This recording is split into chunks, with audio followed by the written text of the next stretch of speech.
մեկ Հավերժական ազգ հիմնադրամը եւ Ամերիկահայ բժշկական միությունը ներկայացնում են միասնական ազգ նոր շունչ։ Մի րոպե ժողովուրդ։ Լինելու է ոչ չի լինելու։ Հավերժական ազգ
Ողջույն հարգելի հեռուստայտող, բարի լույս Լոս Անջելես եւ բարի ուշ գիշեր Երևան։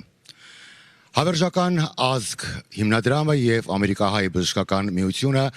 ներկայացնում են միասնական ազգ նոր շունչ հեռուստամարաթոնը։ Ավարտվել է պատերազմը, սակայն այն չի ավարտվել մեզանից շատերի սրտերում եւ հոգիներում։ Այն չի ավարտվել այն հիվանդասենյակներում, որտեղ շարունակում են իրենց բուժումը ստանալ մեր վիրավոր հերոսները։ Զինվորներ, ովքեր պատերազմի մեկնարկի հենց առաջին րոպեներից հայտնվեցին ռազմաճակատում եւ չխնայեցին իրենց կյանքը, պայքարեցին, որպեսզի ազատեն մեր հայրենիքը, մեր սահմանները, պահեն Արցախը եւ ամեն ինչ արեցին ու չխնայեցին անգամ իրենց կյանքը։ Պատերազմը ավարտվել է, սակայն այն չի ավարտվել բժիշկների համար, ովքեր հերոսական գործընթացներ են իրականացնում ամեն օր, ամեն ժամ հիվանդանոցներում, որպեսզի փրկեն հերթական կյանքը։ Ռազմաճակատում զինվորների հետ միասին հերոսացման պահեր ունեցան նաև բժիշկները, եւ պատահական չէ, որ հավերժական ազգ հիմնադրամը ստեղծվեց հենց բժիշկների կողմից։ Մենք այսօրերին շատ ենք խոսում միասնական լինելու մասին, մենք այսօրերին շատ ենք խոսում գթասրտության մասին, իսկ ինչ ենք անում մենք, մեզնից յուրաքանչյուրը, որպեսզի լինենք ավելի միասնական, ավելի գթասիրտ։ Հավերժական ազգ հիմնադրամը կոչված է նախ եւ առաջ մեզ միավորելու համար։ Ես հուսով եմ, որ այսօր 12 ժամ շարունակ մենք կանենք քայլ, որպեսզի Սփյուռքը, Հայաստանը, ես, դուք, մեզանից յուրաքանչյուրը դառնանք էլ ավելի միասնական։ Դե ինչ, եթերում Հավերժական ազգ հիմնադրամի եւ Ամերիկահայ բժշկական միության միասնական ազգ նոր շունչ հեռուստամարաթոնն է։ Բարի առավոտ Միացյալ Նահանգներ եւ բարի երեկո Հայաստան։ Առաջիկա 12 ժամերի ընթացքում մենք միասին հավաքագրելու ենք բոլոր հնարավորությունները ու մեկտեղելու ենք ուժերը մի ամենանվիրական ու կարևոր նպատակով օգնելու հայ զինվորներին, կամավորներին ու քաղաքացիական անձանց ել ավելի ամուր կանգնելու հողին։ Հավատացեք, որ սա յուրաքանչյուր հայի նպատակն է, յուրաքանչյուր հայի նվիրական ցանկությունը հենց այս օրերին, թե Սփյուռքում եւ վստահ եմ, թե Հայաստանում։ Dear Armenians, first of all, thanks for watching us today and being a part of our fundraiser. Today we have one main goal, which is to raise funds to restore the future for the new generation of Armenians severely impacted by the recent war. Today, Armenian American Medical Association, in partnership with the Eternal Nation Foundation, has initiated this very special fundraising event, a United Nation, a New Breath telethon. Today, we have to be a valuable and contributing member to our Armenian community. So if you're watching us right now, please take a part in this very important mission. Let's create a better tomorrow. Իսկապես վաղվա օրը կառուցելու լավագույն հնարավորություններից մեկը պետք է լինի սա։ Առաջիկա 12 ժամերի ընթացքում Միացյալ Նահանգներում Pan-Armenian հեռուստաալիքի, Armenia հեռուստաալիքի հորիզոնի եթերում, ինչպես նաև Հայաստանում Armenia հեռուստաընկերության եթերում մենք ու մեր գործընկերները միասին փորձելու ենք կառուցել վաղվա օրը։ Իմ գործընկերները Բրույր Թադևոսյանն ու Անի Քրիստին արդեն պատրաստ են ողջունել ձեզ։ Շնորհակալություն Աննա, բարև աշխարհի հայությանը, ողջույն Հայաստան, Արցախ, Սփյուռք։ Սա նախադեպը ունեցող հեռուստամարաթոն է, որի նախաձեռնողները աշխարհի սրտացավ ու մարդասեր հայ բժիշկներն են։ Նրանց մենք վստահել ենք մեր ամենաթանկը՝ կյանքը։ Այս գաղափարն իսկապես արդեն իրականություն է եւ մեզ են միացել հարյուրավոր կամավորներ, որոնք առաջիկա 12 ժամվա ընթացքում պետք է աշխատեն մեկ գաղափարի շուրջ՝ գումար հավաքել, որպեսզի մենք կարողանանք օգնել պատերազմից հետո վիրավոր եւ հաշմանդամ մեր եղբայրներին։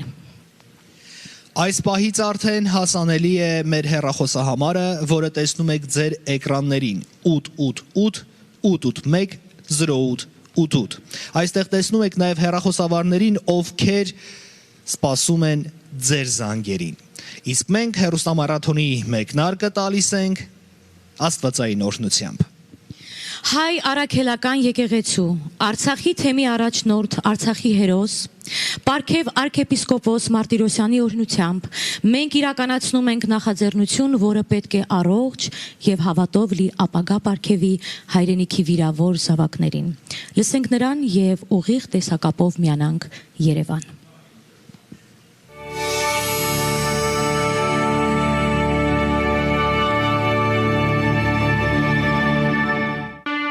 Բարի ողջույն սիրելի հայրենակիցներ, նախ թույլ տվեք ի սրտե ողջունել այս գեղեցիկ ու բարի նախաձեռնությունը։ Սա իսկապես լավագույն առաքելություններից մեկն է, երբ որ մենք ազգովի փորձում ենք մեր հազարավոր վիրավոր նվիրյալ զինվորներին օգտակար լինել, պրոթեզավորել, վերականգնել նրանց առողջականը։ Իրենք ամենաթանկագինը տվեցին կյանքը եւ առողջությունը մեր պատվի, մեր հայրենիքի, մեր ազատության, մեր կյանքի համար։ Այսօր հասել է այն ժամը, որ մենք ազգովի թիգուն կանգնենք այս հերոս նվիրյալ տղաներին։ Եվ ես վստահ եմ, որ մեծ արձագանք պիտի գտնի հայության սրտերում այս նախաձեռնությունը։ Պիտի ազգովի մասնակցենք, օգնենք, գոնե մասամբ մեր պարտքը տանք այն սխրագործության դիմաց, որով մեր տղաները փայլեցին։ Ես մաղթում եմ այս թելեթոնին մեծագույն հաջողություն։ Մեր սիրելի հերոս զինվորներին շուտապույտ առողջություն եւ թող Աստված օրհնի եւ պահպանի բոլոր հայերիս մեր հայրենիքը եւ մեր հերոսական բանակը, որպեսզի մենք շարունակենք հաղթահարել բոլոր դժվարությունները եւ կերտենք մենք մեր ձեռքերով մեր ապագան, որին ես հավատում եմ եւ հավատում եմ մեր ազգի ներքին բոլոր բարի ուժերին։ Բոլորիս հաջողություն եւ Աստծո օրհնություն։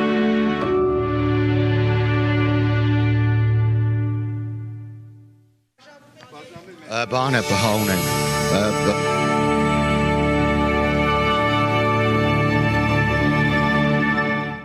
Ողջույն Հայաստան, Արցախ, Սփյուռք։ Իմ կողքը կանգնած գեղեցկու հետ բազմիցս այս 3 կանոնները տվել ենք հպարտ եռատոններին Արցախում, այսօր այն տալիս իհարկե մի փոքր հատված ենք, բայց էլի հաղթանակ կարող ենք ունենալ, որովհետև կարող ենք նոր շունչ տալ մեր տղերքին։ Միասնական ազգ նոր շունչ հեռուստամարաթոնն ենք ձեզ ներկայացնում եւ Հայաստանից ուղղակի ուզում ենք ասել նախ շնորհակալություն։ Շնորհակալություն են բոլոր մարդկանց, որոնք անկախ ամեն ինչից, վհատությունից, հուսահատությունից, կասկածներից, երբեմն հոգնությունից, այդ ծանրություններից զատ կարողանում են գտնել իրենց մեջ ուժ եւ փորձել օգտակար լինել։ Մի հայրենապաշտպանի Հայաստան աշխարհին օգտակար լինել ինչ որ մի վատ վիճակում հայտնված հարյուրավոր ընտանիքներից գոնե մեկին։ Մենք իրականում ունենք մի հիմնական առաքելություն՝ պահել ու պահպանել Հայաստանը, փայել ու փայփայել Հայաստանը եւ Հայաստանում ապրող այն մարդկանց, որոնք այն երիտասարդ սերնդին, որը տվեց իր թանկագին կյանքը, որը տվեց իր առողջությունը, որը տվեց իր սերը, անհատում սերը, որպեսզի մենք ունենանք հայրենիք։ Երկու շատ կարևոր ոչ պետական ֆոնդ, Ամերիկահայ բժշկական միությունն ու Հավերժական ազգ հիմնադրամը ձեռնամուխ են եղել ստեղծելու այս միասնական ազգ նոր շունչ հեռուստամարաթոնը, ինչին մենք այստեղ միացել ենք Հայաստանից, Արմենիա հեռուստաընկերությունից եւ այսօր բժիշկների եւ հոգեվոր մարդկանց տեր հայրերի խոսակցությամբ զրույցով փորձելու ենք ձեզել ի գործ, ի հանգանակություն մղել սիրելի հայրենակիցներ, չնայած գիտենք, որ դուք դրա կարիքը ոչ մի գոռոզ խոսքերի կամ շատ ասելու չունեք, այնուամենայնիվ հեռախոսահամար կա ու կա եւս մեկ առիթ կյանք տալու, կյանքի կոչելու։ Ու կա ձեռքը, կա բռունցքը, որի բոլոր մատները պետք է աշխատեն, որպեսզի այդ բռունցքը կարողանա պահել ու պաշտպանել իր հայրենիքը, իր հերոսին։ Այսօր բավականին ծանր պայմաններում են գտնվում այն երիտասարդները, որոնք պարզապես անդամահատվեցին, որոնք ծանրագույն վիրավորումներ ստացան, եւ որ առաջ, եթե մենք կարողանանք այսպիսի հիանալի նախաձեռնություններով եւ բավականին լուրջ հանգանակություններով, եթե մենք կարողանանք ապահովել գերժամանակակից պրոթեզավորումներ եւ կարողանանք ապահովել այն ամերիկահայ մեր բժիշկների գալը նորից այստեղ, որոնք կարողացել են ինչ վիրահատություններն արդեն անել անգամ պատերազմական օրերին, ապա դա կլինի մեծագույն օգնություն հենց այն երիտասարդներին, որոնք պետք է հասկանան, որ իրենց թիկունքում կանգնած է հայը։ Եթե անգամ պետականությունը ունի խնդիրներ ու հարցեր, բայց հայը միշտ պետք է կանգնած լինի նրա թիկունքում, որպես պաշտպանող ու նրան վերածնունդ տվող մի կարևոր երևույթ։ Հայ տղերք, մենք ձեզ համար ենք հավաքվել, որովհետև դուք մեզ համար արեցիք ամեն ինչ եւ այսօր մեր հերթն է կանգնելու ձեր կողքին ու ձեզ նոր ձեռք, նոր ոտք, նոր սիրտ, նոր դա էլ է մեզ է պետք։ Մենք մեզ ենք դա անում, մեզ համար ենք անում, որպեսզի հետո կարողանանք նայել ձեր աչքերին։ Եվ կրկին շնորհակալություն մեր ամերիկահայ բժիշկներին, այն մարդկանց, որոնք իրենց սպիտակ խալաթներով կարողացան ապահովել կարևորագույն օղակներից մեկը՝ բժշկական ապահովությունը եւ մանավանդ հետպատերազմյան այս կարևոր վերականգնողական աշխատանքները։ Կեցեք, շնորհակալ ենք, միասին ենք։ Լոս Անջելես էստաֆետը ձերն է։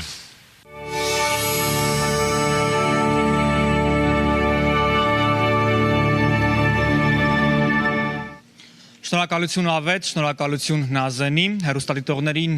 հիշեցնեմ, որ առաջիկա 12 ժամերի ընթացքում մենք բազմաթիվ միացումներ, բազմաթիվ ուղիղ կապեր ենք ունենալու դեպի Հայաստան, Արմենիա հեռուստաընկերություն, որտեղ մեր գործընկերները զրուցելու են բազմաթիվ հերոսների եւ բժիշկների հետ, ովքեր իսկապես եւս հերոսական աշխատանք են կատարել այս օրերին։ Հերոսական է հատկապես նաև Ամերիկայում բնակվող եւ այդ օրերին Հայաստան մեկնած կամ այստեղից բժշկական օգնություն ցուցաբերած ամերիկահայ բժիշկների աշխատանքը, որը իսկապես հերոսական է ու ունի բազմաթիվ հետաքրքիր պատմություններ, որոնք մենք այսօր եւս լսելու ենք Աննայի հետ միասին, իսկ դուք խնդրում եմ ուշադրություն դարձրեք այն հեռախոսահամարին, որը էկրանների ներքևի հատվածում է, սա այսօրվա մեր առաքելությունն է։ Dear Armenians, your donations to the foundation continue, and we all continue to support one main idea, which is to make healthcare services available for our injured Armenians. It should be noted that the projects and plans of the doctors and initiators of this event include both short-term medical actions in response to an urgent need and long-term restorative healthcare services. Today, with the help of each of us, all of these can be available to our injured Armenians.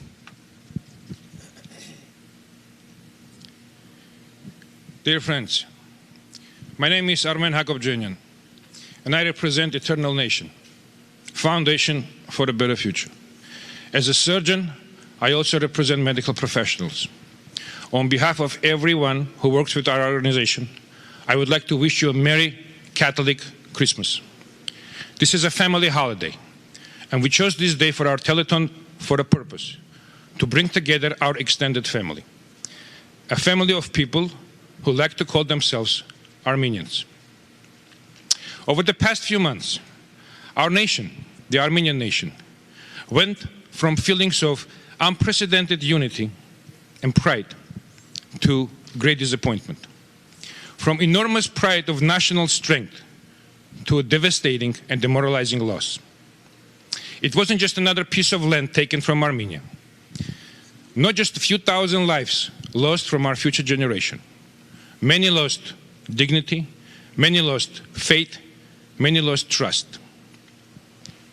But every loss gives us the reason to fight back. And this is the time to get together, to regroup and to rebuild. This is the time to overcome our inner egos of being generals and become soldiers for our nation. This is the time to start trusting and believing each other again. This is the time to bring back the honor of being called Armenian. We lost the war on the battlefield, but we had a partial victory in hospitals, because we saved so many lives. We saved so many limbs for our soldiers. But why is our victory partial? Because our job is not done. We still have a lot to do. With our rough estimates, there are approximately 350 amputees, and many of them are missing more than one extremity. Even more soldiers whose arms and legs were saved still require our immediate attention because of the severe damage to their joints, nerves, muscles, and other body parts. These soldiers need our help, and they need this help now. Unfortunately, currently in Armenia, there is no centralized service for these soldiers. Many of them do not know where to go and how to get help. Many of them are facing bureaucratic obstacles to be treated. And that's why one of the most important goals of our foundation is to create a centralized service for the injured. All they need to know is one location, one phone number, one place where they can come and get treated. We're planning to build a first diaspora-run clinic in Armenia. We will create the bridge between the diaspora and Armenia.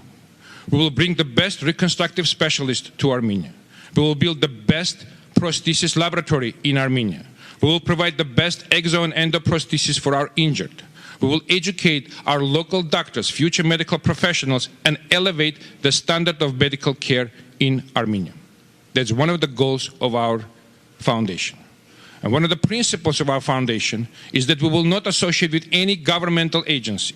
We will not associate with any political party.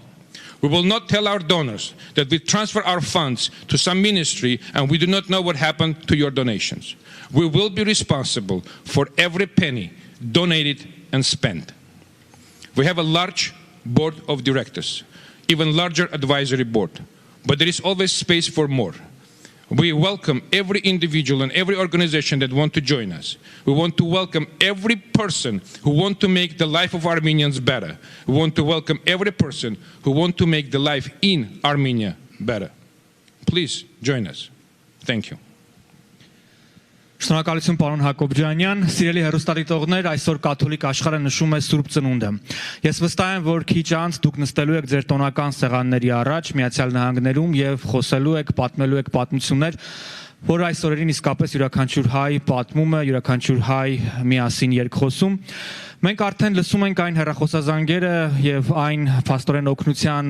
կանչերը, որոնք այստեղ մեր կամավորները պատասխանում են եւ իհարկե գրանցում ձեր հանգանակությունները։ Այդ զանգերը այսօր պետք է չդադարեն եւ այդ տոնական սեղանների շուրջ նստած խնդրում եմ բոլորը զանգահարեք 888 881-0888 հեռախոսահամարով եւ փոխանցեք ձեր ընտանիքի հանգանակությունը։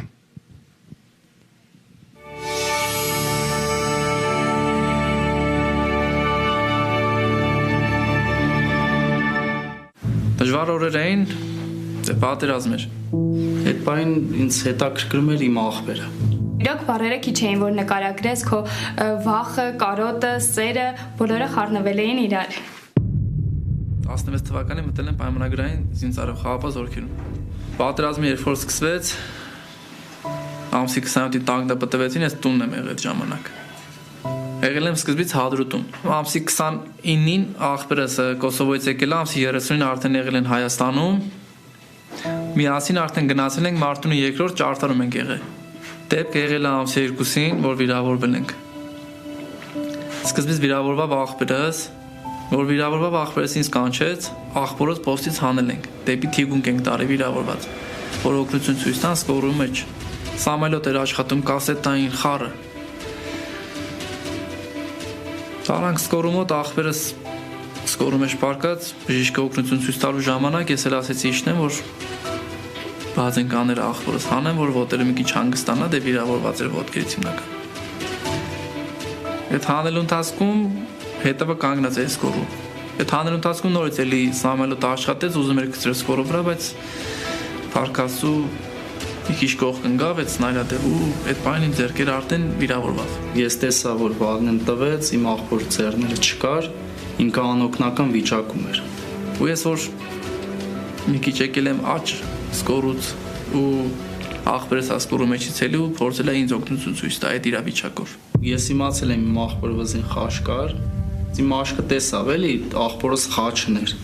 Ես տենց պարկած գնացել եմ, այդ խաչը վերցրել եմ ու ես գնացել եմ իմ աղբոր մոտ։ Դեմ որ սենց պահել եմ իմ ձեռքի մեջ, ուզեցել եմ գցեմ իմ աղբոր վիզը, ես արդեն չէի կարում, էլի։ Այս գրքույկն էլ իմ աղբոր գրպանն էլ է, ասկոլկեն անմիջապես այս կողքն էլ է, սրտի մոտ, որ խփե, իսկ եթե այս գրքույկը ասենք չլներ, Աստված չանել, էլի ասենք այդ ասկոլկեն կեթար ես չեմ կարող ասեմ ինչ-որ։ Առաջնային մենք այդ բան չենք մտածել մեր մահանալու մասին, որովհետև մահացողը որ մահանում է թվում է, մնացողների համար շատ դժվար։ Այս պատերազմից հետո դեկտեմբերի 13-ին մի քանի օր առաջ գնացել եմ ինքերևին մատանի եմ դրել, հունվարի 13-ին է նշանադրությունը սա կայանալու։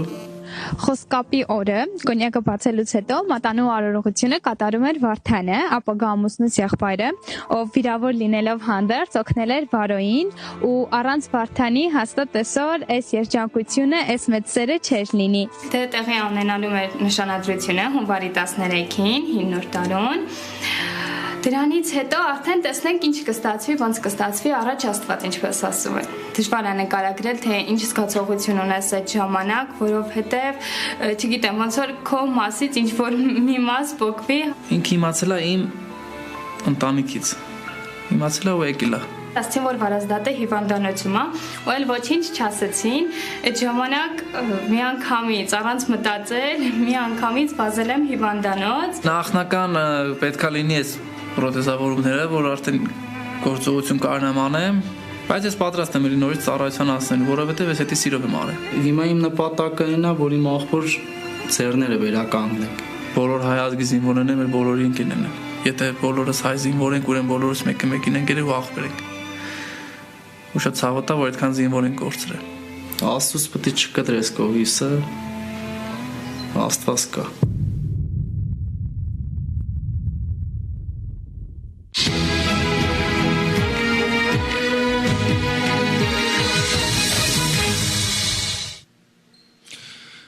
Միասնական ազգ հիմնադրամը ներկայացնում է նոր շունչ միասնական ազգ հեռուստամարաթոնը եւ քիչ առաջ մենք դիտեցինք մի զինվորի մասին պատմող սյուժե, պատմություն, որը երևի թե անհնար է նայել առանց հուզվելու, անհնար է նայել ու չհուզվել, չարտասվել։ Նման ճակատագրերը շատ են։ Վարազդատը մենակ չի իր եղբոր հետ։ Դուք տեսաք, որ Վարազդատը գտել է իր սերը, իր ընտանեկան ջերմությունն ու երջանկությունը։ Սակայն կան շատերը, ովքեր այսօրերին ունեն բժշկական լրջագույն օգնության կարիք։ Ես հիմա հուզվում եմ ու այդ հուզմունքը շատ բնական է, որովհետև այս դեպքում յուրաքանչյուր խոսք, ցանկացած միտք, ցանկացած բառ դառնում է սին, անիմաստ, երբ նայում ես այս խեղված ճակատագրերին, երբ նայում ես այս մարդկանց, այս երիտասարդներին, ովքեր երևի թե չեն հասցրել անգամ սիրահարվել, ովքեր չեն պատկերացնում իրենց ապագան, ովքեր ապրում են Հայաստանում մի հասարակության մեջ, որտեղ չկան էլեմենտար պայմաններ հաշմված մարդկանց համար, ովքեր կարիք ունեն լուրջ պրոթեզավորման, այնպիսի պրոթեզավորման, որով նրանք իրենց կզգան լիարժեք մարդ մեր հասարակությունում։ Այս հիմնադրամը կոչված է հենց դրա համար։ Այսօր մենք հանգանակում ենք գումարներ, որոնք պետք է ուղղվեն հենց այս սուրբ նպատակի համար։ Այնպես որ խնդրում եմ, զանգահարեք էկրանի վրա երևացող հեռախոսահամարով կամ այցելեք այն կայք էջերը, որոնց միջոցով կարող եք անել ձեր նվիրատվությունը։ Մենք, ինչպես ամենահայտնի հիմնադրամները, չունենք օլիգարխներ, չունենք բիզնեսմեններ, որոնք ի վերուստ մեր կողքին են եղել եւ մենք միանգամից հաշված րոպեներ հետո նայելով էկրանին կհայտարենք մի քանի միլիոնների մասին։ Մենք ապավինում ենք ձեր օգնությանը, ձեր, հենց քո օգնությանը, որ հիմա նայում ես ինձ քո էկրանից ու մտածում ես անել հանգանակություն թե ոչ։ Իհարկե պետք է անել հանգանակություն եւ այստեղ մեր կամավորները այս պահին ես տեսնում եմ, որ պատասխանում են արդեն ակտիվորեն եկող մեր հեռախոսազանգերին։ Շնորհակալություն։ Բացեք ձեր դրամապանակները։ Միշտ անընդհատ Հայաստանում ապրող բժիշկների կողքին է եղել ամերիկահայ բժիշկների միությունը։ Այստեղ ապրող բժիշկները անընդհատ փորձել են ձեռք մեկնել իրենց գոլեգաներին, ովքեր աշխատում են Հայաստանում։ Եվ պատահական չէ, որ հավերժական ազգ հիմնադրամի հետ միավորվել է ամերիկահայ բժշկական միությունը, որի նախագահը Քևին Գալստյանը այս պահին իմ հետ հարթակում է։ Ողջույն, Քևին։ Շնորհակալություն Արա։ Ողջունում եմ բոլորին։ Շնորհակալ եմ, որ այսօր մեր հետ եք։ Հայ-ամերիկյան բժշկական միության անդամ հանդես են գալի բազմաթիվ ոլորտի մասնագետներ։ Կազմակերպության ստեղծված օրից մեր նպատակն է եղել օգնել մեր հայրենիքին, մեր ժողովրդին։ Տարիներ շարունակ մշակվել եւ մշակվել է տարբեր ծրագրեր Հայաստանի եւ Արցախի համար։ Բայց ինչ որ տեղի ունեցավ վերջերս աննախադեպ էր։ Ստանալով պատերազմի ցավալի լուրը մեր կազմակերպության անդամները ոմանք շուտապույտ մեկնեցին Հայաստան Արցախ։ Իրենց օգնության ձեռքը մեկնեցին մեր աշխատող գոլեգաներին այնտեղ։ Սփյուռքում կազմակերպությունը սկսեց լայնածավալ աշխատանք ձեռք բերելով եւ ուղարկելով Հայաստան բուժօգնություն, բազմաթիվ սարքավորումներ եւ դեղամիջոցներ։ Այսօր պատերազմի ավարտից հետո Հայաստանի Հանրապետության տարբեր հիվանդանոցներում բուժում են ստանում բազմաթիվ վիրավորներ։ Իրենք այսօր մեր օգնության կարիք ունեն։ Հայ-ամերիկյան բժշկական միությունը լիովին կանգնած է նոր ստեղծված Eternal Nation կազմակերպության հետ։ Ես հավատում եմ, այն բոլոր ծրագրերը, ինչի մասին մենք այսօր խոսելու ենք, կիրականանան, որովհետև մենք ունենք մարդկային ռեսուրս, մենք ունենք մասնագետներ, մենք ունենք փորձ եւ ամենակարևորը կարողություն եւ մեծ ցանկություն օգնելու մեր հայրենիքին։ Հորդորում եմ բոլորին միանալ մեզ, միանալ մեր հերոստամարաթոնին։ Դա մեր բարոյական պարտականությունն է այսօր օգնել վիրավոր հայ զինվորին, ապահովել իրան անհապաղ, բարձրորակ բուժ օգնությամբ։ Ելույթս ուզում եմ ավարտեմ Աստվածաշնչից։ Միմյանց բեռը կրելով կկատարենք Քրիստոսի սիրո օրենքը։ Շնորհակալություն։ Շնորհակալություն դոկտոր, շնորհակալություն եւ իհարկե շնորհակալություն բոլոր այն բժիշկներին, ովքեր պատերազմի մեկնարկի հենց հաջորդ օրը կամավոր մեկնեցին Արցախ, Հայաստանի ամենատարբեր հոսպիտալներում նրանք աշխատեցին, նրանց միացան նաև բուժքույրեր, բազմաթիվ, նրանցից շատերը այս օրերին դեռևս Հայաստանում են եւ աշխատում են ամենատարբեր հոսպիտալներում եւ շնորհակալություն ձեր կազմակերպության յուրաքանչյուր անդամին, որովհետեւ դուք այնքան միասնական եք այդ օրերին եւ նաեւ շնորհակալ ենք, որ դուք մասն եք կազմել Հավերժական ազգ հիմնադրամին, որի միասնական ազգ նոր շունչ հերոստամարաթոնը այս պահին ընթանում է եթերում։ Դե ինչ, 888 881 08 88 հեռախոսահամարը անընդհատ երևում է ձեր էկրանների վրա։ Վերցրեք հեռախոսը, զանգահարեք եւ կատարեք նվիրատվություններ։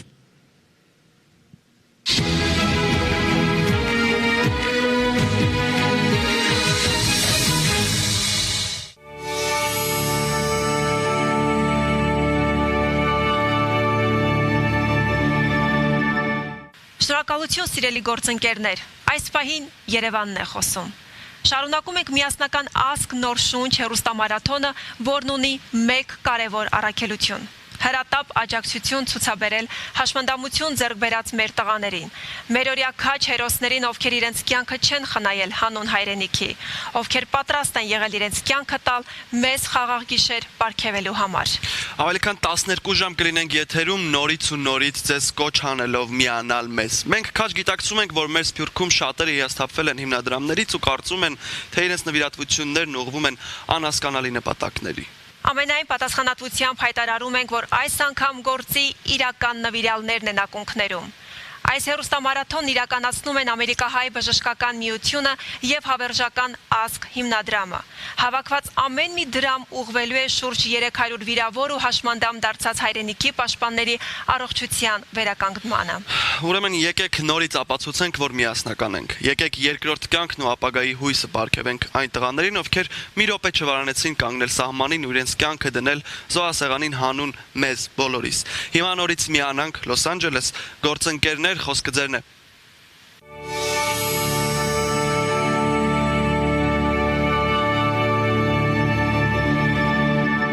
Շնորհակալություն Երևան, շնորհակալություն Դիանա, շնորհակալություն Ներսես, մենք շարունակում ենք միասնական ազգ նոր շունչ հերոստամարաթոնը։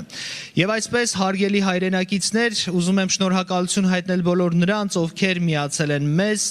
շնորհակալություն նաև բոլոր նրանց, ովքեր մինչև այս պահը իրենց նվիրատվություններն են կատարել։ Ողջունում եմ վերադառնալով տաղավար եւ ուզում եմ հիշեցնել, որ այն հեռախոսահամարը, որը դուք տեսնում եք ձեր էկրաններին, 888 881 0888 պատրաստ են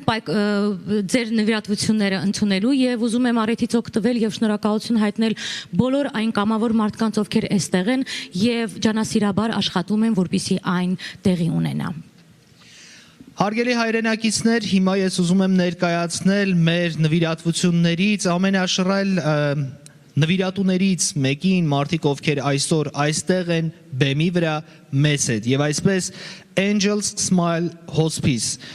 Բժիշկ Ջեյկոբ Ֆլորես, Յանինա Հարությունյան, բարև ձեզ, բարի առավոտ եւ շնորհակալություն, որ մեզ հետ եք։ Good morning. And all I want to say is Merry Christmas and I hope everybody has a Happy New Year. And this morning I witnessed my grandchildren opening up presents and I think deeply of my time when I was young in the Marine Corps and I experienced combat and I saw losses of friends.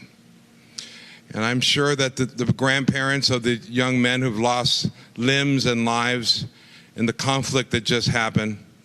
also have strong memories and strong feelings associated with this. And we at Angel Smile Hospice and the partnership who serve the Armenian community and the Latino community, which we have all grown up together in this community as immigrants and serve this country well and proudly and honorably. I have great personal respect for the sacrifice and the honor of these young men who sacrifice and face death and injury on behalf of their country, and what greater honor can there be? And so as a owner and partner in Angel Smile Hospice, we would like to donate $50,000 to the cause of prosthetic service for these patients. Thank you. Thank you, doctor. Thank you. Շնորհակալություն, Յանինե Հարությունյան. Hello, everyone. I'm so proud to be here today representing Angel Smile Hospice. We are gathered here today for a very important project that will help create the first diasporan-run surgical clinic in Armenia, a project that I hope is the first of many to come. As diasporans, we have a very large responsibility toward our country. During this time, we need to serve as Armenia's strongest weapon, and the projects and initiatives such as this one will ensure that our brothers and sisters receive the care and treatment that they desperately need. Right now, as we soon enter a new year, it's very important that we define our goals for our country. A couple of months ago in October, my message was a little bit different. Back then, our main focus was to win the war and protect our soldiers and our land. Now, in a post-war period, we must not lose hope. We have to keep fighting, only our reasons are a little bit different. We must all come together one more time and focus our energies on rebuilding our countries, healing our soldiers both medically and mentally, and helping our motherland in every way possible. We are gathered here today for these very reasons, to show the world and those watching that we cannot be broken down, that we are still stronger than ever, and that we cannot kill the one thing that unites us all, our faith. We must not lose our faith and our hope, because after every storm, there is a rainbow, and our rainbow is yet to come. Thank you. Շնորհակալություն եւ այսպես Angel Smile Hospice-ի կողմից $50,000 մենք փոխանցելու ենք հիմնադրամին եւ այս գումարով իրականացվելու է մեր վիրավոր հերոսների պրոթեզավորման վերականգնողական բժշկական բոլոր ծառայությունների գործընթացների աշխատանքը։ Եվ կարծում եմ, որ այս եթերի ընթացքում, ուղիղ եթերի ընթացքում հնարավորություն կունենանք տարբեր տեսանյութերի միջոցով հասկանալու եւ վստահելու, թե ինչի համար է այս նվիրատվությունները եւ ինչ նպատակ ունեն դրանք։ Հիմա եթերում կլինի տեսանյութ, որը պատմում է զինվորների մասին։ Ամբողջ օրվա ընթացքում այդ պատմությունները բոլորիս հուզելու են, բայց նաև բոլորիս ցույց են տալու, թե ում է ծառայելու այս գումարը։ Համեցեք։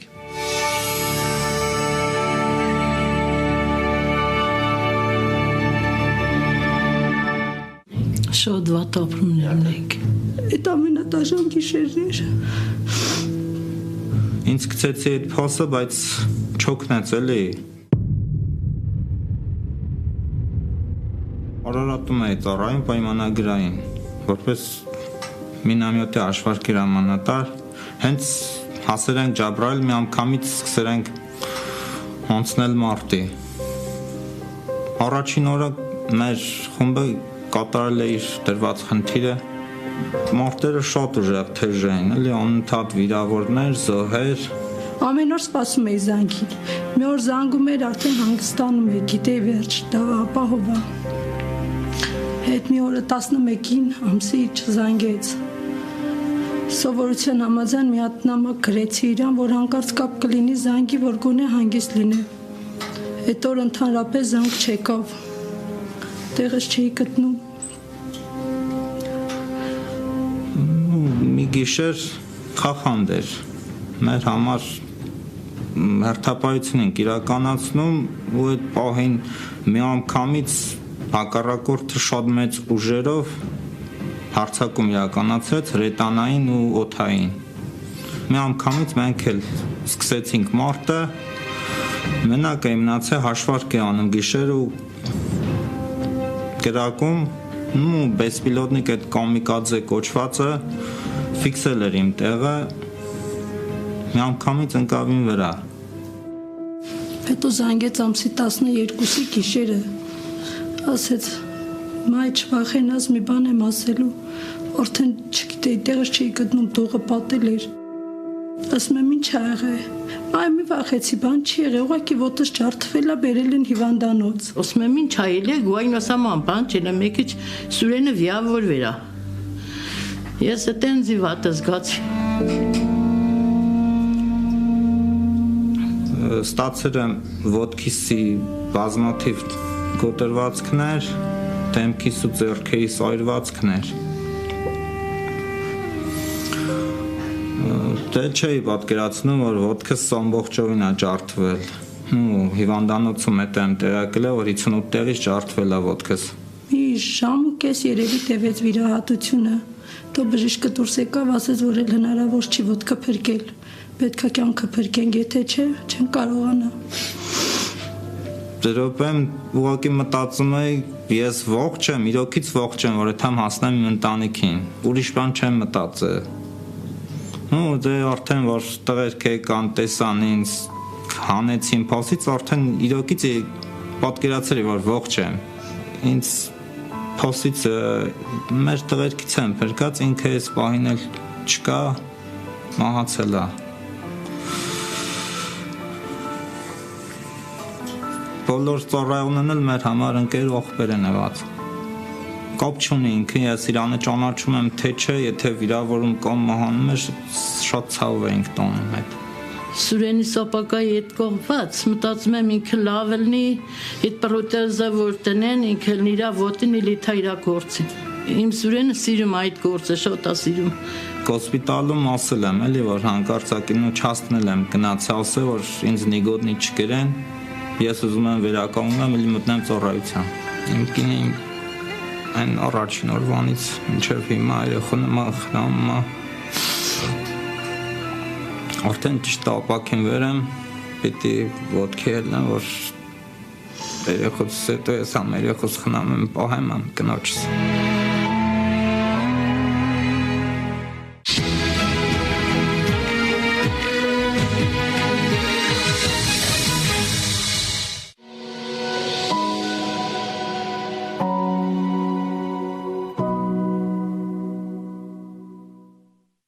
Greetings, ladies and gentlemen, and welcome to our event on this blessed Christmas Day. I hope all of you are staying well, staying safe. I know that it's been a very tough year on multiple fronts, and I know that we've had some disappointments, but really wishing you the best on this blessed Christmas Day. My name is Dr. Viken Sepilyan, and I have had the honor to serve as a leadership position on a number of organizations. Of note, the Armenian Medical International Committee, which is an umbrella organization that is comprised of 20 or so medical organizations throughout the diasporan world, including the United States, Canada, Argentina, Uruguay, France, the United Kingdom, the Netherlands, Russia, Lebanon, Australia, to mention a few. I'm here in front of you to tell you why am I urging all of us to step up and support this initiative of Eternal Nation. Our organization, our global medical efforts were in full engagement when the global pandemic started to try to support the needs of our homelands, Armenia and Artsakh. Naturally, when the war started, we recognized that there will be needs, not only for the civilians who were displaced, but also for the heroes that were going to the front lines, that were defending our borders. And we knew, just like in any conflict, that there will be some injured and some casualties that will need some urgent and serious rehabilitation and reconstructive needs, both physically, mentally, occupationally, and socially. And that's why I'm here today, to urge all of you to step up. I know it has been a disappointing year. All of us are disappointed, myself included. But as a physician, as a doctor, these types of disappointments do occur. We have to compartmentalize them, put them aside, and make sure that we look forward. We move forward. And there are certain needs, healthcare needs, amongst our citizens in Armenia that cannot wait till the disappointment has worn off. There are certain medical issues that need to be taken care of today. Every day counts. Every week counts. Every week that wounded soldier is waiting without the necessary care, the less likely it will be that that person will function as a whole person again. So for that reason, my dear citizens, ladies and gentlemen, colleagues, loved ones, and friends, I urge you to step up and donate. This is a worthy cause. This is a cause that cannot wait. And this is also a cause that cannot be placed in the hands of others. Us as physicians, doctors, nurses, and healthcare professionals have taken it upon us to do this for our homelands. And please join us, help us with this fight. Thank you, God bless, and have a very Merry Christmas, Happy New Year, Surp Zanund, and please, please stay healthy and be safe. Thank you and God bless.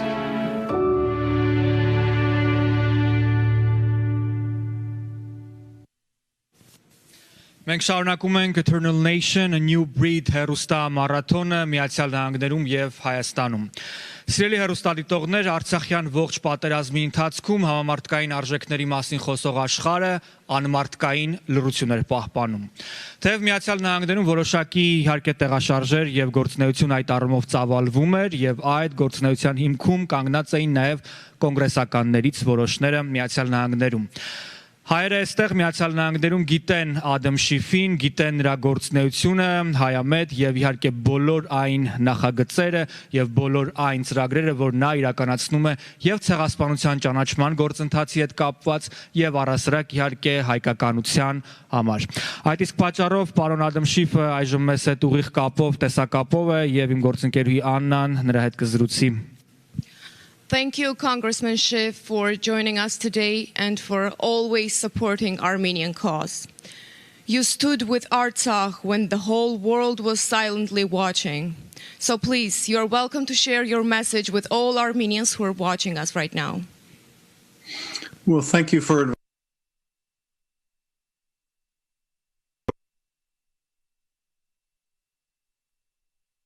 about the necessity of helping those that were injured in the fighting in Artsakh. As we all saw, to our horror, when Azerbaijan invaded Nagorno-Karabakh, aided by Turkey and mercenaries that Turkey brought in from Syria, the catastrophe led to the killing and injury of many, many thousands.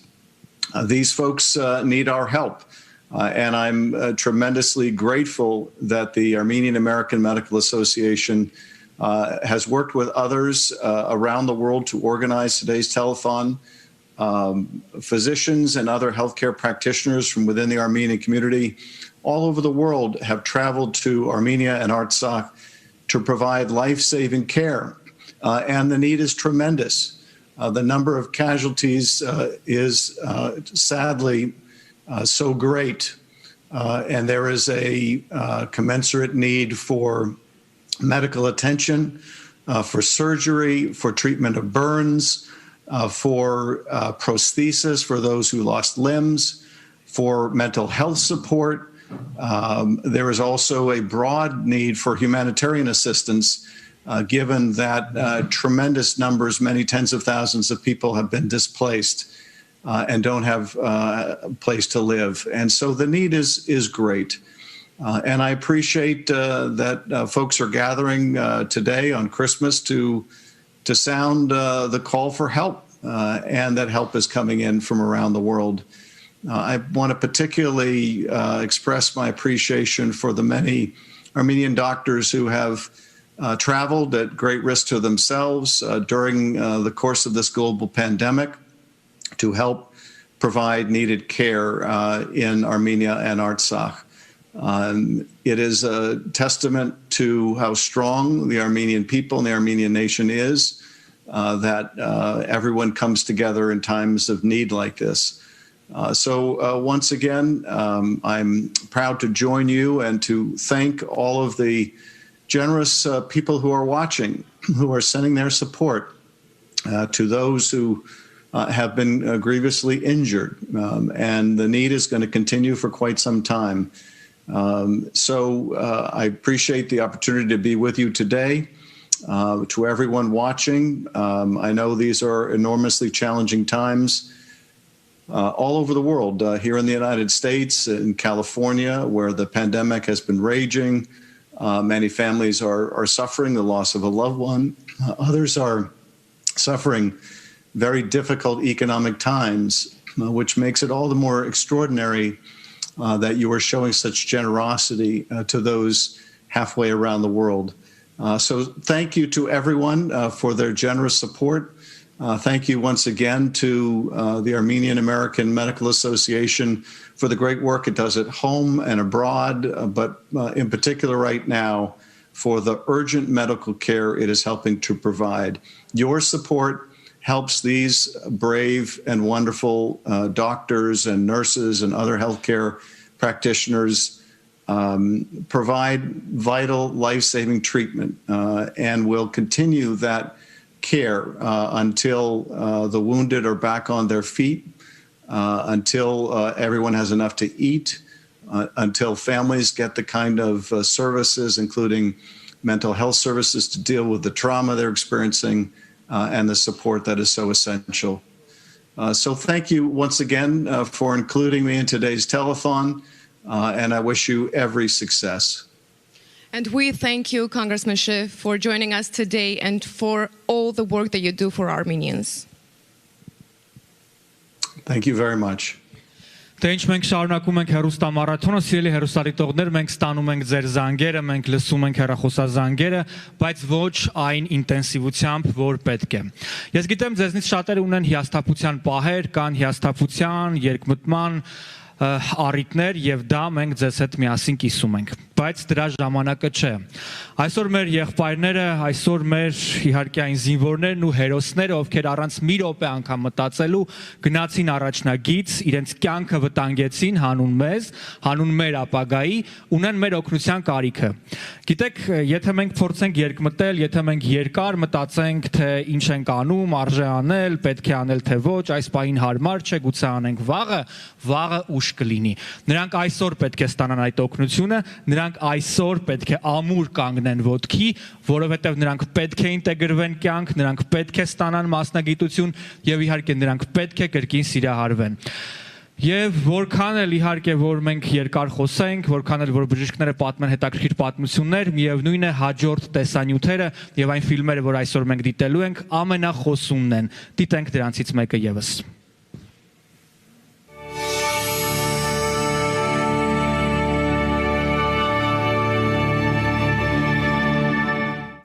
Շնորհակալություն սիրելի գործընկերներ, Երևանն է խոսում, մենք շարունակում ենք հեռուստամարաթոնը, այս հեռուստամարաթոնին ձեզանից յուրաքանչյուրի մասնակցությունը շատ կարևոր է։ Այո, մենք այսօր ունենք շատ կարևոր առաքելություն եւ 12 ժամ կլինենք ուղիղ եթերում, մենք պետք է օգնենք մեր այն հերոսներին, այն տղաներին, ովքեր ունեն մեր օգնության կարիքը։ Դե ինչ հարգելի հեռուստադիտողներ, եւ այսպես շնորհակալություն մեզ խոսքը փոխանցելու համար։ Դե ինչ, Երևան Լոս Անջելես այս հեռուստակամուրջի միջոցով աշխարհասփյուր մեր հայրենակիցներին մենք կոչ ենք անում համախմբվել, միավորվել, հանգանակություն կատարել։ Մենք քաջ գիտակցում ենք, որ վերջին շրջանում հիմնադրամները հավատ չեն ներշնչում, բայց եւ վստահեցնում ենք ձեզ, որ այս նախաձեռնությունը որևէ կապ չունի պետական կառույցների հետ։ Սա ամերիկահայ բժշկական միության եւ հավերժական ազգ հիմնադրամի համագործակցությունն է։ Դե ինչ, հարգելի հեռուստադիտողներ, եկեք միավորվենք, եկեք հավաքվենք մեկ գաղափարի շուրջ, մոտ 300 զինվոր ունի մեր աջակցության կարիքը։ Նրանք ռազմի դաշտում ամեն ինչ արել են,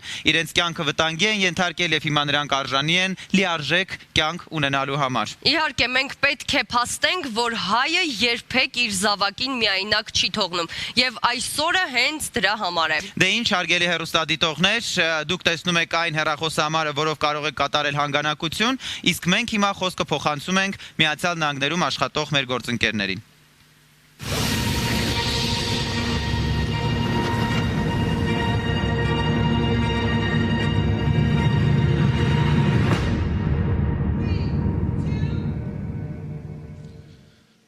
Շնորհակալություն Արտակ, շնորհակալություն Դիանա եւ շնորհակալություն Հայաստանում աշխատող մեր բոլոր գործընկերներին, շնորհակալություն Armenia TV-ի ողջ անձնակազմին, ժամը լրատվականի մեր լրագրողներին, ովքեր պատրաստել են հոյակապ պատմություններ, հիանալի ռեպորտաժներ, որոնք առանց հուզվելու նայելը ուղղակի անհնար է։ 888-881-0888 այս հեռախոսահամարը անընդհատ հասանելի է բոլոր այն մարդկանց համար, ովքեր նայում են պատմությունները մեր հերոսների եւ ինձ հետ, մեզ հետ, բոլորիս հետ միասին հուզվում են ու որոշում են կատարել նվիրատվություններ։ Այսօր Սուրբ Ծննդյան օրն է Միացյալ Նահանգներում, մենք արդեն հասցրեցինք շնորհավորել, ես վստահ եմ դուք ձեր ընտանիքներում, դուք ձեր տներում երեք երեկոյան Christmas Eve հավաքվել եք ու նշել եք, իհարկե ոչ ուրախ երեկո, սակայն հաստատ որոշել եք հերթական անգամ զորավիք լինել մեր հայրենիքին, Հայաստանին, Արցախին, հայ զինվորին եւ հենց այսօր հավերժական ազգ հիմնադրամը կոչված է դրա համար։ Այս պահին ես ցանկանում եմ ձեզ ներկայացնել մարդկանց, ում ես ճանաչում եմ վաղուց, սակայն երբ սկսվեց պատերազմը, ես բացահայտեցի նրանց փակ իմ համար գաղտնի հնարավորությունները։ Բժիշկ Անդրեյ Էլիասյան եւ իմ լավագույն ընկերներից Աշոտ Կալուգա, ում ողջունում եմ եւ շնորհակալ եմ, որ դուք այստեղ եք։ Շնորհակալ եմ, որ դուք հենց առաջին օրվանից պատերազմի համախմբվեցիք եւ ավելի միավորված հանդես եկաք ձեր ընկերներով։ Այն ինչ կատարեցիք դուք ձեր ընկերներով պատերազմի հենց առաջին օրվանից, իհարկե արժանի է հարգանքի, գովասանքի, սակայն այս օրերին մենք միմյանց գովասանքի խոսքեր չի, որ պետք է շռայլենք ու փոխանցենք։ Դուք արեցիք այն, ինչ կարող էր ու պետք էր անել յուրաքանչյուր հայ մարդ։ Դուք իմ համար համենայն դեպս այսօր խորհրդանշում եք Սփյուռքում ապրող հայ երիտասարդների միասնականությունը, այն միասնականությունը, որ պակասում է այս օրերում մեզնից շատերի մոտ։ Շնորհակալություն եւ ես գիտեմ, որ հերթական անգամ դուք եկել եք, որպեսզի նվիրատվություն կատարեք ու խնդրեմ, խոսք երևի տրամադրենք ատամնաբույժ Անդրեյ Էլիասյանին, քեզնից սկսենք Անդրեյ ջան։ Բարև ձեզ։ Նախ ուզում եմ շնորհակալություն հայտնել եւ ողջունել այս կազմակերպիչներին, ինքը շատ կարևոր է մեր բոլորի համար, մեր ազգի համար, այսի մի հատ ուրիշ մի հատ փուլ է, որ բոլորս մտել ենք, մեր զինվորների համար շատ կարիք ունեն մեր աջակցության եւ խմբով էլի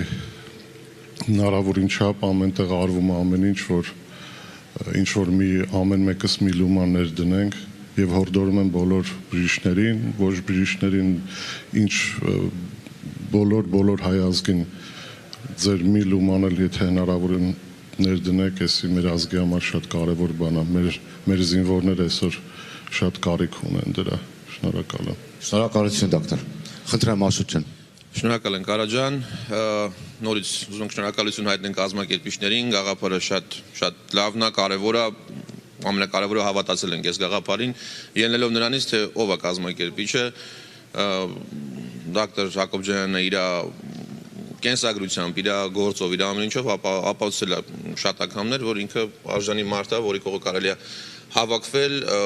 ում գաղափարը կարելի է կիսել ու այս ամեն ինչը առաջ տանել։ Ես էլ ուզում եմ նորից շնորհակալություն հայտնեմ իմ ընկերներին, Ալիկին, Ադիսին, Հակոբին, տեղեքին, ով որ մասնակցել են, ով որ այս կազմակերպություն չենք, բայց կարում ենք գաղափարներով հավաքվենք, մի բանով օգտակար լինենք եւ չգիտեմ, կուզեմ որ համայնքը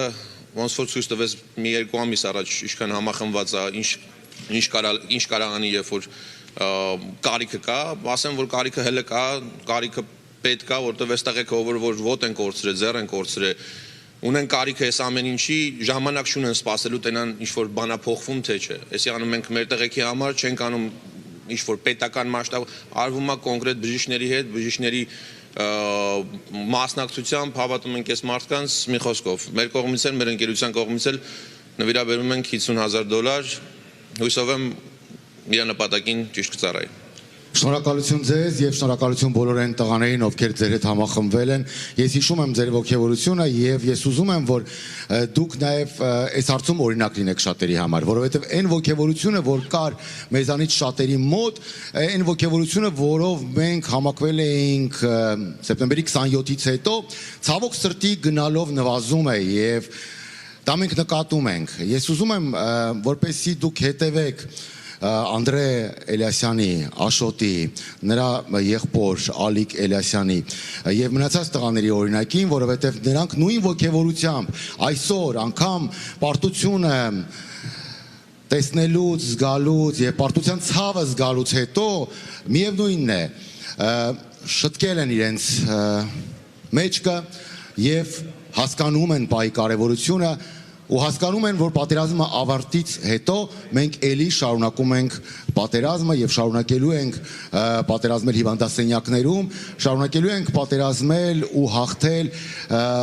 բոլոր այն ֆրոնտերում, որտեղ այսօր դեռևս ունենք կիսատ աշխատանք։ Զինվորները պետք է ստանան որակյալ պրոթեզավորում։ Սա է ուզում Ամերիկայում ապրող եւ այս նախաձեռնության շուրջ համախմբված բժիշկը։ Սա է ուզում հավերժական ազգ հիմնադրամի շուրջ համախմբված յուրաքանչյուր անդամ։ Սա վերկուսակցական նախաձեռնություն է։ Մենք չենք ասոցացվում որևէ պետական հիմնադրամի հետ։ Մենք կապ չունենք որևէ կազմակերպության հետ։ Հավերժական ազգ, Eternal Nation հիմնադրամը սպասում է ձեր նվիրատվություններին։ 888-881-0888 հեռախոսահամարը սպասում է ձեր զանգերին։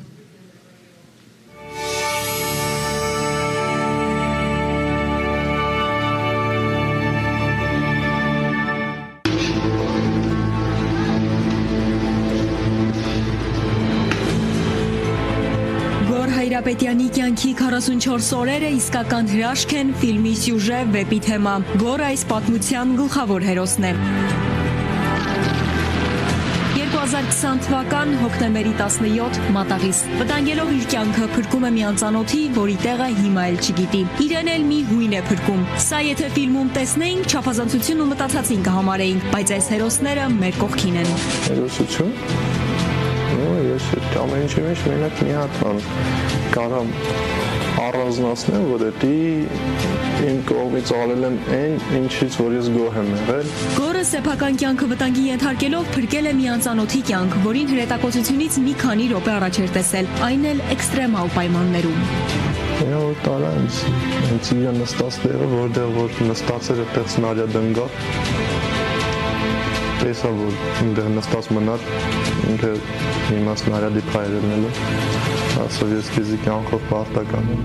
սի ժամանակը չի դրել։ Հիմա սկզբից, ինչպես սկսվեց հրետակոծությունը եւ ինչպես հույն զինվորականը հայտնվեց իր կողքին։ Կամավորի սխալը Գորի համար դարձավ բախտորոշ։ Իրանք որ եկան, լույս էին վառում, մենք էլ ասացինք, որ լույսը անջատեք, վերևը տեսքիլոտնիկ կա, նկարելու է,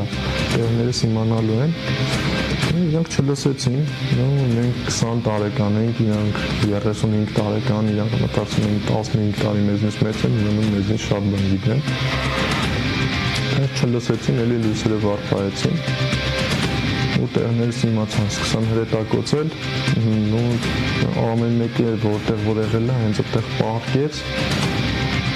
հույս ունենալով, որ իր վրա սնարյադ չի ընկնում։ Գորի խոսքով արկերի ձայնը լսելն արդեն սովորական էր, բայց այդ օրվա ձայնը ուրիշ էր, ավելի մոտիկ, ավելի սարսափազդու, արկը իր կողմներ ուղված։ Կրակելուց են եմ լսել, ու կրակելուց է սարի հետևից մի հատ լույս է վառնում, հրետանում կրակելու լույսն է էլի։ Ու հետի որ տեսա, իմացա, որ դի կոնկրետ իմ կողմ է գալու։ Ու պարկել եմ, հետի որ տրակավ արդեն ոտներս դմբրեց էլի չզգացի։ Հետո որ արդեն մի 5 րոպե հետո սկսավ արդեն զգալ ոտքերս, զգացի որ ոտքերս տենց չկա։ 30 րոպե հետո Գորին օգնության է գալիս զինակից ընկերը, կես հույն, կես հայ։ Գորին ուսերին է առնում ու հասցնում շտապօգնության մեքենան։ Ներսում նրան էր սպասում այ զինվորը, որի կյանքը մի քանի րոպե առաջ էր փրկել Գորը։ Սկզբում հոսպիտալ, հետո Ստեփանագերտ, Երևան։ Գորը ամբողջ ընթացքում մտածել է, որ երկու ոտքերն էլ չկան։ Հիշում եմ, որ երկու ոտքերս չկա։ Ինձ չէին թողում տենայի ես, որ ոտքերս չկա, իրանք մտածում են, որ ես տենամ մի ոտքերս չկա, դեպրեսիայի մեջ կընկնեմ, բայց չգիտեմ, որ ես տենամ մի ոտքերս չկա, շատ կուրախան եմ։ Հերոսի ձեռքին խաղալիք մեքենա է։ Հիվանդանոցում բուժքույրերն են նվիրել։ Իրականը Գորը վարել է պատերազմի օրերին։ Ուրալը պայթել էր արկի հարվածից։ Գորը հասցրել էր մի քանի վայրկյան առաջ դուրս գալ ռազմական բեռնատարից։ Վստահ եմ, որ քայլեմ։ Ну, մի քիչ կաղալով մի քիչ բան, բայց քայլելու եմ, դա որ հաստատ։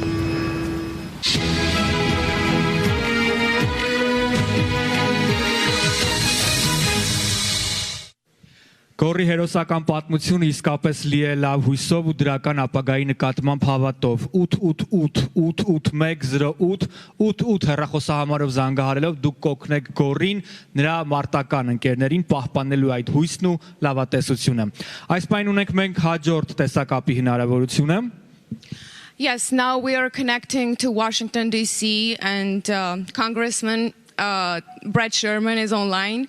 Hello, Congressman Sherman. Thank you for joining us. And please, you're welcome to share your message with Armenians today. Well, thank you. I'm Brad Sherman from America's best named city, Sherman Oaks. It's a pleasure to be with you at a difficult time. Last year, those of us who support the Armenian cause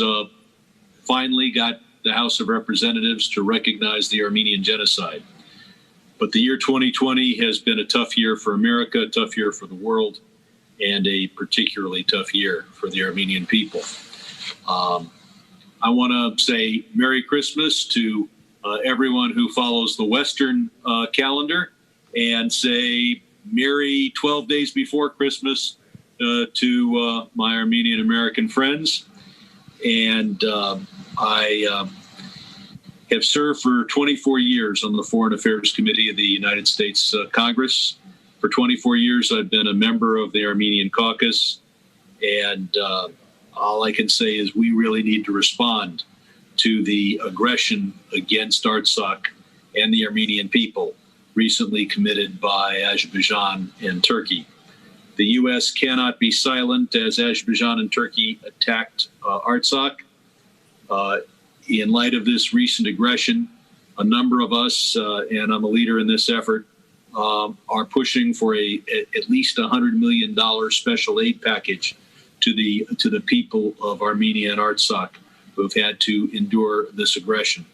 For many years, I've been working to try to secure American aid for Armenia,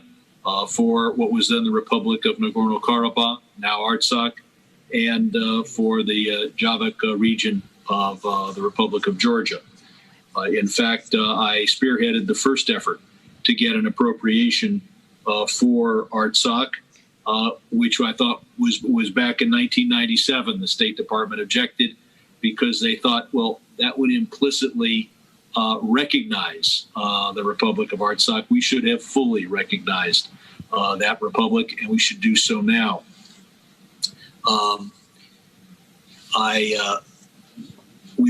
We're not able to secure this $100 million aid package in the bill that's literally on President Trump's desk in Florida right now. But I hope that we're able to put it together with the Biden administration in less than a month. Congress must hold Turkey and Azerbaijan to account for this humanitarian crisis caused by their aggression. In October, I put together a group of 50 members of the House of Representatives to demand that we impose sanctions on particularly those Azerbaijani leaders who are most guilty of this human rights abuse. The terms of the Russia and Turkey-backed ceasefire ending, we hope ending, Azerbaijan's unprovoked violence against the Armenian people, that ceasefire was unfair in its terms. We must not let this disastrous deal forced on Armenia to be viewed as a final settlement. The U.S., as co-chair of the Organization for Security and Cooperation in Europe, must work with our partners to seek a balanced and fair long-term settlement that respects the right of Artsakh to self-determination.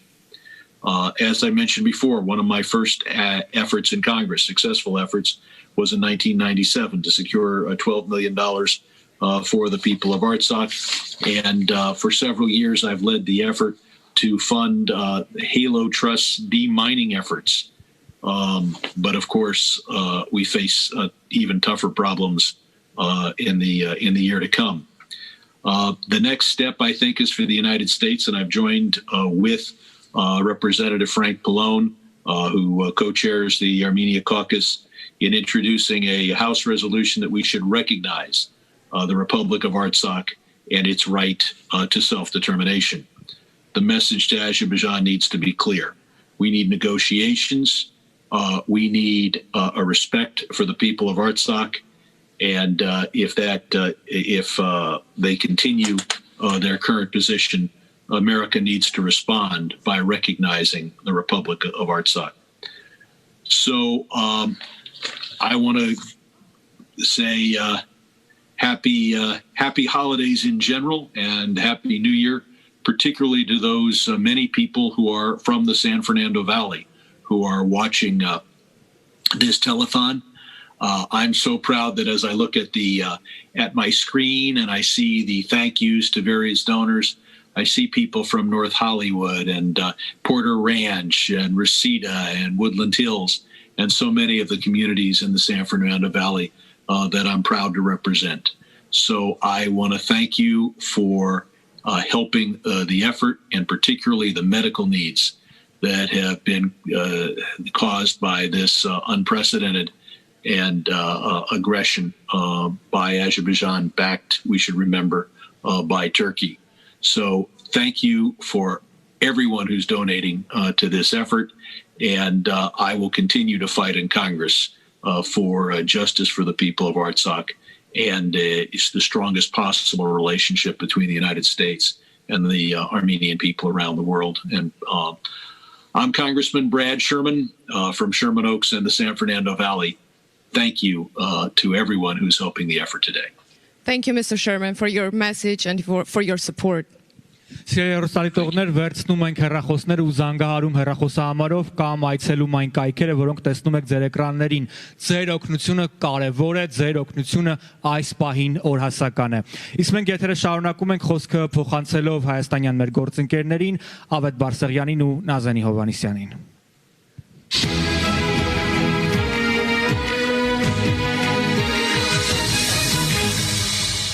Ամերիկահայ բժշկական միությունը եւ հավերժական ազգ հիմնադրամը այս երկու կառույցները եւ ամբողջ հայությունը որոշել են, որ մենք պարտադիր պետք է կարողանանք ապահովել լավ պրոթեզավորումներ մեր հայրենապաշտպաններին եւ ինչպեսը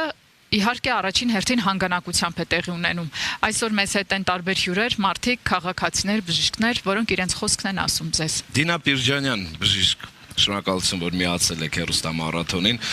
Դինա ջան, բժշկական սարքավորումները նմանատիպ շատ թանկ են։ Ես ուզում եմ որպես բժիշկ դուք ձեր կոչը ասեք ու ինչ եք մտածում ընդհանրապես կստացվի կոնսոլիդացվել եւ հիմի բերել այս գործ։ Բարի, նախ շնորհակալ եմ հրավերի համար եւ ես կուզեի խոսել եւ որպես բժիշկ եւ որպես քաղաքացի։ Նայեք, շատ խոսում ենք հիմա այսօր էլ եւ ընդհանրապես քաղաքում էլ այդ խոսակցությունը, որ հասարակությունը շատ պարակտված է։ Այդ պարակտված լինելու ընթացքում որոշ մեջբերումներ անեմ ուղղակի չտրվելով քաղաքականության իհարկե խոսակցությանը, ուղղակի շատ են ասում նրա մասին, որ եթե պատերազմը կանգնացնեինք, այսպես չլինի, այնպես չէ լինի։ Մյուս մասը ասում են այդ հիմա է հեշտ խոսել դրա մասին, երբ որ մենք արդեն գիտենք ինչ սարսափելի արդյունքներ են ունեցել, իսկ եթե այն ժամանակ այդ մի խոսքով բոլորս գիտենք այդ խոսակցությունները։ Այդ խոսակցությունները լսելով եւ երևի ես մի քիչ հիմա իմ էմոցիաներից կխոսամ, շատ հուզված լինելով, այդ անզորությունը զգալով, պահ ա եղել, որ ես հասկացել եմ, որ մի բան կուզեի կախարդական փայտիկ ունենայի եւ անձամբ ես վստահ ասում եմ, որ եթե ես ունենայի այդ հնարավորությունը, ես չէի նայ հողերին, թող ինձ ներեն են մարդիկ, որ դա սխալ են համարում։ Ես միայն կնայի նրան, որ թույլ չտայի զոհերը լինեին։ Այո, միանշանակ եւ երևի դա իմ մեջ խոսում է նաեւ բժիշկը, որ իմ համար դա է շատ կարևոր։ Ես թույլ չէի տա լինեին զոհեր եւ ես թույլ չէի տա որ լինեին տուժածներ, անդամալույցներ, այսպես վնասվածներ եւ երբ որ ես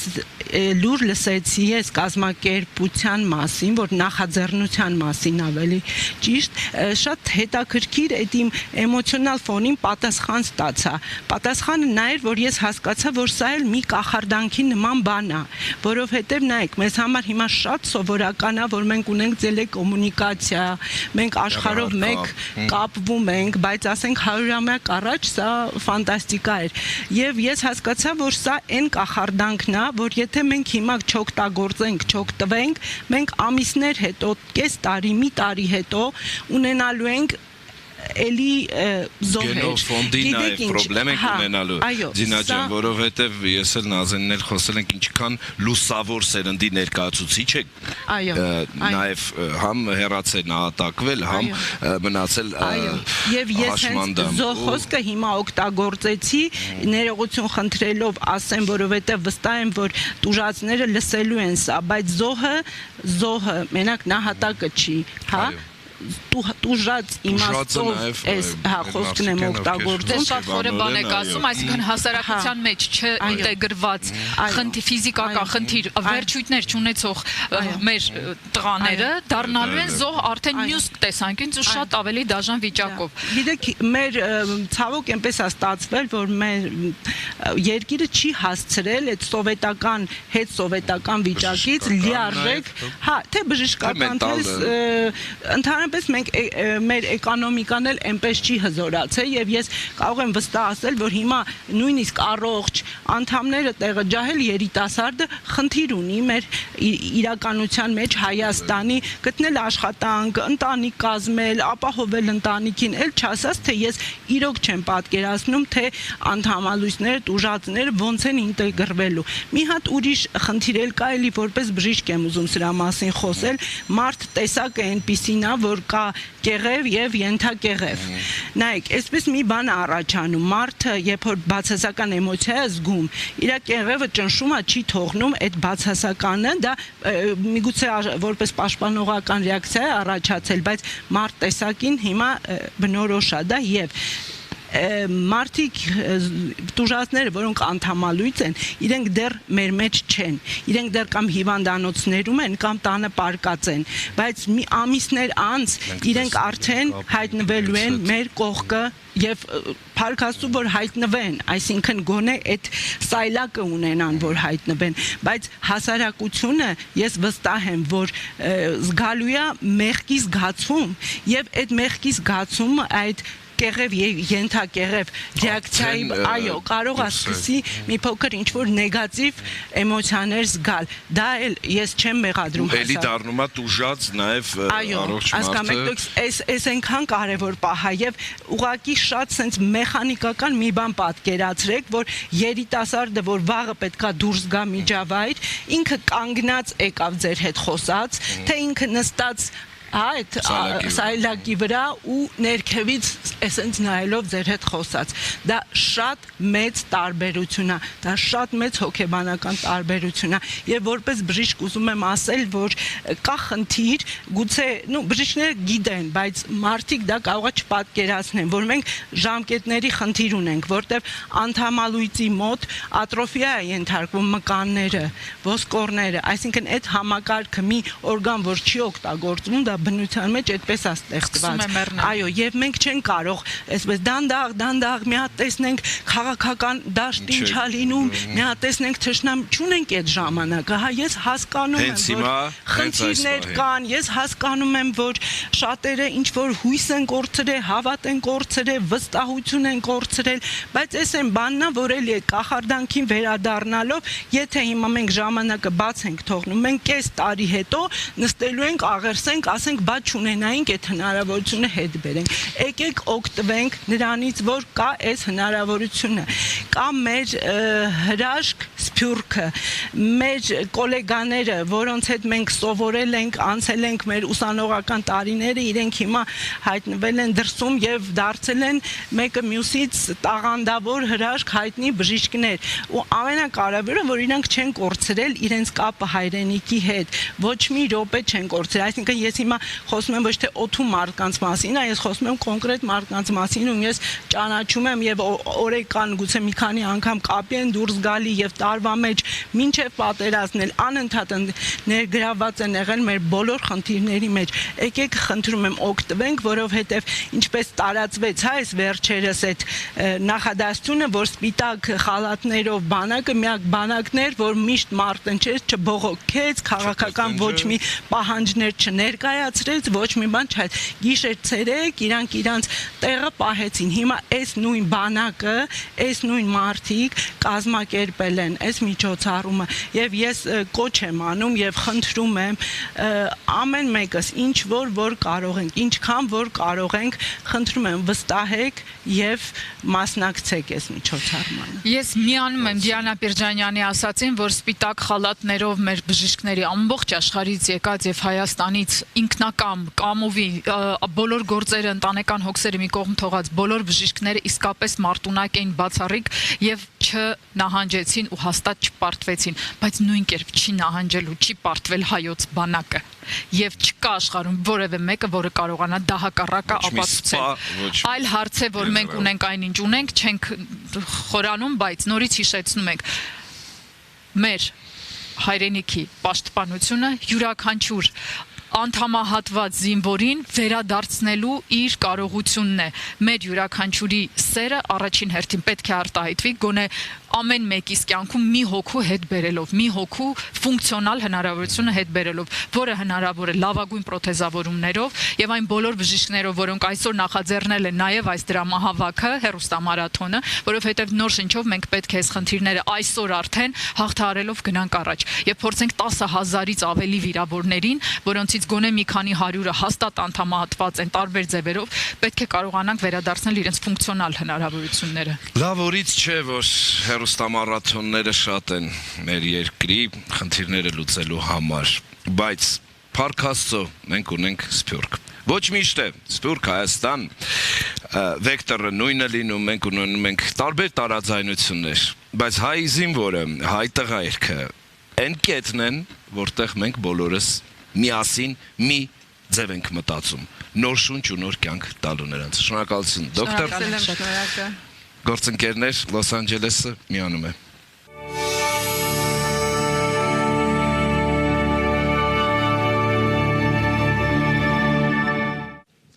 Շնորհակալություն Ավետ, շնորհակալություն Նազենի, մենք շարունակում ենք միասնական ազգ նոր շունչ հերոստամարաթոնը։ Վրուր գիտես, մեզանում կարծես թե այսպեսի կարգախոս կա, չէ, որ ասում են, եթե վստահությունդ կորցնում ես ինչ-որ անձի կամ երևույթի նկատմամբ, դա անդառնալի է։ Այո, համաձայն եմ, շատ դեպքերում այդպես է, բայց այսօր մենք չունենք այդ հնարավորությունը ետ վերադառնալու։ Մենք այսօր այստեղ ենք եւ հիմա։ Մենք պետք է միախմբված լինենք, մենք պետք է հասկանանք, որ այլևս ժամանակ չունենք մտածելու, որտեվ այն տղան, այն զինվորը, որը պատերազմում ինչ-ինչ պատճառներով շատ դժվարին կացության մեջ լինելով, ունենալով հոգեբանական մեծ ճնշում, ունենալով նաև առողջական մեծ վնասներ, եկել է տուն, իրեն դիմավորում են հարազատները, ծնողները, ամբողջ ազգությունը եւ ինքը հասկանում է, որ ինքը այլևս չունի մարմնի մի մաս, վերջույթից մի մաս։ Եվ ինքը հենց ինքը չունի ժամանակ սպասելու։ Ես շատ անգամ պատերազմի ընթացքում հիշում եմ, որ մարդիկ ասում էին, որ գիտեք ինչ, եթե ես լինեի բժիշկ, ես անպայման կմեկնեի այնտեղ։ Եթե ես լինեի, չգիտեմ, ասում եմ, բայց եթե բժիշկ չես, ինչով կարող ես օգնել։ Կգնամ ընթրիք կպատրաստեմ, կար կանեմ։ Հիմա ավարտվեց այդ ամեն ինչը, հիմա չկա։ Հիմա այդ կարը ընթրիքը այստեղ է եւ հիմա է։ Խնդրում եմ, սիրելի հայրենակիցներ, մոռանանք բոլոր տեսակի, ինչպես ասեմ, այն մտքերը, որոնք որ մեզ շփոթեցնում են, հեռախոսահամարը տեսնում ենք, զանգահարեք եւ կատարեք ձեր օգնությունը։ Դա շատ կարևոր է։ Սկզբում մենք խոսում էինք, պետք է մոռանալ ցանկացած մտահոգություն եւ միայն հիմա կենտրոնանալ մեր վիրավոր ու հաշմված տղաներին օգնելու ամենամեծ ու հայրենանվեր նպատակի վրա, որովհետև մենք բժիշկներին վստահել ենք մեր կյանքը։ Հիմա մենք նրանց չվստահելու որևէ խնդիր չունենք։ Հիմա բժիշկներ են, ովքեր պետք է գնան Հայաստան եւ լծվեն մի շատ կարևոր աշխատանքի, պրոթեզավորել մեր հայրենակից եղբայրներին, մեր որդիներին, վերականգնել նրանց առողջությունը։ Հենց հիմա մենք միանում ենք Բոստոն, հարգելի հեռուստադիտողներ, իմ զրուցակիցը Բոստոնից պլաստիկ վիրաբույժ Գևորգ Յաղչյանն է, ով վերականգնողական բժշկության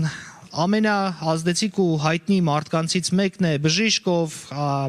եղել է Արցախյան առաջին եւ երկրորդ պատերազմների ընթացքում Հայաստանում։ Բժիշկ, բարև ձեզ։ Բարև ձեզ, ողջունում եմ Բոստոնից։ Շնորհակալություն, որ միացել եք մեզ, շատ կարևոր է ձեր ներկայությունը եղել տարբեր տարիների ընթացքում ու հիմա ըստ էության կարող եք համեմատություն կատարել։ Նոր ժամանակներում որքանով են փոխվել վնասվածքների հետևանքները եւ առհասարակ ինչ բարդություններ հիմա կան, որոնք հրատապ լուծման կարիք ունեն։ Շատ շնորհակալ եմ հրավերի համար մասնակցելու այս մարաթոնին, տելեթոնին։ Կարևորում եմ այն գործը, որ անում է մեր խումբը եւ պատրաստ եմ ծառայելու որպես խորհրդատուների խորհրդի անդամ այն գործին, որը մեր խումբը անելու է։ Անշուշտ տարիները անցել են, փոխվել են տրավմաների ձևերը։ Ես այս անգամ չկարողացա մասնակցեի առաջնագծում օգնել հիվանդներին, բայց շատ ուրախ եմ, որ իմ պատրաստված, մեր պատրաստված բոլոր ուսանողները, օրդինատորները, որոնք դառան բժիշկ, առաջագծում էին եւ կատարում էին այն գործը, որ ես պետք է կատարեի։ Դրանք են Իգոր Զաքարյանը, Դավիթը, որոնք Ստեփանակերտի հիվանդանոցում էին, դրանք են իմ երկու լավագույն աշակերտները, որոնք աշխատում էին Միլիթրի հիվանդանոցում եւ ես իսկապես հպարտ եմ, որ ստեղծել ենք այն սերունդը, որը այսօր աշխատեց եւ բերեց այն, ինչ որ մենք կարողացանք ունենալ։ Ուզում եմ նշել, որ այո, դուք շատ ճիշտ նշեցիք, որ տրավմաների ձևը փոխվել է եւ այս 44-45 օրվա ընթացքում մենք կարողացանք տելեկոնսուլտացիաների միջոցով կապենք Միացյալ Նահանգների լավագույն կենտրոնների էքսպերտներին եւ բոլոր էքսպերտները միանշանակ ասում էին, որ դուք ունեք այդ փորձը, մենք այդ փորձը չունենք, որտեղ դրոնային այդ բեկորային վնասվածքները շատ սպეციფიկ են եւ մենք մեր ընկերների միջոցով, դիասպորայի սփյուռքի ընկերների միջոցով կարողացանք այդ խորհրդակցությունները անցկացնենք։ Ես ուզում եմ մի հատ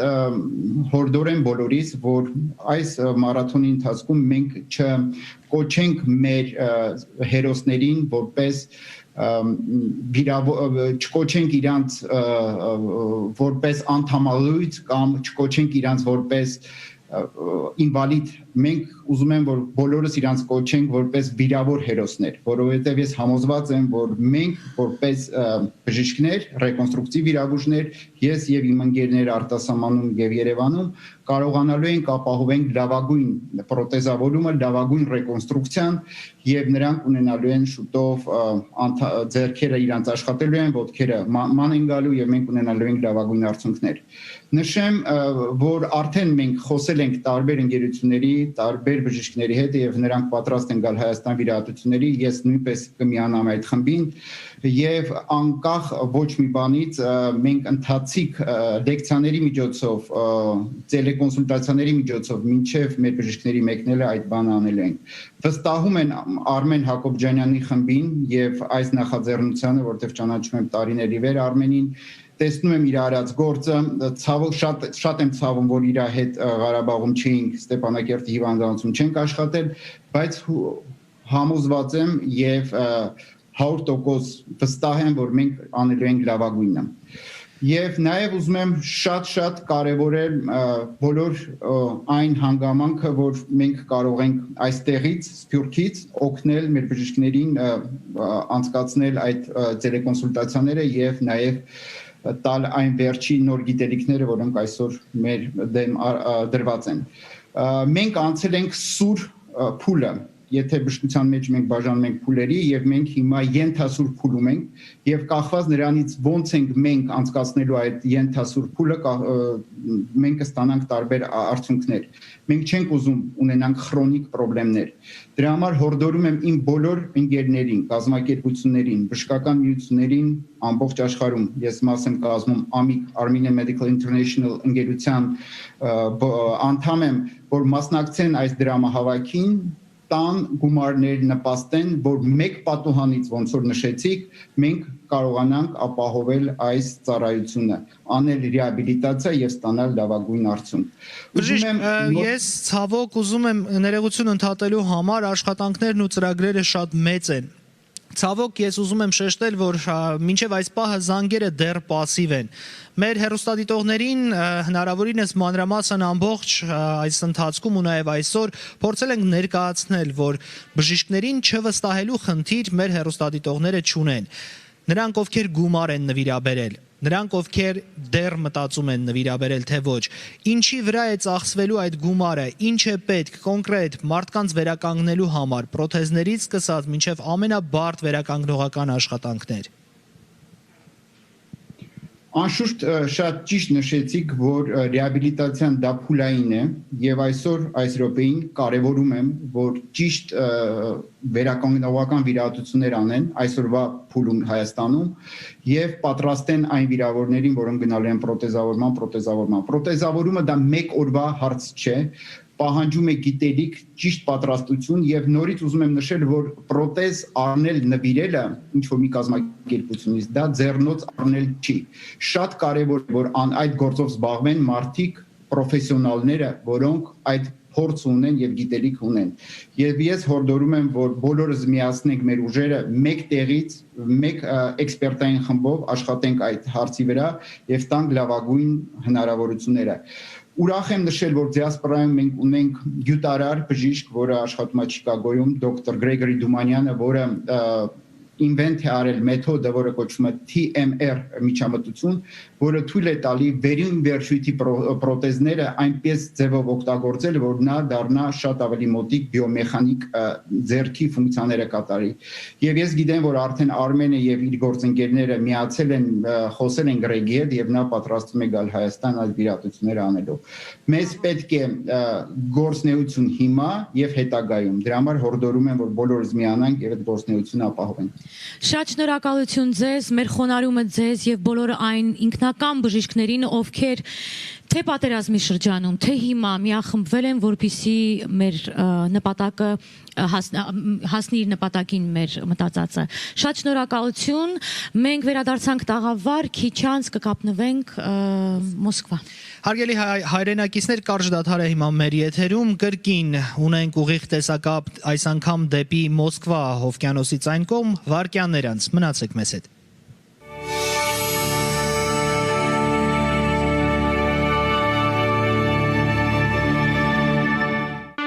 Բոլորս մեր կյանքով պարտական ենք հայ զինվորին։ Այսօր նրանք ամենաշատը ունեն մեր օգնության կարիքը։ Եվ բժիշկները, ովքեր պատերազմի ողջ ընթացքում գտնվում էին Հայաստանում եւ Արցախում, ուզում են շարունակել այդ օգնությունը։ Եկեք միասին միավորվենք, դառնանք մեկ մարդ եւ օգնենք մեր զինվորին,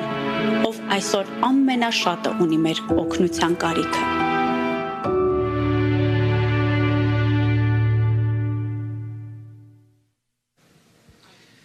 Հարգելի հայրենակիցներ, շարունակում ենք միասնական ազգ նոր շունչ դրամահավաքը, այս պահին մենք ուղիղ տեսակապ ունենք Մոսկվա, բացառիկ զրույցը մեզ սպասվում, բայց նախքան մեր զրուցակցին ներկայացնելը ես ուզում եմ չդադարեք նվիրատվությունները։ 888-881-0888 հեռախոսահամարը գործում է ձեզ համար, հարգելի հայրենակիցներ, զանգահարում եք, նվիրաբերում եք այնքան գումար, որքան կարող եք, ամեն մի լուման, ամեն մի ներդրումը վերականգնելու է մեկ հույս, վերականգնելու է մեկ հավատ, վերականգնելու է մեկ հայրենիքի նվիրյալին։ Եվ ավելորդ անգամ չեմ համարում նշելու, որ այս ամենը որևիցե կապ չունի Հայաստանի Հանրապետության ղեկավարության կամ որևէ կուսակցության հետ,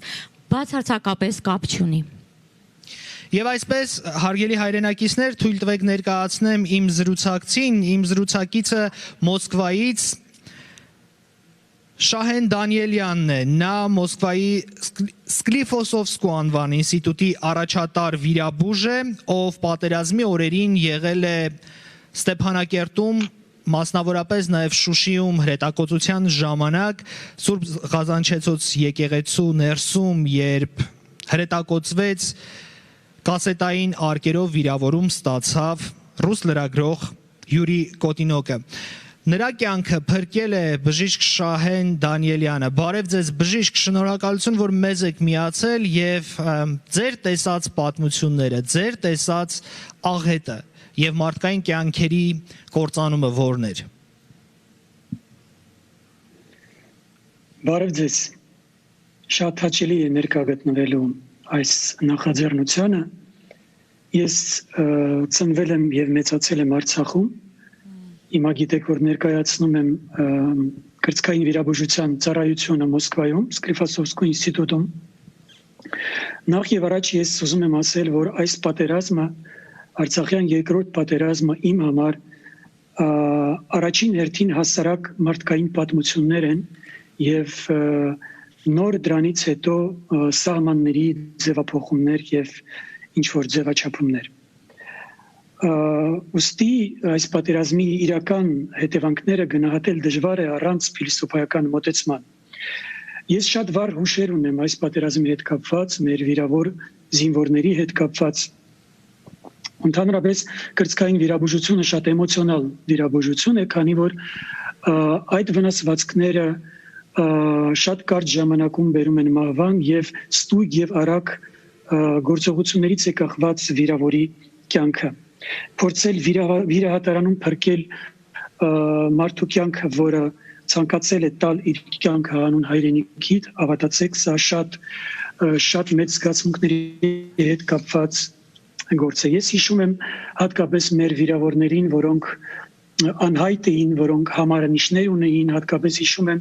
36 համար անհայտ վիրավորին, 62 համար անհայտ վիրավորին, որոնք ունեին ծանր հրետանային, հրազենային վերքեր, սրտի, կերակրափողի։ Ես այցելեցի այդ վիրավորներին Երևանում արդեն պատերազմից հետո եւ նրանք ապաքինվում էին, հայտնի էր արդեն նրանց անուն, ազգանունը, բայց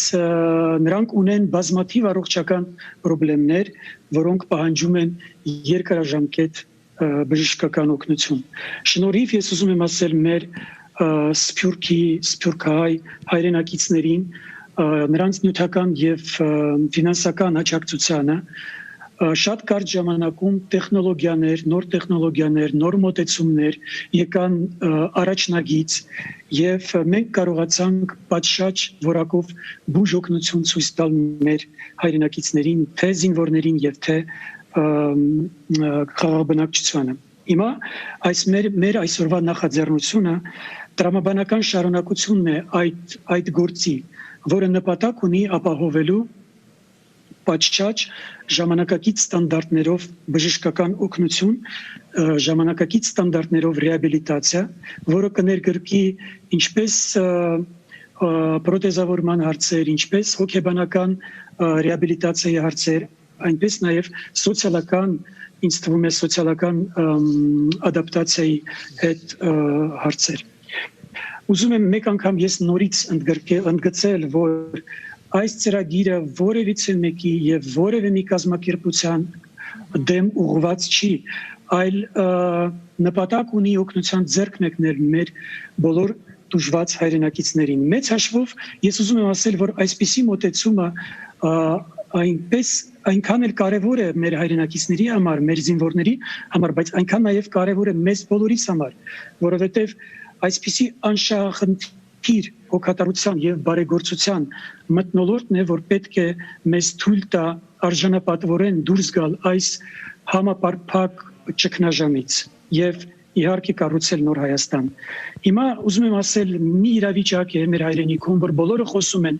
անընդհատ խոսում եւ քննադատում են, բայց գործ շատ քիչ է կատարվում, ինչպես գիտեք։ Ես գտնում եմ, որ մենք պետք է վերջ տանք մեր ճոխ կենացային այսպես ասեմ,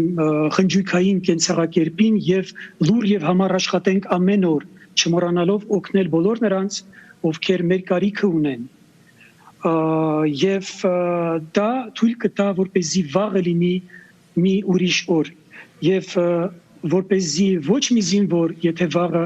մեր հայրենիքին նորից վտանգ սպառի, ոչ մի զինվոր չերկմտի։ Ես շնորհակալություն եմ հայտնում մեր բոլոր ընկերներին, որոնք թույլ տվեցին իմ խոսքը հասցնելու մեր բոլոր հայրենակիցներին, կրկին շնորհակալություն հայտնել մեր բոլոր հայրենակիցներին, որոնք իրանց օգնության ձեռքը մեկնեցին մեր հայրենիքի դժվարագույն օրերից մեկի ժամանակ։ Եվ ուզում եմ ասել, որ սա չպետք է լինի ինչ-որ մի հատ սիրահարվածության նման բան, որ պատերազմն էր, վերջացավ, գնաց։ Սա շարունակական գործ է, մեր գործը դեռ նոր է սկսվում եւ մեր բոլոր գործերը դեռ առջևում են։ Կրկին շնորհակալություն եմ հայտնում։ Շնորհակալություն Բժիշկ Դանիելյանին, շատ շնորհակալություն ձեզ։ Շնորհակալություն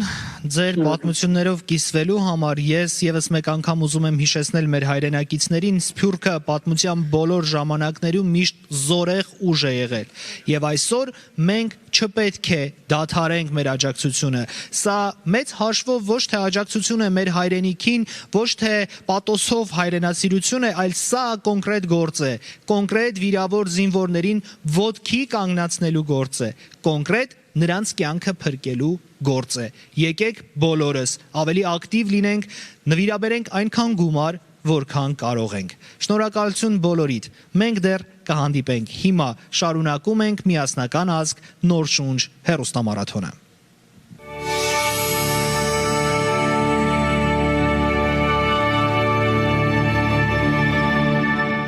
Դիտակետներ Մատաղիսի իր դիտակետում էր, երբ սկսվեց պատերազմը։ Վերջին լուսանկարն է կռվից առաջ։ Դիտակետում կանգնած էի, պոստեր եմ ենք։ Մեկ է տանկի ձենը լսում եմ, էլի, հա, ցելիք շեր տանկի ձենա գալի։ Հա վերջ տանկը սենց կանգնեց, ջոկել է ու կանգնեց ու իր ձենել է գալիս։ Սենց մեկ է սկսին սնարադներով հա վերդ հակել է, որ քայլելու տեղը չկար, էլի դաժե։ Լա հասի այդ վաղ պարկեցի, սա ասկոկիկը դիտակետին կպա։ Հենց դա շուտ վազելով հասանք բանը, մեր շելը։ Մին 10 րոպե մնացինք, կապ տրվին, որ հելեք վերև, էլի։ Ու սկսվեց պատերազմը։ Ընդամենը 3 ամիս էր մնացել, որ տուն վերադառնար Շուշի։ 1 տարի տանը չէր եղել, բայց այդպես էլ Շուշի չվերադարձավ։ Հասա իմ բնակիցը, մի քիչ մնաց մեր տանկը, մեր տանկին խփին, էլի։ Մեջն էիր դու։ Հա, սաղս մեջն էինք, բայց չտարակեց, էլի բախտներից բերեց։ Ստվոլը բանը ցեի վեկա, բայց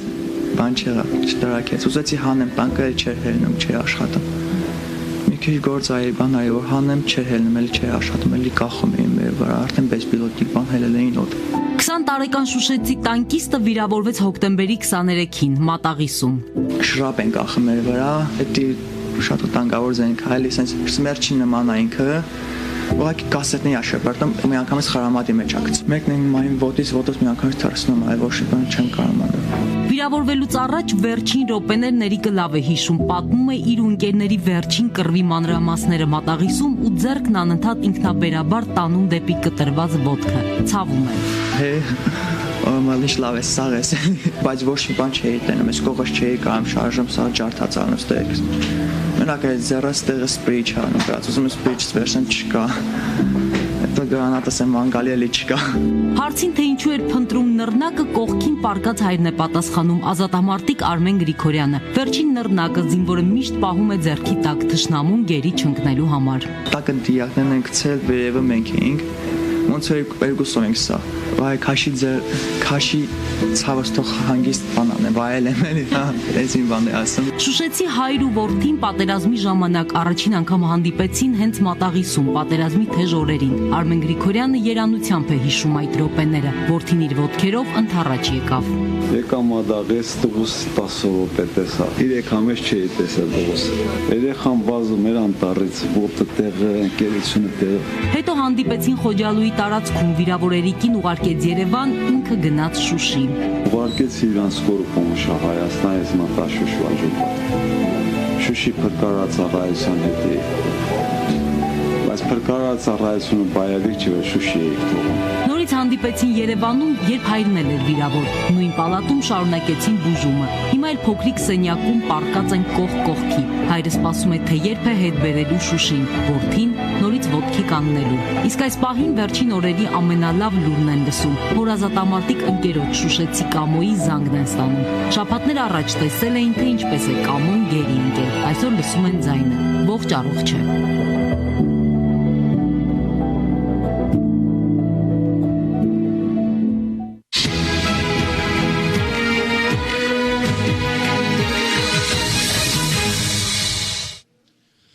Հավերժական ազգ հիմնադրամը շարունակում է միասնական ազգ նոր շունչ հեռուստամարաթոնը եւ այս պահին մեզ դիտում են Լոս Անջելեսում Pan Armenian, Armenia USA եւ Horizon հայկական հեռուստաընկերության հեռուստադիտողները, ինչպես նաեւ Հայաստանում մեզ դիտում են Armenia TV-ի մեր հարգելի հեռուստադիտողները։ Շնորհակալություն բոլոր նրանց, ովքեր ակտիվորեն մասնակցել են մեր հեռուստամարաթոնին ու արդեն հասցրել են կատարել նվիրատվություններ։ Ես հիմա նայում եմ եւ տեսնում եմ ակտիվություն, զանգերի կենտրոնում մեր կամավորները արդեն ավելի հաճախ են բարձրացնում լսափողերը եւ խոսափողերի միջոցով ստանում են բոլոր այն մեսիջները, այն նվիրատվությունները, որոնք դուք ուղարկում եք մեր հիմնադրամին։ Ես ուզում եմ, որ դուք ավելի ակտիվանաք, որովհետև այս հիմնադրամի առանցքում կանգնած են բժիշկներ, մարդիկ, ովքեր կոչված են օգնել մեր զինվորներին, բոլոր այն վիրավոր հերոսներին, ովքեր պատերազմական գործողությունների ընթացքում կորցրել են իրենց վերջույթները։ Նրանք կարիք ունեն որակյալ պրոթեզավորման։ Գործում են նաև մեր կայքեջերը եւ ես ուզում եմ ձեզ տեղեկացնել, որ դուք հնարավորություն ունեք նաև միանալ մեզ ամսական վճարումների ձևով եւս։ Այսինքն մեր տեխնիկական մասը ապահովող բոլոր մասնագետները ապահովել են, որպեսզի կայքերը լինեն շատ հասանելի եւ չափազանց դյուրին, որպեսզի դուք խնդիրներ չունենաք։ Ես այս բանին ուզում եմ ձեզ ներկայացնել այն մարդկանց, այն բժիշկներին, ովքեր ինձ հետ բեմահարտակում են, Ժենյա Թամասյանն է այստեղ, բժիշկ տեղագործ, ինչպես նաև Գառնի Բարխուդարյանը, ով պրոֆեսոր է եւ ներկայացնում է Ջոն Ուայն ուրուցկաբանության ինստիտուտը, ինչպես նաև հանդիսանում է գանձապահը Armenian American Medical Society բարեգործական կազմակերպության։ Շնորհակալություն, որ եկել եք, շնորհակալություն, որ մեզ հետ եք եւ իհարկե կխնդրեի, որպեսզի դուք երևի թե դոկտոր սկսեիք։ Այո, շատ շնորհակալ եմ այս առիթի համար։ Ողջույն ձեզ սիրելի հայրենակիցներ, ես հոգապարծու անդամ եմ Armenian American Medical Society, որ հայ բժիշկների կազմակերպությունն է։ Վերջին Արցախյան պատերազմի մեր կազմակերպությունը իրագործել է շատ մեծ ծրագիրներ Հայաստանում։ Մենք հայտարարել ենք medical supplies, medical equipment, թեղորայք, աջակցելով donation center-ի հետ եւ միասին համագործակցելով Ամիկի հետ Armenia Fund, Armenian Nurses Association, Armenian International Medical Fund, բայց մենք պետք է շարունակենք մեր սուրբ գործը։ Մենք ունենք նպատակ, որ օգնենք մեր հայ վիրավոր հերոսին եւ զինվորին։ Եվ ահա այսօր Armenian American Medical Society-ին հայ բժիշկների կազմակերպությունը լիովեն աջակցում է նորաստեղծ կազմակերպության Eternal Nation կազմակերպությունը, որը գլխավոր նպատակներից մեկն է օգնել մեր զինվոր հայ հերոսին եւ զինվորին։ Խնդրում եմ բոլորը զանգահարեք պաստառի վրայի համարին։ Ձեր մասնակցությունը անհրաժեշտ է եւ ձեր այսօրվա նվիրատվությունը, սիրելի ժողովուրդ, գալինի ձեր շնորհակալությունը մեր զինվորին, որ նվիրեց իր կյանքը։ Շնորհակալ եմ բոլորիդ։ Շնորհակալություն։ Խնդրեմ, բժիշկ։ Շատ շնորհակալ եմ։ Մերսի, որ կազմակերպել եք էսի եւ հրավիրել եք, որ մենք խոսանք։ Մեկ քանի հատ բառ անգլերենով ասեմ։ Thank you very much for having us. As the treasurer of the Armenian Medical Society, it's an honor to represent our organization and its collaboration with Eternal Nation. The Armenian Medical Society has a long track record of working with support on the ground and in Armenia to help our Armenians in a global effort. And more recently, this has become further in effect. We've worked with the Armenian Medical International Committees, which is a conglomerate of globally organized committees to help with the COVID pandemic, helping our Armenian physicians and medical professionals on the ground to tackle this challenging problem. And then, of course, sadly, as the war started, we became very involved from the first days on to support our wounded and the affected in Armenia from the war. We helped with organizing physicians and other healthcare professionals, nurses, pharmacists, to go to Armenia and help on the ground with efforts in taking care of our wounded, as well as to procure funds, as well as procure supplies that are necessary for the rehabilitation, the recovery, and the basically saving the lives of these wounded soldiers. But our work isn't done. Now we have the war behind us, hopefully, and we have a number of soldiers that are still recovering from their wounds. And this recovery is going to take a long time. Some warriors some have lost their arms and legs. Some have lost parts of their head as a result of life-saving efforts to save them. So a prosthetic is necessary, and these don't come cheap. And these are important devices to help get these people back into society, reintegrate them, get them back to work, and get them back to somewhat of a normal life. We also need prosthetics for the brain, for the skull, to put the heads back together so that they can also recover appropriately. All of these need expertise and effort. We are happy to work closely with the Eternal Nation organization, with our physician and healthcare experts, our rehab experts around the world, as well as through our resources, both with equipment and other efforts, education and whatnot, to help our colleagues. And so I'd encourage everybody here, everybody watching, spending their Christmas morning with us, to please donate, please contribute to this cause, because this is an important effort. This is a global diaspora-initiated effort run by the diaspora, and will really help our wounded to get back into society and back to hopefully a normal life. Thank you. Շնորհակալություն մասը կազմելու համար եւ շնորհակալություն, որ վստահել եք ու հավատացել եք հավերժական ազգ հիմնադրամին եւ շնորհակալություն ձեր ներկայության համար։ Մենք հաճախ ենք խոսում Սփյուռք, Հայաստան եւ Արցախ միասնության մասին եւ անընդհատ ամենապատեհ եւ անպատեհ առիթներով կարեւորում ենք այդ երամիասնությունը։ Երբ սկսվեց պատերազմը սեպտեմբերի 27-ին, շատերը մեկնեցին կամավոր եւ գնացին Արցախ, գնացին պաշտպանելու մեր հայրենիքը եւ իմ ծանոթներից շատերը, ովքեր ներկայացնում են բժշկական ոլորտը, եւս գնացին Արցախ։ Նրանցից շատերը այս օրերին վերադարձել են ու չեն ուզում խոսել այդ մասին։ Նրանք չեն համարում իրենց արածը հերոսություն։ Ես ունեմ ընկերուհի, ես ունեմ ընկերներ, ովքեր եղել են եւ աշխատել են այդ օրերին Գորիսի, Ղափանի, Ստեփանակերտի հոսպիտալներում, արկերի պայթյունների ներքո կատարել են վիրահատական միջամտություններ, սակայն իրենց արածը երբեք չեն ներկայացնում անպագորգոր խոսքերով։ Նրանք ասում են ընդամենը մի բան. մենք չէինք կարող չգնալ, մենք այնտեղ պետք է լինեինք եւ մենք ունեինք կարեւորագույն առաքելություն։ Ես իհարկե պետք է հպարտության խոսքեր ու շնորհակալության խոսքեր ես պահին հղեմ նրանց, որովհետև ի տարբերություն մեր թշնամիների, ում օգնում էին վարձկանները, մեզ, մեր զինվորներին, պատերազմի այդ օրերին օգնում էին բժիշկները, որոնք մեկնել էին Արցախ, սահմանամերձ ամենատարբեր հոսպիտալներ, Սփյուռքի ամենատարբեր գաղթօջախներից։ Նրանցից մեկը բժիշկ Ալեքսանդր Գևորգյանն է, ով այս պահին կիսում է իմ հետ հարթակը։ Ես շնորհակալ եմ ձեզ, ողջունում եմ եւ շատ շնորհակալություն, որ դուք եկաք։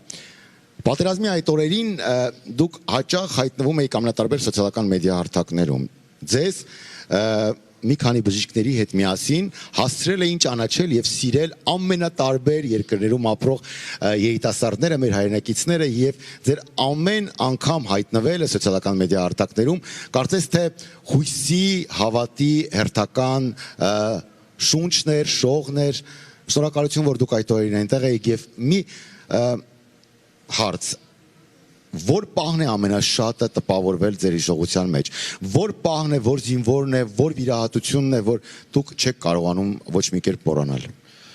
Շատ դժվար է արդյոք հիշել այդ պահերը, բազմաթիվ էին այդպիսի պահերը, բազմաթիվ վիրավորումներով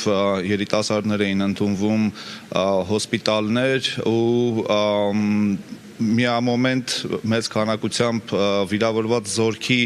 ընդունումը եւ նրանց սպասարկումը համարյա թե հիշողությունդ մթագնում է, դու չես կարող արդեն տարբերակել դեմքերը, չես կարող հիշել թե որ դեպքից հետո որ մեկին բերեցին, բայց գոյություն ուներ մի բան, աշխատող բժիշկների թիմը չէր փորձում կենտրոնանալ նրա վրա, թե հետագայում ինչ պետք է լինի, նրանք տվյալ պահին որոշում էին, շատ բախտորոշիչ մոմենտ էր, նրանք փորձում էին կազմակերպել աշխատանքը որակյալ, որպեսզի յուրաքանչյուր զինվոր, որը արդեն մարտի դաշտից հետո հայտնվել է հոսպիտալում, միանշանակ ստանա 100%-անոց բուժօգնություն, փրկվի կյանքը եւ հետագա առողջությանը ամենամինիմալ վնասներով դուրս գրվի հիվանդանոցից, տարահանվի մյուս հոսպիտալ եւ արդեն ստանա հետագա բուժումը հայրենիքում։ Ես օգտվելով առիթից ուզում եմ շնորհավորել բոլորի ծննդյան տոնը, ովքեր որ հետևում են արևմտյան օրացույցին ու խնդրում եմ բոլորին կատարել իրենց հանգանակությունները որպես նվեր հայր զինվորին, ընդունված է ծննդյան տոնի կապակցությամբ մեկը մյուսին նվեր անել, ուստի իմ կողմից կլինի խնդրանք եւ կլինի հորդոր ձեզ բոլորիդ, ովքեր որ ուզում են կատարել ինչ-որ նվեր, այդ նվերը կատարել այսօր հայ զինվորին, որը որ ամենաշատը անհրաժեշտություն ունի այդ նվերին, այդ նվերը կարող է լինել անդամալույծ ոտքի պրոթեզ, դա կարող է լինել անդամալույծ ձեռքի օրթեզ, դա նաև կարող է լինել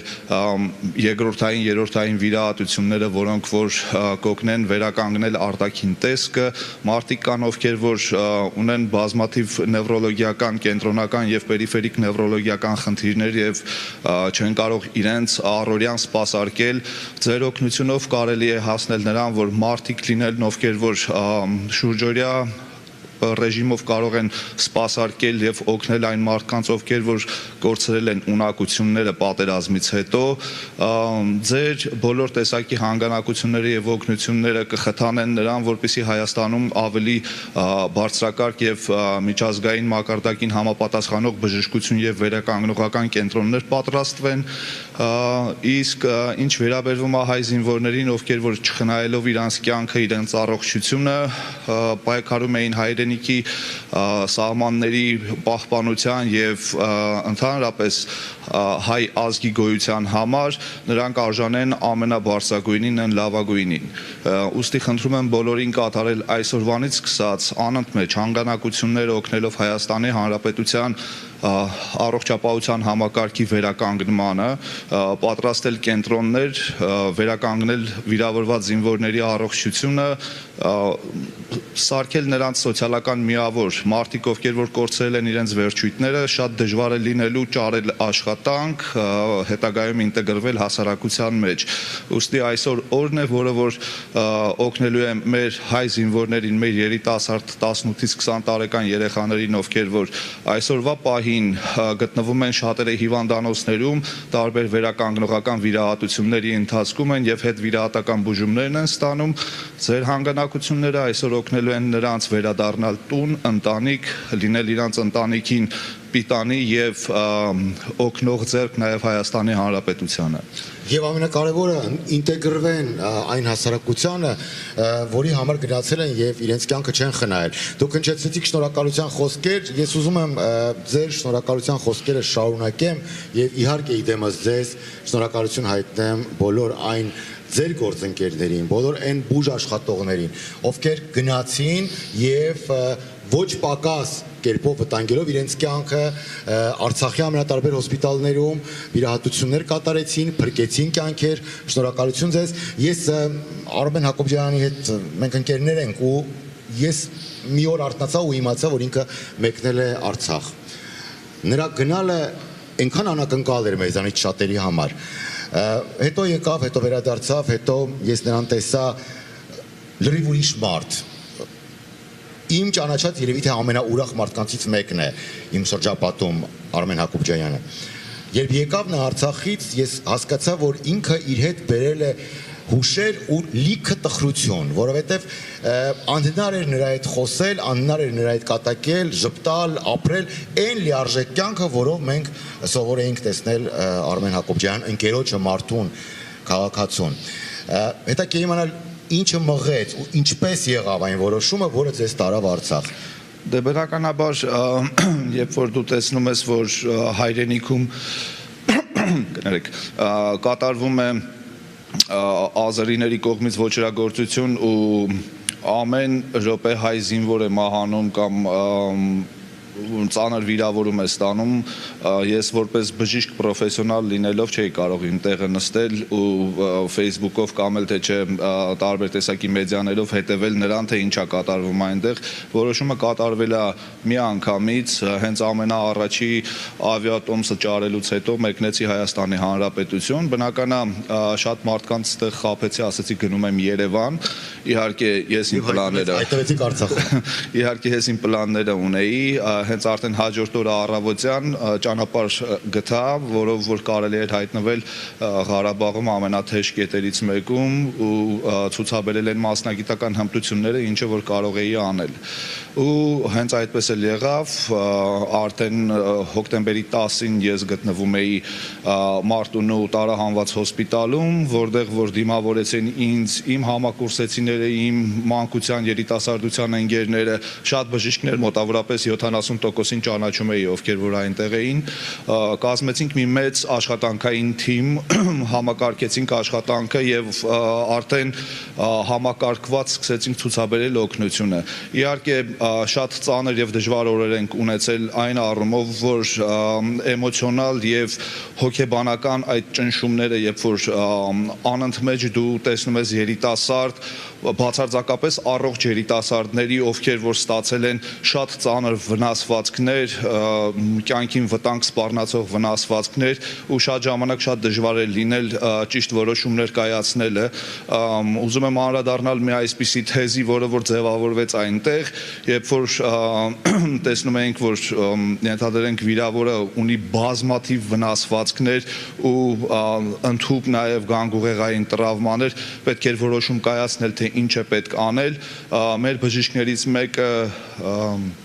ասաց, որ նրանք այս վիճակով են իրենց ընտանիքին պետք, իրենց մայրերին պետք։ Ուստի մենք ջանք չխնայեցինք, կատարեցինք այն ամենը, որով որ կարելի էր բոլոր երիտասարդներին, ովքեր որ տարբեր աստիճանի վնասվածքներ ունել, վերադարձնեինք իրենց ընտանիքին։ Ինչի համար շնորհակալ ենք ձեզ եւ բոլոր այն մարդկանց, ովքեր մեկնեցին այդ օրերին Արցախ, Հայաստան եւ պայքարեցին իրենց ֆրոնտում, ամենատարբեր հոսպիտալներում։ Դե ինչ, հավերժական ազգ հիմնադրամի հերոստամարաթոնը շարունակում է իր ընթացքը, այս պահին ու անընդհատ դուք տեսնում եք հեռախոսահամարը, որով պետք է զանգահարեք եւ կատարեք նվիրատվություններ։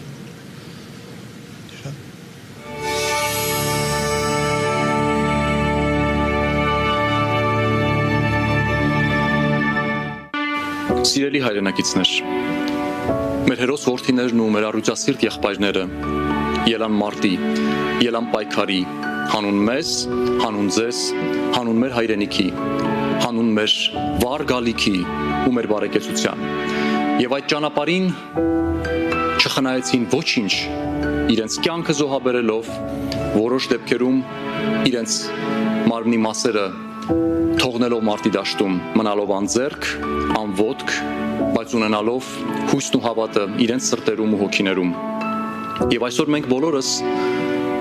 պարտավոր ենք մեր սրբազան պարտքն ու պարտականությունը աջակից լինել մեր եղբայրներին, հոգեմտավոր աջակցություն ցուցաբերելով նրանց, ինչպես նաև նյութական, ֆինանսական եւ այս պարագայում նաև մասնագիտական, բժշկական աջակցություն։ Այդ տղաների ծնողները արցունքն աչքերին մեծ դժվարությամբ ապահովում են իրենց որդիների առօրյա խնդիրները, նրանց հագցնելով, կերակրելով, որոշ դեպքերում նաև տեղափոխելով։ Գաղտնիք չէ, որ Հայաստանում այդ պայմանները հեռու են կատարյալ լինելուց եւ անդամալույց հաշմանդամ մեր եղբայրները մեծ խնդիրներ ունեն թե տեղաշարժվելու, թե իրենց կյանքի շարունակությունը արժանապատվորեն ապահովելու համար։ Եվ մենք բոլորս պարտավոր ենք մեր աջակցությունը այս պարագայում հրատապ կերպով ցուցաբերել նրանց ամերիկահայ բժիշկների միջոցով։ Ամերիկահայ բժիշկները եղել են մարտի դաշտում, անցել են այդ դժոխային ճանապարհով, տեղյակ են բոլոր նրբերանգներից, բոլոր իրադարձություններից, ծանոթ են այդ տղաներին, ովքեր ունեն այդ աջակցության անմիջական եւ հրատապ կարիքը եւ ունեն բոլոր մասնագիտական գիտելիքներն ու հնարավորությունները օգտակար լինելու նրանց։ Եվ այս դրամահավաքը բոլորովին այլ բնույթ է կրում։ Սա տարբեր է պետական կառույցների դրամահավաքներից, մինչև օրս տեղի ունեցած բոլոր դրամահավաքներից, որովհետև այս դրամահավաքի նպատակը ամերիկահայ բժիշկներին հնարավորություն ընձեռնել է, խոսքը ֆինանսական, ինչպես նաև գործիքային հնարավորության մասին է, որպեսզի նրանք կարողանան իրականացնել աստվածահաճո մի գործ, գնալ եւ հարյուրավոր մեր տղաներին, մեր եղբայրներին, ովքեր ապրում են հայրենիքում, պրոթեզավորել, բուժել, բժշկել, վերադարձնել նրանց դեպի կյանք եւ ապահովել նրանց կյանքի շարունակության արժանապատիվ ընթացքը։ Կրկնում եմ, սա բոլորիս սրբազան պարտքն ու պարտականությունն է եւ հորդորում եմ ձեզ եւ մեզ բոլորիս անմիջական նյութական աջակցություն ցուցաբերել այս դրամահավաքի միջոցով, որպեսզի ամերիկահայ բժիշկները իրենց գործը կարողանան իրականացնել մեր հայրենիքում եւ հարյուրավոր մեր եղբայրներին նորից ապարգևեն հնարավորություն տեղաշարժվելու, քայլելու, շփվելու եւ դառնալու մեր հասարակության նորից հետ գալու ու դառնալու մեր հասարակության լիարժեք ու լիիրավ անդամ։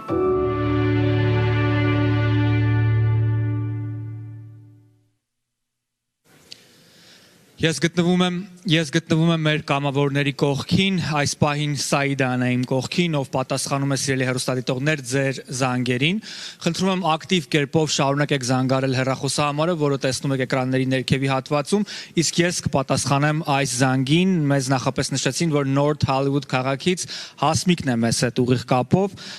Բարի առավոտ Հասմիկ, շնորհակալություն ձեր նվիրատվության համար։ Դուք այժմ եթերում եք։ Կխնդրեմ 1-2 բառով ասել ձեր նվիրատվության եւ առասարակ իհարկե այս պահին նվիրատվությունները կատարելու կարեւորության մասին։ Բարև ձեզ, նախ ուզում եմ շնորհավորել բոլորի Merry Christmas ասել եւ ուզում եմ ասել, որ մենք այսօր բոլորս պետք է լինենք մեր զինվորների կողքին, մենք պարտավոր ենք, մեր պարտքն է լինել մեր վիրավոր զինվորների կողքին։ Ասմիկ, մենք շնորհակալ ենք եւ իհարկե ցանկանում ենք, որպեսզի ձեր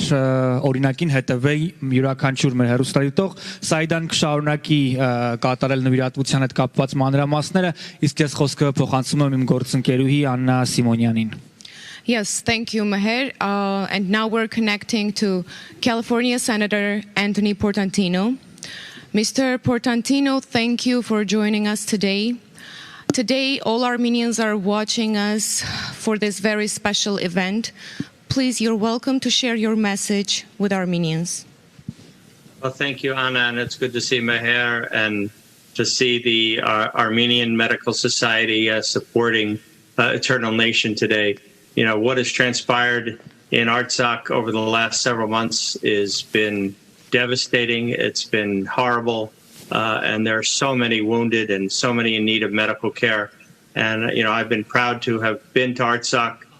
3 times and met so many wonderful people. And some folks who I've broken bread with are no longer with us. And so I'm proud to be here first and foremost to offer a donation of $1,000 to the cause today. So I'll make a $1,000 donation. But just to thank the Medical Society and Eternal Nation for this terrific effort to bring medical care, physical, mental, and vocational rehab. I mean, there's so many folks who have been affected who need all 3. And to know that the Armenian Medical Society is setting this up through Eternal Nation, it has my support, and I hope everyone out there will support as well. And as I said, I'm happy to make a donation and just to share the spirit of the holidays in support for these brave men, women, families who were devastated by this war. So God bless everybody for putting this on, and thank you for letting me just encourage people to support. And please do what you can. Thank you. Thank you, Mr. Portantino. Mr. Portantino, you visited Artsakh and Armenia a few years ago. Could you please share your memories from Armenia and Artsakh? Well, I've been there 3 times, Meher. The picture behind me is one I took when I was in Shushi. And the people were peaceful. They were loving. They should have been allowed to live their lives in peace without the devastation that was brought upon them. And, I loved my time there. I was there 3 times over the last 7 years and was looking forward to being back there in September. It just was, it's a magical place, as we all know. And, my heart is broken for what has happened and what has transpired for these historic lands and the people that were displaced. Nothing struck me more than the white cathedral in Shushi. The last time I was there with council member Ardashis Kasakian and Zadeh Sananian, we crashed a wedding, and to see that beautiful cathedral devastated today, it's just not right. It's heartbreaking. It's atrocious, and so thank you. Thank you, Mr. Portantino. Thank you for sharing your message and encouraging Armenians to join our event, and we continue our fundraiser. Սիրելի հեռուստադիտողներ, պետք է նշել, որ օրվա ընթացքում, այս ժամերի ընթացքում մենք դիտելու ենք պատմություններ ու իհարկե լսելու ենք դեպքեր, որոնք խոսում են մեր հերոսների հերոսական պատմությունների, նրանց վաղվա օրվա հետ կապված ապրումների ու սպասումների, իսկ այդ սպասումները վաղվա օրվա լույսն ու հույսը կապված է միայն ձեզնից։ Խնդրում եմ զանգահարել հեռախոսահամարներով, այցելել վեբկայքերը, որոնք դուք տեսնում եք ձեր էկրաններին, իսկ մեր եթերը շարունակում է եւս մի հերոսի պատմություն, նրա անունը Վարդան եւ նա սպասում է իհարկե ձեր անմիջական օգնությանը։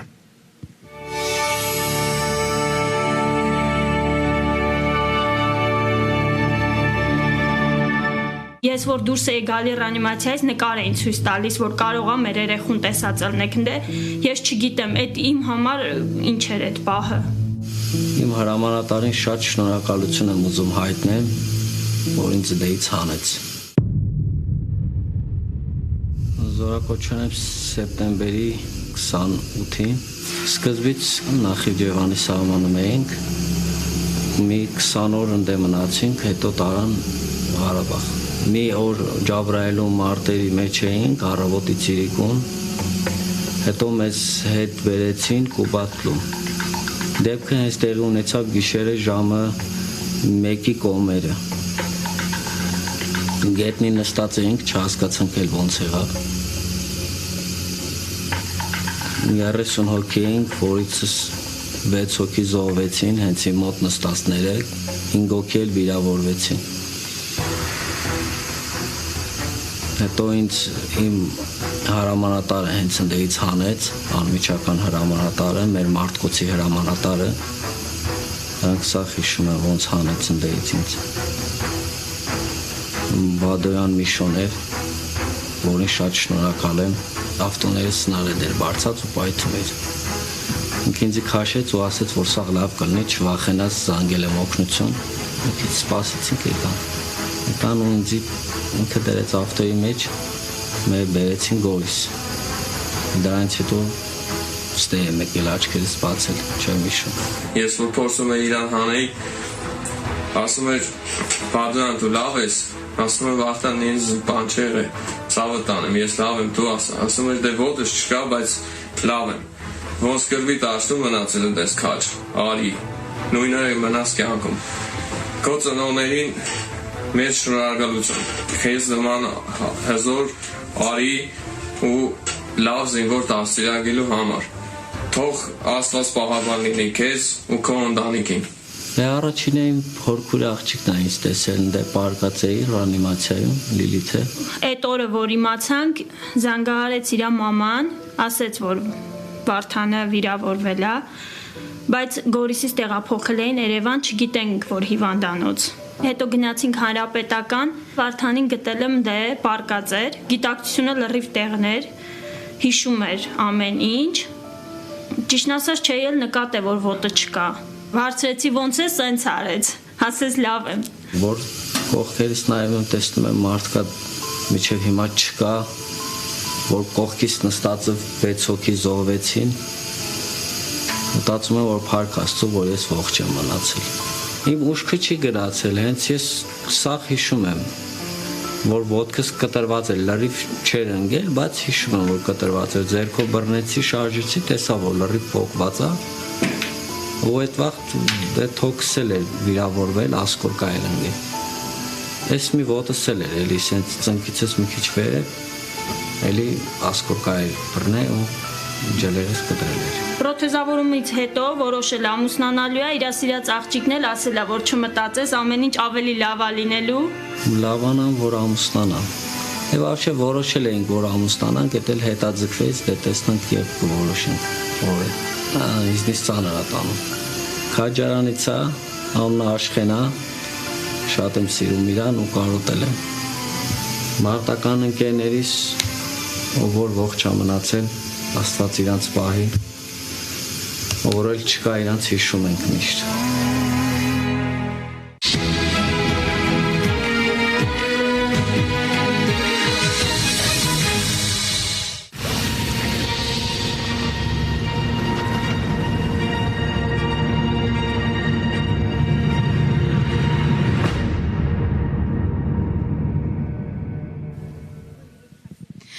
Ահա այս տղաների, այս հերոսների համար է, որ այսօր այստեղ ենք, սիրելիներ։ Ես ուզում եմ, որպեսզի բոլորս միախմբվենք եւ մեկ գաղափարի շուրջ տանք մեր նվիրատվությունը գումարի տեսքով եւ ահա հիմա մենք կզրուցենք եւս մեկ կամավորի հետ։ Բարև ձեզ, ձեզ հետ զրուցում է Անի Քրիստին, ում հետ պատիվ ունեմ խոսելու։ Մարոմել Քոնյան։ Ողջույն։ Նախ ես ուզում եմ առիթից օգտվել եւ շնորհավորել ձեզ Սուրբ Ծննդի կապակցությամբ եւ կցանկանայի ձեր բարեմաղթանքը, ձեր պատկերացումները ապագայի մասին եւ այսօր ինչն է ձեր օգնությունը դեպի այն գաղափարը, ինչի համար այսօր հավաքվել ենք։ Շատ լավ գաղափարի համար եք հավաքվել, հույսով եմ, որ նորեն չկրկնվի այս դեպքերը, որ եղել է, շատ եմ ցավում, բայց ուրախ եմ, որ մի փոքրիկ հանգանակություն կարող եմ անեմ, որ ոչնչություն է իմ արածը այդ հիվանդների եւ այդ վատ առողջ երիտասարդների դիմաց, հույսով, որ բոլորն էլ առողջանան, լավանան եւ մեր երկիրը վտանգից հեռու լինի, թուրքին պատահի այս բաները, ոչ թե մեզի։ Իմ ցանկությունը սա է։ Ես հասկանում եմ ձեր հուզված ձայնից, մենք բոլորս հիմա այդպիսի վիճակում ենք, հավատացեք, որ նույնիսկ այն մարդիկ, ովքեր անընդհատ 24 ժամ նույնիսկ էկրանների առջևում են, չունեն խոսքի խնդիր, այս ժամանակ մենք բոլորս դողում ենք, որովհետև մեծ պատասխանատվություն ունենք մեր ուսերին, եւս մեկ անգամ համախմբվելու եւ մեր տղաներին նոր կյանք տալու, նոր սեր տալու, ապագա տալու։ Ձեզ շատ շնորհակալ եմ։ Շատ կարողանայի, բայց շատ եմ ցավում։ Հույսով եմ, որ այդ չկրկնվի այս դեպքերը։ Այսօր նվիրատվության շատ կամ քչություն չկա, մենք բոլորս մեր հնարավորության չափով պետք է միախմբվենք եւ վերջում ես վստահ եմ, որ եթե մեզ հայ են ասում, ապա մենք միասնական ենք եւ ամեն ինչ պիտի որ ստացվի։ Ես հիմա հեռախոսը փոխանցում եմ մեր կամավոր տղային, նա կշարունակի ձեզ հետ, իսկ հիմա ես փոխանցում եմ իմ գործընկերոջը, Վրույրին, խնդրեմ։ Շնորհակալություն Անի, շնորհակալություն նաև մեր բոլոր նվիրատվություն կատարող հայրենակիցներին, հարգելի հայրենակիցներ, հարգելի հայեր։ Մենք առհասարակ Ռակ չենք կարող որևէ կերպ դադարել մեր նվիրատվությունները։ Մենք առհասարակ չենք կարող միայնակ թողնել մեր հայրենակցին, ով մեծ ողբերգության մեջ է, դա մեր արյան մեջ է, դա ենք մենք։ Մենք չպետք է հիմա դադարենք նվիրատվությունները, չպետք է կորցնենք վստահությունը հատկապես նրանց նկատմամբ, ում մենք մեր կյանքն ենք վստահում, ում առաջինն ենք դիմում պատեհ անպատեր։ Խոսքը բժիշկների մասին է։ Հիմա մենք հարգելի հայրենակիցներ, ընթացքը շարունակում ենք զրույցով իմ զրուցակիցն է Լոս Անջելեսում Հայաստանի Հանրապետության գլխավոր հյուպատոս դեսպան Արմեն Բայբուրցյանը։ Նա իր զորակցությունն է հայտնել մեր նախաձեռնությանը, այնպես ինչպես համայնքում կատարվող բոլոր մեծ հասարակական բարեգործական նախաձեռնություններին։ Բարև ձեզ պարոն Բայբուրցյան, շնորհակալություն, որ այստեղ եք եւ շնորհակալություն այդ մեծ աջակցության համար, որ միշտ ձեզանից ստանում է համայնքը։ Բարև ձեզ, ես եմ շնորհակալ ձեզ ձեր հրաշալի աշխատանքի համար, Ռուր ջան եւ ձեր բոլորիդ։ Այս նախաձեռնությունը արժանի է աջակցության։ Մենք բոլորս այսօր մեր աջակցությունն ենք հայտնում այս կարևոր նախաձեռնությանը, որը իմի է բերել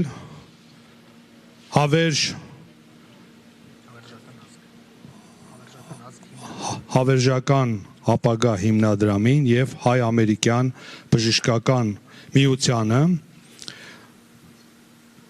Գիտեք, պրոթեզավորման կենտրոն ունենալը Հայաստանում այն գաղափարն է, այն հարցն է, որը վեր է որևէ քննարկումից։ Պատկերացրեք, ինչքան վիրավոր զինվորներ ունենք այսօր, վիրավոր հերոսներ Արցախում, Հայաստանում, մեր հայրենիքում։ Այդ վիրավորները պետք է ունենան մեկտեղ, որտեղ իրենց համապատասխան բուժումը կարող են ստանալ։ Քանի զինվորի մենք կարող ենք վիրավոր զինվորի բերել, ասենք Միացյալ Նահանգներ, ասենք Կալիֆոռնիա կամ որևէ այլ երկիր բուժման համար, շատ քիչ թվով, առանձին անհատների միայն։ Քանի զինվորներ տարբեր հիվանդանոցներում Հայաստանի կարող են իրենց բուժումը ստանալ եւ վերականգնողական այդ աշխատանքների իրենց նկատմամբ ուղղել։ Նորից շատ սահմանափակ թվով եւ ունենալով այսպիսի մեկ կենտրոն, պրոթեզավորման կենտրոն, վերականգնողական կենտրոն, մենք հնարավորություն կունենանք բոլոր մեր վիրավոր հերոսներին համապատասխան բուժում տրամադրել։ Հայ-ամերիկյան բժշկական միությունը հրաշալի ջանքեր է գործադրել այս պատերազմի ժամանակաշրջանում։ Մենք բոլորս քաջատեղյակ ենք դրան։ Նաև մենք գիտենք, թե քանի տասնյակ հայ բժիշկներ այստեղից, բուժքույրեր, բուժեղբայրներ մեկնեցին Արցախ, մեկնեցին Հայաստան, իրենց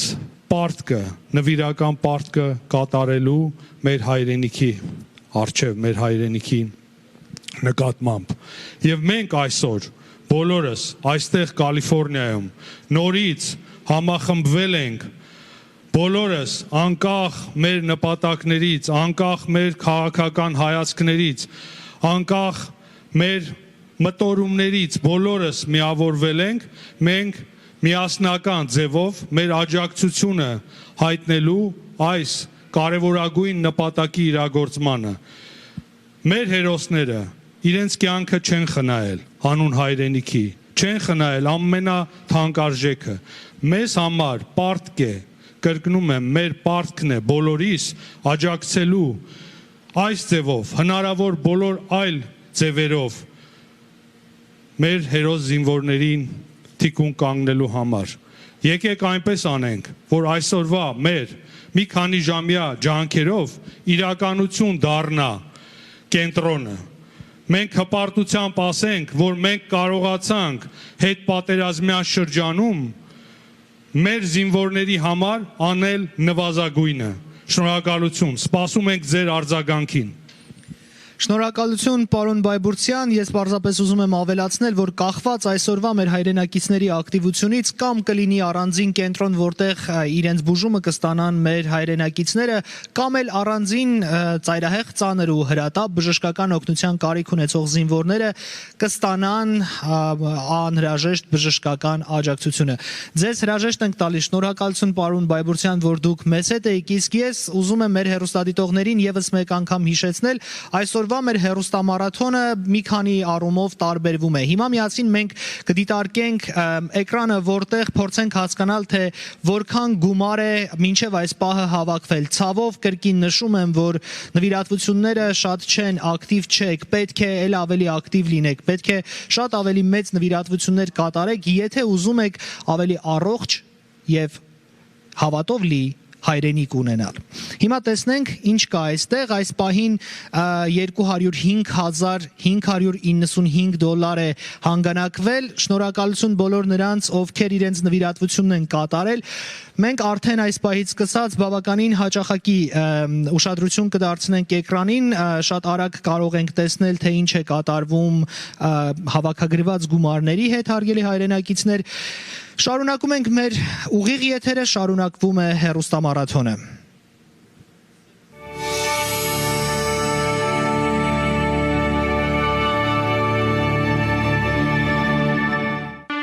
Սիրելի հայրենակիցներ, դեկտեմբերի 25-ին եկեք բոլորս միանանք մի բարի գործի։ Եկեք բոլորս օգնենք ամերիկահայ բժիշկներին, որպեսզի նրանք կարողանան օգտակար լինեն մեր վիրավոր եղբայրներին։ Թող Աստված պահապան լինի մեզ բոլորիս։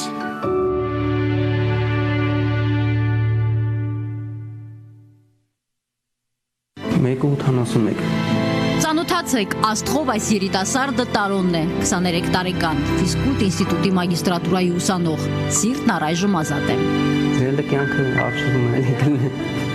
Պատերազմի առաջին վայրկյանից ծնողներն անընդհատ հեռախոսին էին նայում, հանկարծ զանգ բաց չթողնեն, 5-րդ օրը ջրականում ծառայող որդուն չզանգեց, ավելի ուշ զանգեց հոսպիտալից։ Հենց երեքին, երբ որ արդեն իմացին արդեն տանում Ստեփանակերտ, ժամանակի մեն զանգել ասել, որ ինչ վիրավոր են թեթև տանում են Ստեփանակերտ։ Տարոնն ու իր ընկերները վիրավորվել են ականանետի պայթյունից, այդ վիճակում առնաքամ լինելով 9 ժամ սպասել է օգնության։ Դրանից հետո հրաշք էր թվում, երբ լսեց վիրավոր զինվորներին որոնող հրամանատարի ձայնը։ Ինքը լավա, որ գիտակից ա եղել, փառքաստու, որ գիտակից ա եղել, ձայն ա տվել, գիտակցության ա եղել։ Վիրավոր ոտքով Տարոնն ու ընկերները իրար օգնելով երկար են քայլել, ճանապարհը հեռու էր։ Սկզբում դրան տարել են ջրականի, հետո Հադրութի, այնտեղից էլ Ստեփանակերտի հոսպիտալներ։ 20 ժամ է անցել, մինչև կարվեր վիրահատությունը։ Երկար ա տևել, մինչև վիրահատվել, ամիգուցե այդ ժամանակ այդքան չանցներ, նման խնդրի առաջ չկանգներ։ Տարոնը չի իմացել, որ ոտքը հեռացնելու էին։ Նույնիսկ վիրահատությունից հետո գլխի չի ընկել, որ ձախ ոտքը ծնկից վերև չկա։ Ինձ որ տարան արդեն վիրահատության չեն էլ ասել։ Ես Ստեփանակերտ հասել եմ գորից նոր եմ իմացել։ Կամքի մեծ ուժ ունեցող Տարոնը նորից է սովորում քայլել, ոտքի կանգնել։ Պրոթեզն առայժմ ուսումնական է։ Հիմա ունես դարը, որ կարան էլի լավ պրոթեզներ սարքեն, շատ լավ կներ է, որ լիներ դրանցից։ Պատերազմը փոխեց երիտասարդի պլանները, որոշել է փոխել մասնագիտությունը, մագիստրատուրան ավարտելուց հետո դառնալ կինեզոթերապիստ։ Մյուս տարի արդեն էլ սկսեմ ուսումը շարունակել ու Գնալ եք ուսումը շարունակել, այսինքն մագիստրատուրա։ Հա։ Շարունակեմ ընթացքում կաշխատեմ էլի։ Մարզի չա երևի ինչ-որ տենց։ Տեսնեմ կարող հետո փոխեմ էլի, մասնագիտություն ուշ մասնագիտությունով գնամ։ Իսկ այս փուլում Տարոնը շրջապատված է ընկերներով, հաճախ խոսում է ծառայեկիցների հետ, որոնք այս պահին էլ սահմանին են։ Զբոսանքի հետ դուրս գալիս գիշերները։ Շատ կարդում է, եղբայրն ազնավուր է նվիրել, կյանքից կարճած։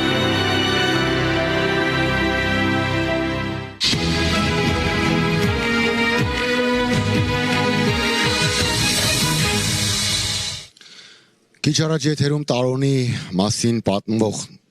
չափազանց հուզիչ պատմությունն էր, եւ Տարոնը միայնակ չի։ Տարոնի հետ միասին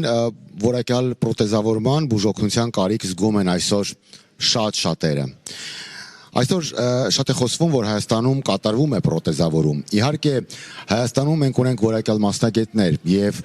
88-ի երկրաշարժից հետո ավելի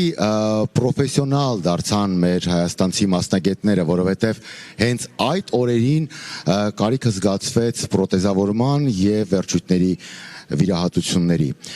Դրանից հետո Հայաստանը կարծես թե դարձավ տարածաշրջանի առաջատար երկրներից մեկը,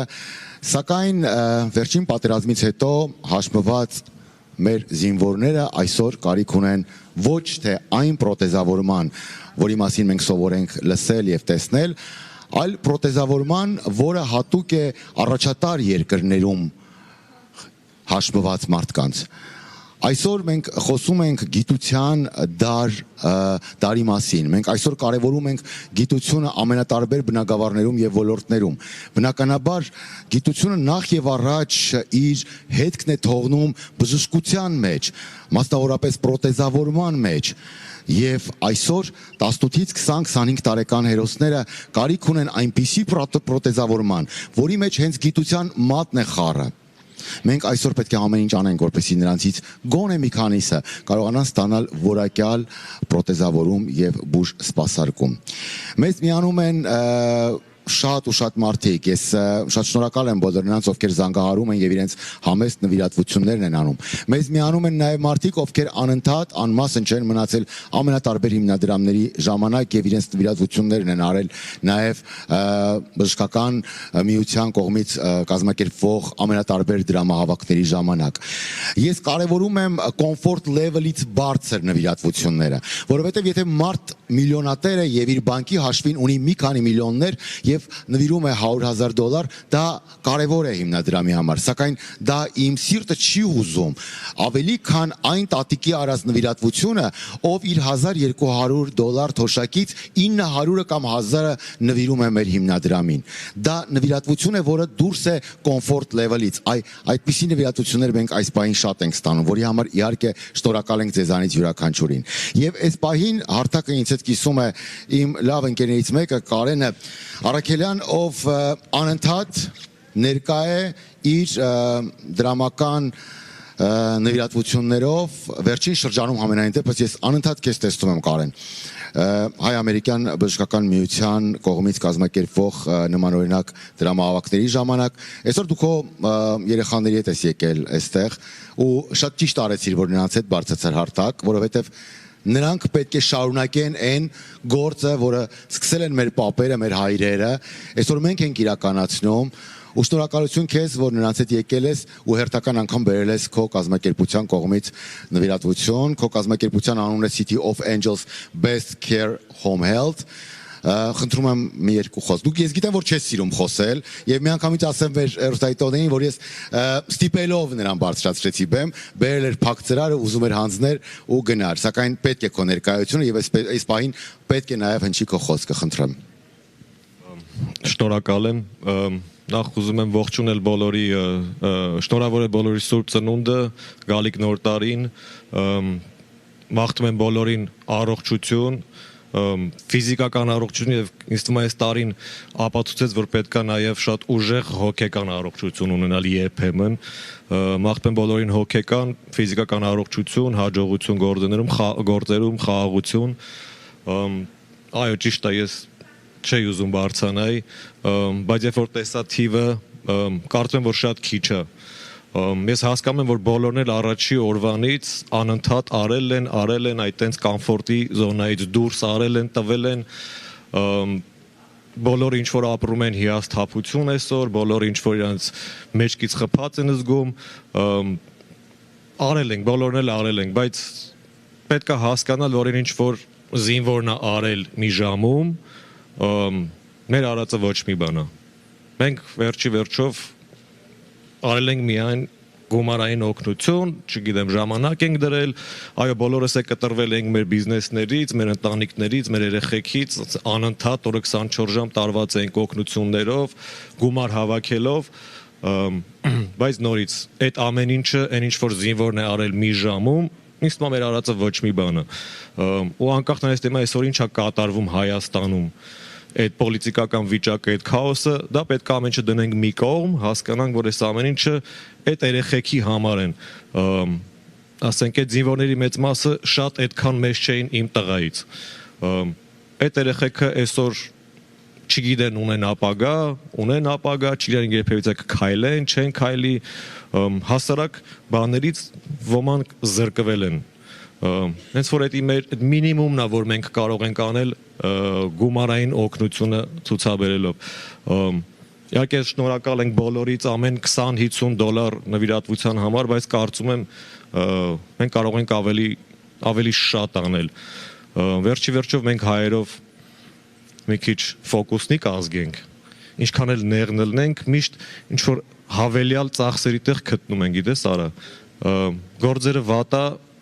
թանկանոց ավտոն քշում ենք, գործերը լավա, թանկանոց ավտոն քշում ենք, լավ ուտում ենք, լավ հագնվում ենք, այսինքն մենք կարողանում ենք վերջում հայթայթել ինչ-որ հավելյալ մի գումար մեր հաճույքի համար։ Սա եթե կարողանում ենք այդ էքստրա, այդ հավելյալ փոքր գումարները, մեծ գումարները հայթայթել, այսօր պետք է անպայման, այո, քո ասածով դիսկոմֆորտ ապրենք, մեր կոմֆորտից դուրս նվիրատվություն անենք զինվորներին օգնելու համար։ Ու ես ասեմ, որ գիտեմ մարդկանց մոտ այսօր անվստահության հարցեր են առաջացել հիմնադրամների, ես անձամբ ճանաչում եմ Armenian American Medical Society ամբողջ ազնագազմի շատ վաղուց, ես իրանց հետ միշտ աշխատել եմ, աջակցել եմ, Eternal Nation հիմնադիրին ես ճանաչում եմ շատ լավ, մեր լավ ընկեր Արմեն Հակոբյանյանին, նրանք միշտ գործը տարետեղ են հասցրել։ Ես ասեմ ոչ մեկ թող չկասկածի մի վարքյան, որ ինչ որ գումարը տեղ չի հասնելու, չի հասնելու, այս անձնակազմը միշտ տարիներ շարունակ արել է ամեն ինչ, մի բան էլ ավել, երևի չեք էլ լսել, որովհետև ճիշտ գործանելու երևի գլուխը կախ են անում, բայց ուզում եմ վստահություն առաջացնեմ, եթե իմ ծանոթները կտեսնեն հեռուստացույցով, որ այո, հանգիստ, խիղճներդ հանգիստ ձեր նվիրատվություններն արեք։ Շնորհակալություն Կարեն, ես էլ ուզում եմ ավելացնել, որ այն կազմակերպությունը, որը դու ես ներկայացնում, որի հիմնադիրն ես, միլիոնների կամ միլիարդների շրջանառություն չունի։ Բայց դու կարողացել ես առանձնացնել այս հիմնադրամի համար $30,000 եւ բերել ես փակ ծրարի մեջ չեկը, որպեսզի հանձնես մեզ, ինչի համար շնորհակալություն։ Այս օրերին իմ համար մեր ժողովուրդը երիտե բաժանում է 3 մասի։ Գիտես, մի մասը պատկերավոր, եթե բաժանենք նրանց, մի մասը մարդիկ են, ովքեր միշտ կատարել են նվիրատվություններ, սակայն այսօր հիասթափված քաշվել են մի կողմ եւ չեն ուզում լսել որևէ հիմնադրամի մասին։ Մի մասը երբեք որևէ հիմնադրամին մի սենտ չի տվել, բայց այսօր փորձում է իր չտալը արդարացնել հիմնադրամների նկատմամբ եղած անվստահությամբ։ Ու ասում են դե ինչ տանք էլի, բայց իրենք կյանքում չեն տվել։ Եվ երրորդ մասը դու ես ու բոլոր այն մարդիկ, ովքեր այս պահին զանգում են մեզ եւ շարունակում են զանգել եւ շարունակում են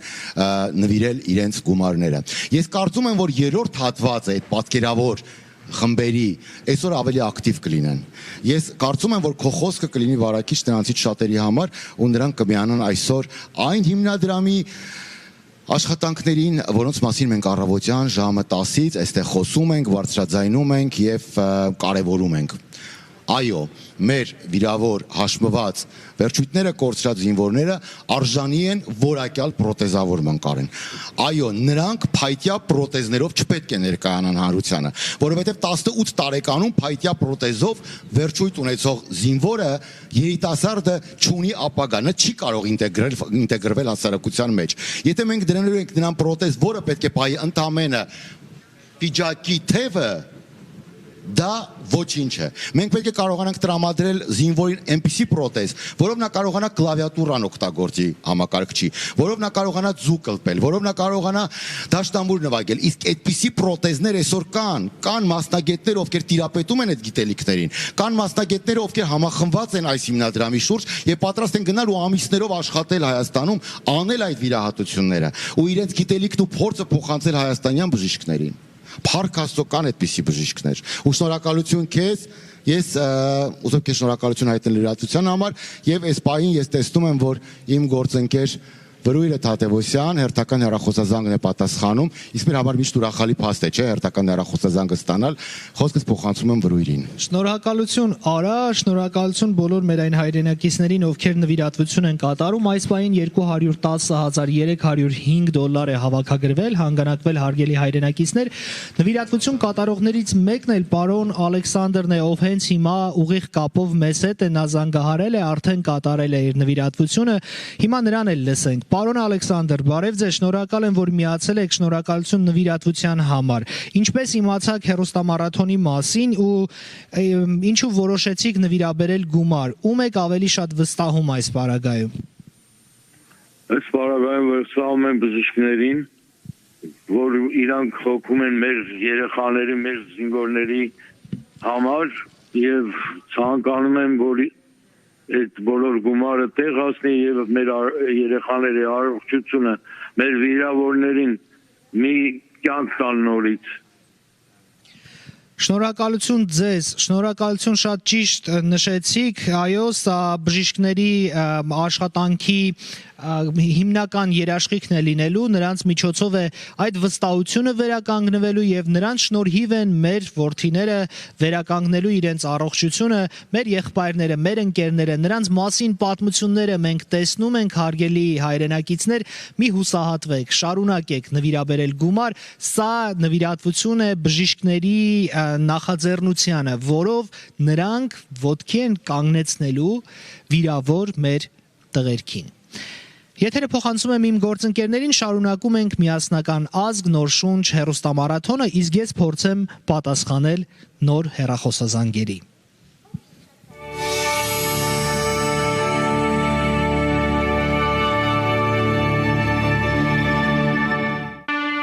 Այս դրամահավաքով նոր շունչ ենք տալիս հաշմանդամ բոլոր այն տղաներին, որ իրենց կյանքը չխնայեցին մեզանից յուրաքանչյուրի համար։ Մեր ֆինանսական աջակցության կարիքը նրանք այսօր ունեն, որպեսզի կրկին ոտքի կանգնեն, քայլեն, շարժվեն։ Եվ եկեք բոլորս միասին միանանք այս դրամահավաքին։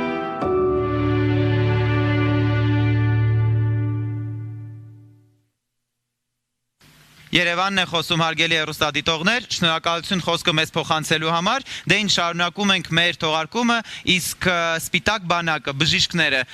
պատերազմի օրերին ուղղակի մեծ աշխատանք են կատարել, դա հերոսական աշխատանք։ Իհարկե, նրանք օգնել են մեր տղաներին, ովքեր այսօր ունեն մեր աջակցության կարիքը, որպեսզի ամուր կանգնեն այն հողին, որի համար կյանքի ու մահվան պայքար են մղել։ Դե ինչ ներկայացնենք մեր հյուրին, մեր հյուրն է բժշկական գիտությունների դոկտոր Արա Այվազյանը, բարև ձեզ։ Եվ այսպես հայրենիքի պաշտպանության իսկական հերոսներ են այն մարդիկները, ովքեր իրենց կյանքը չխնայեցին, նրանք ովքեր այսօր ապրում են,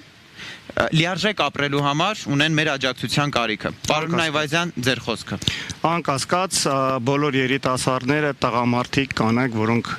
իրանց առողջությունն ու կյանքը նվիրաբերել են երկրի համար, իրանք հերոսներ են եւ ստեղ հարցը պարտքի կամ ինչ որ այլ բանի մեջ չէ։ Ուղղակի դա պետքա քննարկումից դուրս լինի, որ իրանք պետք է ստանան համապատասխան, բարձրորակ, ամենալավ բուժօգնությունը եւ իրանք չպետք է վազեն, մահանգան մարդուն, որ դա օգնի, այլ օգնությունը պետք է թեակի իրանց դուռը, վերցնի իրանց եւ տա իրանց այդ օգնությունը։ Պարոն Այվազյան, լիարժեք վերականգնողական փուլ անցնելու համար հստակ ինչ է անհրաժեշտ մեր տղաներին։ Ուրեմն խնդիրը ինչումն է, առաջինը պետք է տարբերել վնասվածքների տարբեր տեսակները, խմբավորել այդ հիվանդներին, կան մարդիկ, որոնք հոգեբանական կարիք ունեն, կան, որոնք վնասվածքաբանի կարիք ունեն։ Խնդիրը ինչումն է, կան որոշակի ծառայություններ, որոնք Հայաստանում եւ տարածաշրջանում բացակայում են։ Օրինակ վերին վերջույթների ռոբոտիզացված պրոթեզներ գոյություն չունեն։ Կան ստորին վերջույթների պրոթեզներ, դրանք երկրաշարժի տարիներից տարբեր մեր օրտեզիստ տեխնիկները պատրաստում են։ Հիմա խնդիրը ինչումն է, խնդիրը նրանում է կանում, որ բազմաթիվ կազմակերպություններ, բազմաթիվ անհատներ իրանց հնարավորությունների չափով ուզում են օգնեցնել այս բոլոր երիտասարդներին։ Եվ մեր երկրում ինչ որ խուճապային վիճակ է։ Բոլոր ուզում են օգնել, բայց մարդիկ, որոնք չգիտեն ոնց օգնել, ուզում են օգնել ու այսպես ամբողջ իրանց ուժը օգնության օդս է ցնդում։ Դա մի վիճակն է։ Մյուս վիճակը կանգնում է նրանում, որ վերջի շրջանի բոլոր այս բարեգործական եւ նմանատիպ կազմակերպությունները խիստ վարկաբեկել են իրանց։ Մենք աշխատել ենք այս ամբողջ պատերազմի ընթացքում Արցախի տարբեր հիվանդանոցներում մի խումբ բժիշկներով, որոնց մեջ եղել են Հայաստանից, Ռուսաստանից, Ամերիկայից, Մալտայից եւ այլ երկրներից մեր հայազգի գոլեգաները, որոնք մեր կանչով, որոնք երկրի կանչով եկել են եւ իրանց հմտությունների ամբողջ ուժը կիրառել են օգնելու համար այս երիտասարդներին։ Կար ժամանակ անց հասավ մի պահ մեր մոտ բոլորիս մոտ, որ մենք ունեցանք խիստ նյութատեխնիկական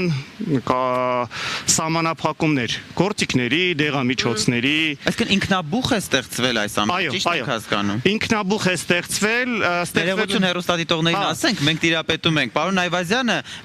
այս մարտական գործողությունների առաջին իսկ օրվանից Արցախում է ինքնակամ եւ այդ ընթացքում ֆրանսիացի հենց լրագրողը առաջին իր բուժզննությունը ստացել է պարոն Այվազյանի վիրահատությունը, ողքի վիրահատությունը։ Մի խումբ գոլեգաների հետ վիրահատել ենք Ռաֆայել, եթե չեմ սխալվում անունը ոտքը, հետո տեղափոխվեց հաջորդ օրը Երևանի հիվանդանոց, հետո Ֆրանսիա Մարտունի։ Ֆրանսիայի դեպ նշենք, որ վիրահատությունից հետո նրա ոտքը հիմա կա եւ ամեն ինչ կարգին է։ Չեք նեղվում, որ այդքանից հետո, չեք վիրավորվում, որ այդքանից հետո, իհարկե ինչ-ինչ պատճառներով, բայց աշխարհասփյուր հայությունը այլևս չեն վստահում ֆոնդերին։ Տեսեք, չգիտեն ձեր պատմությունը, որը շատ հուզիչ է, չգիտեն հազարավոր պատմություններ, բայց որ չեմ վստահում եւ կա այդ խնդիրը, պիտի խոստովանենք։ Հիմա նաեւ մեզ դիտող հեռուստադիտողները։ Ես իրանց տեղը չէի վստահի։ Անկեղծ ասած դժվար է վստահել, որտեվ այդ մեր միջոցներով գնված նյութերը, որոնք արտասահմանից գալիս են, մեծ քանակությամբ, որոնք գալիս են, սկսեցին անհայտանալ եւ բացատրություններն էր, որ գնացել է ուրիշ հիվանդանոց, եւ մենք փորձում ենք ուրիշ հիվանդանոցից գտնել, չկար։ Հասարակ բան ասեմ, կարողա դրելը գար մի տուփի մեջ, իր մարտկոցը գար ուրիշ տուփի մեջ եւ անձամ մի մոտ քանի հատ տենց դրել կա, որոնց դրելները կան մարտկոցները մյուս տուփերով կորել են։ Եվ այդ տուփերի վրա հստակ նկարներով, անուն ազգանուն, հեռախոսահամարներով գրածել են։ Այս անգամ մեր գումարները կծառայեն ճիշտ նպատակին։ Ասեմ ինչի, որտեղ մենք պատերազմի ընթացքում այդ մի խումբ բժիշկներով ինքնակազմավորվեցինք։ Մենք սկսեցինք ինքներս աշխատել մեր վրա։ Մենք ստեղծեցինք գնել, բերել եւ բաժանել մեր մեջ։ Մենք սկսեցինք ինքներս որոշել, որ հիվանդանոցում որ վնասվածքաբանի կամ այլ բժշկի կարիքը կա եւ ռոտացիաներ անել։ Պետությունից դուրս մենք որոշեցինք ստեղծել մի համակարգ, որը պետական որևէ ստրուկտուրա հետ կապ չի ունենա, որտեվ պետությունը այսօր վատնա աշխատում կոնկրետ, այսօր շատ վատ է աշխատում։ Պատերազմի ընթացքում վատ աշխատել, դա ինձ թվում է ոչ մեկի մոտ կասկած չի առողջություն։ Բացատրությունները մասնավոր սեկտորն է վերցրել։ Բացատրությունները թող տան իրավաբանները կամ համապատասխան ծառայությունները, մենք գիտենք փաստա, որ վատ է աշխատել։ Մենք ուզեցել ենք ստեղծել մի համակարգ, որ ինքը իր մեջ ամեն ինչ կընդգրկի, կախված չի լինի որևիցե մեկից, որևիցե մեկը չի կարող մեջը խառնվի, չի կարող փոփոխություններ մտցնել, բացի բժիշկներից։ Սա պրինցիպիալ պահ է, որ դա լինի պրոֆեսիոնալներից կազմված համակարգ, որը կաշխատի զինվորների համար։ Եվ վերջնական նպատակը ստեղծել մի, այսպես ասած, հիվանդանոց, չակերտավոր կամ ինչ-որ կոմպլեքս, որը զինվորներին ֆուլ բժշկական օգնություն ցուցաբերի, այսինքն զինվորին եւ հոգեբանական, եւ առողջական, եւ պրոթեզավորման, եւ հիմնել Հայաստանում վերին վերջույթների, որ տարածաշրջանում հա, եթե տարածաշրջանում չկա, եթե վերին վերջույթի ռոբոտիզացված պրոթեզները, ասենք 50-ից $1000 կարգի արժեն, ու իրանք անընդհատ խնամքի կարիք ունեն, ու 3 տարին, 2 տարի մեկ իրանք փոփոխության կարիք ունեն։ Պարոն Այվազյան, եթե մենք կարողանանք հավաքել անհրաժեշտ գումարը, կարողանանք Հայաստանի Հանրապետությունում մեր մոտ 300 վիրավորներին անհրաժեշտ աջակցություն ցուցաբերել, պրոթեզավորում իրականացնել այն մակարդակով, որը հիմա աշխարհում ամենալավն է։ Դա մեր նպատակն է։ Ուղղակի խնդիրը նրանում է, որ մինչև հիմա չենք կարող պարզել առաջինը վերջնական թվերը, քանի հոգի վերին վերջույթ է, քանի հոգի ստորին վերջույթ է, մենք ունենք մեր հիվանդանոցները, մեր գոլեգաներից հավաքած մոտավոր թվեր, օֆիցիալ թվեր մինչև այսօր ոչ ոք չի կարողանում ստանալ, դա համարվում է գաղտնիք, չգիտեմ ինչի իհարկե, մենք ուզում ենք դա անել, մենք ուզում ենք ստեղծել համակարգ, որը կօգնի զինվորին, որին չի պահանջի զինվորը վազվազի 6 հատ թուղթ ունենալու, այսպես է ստեղծել փակ ծառայություն, որ զինվորը կդառնա, թեկուզ կասեք այդ կստանա միանվագ քարտ, մեկ պատուհան սկզբունքով։ պատուհան չէ, Ամերիկայում եւ արտասահմանային երկրներում քարտ է տրվում մարդուն, որը medical insurance-ի տիպի ինչ որ մի բան, ունենա գործողություն։ Մի հատ քարտ ունենա, ամեն անգամ չգնա դիմի մի դուռա, ասի կտակ ինձ ուղեգիր գնամ Հետո ընդեր։ ուղարկեն մեկ այլ հիվանդանոց, Էս հիվանդանոցը պետ պատվեր չկա, գնային ուսի հիվանդանոցում, այն ուսի հիվանդանոցում չէ, տենց չլի, որ ինքը գա միտեղ ծերից ծեր իր ծառայությունները, հետազոտությունները, վիրահատությունները, ամեն ինչ ինչ որ պետք է ստանա, որովհետեւ այսօր շատ յուրահատուկ մեր երկրում համակարգ է։ Սա բժիշկներին են մեղադրում, բայց բժիշկները պետական օրենքների գերի են դարել։ Մի գծով պետ պատվեր կա, մյուս գծով պետ պատվեր չկա, անգամ ով որ մարդուն հասնում է։ Եվ այս պետ պատվերների օրենքների խառնաշփոթը եւ անընդհատ գնա նոր թուղթ բերելը սարքումը բավականին դժվարացնում է։ Իսկ դուք պատկերացրեք մարդը, որը անդամալուց է, ստորին վերջություն է, ասում են արի, քեզ թղթերը տանք, հետո գնա, հետո մի հատ վայ այսպես սպրավկեն չես բերել, գնա մի հատ էլ մի տեղեկ անգամ բեր, որ մենք սաղ անենք, դա լուրջ չի։ Շատ լավ, մեզ դիտում են հիմա բազմահազար հեռուստադիտողներ, եւս մեկ անգամ կոչ ենք անում կատարել ձեր հանգանակությունը, յուրաքանչյուր լումա, այսպես ձևակերպենք, առաջի ձեռքից առաջին ձեռքին, ձեզանից եւ ուղիղ բժիշկներին։ Սա շատ կարեւոր է ձեր մասնակցությունը, պարոն Այվազյան։ Կարող եք նայել ձեր դիմացի տեսախցիկին, ձեր խոսքը ուղղել բոլոր նրանց, ովքեր դուք ինքնաբուխ ստեղծել եք, հիմա ձեզ լսում են։ Ուզում բոլոր մեր դիտորդներին դիմել խնդրանքով, մենք հասկանում ենք, մենք բժիշկներս հասկանում ենք, որ հիմա ընդհանրապես, եթե մարքեթինգից խոսենք, լավ պահ չի այդ ամեն ինչ ստեղծելու համար, որովհետև բոլորը եւ հուսահատ են պատերազմի անհասկանալի ընթացքով եւ ավարտով եւ այդ ֆինանսների հիմնադրամների անհասկանալի ծախսումով եւ բոլորը այդ ֆինանսները շատ անթամփացիկ են լինում։ Մեր նպատակն է, որ բոլոր այդ ֆինանսները լինեն թափանցիկ, չծախսվեն կողմնային անհասկանալի մարդկանց ռեմոնտների, մեքենաների, հաճույքների համար եւ ստեղծել համակարգ, որը թույլ կտա մեր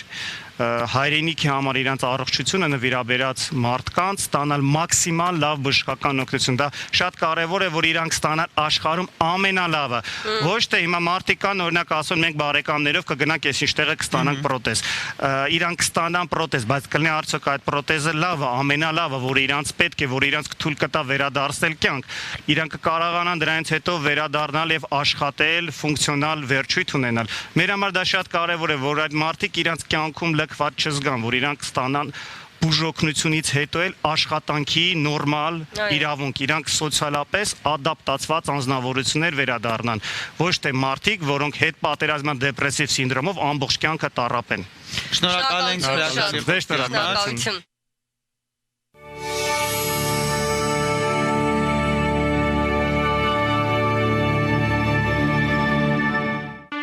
Hello,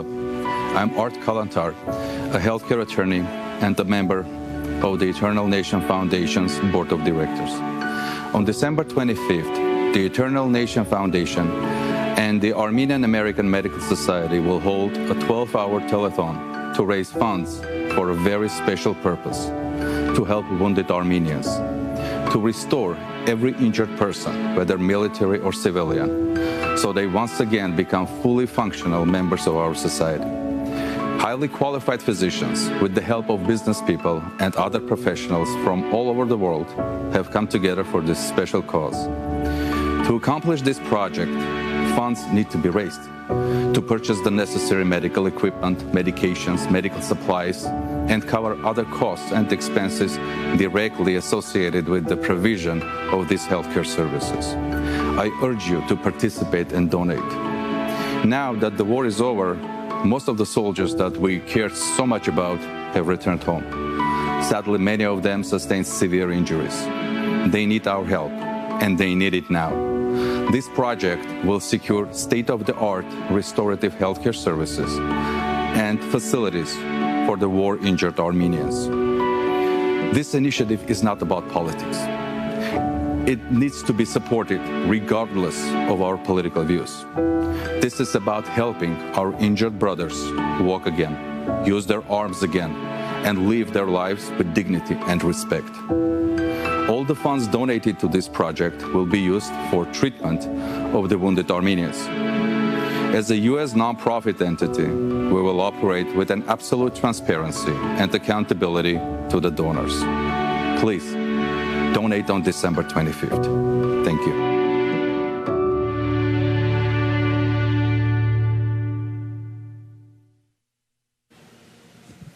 Մենք շարունակում ենք մեր բարեգործական հիմնադրամը, որի հիմնական նպատակը հայ զինվորին, կամավորին ու քաղաքացիական անձանց որոշ դեպքերում կրկին ոտքի կանգնեցնելն է եւ կրկին իհարկե ստիպելը կյանքի ապագային վառ գույներով եւ իհարկե դրական հույսով նայելը։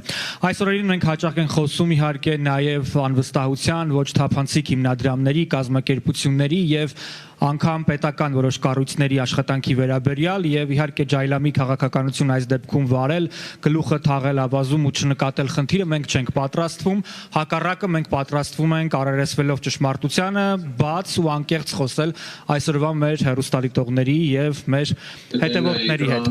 Սիրելի հեռուստադիտողներ, այս պահին իսկապես շատ կարեւոր է, որպեսզի մենք գիտակցենք, որ այն գումարները, որոնք այս պահին դուք շարունակում եք հանգանակել, փոխանցվում են եւ տնօրինվում են բացառապես այն բժիշկների կողմից, ովքեր պատերազմական ընթացքում Միացյալ Նահանգներից մեկնել են Հայաստան եւ այդ ողջ ընթացքում ցուցաբերել են իրենց մասնագիտական ունակություններով եւ մարդասիրական գործունեությամբ բացառիկ աշխատանք։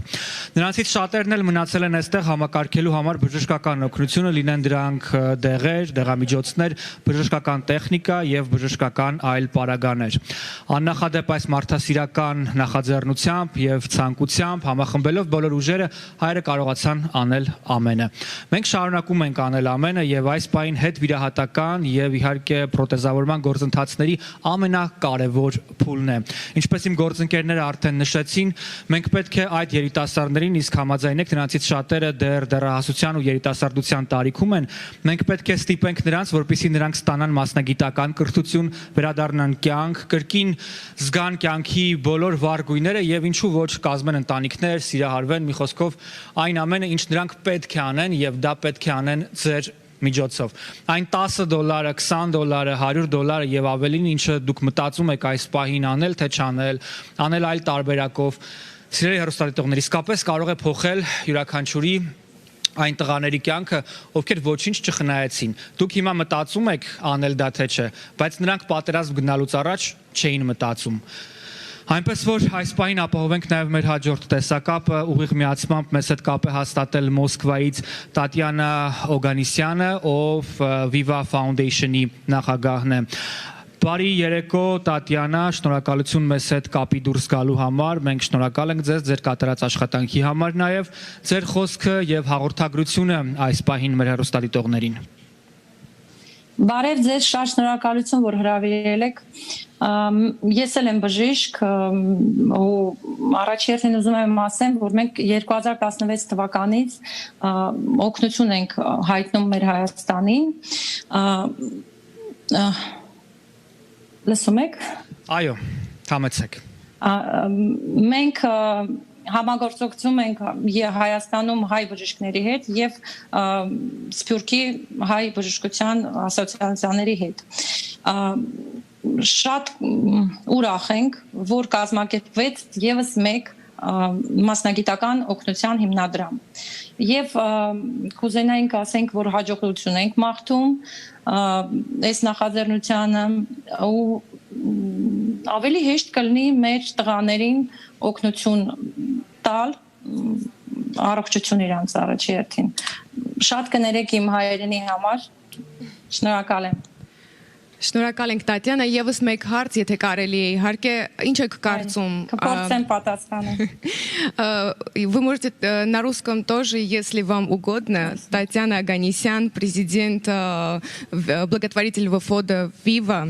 Так вот, հարցս ուղղեմ իհարկե, եթե կցանկանաք հարցս ուղղեմ հայերենով, ինչ եք կարծում, որն է ամենահրատապ եւ կարեւորագույն խնդիրը, որ համայն հայությունը պետք է զբաղվի։ Ամենակարևորը իմ համար նա է, որ մենք պետքա միասին ելնենք։ Լուբոյ դիասպորաները պետքա մի ուժ դառնան այս վիճակում, որի մեջ հիմա հայտնվել է մեր Հայաստանը։ Մենք պետք չի մենք դառնանք Ամերիկայի հայ, Ռուսաստանի հայ, Երևանցի, Ղարաբաղցի կամ այլևս։ Ինձ թվում է, որ մենք կարողանանք սենց իրար հետ խոսանք, մենք իրար հետ օգնենք, կանգնենք նույն ձև ոնց մեր բժիշկները կայնել են իրար հետ միասին այդ օպերացիաներում Հայաստանում, Ստեփանակերտում, Գորիսում, Գադրուտում, Մարտակերտում ու իրար հետ միասին աշխատել են, մի լեզվով խոսացել են, դա մեր Հայաստանը կբերի մեծ հաջողության։ Ինձ թվում է դա ամենակարևորն է։ Շնորհակալ ենք Տատյանա մեզ միանալու համար։ Շնորհակալություն բոլոր բժիշկներին, աշխարհասփյուր հայության ամենատարբեր երկրներից, որոնք անում են իսկապես անհնարինը այս պարագային։ Շնորհակալ ենք ձեզ կապի համար։ Իսկ մենք շարունակում ենք հեռուստամարաթոնը։ Էկրաններին երևացող հեռախոսահամար, ինչպես նաև վեբ կայքերը սպասում են ձեր հեռախոսազանգերին եւ այցելությանը։ Խնդրում ենք մի հապաղեք, մի մտածեք եւ պարզապես իհարկե նեցուկ եղեք այս կարևոր նախաձեռնությանը։ Շատերիս ուզում են իհարկե բոլոր հանգանակությունները, որ արվում են, գործարարներ են մեզ զանգահարում, միանում, մեզ միանում են պարզապես ընտանիքներ, մարդիկ, ովքեր խնայում են իրենց գումարները օգնելու համար զինվորներին, բայց ամենահուզիչը շարունակում են մնալ նաև փոքրիկ երեխաների հանգանակությունները, որոնք իսկապես անում են անհնարինը, նրանք դեռևս հավանաբար բնազդային մակարդակով անգամ տեղյակ չլինելով հայրենիքի վերաբերյալ շատ ու շատ մանրամասներից, տեղյակ չլինելով անգամ պատերազմական տարբեր մանրամասներից հայրենիքի եւ հոգու կանչով շարունակում են միանալ, շարունակում են մտածել իրենց եղբայրների, զինվորների մասին, ովքեր ապրում եւ իհարկե այս օրերին շարունակում են բուժվել Հայաստանում։ Սա գենետիկ կոդ է, որ փոխանցվում է սերնդես սերունդ, սա զգացողություն է, որ բարերով չես փոխանցի, եւ սա հայ մնալու գլխավոր բանալին է ու գլխավոր կոդը։ Այս պայն մեր կողքին են գտնվում Ալեքս Փիլիպոս վարժարանի ուսուցչական կազմը, ինչպես նաև աշակերտները, ովքեր արդեն պատրաստել են իրենց հանգանակությունները։ Երբ որ պատերազմը սկսավ, մեր պստիկները ուզեցին մի բան անեին, որ օգնեին Հայաստանին, զինվորներին, առաջի անգամ էր, որ պատերազմ հասկացան ինչ է կատարվում ու կարող է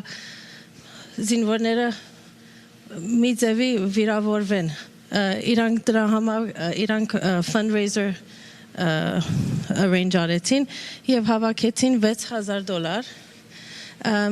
ես եւ ամուսինս ասեցինք ինչ որ հավաքեք մենք match կանենք so էսի 12000 Armenian American Medical Society համար Շնորհակալություն Ալեքս Փիլիպոս դպրոցը նվիրաբերում է $12000 հանգանակություն Աննան վստահ եմ այժմ անհագ ցանկություն ունի զրուցելու նաեւ երեխաների հետ Yes, I would like to ask them a favor. These beautiful little Armenians have to make a wish to our soldiers who are probably watching us right now, a lot of them. And so I'm gonna give the microphone to you, and you are gonna wish them something. Okay? Hi, my name is Lauren Malakian, and I wish to all the soldiers to have a very great Christmas. Իմ անունս Մատիո Մալակյան է, ես կուզեմ, որ զինվորները ունի զուռնուրդ և նոր դարի։ Hi, my name is Sophia Minaswan, and I would like to say for our soldiers to stay safe. Parov yes, Jacqueline, Jeffreysam, yes, Uzumen Vormer, Zin Vorner, Chachtin.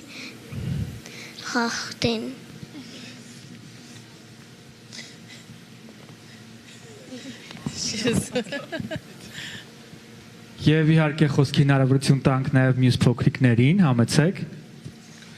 I wish that these soldiers get better and they stay safe. Leon Yeganyan. Hi, my name is Sophia. I wish all of the Armenian people in Armenia to have a great Christmas. Շնորհակալություն եւ քանի կան այս թոթովախոս երեխաները, ովքեր խոսում են հայերեն, նրանց սիրտը բաբախում է հայրենիքով, նշանակում է, որ մեր ազգը լինելու է կանգուն, հայ զինվորը մշտապես զգալու է նաեւ մեր աջակցությունը եւ սփյուռքը մշտապես շարունակելու է լինել Հայաստանի ու Արցախի կողքին։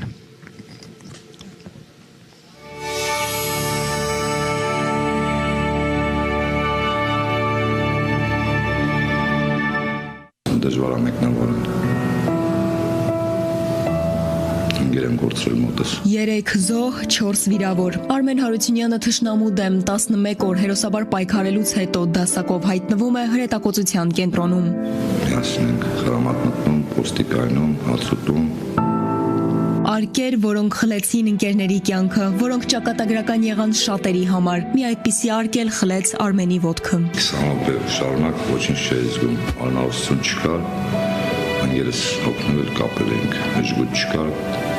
կոշիկի թելով կապեցինք, մութ էր,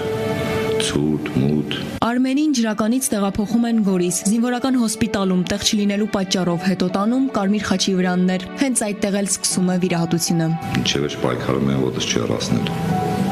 Երևի չստացվեց։ Արմենը պարտադիր զինվորական ծառայությունն անցել էր 20 տարի առաջ։ Նշում է, հիմա իրենց պետք է վերապատրաստեին, ծանոթացնեին նոր տեխնիկային։ Քաղաքացիական կյանքից մի շաբաթվա մեջ զինվորական չես կարող դառնալ։ Արմենը առանձնացնում է, պատերազմը կյանքի ընկերներ տվեց, միասին կենաց ու մահու կռիվ են մղել, երկիր ու ընտանիք պահել թշնամուց ու հաց կիսել մութ ու ցուրտ օրերին։ Իմ համար արդեն սրբություն են դարել, հարավոտ լույս բացելու պես ես զանգարում եմ ընկերներիս, որին չէի ճանաչում մինչև պատերազմ։ Առավոտ Արմենի կյանքում զանգով է սկսվում, ճշտում է, բոլոր ընկերները լավ են, վերքերը լավանում են, հրանից հետո է հաց ուտում ու ամբողջ օրը սպասում, թե երբ կզանգեն հիմա սահմանին կանգնած տղաները։ Ինքը չի զանգում, մտածում է չխանգարի, բայց ամեն րոպե սպասում է զանգին։ Արմենը փաստում է, 18 տարեկանները հերոսներ են, որդուն էլ մի քանի ամսից է ճանապարհելու բանակ։ Ոչ մեկը իրաց չափ չեն կարել։ Ես տեսել եմ իրաց արածը։ Իրաց դուխը, իրաց չգիտեմ, չկա հերոսացնելու բառը չկա իրաց։ Արմենը հպարտանում է 18 տարեկան հերոսներով, բայց հետո ավելացնում, չգիտի ինչպես է որդուն ճանապարհելու, պատերազմը փոխել է բոլոր պատկերացումները։ Ունեմ բանակային տղա, այսօր իր անվտանգության համար ես արդեն վախենում եմ, բառացիորեն չի կարելի ասել, հաղթելու ենք, առանց անելու, անում են այդ լողապատություն, որ հաղթել ենք։ Ամենագնդագեր, կարող են գիտեք դուք, կարող թե ես վրատական եմ, ուտենք բանին սայլակի վրա էլի, ոտը բան, ոսկորը ջարդվածում եմ։ Ասի դու գնդագը տեսածան մրա չես կարող խփել, բայց ես աչքոտից մի քիչ ցաված։ Արմեն Հարությունյանը հարևան սենյակների հերոսների հետ է ֆուտբոլ խաղում։ Տեսախցիկի առաջ էլ կխաղային, բայց ոտքը ցավել է նախորդ խաղում։ Որոշ ժամանակ սպորտով չի զբաղվի, բժշկական միջամտությունների կարիք ունի։ Ոտքի կկանգնի, վազքի մրցույթի էլ կմասնակցի։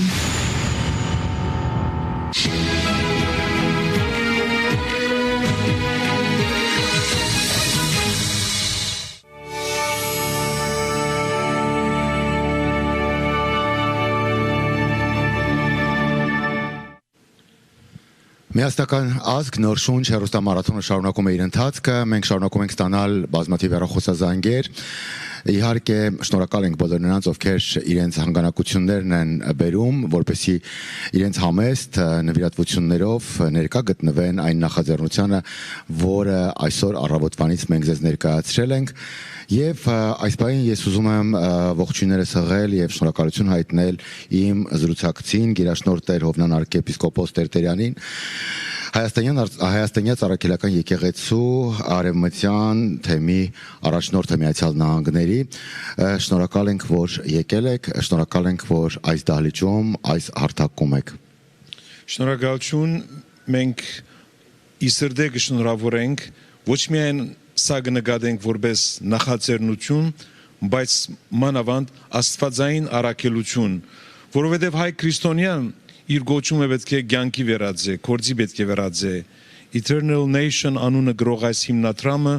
բարի առաքելություն մնա այսօր մասնավորապես մեր հայ զինվորներու կյանքի մեջ, որովհետև գիտենք, որ այս առաքելությունը գմիդի բարի գործ կատարել, որակյալ պրոդեզևորման այդպես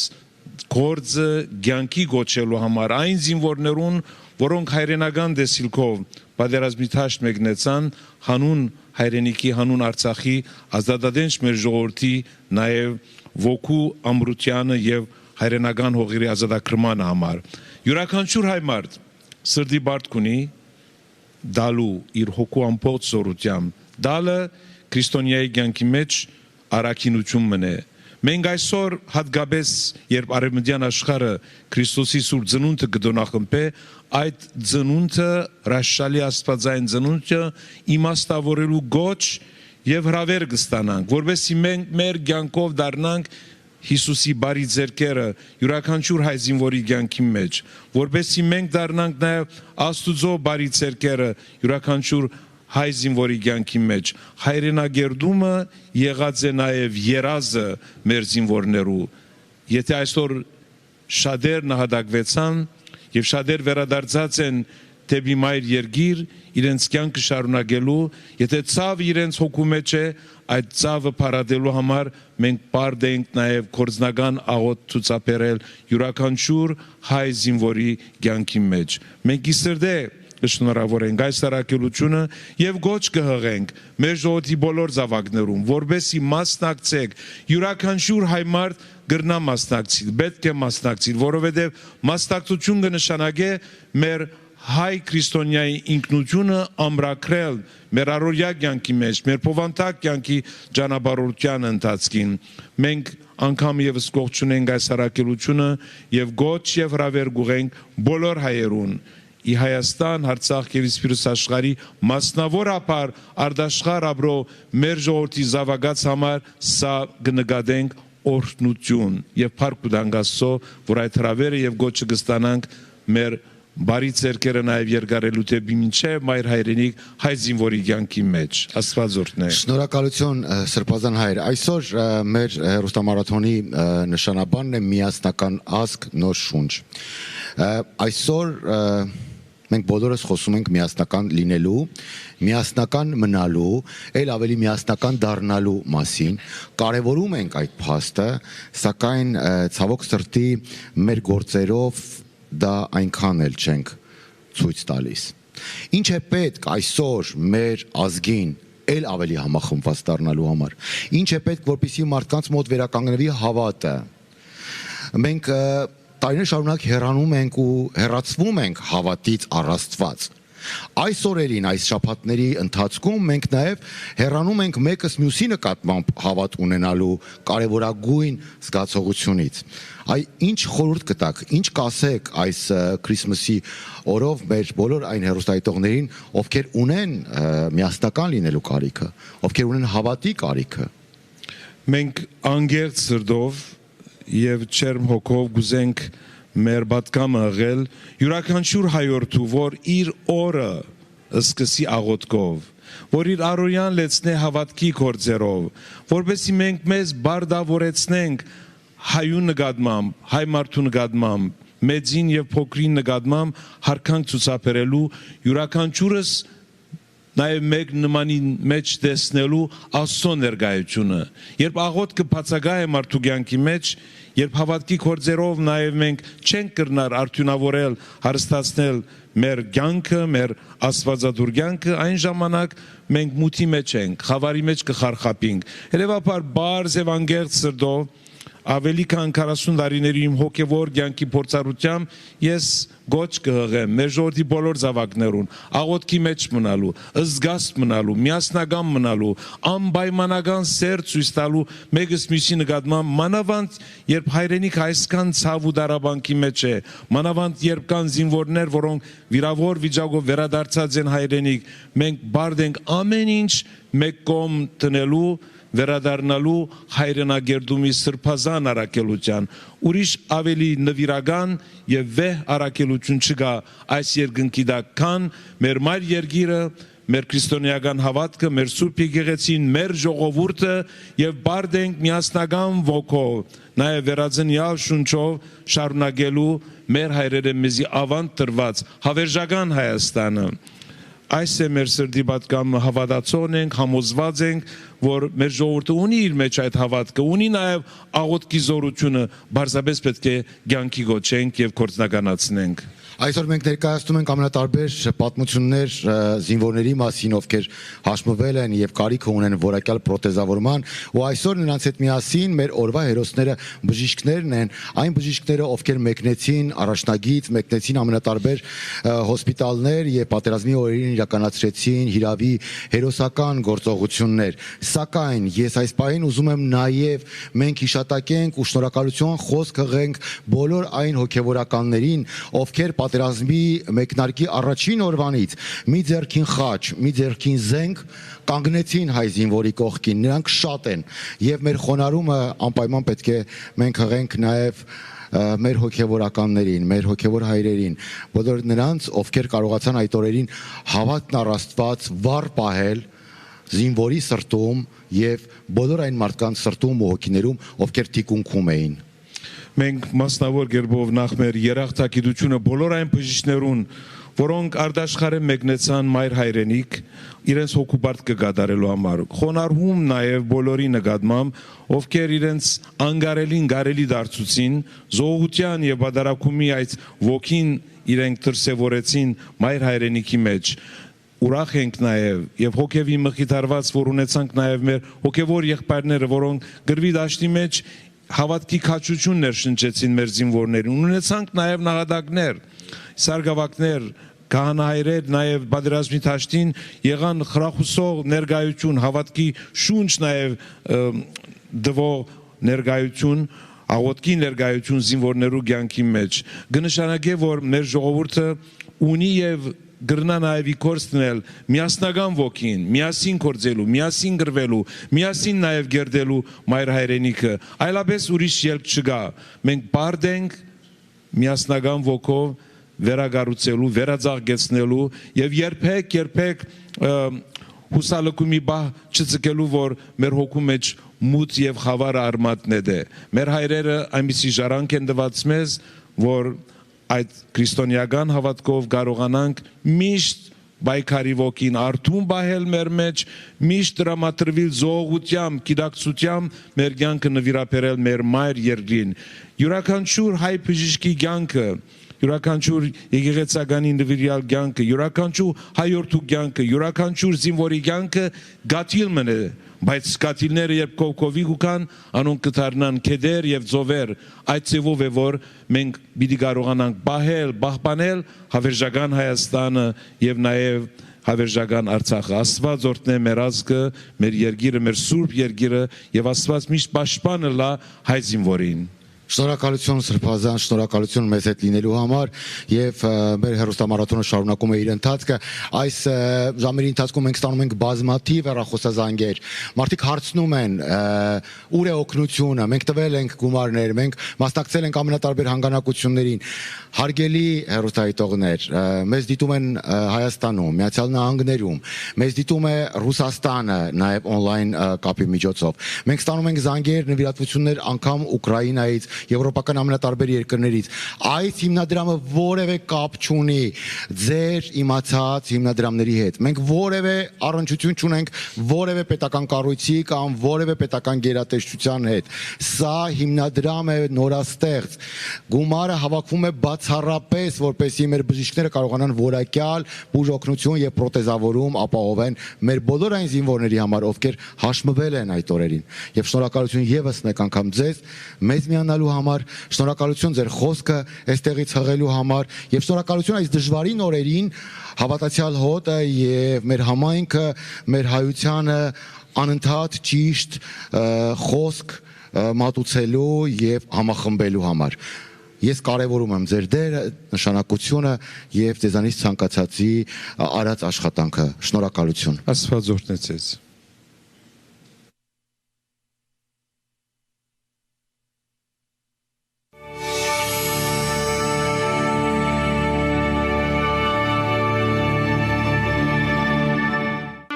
Հարվածը ծանր էր սիրելիները եւ բոլորիս, անխդիր բոլորիս սրբերը գարունին, բոլորս ալ ցավի մեջ են, բայց պատկերացրեք մեր այն զինվորներուն վիճակը, որոնք ոչ միայն հոգեպես կտարաբին, այլ ֆիզիկապես լուր գծավին։ Թարմանումի ժամանակն է հիմա, ասկովին թարմանվելու ժամանակն է եւ այդ թարմանումի առաջին քիչը կպատկանի, պետք է պատկանի մեր զինվորներուն, որոնք իմ քու եւ ամբողջ հայրենիքին համար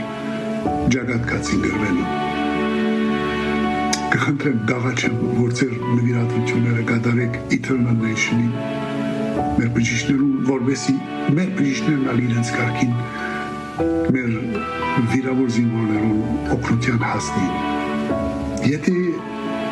վստահ եմ ասկերջ դարբեր նվիրատվություններ կատարածեք,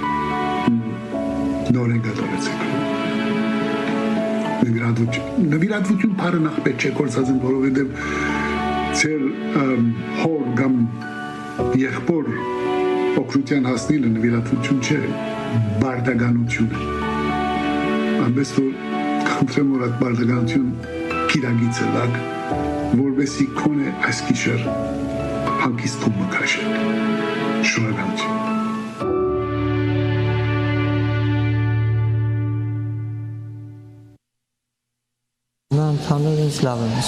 Ժպիտը դեմքին, փայլը աչքերում, իրեն այցելողներին Կոլյան դիմավորում է հենց միջանցքում։ Մի ոտքը կտրված, մյուս ոտքը փշրված։ Կերներով կանգնած ենք լինում 3 հոգով, տենց սնարյադի աշկի կողքը, ես ռետանավոր եմ եղել։ Ոնց որ բանով անօթաչույով խփում են էլի մեզ։ Խփում են, ես այս վիճակով հասցնում են հոսպիտալ, ընկերներս էլ մահանում են։ Երկուսը։ Պատերազմական բոլոր դեմքերն ու դեպքերը այս պահին էլ Կոլյայի աչքի առաջ են։ Ծառայել է մատաղիսում, վիրավորվել Մարտունիում։ Նրա երկրորդ կյանքը սկսվեց Ստեփանակերտի ու Վարդենիսի հոսպիտալներում, շարունակվեց համալսարանական կլինիկայում։ Այս չոքից ներքև այս հատվածից չկար տնիկ։ Ներքև աչքն էլ մատերս չկա ոտքիս։ Մենակ կրունկն է, ինքն էլ կրունկն էլ վնասված է, իմ էլ այտենց հավաքած է, շոու դավանա։ Հիվանդանոցի գրեթե բոլոր սենյակներում մահը հաղթած զինվորներն են։ Շատերը հիվանդանոց են եկել որպես անծանոթներ, բայց դարձել են մտերիմ ընկերներ։ Կան հիվանդներ, իրանք դժվարանում են, սայլակի նստել մանգալ։ Դեռ այտենց շփումը ես գնում եմ սենյակներով շփվում ենք, մինչև լավան անել է։ Միջանցքով միջև վերջ, առաջ ու հետ, ոսկանի օրը սկսվում ու ավարտվում է հենց այսպես։ Անտանելի ցավերը մեղմելու, դրանց մասին մտքերը ցրելու ամենահարմար տարբերակն է։ Հիվանդասենյակում Կոլյայի հարևանն ու ընկերը ջրականում մարտնչած սպան է։ Որպես հարևան շատ լավն է, հանգիստ է,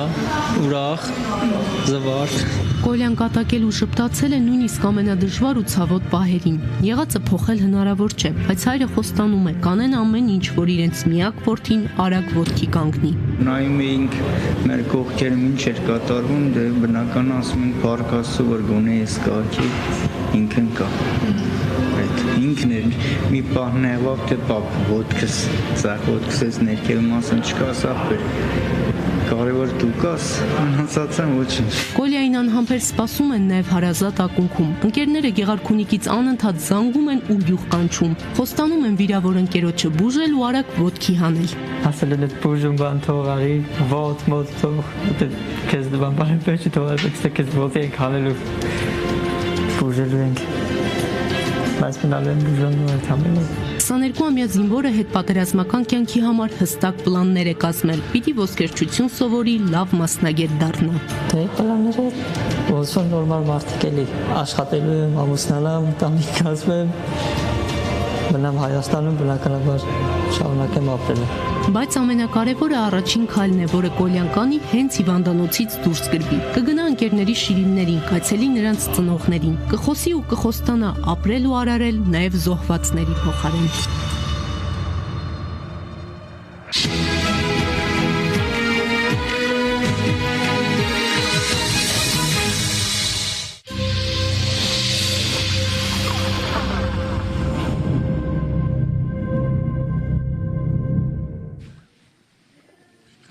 Ուզում եմ ողջունել եւ իմ համբույրները ուղարկել Կոլյային եւ իր նման զինվորներին։ Չեք հավատա, մենք արվեստագետները, այն մարդիկ, ովքեր արվեստի ոլորտում են, մի պահ էր եկել, որ մենք ուղակի ունակությունը կորցրել էինք ստեղծագործելու, աշխատելու, ուղակի երգելու, բայց հիմա որ նայում եմ այս տղաներին, իրենց հուզված, իրենց ապագայի մասին, պլանների մասին պատմելով, հավատացեք, որ այսպես էներգիա է ինձ մեջ գալիս եւ ես ուզում եմ մենահամերգ երգեմ։ Մենք անհամբերությամբ սպասելու ենք այդ մենահամերգին։ Հիմա ուզում եմ ուղղակի ասել, որ մենք յուրաքանչյուրս կարծես թե կորցրել է մասնագիտությունը։ Մենք հիմա ամբողջ ուժով էներգիա ենք հավաքել ծառայելու իսկապես միայն մեկ նպատակի, ու այդ նպատակը Կոլիային, նրա ընկերներին ու նրա նման հարյուրավոր տղաներին նոր կյանք, նոր շունչ պարգևելն է։ Ես վստահ եմ, աշխարհի ամենաազդեցիկ ու անվանի հայ բժիշկները ի վիճակի են իրենց ուսերին վերցնել ու կարծես թե մինչև կյանքի վերջ տանել այդ մեծ աշխատանքը։ Ես առիթից օգտվելով ուզում եմ հիմա ներկա գտնվող բոլոր կամավորներին, սիրելիները, շնորհակալ ենք ձեզ, որ այս գեղեցիկ օրը, որ պետք է տանը, Սուրբ Ծննդի օրը, պետք է այնտեղ նշեին տանը, այսպես տաքուկ իրենց վասկաթորներին հենված, ուզում եմ շնորհակալություն հայտնեմ, որ այստեղ եք, ուզում եմ շնորհակալություն հայտնեմ բոլոր ստեղծագործական անձնակազմին, ովքեր կադրից դուրս են եւ այս 12 ժամվա ընթացքում լինելու են միասին, քեզ սիրելիս եւ մեր Հայաստանի գործընկերներին եւս։ Քեզ նաև շնորհակալություն, ես հիմա հատուկ ու ջերմ շնորհակալություն եմ ուզում հայտնել Ռաֆայել եւ Ստեփան Հակոբյանյաններին, ովքեր հենց հիմա մեզ հետ են բեմի վրա, նրանք իրենց օտարազգի ընկերների հետ հավաքագրել են $5,000 եւ այսօր եկել են այստեղ նվիրաբերելու միասնական ազգ նոր շունչ հերոստամարաթոնին։ Բարև ձեզ տղաներ, Ռաֆայել համեցեք։ Բարև ձեզ, hello. Hi. My name is Raphael, this is my brother Stepan. We were both born in the USA, but we were both Armenians. We're going to be Armenians, and we are diasporans, and we're hoping to help Armenia. Me and my brother have collectively gathered $5,000 from my friends, both Armenian and non-Armenian, for our soldiers in Armenia. And we thank you for your donations. We hope for you to keep donating so we can run a diasporan clinic in Armenia. Thank you very much. Thank you very much, guys. Ստեփան, Thank you. այդքան բան։ Կլինեմ կարճ եւ կասեմ thank you. Շնորհակալություն ձեզ, շնորհակալություն անչափ նվիրատվությունների համար։ Կամավորների շարքում է նաև մեր գործընկեր Մեհեր Բաղդասարյանը։ Խոսքը փոխանցում ենք Մեհերին, ինչ իրավիճակ է ձեզ մոտ։ Ողջույն գործընկերներ, շնորհակալություն այս պայն ես կամավորների կողքին եմ, Վիկան է իմ կողքին, ով պատասխանում է ձեր հեռախոսազանգերին, սիրելի հեռուստադիտողներ, խնդրում եմ թող այս զանգերը, որ այժմ լսվում են, երբեք այս տասնյակ ժամերի ընթացքում չդադարեն։ Մենք ունենք պատահականության սկզբունքով ընտրված եւս մի հեռախոսազանգ, Ռուբեն Ռուբենյանն է մեզ հետ։ Պարոն Ռուբեն, դուք եթերում եք։ Նախ շնորհակալություն ձեր donation-ի, ձեր դրամաշնորհի նվիրատվության համար։ Մենք շատ շնորհակալ ենք, երախտապարտ ենք, ուզում ենք, որ ձեր օրինակը վարակիչ լինի համայն հայության համար, ովքեր մեզ նայում են։ Իդեպ Ուկրաինայից հայեր են նոր զանգահարում եւ կրկին դրամաշնորհանում Մոսկվայից հայեր, ձեզ բոլորիդ եւս շնորհակալություն։ Պարոն Ռուբեն, մի երկու բառով, թե որքան կարեւոր է, որ բոլորս համախմբվենք ու բոլորս դառնանք մի բռունցք այսօր։ Այսօր վերջին արիտն է Հայաստանը բրգելու եւ Արցախը։ Բեկչե վարանենք եւ ետ կայլ առնենք։ Հիմա է որ բեկե ցտնենք մեր հայելալը։ Վերջին արիտն է։ Ադորամար գխնդրեմ զորակցենք, որը վերջին զղջալը շատ դերու բիդը մնացել։ Այո, պարոն Ռուբեն, որովհետև վաղը ուշ կլինի, վաղը այլևս մենք հնարավորություն չենք ունենա այն կերպով օգնելու այն վիրավոր մեր զինվորներին, ովքեր ունեն մեր օգնության կարիքը։ Շնորհակալ եմ ձեզ, մեր հեռախոսավարուհին, մեր կամավորը կշարունակի զրուցել ձեզ հետ, իսկ ես խոսքը փոխանցում եմ իմ գործընկերներին Ֆրույր Թադևոսյանին ու Անի Քրիստիին։ Շնորհակալություն Մեհեր, շնորհակալություն բոլոր կամավորներին կատարած աշխատանքի համար, նաև մեր հեռուստադիտողներին ուզում եմ հիշեցնել, որ մեր հայրենակիցները, ովքեր ուզում են այս նվիրատվությունը պարբերաբար դարձնել, կարող են բաժանորդագրվել, իրենց նվիրատվությունը դարձնել ամսական հիմունքներով։ Հարգելի հայրենակիցներ, մանրամասները կարող եք գտնել Eternal Nation եւ AMSC.org կայքերում, շարունակեք հետևել մեր աշխատանքներին։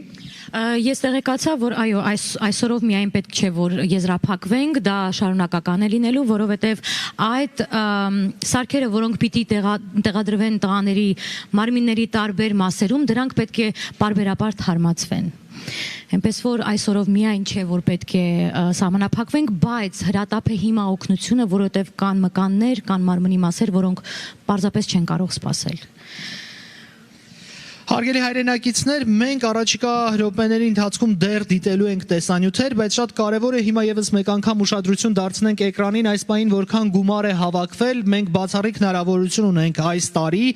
live տարբերակով online անընդհատ տեսնել ստացվող գումարների թիվը 245,545 դոլար է ընդամենը դեռ հավաքագրվել, բայց այդ գումարը վարկյանների ընթացքում կարող է փոխվել։ Իհարկե, վարկյանների ընթացքում կարող է փոխվել, որովհետև էլի եմ ասում, եթե մեր ազգությունը հայ է եւ մենք հայ ենք, ես կասկած անգամ չունեմ, որ այսպես կոչեր այս բեմից, ասել է, որ անպայման այս հեռախոսը, այո, անպայման այս հեռախոսը համար է, բայց ես երթվում եմ, կասկած անգամ չունեմ, որ երեկոն ավարտվելուց հետո մենք միասին ժպտալու ենք, ուրախանալու ենք դեպի պայծառ ապագա, դեպի մեր տղաներին օգնությունը։ Խնդրում եմ, եկեք մի քանի զրո ավելացնենք այս գումարին, խնդրում եմ, հորդորում եմ բոլոր նրանց անունից, ովքեր հիմա իրենց կյանքը հանձնել են բժիշկներին, մենք պետք է օգնենք այդ բժիշկներին, մենք պետք է մեր գումարները չխնայենք, որովհետև դա ծառայելու է ամենաբարի ու ամենապայծառ ապագայի լավագույն նպատակին։ Հարգելի հայրենակիցներ, եւս մեկ անգամ ուզում եմ հիշեցնել, Հավերժական ազգ հիմնադրամին աջակցում են Ամերիկահայ բժշկական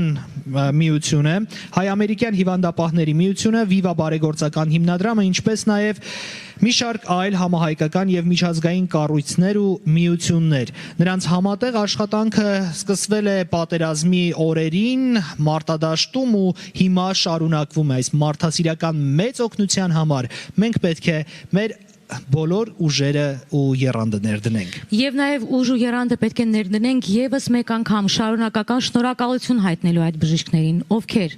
պատերազմի ժամանակ եւ դրանից հետո թողած իրենց տուն, տեղ, երեխա, կին, աշխատատեղ, ամենը թողած գնացել էին Հայաստան պատերազմի ժամանակ լինելու թե հոգեպես եւ թե ֆիզիկապես մեր տղաների եւ նրանց ընտանիքների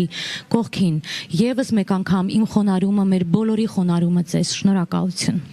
Շարունակում ենք հեռուստամարաթոնը։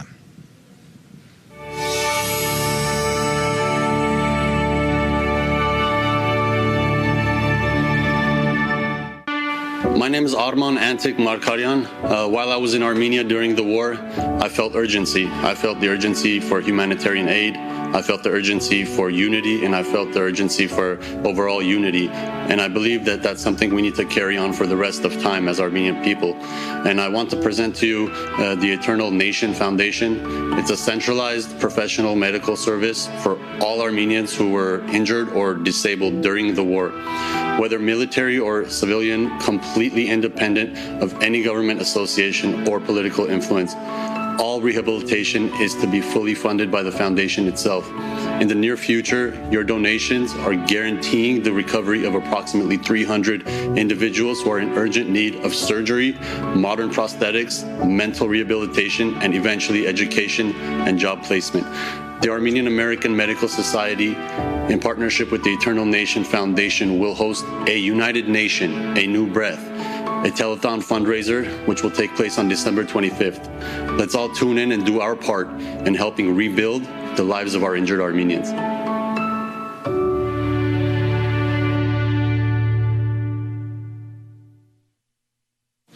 Հավերժական ազգ հիմնադրամը շարունակում է դրամահավաքը եւ այս պահին ես ուզում եմ մեր բոլոր հեռուստայտողներին ներկայացնել իմ գործընկերոջը Տաթևիկ Էկեսյան, ով ժամանել է Ֆրեզնոյից մի քանի ժամ շարունակ վարել է մեքենա, որպեսզի գա եւ մասնակցի մեր այսօրվա դրամահավաքի։ Շնորհակալություն, ողջունում եմ։ Միշտ հաճելի է քեզ հետ նույն հարթակը կիսել եւ վարել ամենատարբեր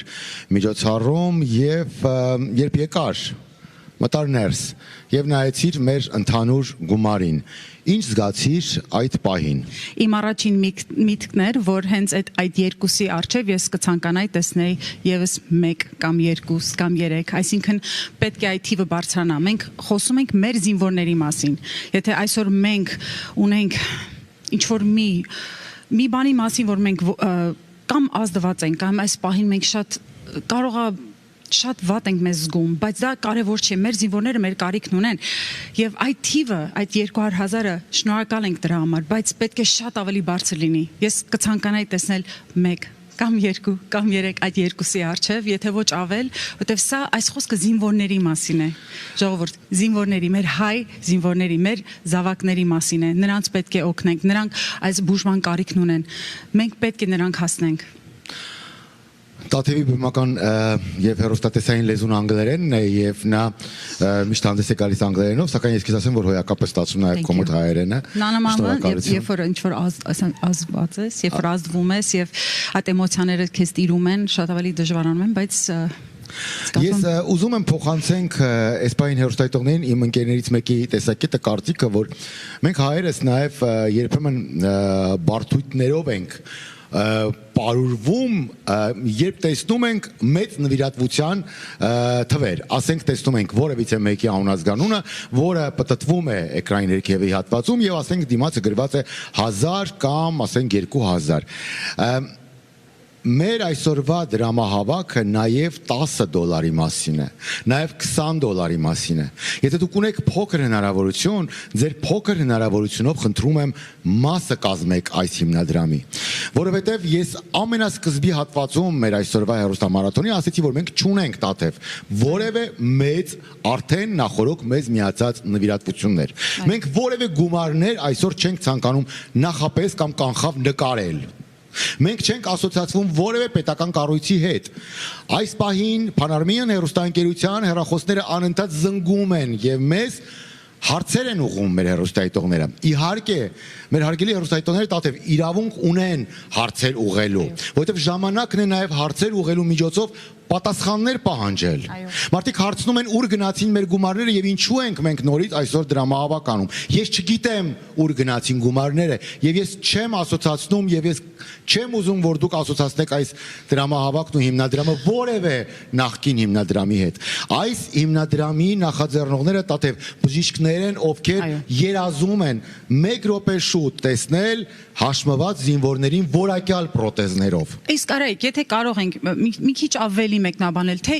կոնկրետ ինչ ձևով է այս ամեն այս դրամական այս օգուտը օգտագործվելու, ինչ է լինելու։ Գիտեմ, որ բժիշկները միացել են, սա շատ մեծ գործ է, հասկացեք, սիրելի հայրենակիցներ, բայց միգուցե ավելի խորին մեկնաբանես ամեն ինչը։ Ես պատրաստ եմ, ես գիտեմ, որ մեզանից յուրաքանչյուրը պատրաստ է ամենամարակակիտ կերպով բացատրել, նպատակը մեկն է։ Կան հարյուրավոր զինվորներ, ովքեր կորցրել են պատերազմական գործողությունների ընթացքում իրենց վերջույթները, ձեռքեր, ոտքեր, մենք ունենք զինվոր ով կորցրել է իր 2 ձեռքը։ Մենք նրա մասին պատմությունը ռեպորտաժը առավոտյան ցուցադրեցինք։ Անհնար է նայել այդ ռեպորտաժը եւ անհնար է նայել այդ զինվորի մասին պատմող տեսանյութը եւ չհուզվել։ Նրանցից յուրաքանչյուրի մասին պատմող տեսանյութը անհնար է նայել ու չհուզվել։ Եվ նրանցից յուրաքանչյուրը այսօր կարիք ունի որակյալ պրոթեզավորման, Տաթև, որովհետեւ մենք գաղտնիք չի, որ Հայաստանում չունենք նորագույն տեխնոլոգիաներով պրոթեզավորող հիմնարկություններ բժշկական։ Եվ այսօր բժիշկները միավորվել են մի գաղափարի շուրջ, որ մարդկանց կարողանանք տրամադրել տեխնիկայի վերջին շնչով հագեցած պրոթեզներ։ Ինչ ես կարծում, ինչ պետք է ասել մարդկանց, որպեսզի նրանք կարողանան իրենց մեջ վերագտնել հավատը, որովհետև այսօր Սուրբ Ծննդյան օրով մենք խոսում ենք հավատը վերականգնելու մասին։ Ես գիտեմ, որ ինչ որ անջրպետ է առաջացել մեզանից շատերի միջև։ Ես գիտեմ, որ այս հաճախ չհնչող հեռախոսազանգերի մեղքի բաժինը ունեն այն մարդիկ, ովքեր նպաստեցին, որպեսզի հեռուստայտողների մոտ վերանա կամ մասամբ կորի հավատը, բայց ես նաև գտնում եմ ու կարծում եմ Տաթև, որ մենք առանց հավատի հնարավորություն չունենք ապրելու։ Եվ այն ժողովուրդը, այն ազգը, որը չունի հավատ, որը չի հավատում դիմացինին, մերձավորին, ով չի վստահում ամենաբարի մասնագիտության կրողին, բժշկին, այդ ազգը չունի ապագա։ Ես ուզում եմ, որ հենց այսօր մենք ապացուցենք մեկս մյուսին, որ մենք ունենք ապագա, որ մենք կարողանում ենք շեյր անել, մենք կարողանում ենք կիսել, մենք կարողանում ենք տալ մեր ունեցածը։ Այս ապագան մեր ձեռքերում է, մեր ձեռքերում է այսօր, ինչպես նաև ձեր հենց ձեր հեռախոսները։ Անպայման զանգահարեք, տեսնում եք հեռախոսահամարը 888 0888 հենց հիմա զանգահարեք, խնդրում ենք, սպասում ենք ձեզ,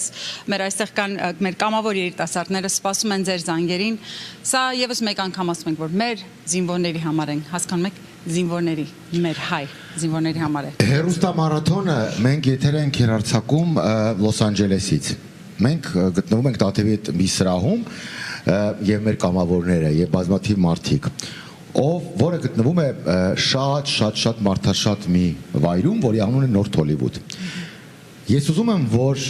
ակտիվանա Նորթ Հոլիվուդը։ Հետո այն վարակի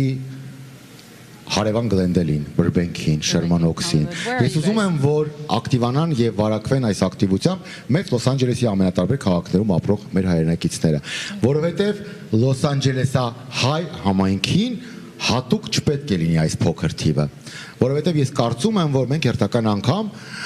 ամենատարբեր փոքր գաղթօջախներին ունենք ապացուցելու ինչ-որ մի բան։ Այս հեռուստամարաթոնը տեղի չի ունենում արգենտինական մի փոքր քաղաքում, որտեղ ապրում են 50 կամ 100 հայ ընտանիքներ։ Այն տեղի չի ունենում Ֆրանսիայի հարավում, այն տեղի է ունենում Լոս Անջելեսում, որտեղ ամեն դուռ բացելու ժամանակ դու լսում ես հայերեն խոսք։ This is like Armenia. This is Armenia. Big Armenia, little Armenia. You have to call right now. You have to let your friends and family know. Ձեր հարազատներին, բարեկամներին, ձեր ընկերներին տեղեկացրեք, թող նրանք էլ միանան մեր այսօրվա հերոսամարաթոնին։ Մենք այստեղ ընկնելու առաջիկա քանի ժամ, 10 ժամ, չէ՞։ Մինչև երեկոյան 10-ը։ Այստեղ ենք լինելու եւ շարունակելու ենք շատ այս կարեւորագույն գործը, այնպես որ միացեք մեզ։ Եվ խնդրում ենք հենց հիմա զանգահարեք, նաև այցելեք ինտերնետային կայքեջը, որ տեսնում եք ձեր հիմա հեռուստաէկրաներից։ Շնորհակալություն Տաթևին, ով մի քանի ժամ շարունակ վարել է մեքենան Ֆրեզնոյից եկել է միացել է մեզ։ Մենք ամեն ինչ պետք է անենք, որպեսզի նա չզղջա իր արած աշխատանքի համար։ Այստեղ հավաքված են բոլորը կամավորներ,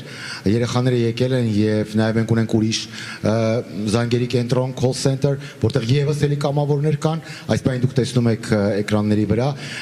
Երբեմն ինձ հարցնում են, ինչու է կիսա դատարկ դահլիճը, մենք նաեւ պահպանում ենք բոլոր այն կանոնները, որոնք այո, պարտադիր են այս համաճարակային ուրեմն անվտանգության օրերին եւ կանոններին։ Մենք հերթական անգամ ունենք հնարավորություն դիտելու հերոսներից մեկի մասին պատմող ռեպորտաժը, դիտենք, որը կարծում եմ հերթական խթանը կհանդիսանա, որպեսզի ձեզանից շատերը ակտիվանան։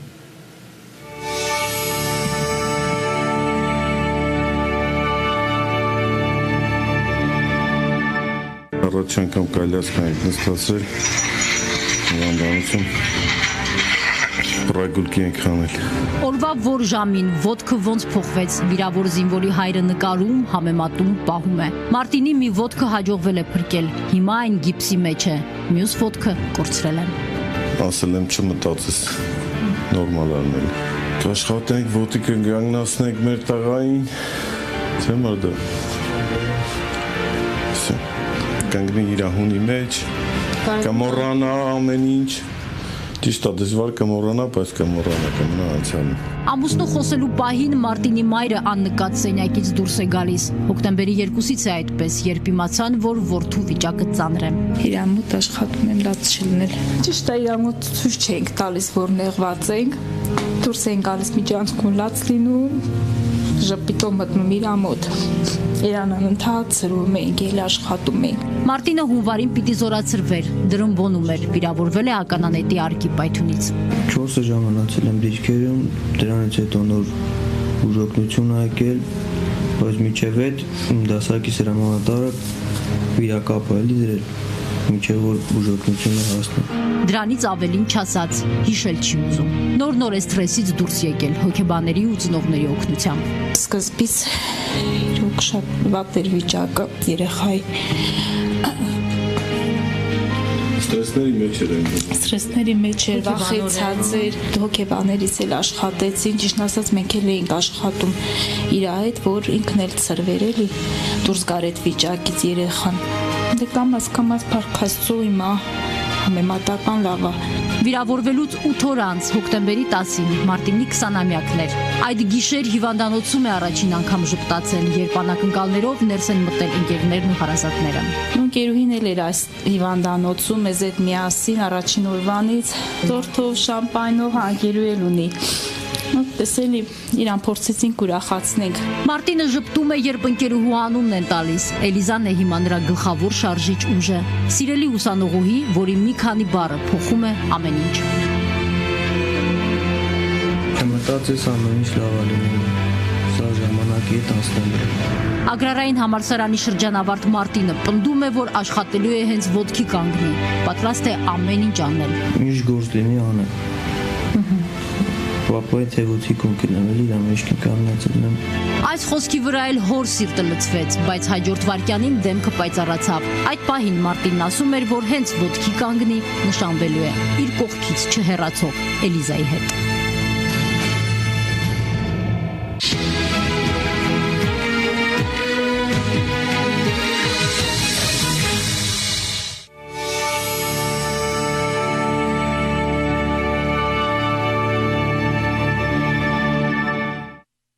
Our telethon continues. A new breath, new hope, new faith. We have some incredible professionals, some medical professionals that have put their lives on the line. They do what they know best. And they were there for the most horrific times in our country's history. And yes, I consider them heroes. Not only were they fighting the war, but also COVID-19 and all the other issues that arose with the war. With me, I have a very special guest today. I drove from Fresno 3 hours, very happy to be here and join this incredible effort. She drove a few hours from San Diego, and we happened to meet in the dressing room. And she's an incredible human being, and upon learning who she is, my jaw dropped. When I asked her what she does, she said, I'm kind of an interesting surgeon, the things that I do. So I'll describe her to you because she's an incredible person and I'm honored to share the stage with her. Dr. Professor Anna Khachatryan-Kulijian,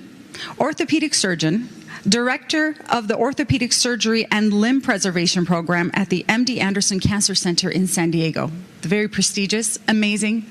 Thank you. Dr. Khachatryan-Kulijian, you are an incredible person and all the work that I know that you're getting ready to do and the journey that you're getting ready to embark on. We talked a little bit about limb preservation. I know that we've talked a lot about our soldiers today, you know, watching the videos, knowing what we know already. They've lost their arms or legs, you know, a portion of maybe their head, you know, there's so many losses. And I know we talked about the preservation aspect of it and also the technology aspect of it and what's lacking and the fact that this is kind of new to the world because these are drone attacks, right? Yes. These are very different in their nature. So the need for the medical aid is slightly different than what we're used to traditionally. So I'll give you the floor. Please go ahead and tell us, educate us a little bit about this because this is what we're here for, guys. So please. Thank you. I think this is a tremendous opportunity for all of us to get involved. Why? Because we've all lived through this tragedy together, but the people who gave everything they have are today waiting for our help. This is the time where we can change the trajectory of their life. This is not about some little surgical procedure that we're trying to innovate. These are kids who have lost everything. They can't play sports. They can't perhaps date the way they want. They can't do the work they want. We have to give them not only an ability to dream again, but ability to do it well. I think people want to know about medical aspect of it. I think there's a lot of kids out there who are waiting for the amputation, and we can change that today. I think there's many technologies that have evolved in some of the centers that allow us to change that and prevent the amputation. People say, what is limb preservation? What do you do? And it's really an ability to take a huge part of the body and replace it with bone and metal so the amputation is actually prevented. So how do we do that? There are centers around the world that can do that. Those centers are not in Armenia. The centers are not widely available. You said Germany, right, Doctor? Some of the German implants are extremely advanced, and I work very closely with the Germans who are willing. Dr. Goshiger has and several other doctors who have actually expressed interest in coming and bringing these technologies, but those technologies cost money. Yes. People ask, well, how much is it? Well, to save a leg from being cut off, you need an implant that costs about $20,000 with the discounts that these people are offering Armenia today. Wow. In the U.S., that same implant is about $100,000. So just to let you know that the numbers we're asking for is saving one person at a time. What about kids who have amputations? What can we do for them? Of course, you can put a traditional socket prosthesis and they can run around, and after an hour they're in so much pain they can't do anything. No, they cannot go and work in most of the specialties that they've ever chosen. Their quality of life is gone. They can't play sports. So what is available today is willing and will come to Armenia with your help, because we're able to actually bring the implants through the body, through the muscle and nerve connected to the arm, where they actually can use the arm to do manual activities that they want. I mean, to feed themselves. Imagine not having two arms. This is not a luxury. We're not asking for that. We're asking to be able to bring technologies that are able to give them an ability to feed themselves, because who is going to feed them in a few years? They're 19, 20 now. What's going to happen in a few years? This is an opportunity to give people a quality of life. Those implants, again, think about it. The people talk about, oh, can you bring a robotic arm? We have the developer of the robotic arm that wants to come to Armenia. He's not Armenian, but even with everything we can do, these things cost $100,000. So we need those funds. So how many people are we going to save with this money? That's right. So think about how many soldiers have given everything they have for you to sit here and have a country, for me. And we have to stop and say, this is an opportunity. We have to give back. This is our war. We don't want to be sitting back and saying, you know, we could have done something. Right. And yeah, that $1 is going to add, because if we have 7 million people outside, each one of us gets $1, the number is going to go up. So pick up the phone and call, because each dollar is going to save somebody who cannot today have a future, but you can make that happen. Our doctors know best. Well, I think I'm very passionate about it, because I know what's available. What's available is not in Armenia. We can bring that in, and it is our responsibility. I remember a story you told me in the dressing room. You were saying, you know, what was kind of your calling, and then you really got called to this with this war, was during the earthquake, when you had to hold patients down as they sawed off legs. Now, I know this doesn't sound very pretty for some of us to hear, but this is the reality. This is that stark reality that we're all faced with. So that being said, I know this is your calling right now to go out there and help out. With that said, I know that timing is of the essence as well. You know, I mean, the war was just over.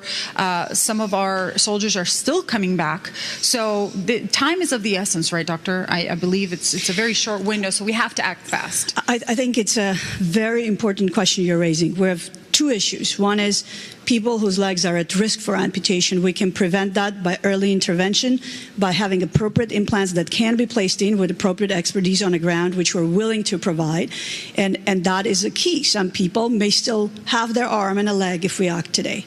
Then there's a second problem. Kids who had their arms already cut off and legs, if we don't intervene early enough, they start getting nerve problems, and those nerves get all confused, and they start getting phantom limb pain, and they start getting a depression sets in. This is not an issue where we have time, and I think that's the importance of understanding. We have to be, all of our experts that are now gathering together behind the scenes. All of the surgeons are meeting with the local surgeons. We're discussing these cases, but these cases need a solution, and solution need implants. Yes, and a part of that solution is being done today on this very telethon. So we want you to call and participate. Thank you so much, Doctor. I'm so glad. Thank you, Dr. Khachaturian Kaligent, you're an amazing human being. I wish you well. Thank you for the hard work that you're doing. Best of luck in Armenia. I know that your expertise is going to be needed. And a safe drive back to San Diego. Thank you. Thank you.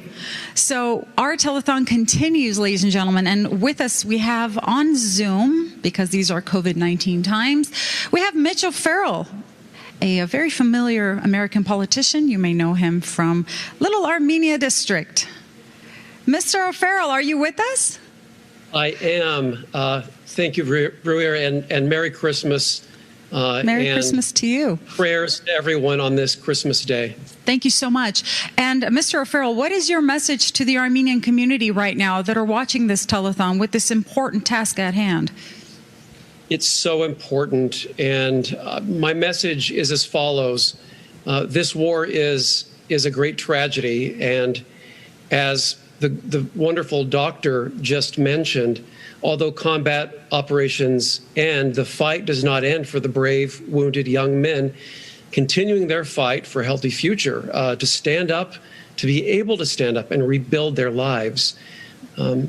Armenian doctors from all over the world left for Armenia to help save lives and take care of the injured. Now those same doctors are going to help make sure that their medical care is taken care of well into the future so that they can rebuild their lives. The United Nations New Breath Telethon, this telethon, will help provide urgent medical care for those wounded and disabled during the recent Artsakh war. These brave fighters need short-term and long-term medical care and rehabilitation services. This includes mental and physical health and rehabilitation and well-being. This, of course, takes money, and lots of it, you just heard. So I urge everyone who can to please help and contribute what you can. Any amount is going to be very much appreciated. So my message is that I stand in solidarity and support with the Armenian community, not just in the 13th district that I represent, but everywhere. Yes, meshta peskang natsem, hai jo govorti kokhin. Bravo. Bravo. Thank you. Thank you so much. May God bless everyone. We can tell you're definitely over the Little Armenia district for sure. I mean, a few more years, you're going to have that down pat. Thank you so much, Mr. Farrell. We appreciate you always standing by the Armenian people. We appreciate you, and thank you so much for joining us. With that said, we'd like to join our colleagues in Armenia. Իսկ հիմա միանանք մեր գործընկերների հետ Հայաստանում.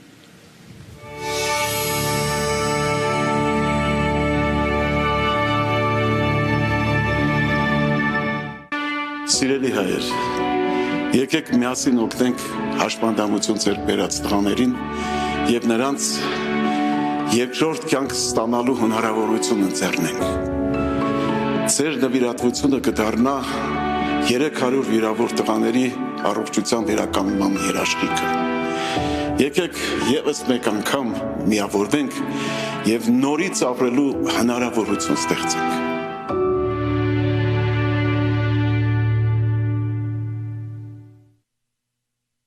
Սիրելի հեռուստադիտողներ, շարունակում ենք միասնական ազգ նոր շունչ հեռուստամարաթոնը։ Շարունակում եք ձեր հանգանակությունները, որոնք ուղղվելու են մեր վիրավոր հերոսների, մեր քաջ տղաների առողջության վերականգնմանը։ Եվ այս պահին մեր տաղավարում է բժիշկ վնասված քաբան Արտուր Մարտիրոսյանը, բարև ձեզ պարոն Մարտիրոսյան, շնորհակալություն, որ մեր տաղավարում եք։ Պարոն Մարտիրոսյան, հետ պատերազմյան շրջանում մանավանդ մենք արդեն անընդհատ բոլորս խոսում ենք, քննարկում ենք ծանրագույն հետևանքների մասին, հա, մեր հերոսների եւ խնդրում եմ ձեզ որ այս պահին նաեւ խոսենք բժիշկների հոգեվիճակի մասին, բժիշկներն ովքեր եղել են հենց առաջնագծում, հենց բժշկական առաջնագծում եւ բոլոր բժիշկները կարծես թե օրոգիշեր 24 ժամ ոչինչ չեն խնայել փրկելու մեր հերոսների կյանքերը։ Ձեզ զգացողությունները պատմեք մեզ մի քիչ։ Քիչ առաջ մենք մինչև ելույթը եթերը զրուցում էինք, ես ասացի, որ բոլոր բժիշկները եւ բուժ անձնակազմը ամբողջությամբ բուժ աշխատողները նրանք բոլորն են եղել առաջնագծում։ Ինչի եմ ասում այդպես, որովհետեւ ես կարծում եմ, որ այդ բանակը, բժիշկների բանակը, այսպես ասած սպիտակ խալաթավորների բանակը իրանք այս պատերազմում բավականին լուրջ հաղթանակ են տարել։ Ինչի են հաղթանակ տարել, որովհետև մեր վիրավորների քանակը շատ է եղել,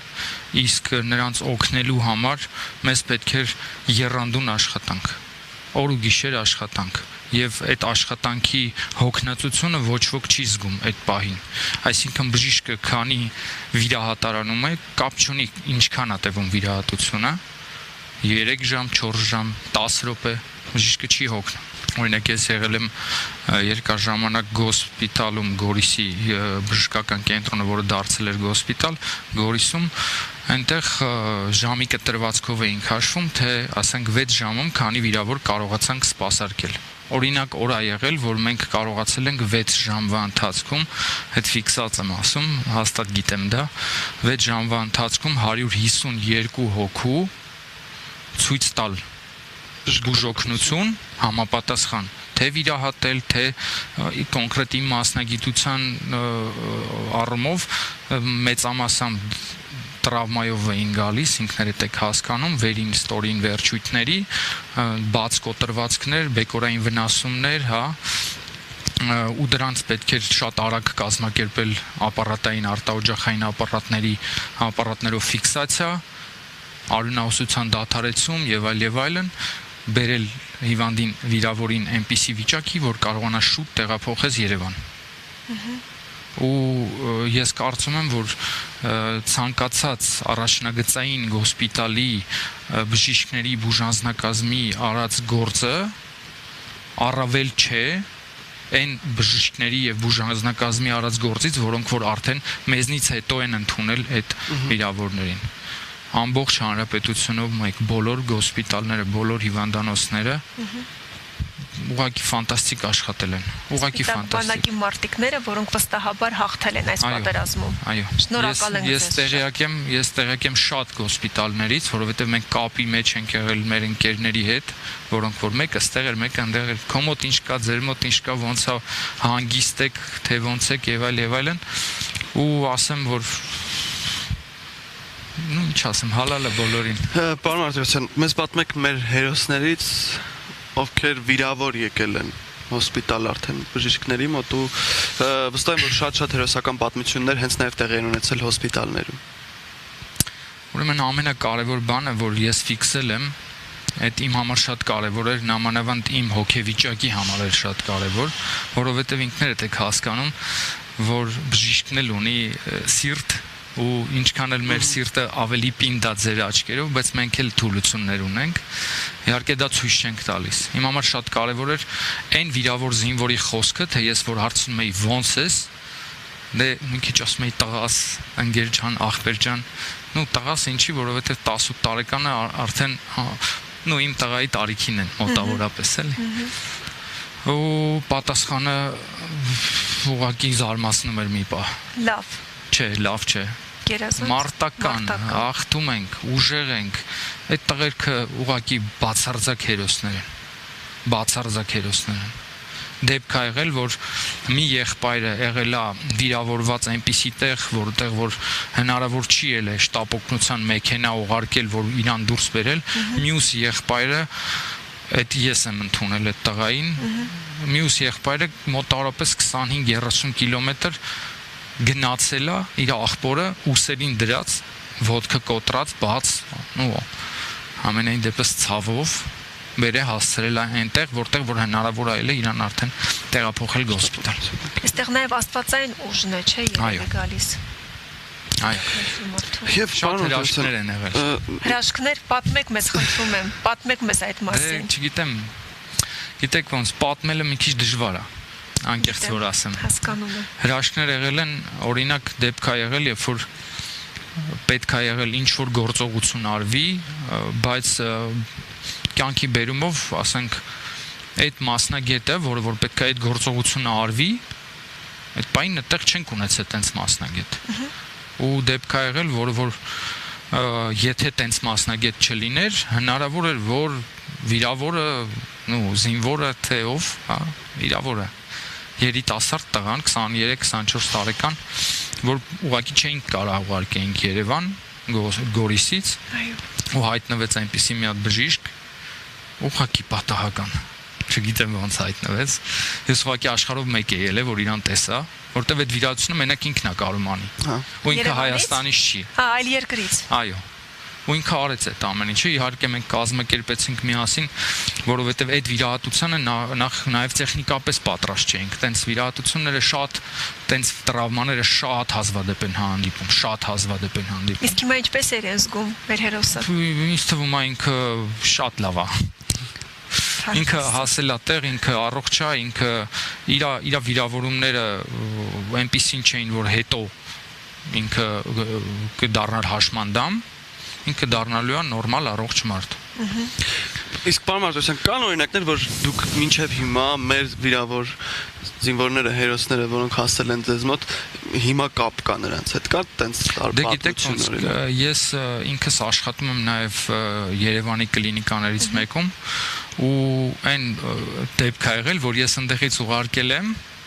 ու հետո եկես այդտեղ հանդիպել եմ ու ես եմ ուզել իրան միջև վերջ վարեմ, շարունակեմ, բուժեմ, տենց դեպքեր կան իհարկե։ Ու կապի մեջ ենք, ես վերջերս անգամ տղաներից մեկը հրավիրել էր իրենց գյուղ, իրենց տուն, մի քանի բժիշկներով հրավերը ընդունեցինք այս դժվարին պահերին, բայց գնացինք իրենց տուն, նստեցինք, խոսեցինք, հիշեցինք, ինքը չխմեց, որովհետև իրան չէր կարելի։ Դեռ բուժում է ասում։ Պատերազմը փոխել է ձեզ։ Չգիտեմ, այդ ես չեմ կարող ասել։ Ինձ թվում է կողքից պետք է ասեն։ Իմ շրջապատը պետք է ասի։ Կարծում եմ այս պատերազմը ոչ մեկիս անմասն չթողեց եւ իհարկե բոլորիս կյանքը արդեն դասավորվել է պատերազմից առաջ եւ հետո, բայց ես վստահ եմ, որ մենք մեր միասնականությամբ կարող ենք ոտքի կանգնել ու օգնել մեր հերոս տղաներին ամբողջապես վերականգնվելու։ Շատ շնորհակալ եմ ձեզ, պարոն Մարտիրոսյան։ Շնորհակալ ենք շատ։ Ձեզ եմ շնորհակալ։ Ձեր կատարած մեծագույն ու ֆանտաստիկ աշխատանքի համար շնորհակալություն ձեզ։ Շնորհակալություն։ Մենք շարունակում ենք այո մեր հերոստամարաթոնը եւ հիմա ժամանակն է, որ միանանք մեր Լոս Անջելեսյան գործընկերներին։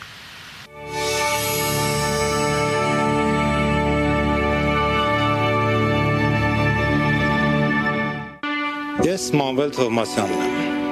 արմատներով սասունցի, ծնվել և մեծացել եմ Հայաստանում, տնօրինում եմ մի կազմակերպության, որը գործակցում է ամերիկյան մի քանի փակ ընկերությունների հետ և կարողանում է ձեռք բերել առանձնահատուկ անհրաժեշտ բժշկական սարքավորումներ և զինվորական պարագաներ։ Պատերազմի առաջին իսկ օրից կապ հաստատեցինք Հայաստանում գտնվող սփյուռքահայի բժիշկների հետ, ստանալով կոնկրետ առաջադրանքներ, ձեռք բերեցինք անհրաժեշտ ապրանքները եւ օգնության հետ միասին մեկնեցի Հայաստան։ Չնայած կար շատ եւ շատ խնդիրներ ապրանքները շատ արագ տեղ հասցնելու համար, իմ ծանոթների օգնությամբ 1-2 օրում լուծելով այդ խնդիրները ապրանքները հասցրեցինք առաջնագիծ։ Հարգելի հայեր, քանի որ բոլորիս հայտնի է, թե ինչքան խնդիրների առաջ է կանգնած մեր հայրենիքը ներկապահին, խնդրում եմ, միացեք այս մեր նախաձեռնությանը եւս մեկ անգամ համախմբվելու եւ ապացուցելու, որ մենք միասնական ենք եւ մեզ համար անլուծելի խնդիրներ չկան։ Այս ամենը լինելու է թափանցիկ եւ տեսանելի բոլորիդ համար։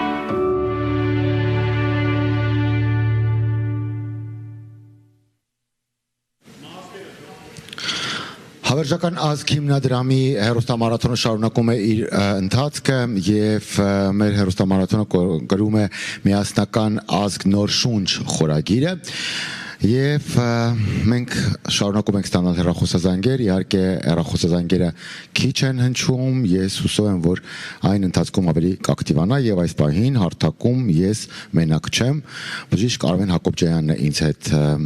մի քանի օր առաջ մենք լսեցինք լուր, որ գտնվել են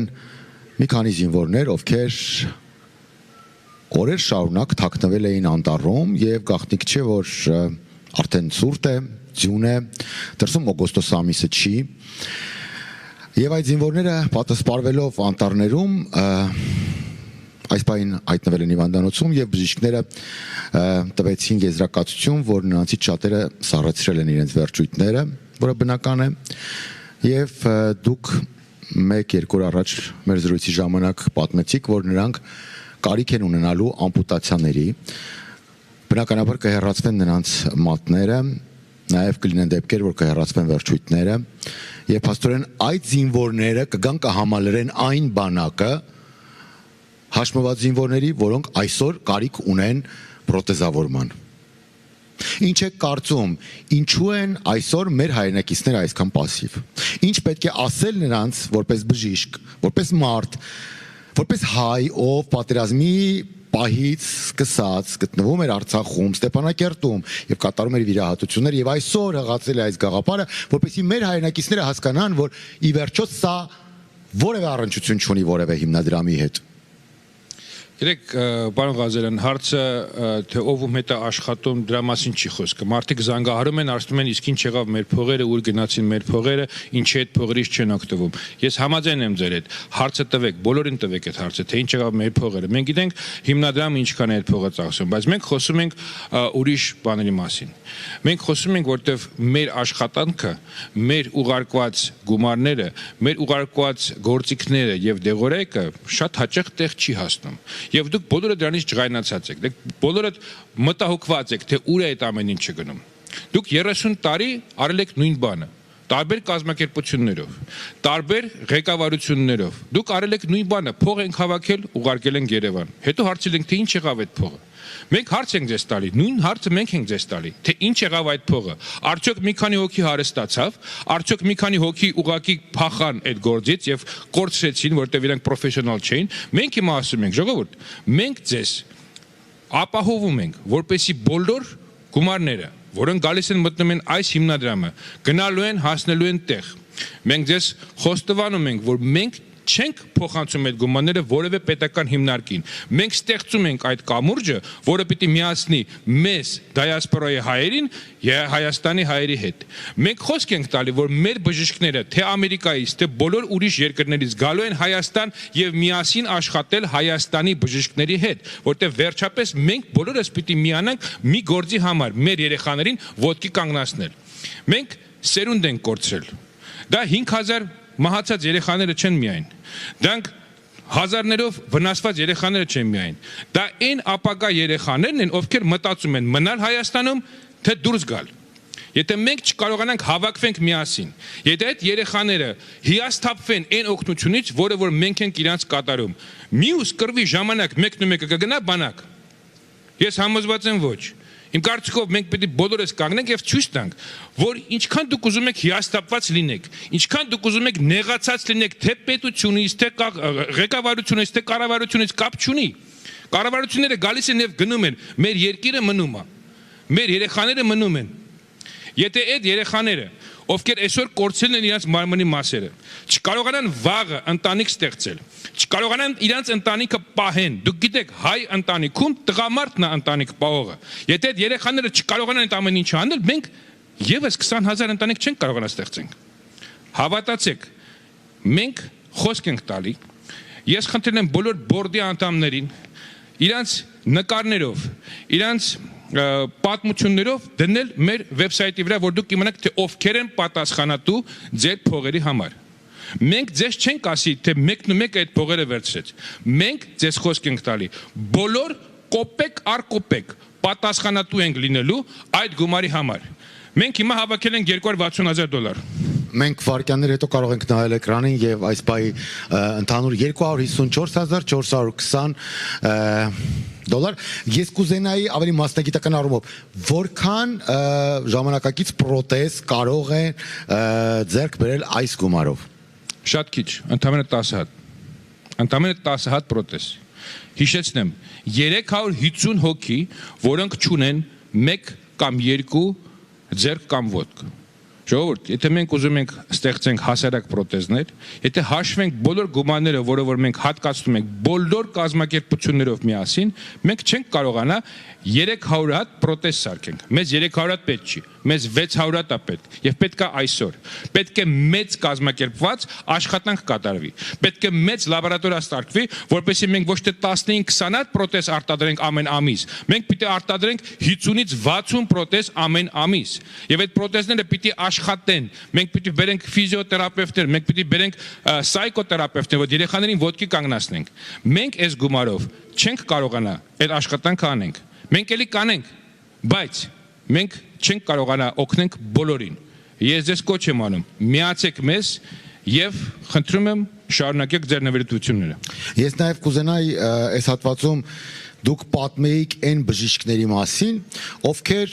պատրաստ են համագործակցել հիմնադրամի հետ եւ ովքեր հաջողակ բժիշկներ են, իրենց ոլորտի մասնագետներն են, ովքեր պահանջված բժիշկներ են Միացյալ Նահանգներում, ում ցույց են տալիս մատով, ում մասին գրում են ամենահեղինակավոր Միացյալ Նահանգների պարբերականները, սակայն ովքեր պատրաստ են թողնել իրենց կլինիկաները, իրենց հիվանդներին եւ մեկնել Հայաստան, որպեսզի այնտեղ իրականացնեն այն հրաշք վիրահատությունները, պրոթեզավորման գործընթացները, որոնց մասին դուք խոսում եք մեր նախնական բազմաթիվ զրույցների ընթացքում, մեր բորդի ամենատարբեր ժողովների ժամանակ։ Ես ուզում եմ, որ մեր միսիան այսօր հեռուստամարաթոնի նաև լինի կրթական։ Ես ուզում եմ, որ մեր հեռուստայտողները իրենց Սուրբ Ծննդյան սեղանների շուրջ նստած ի վերջո հասկանան, թե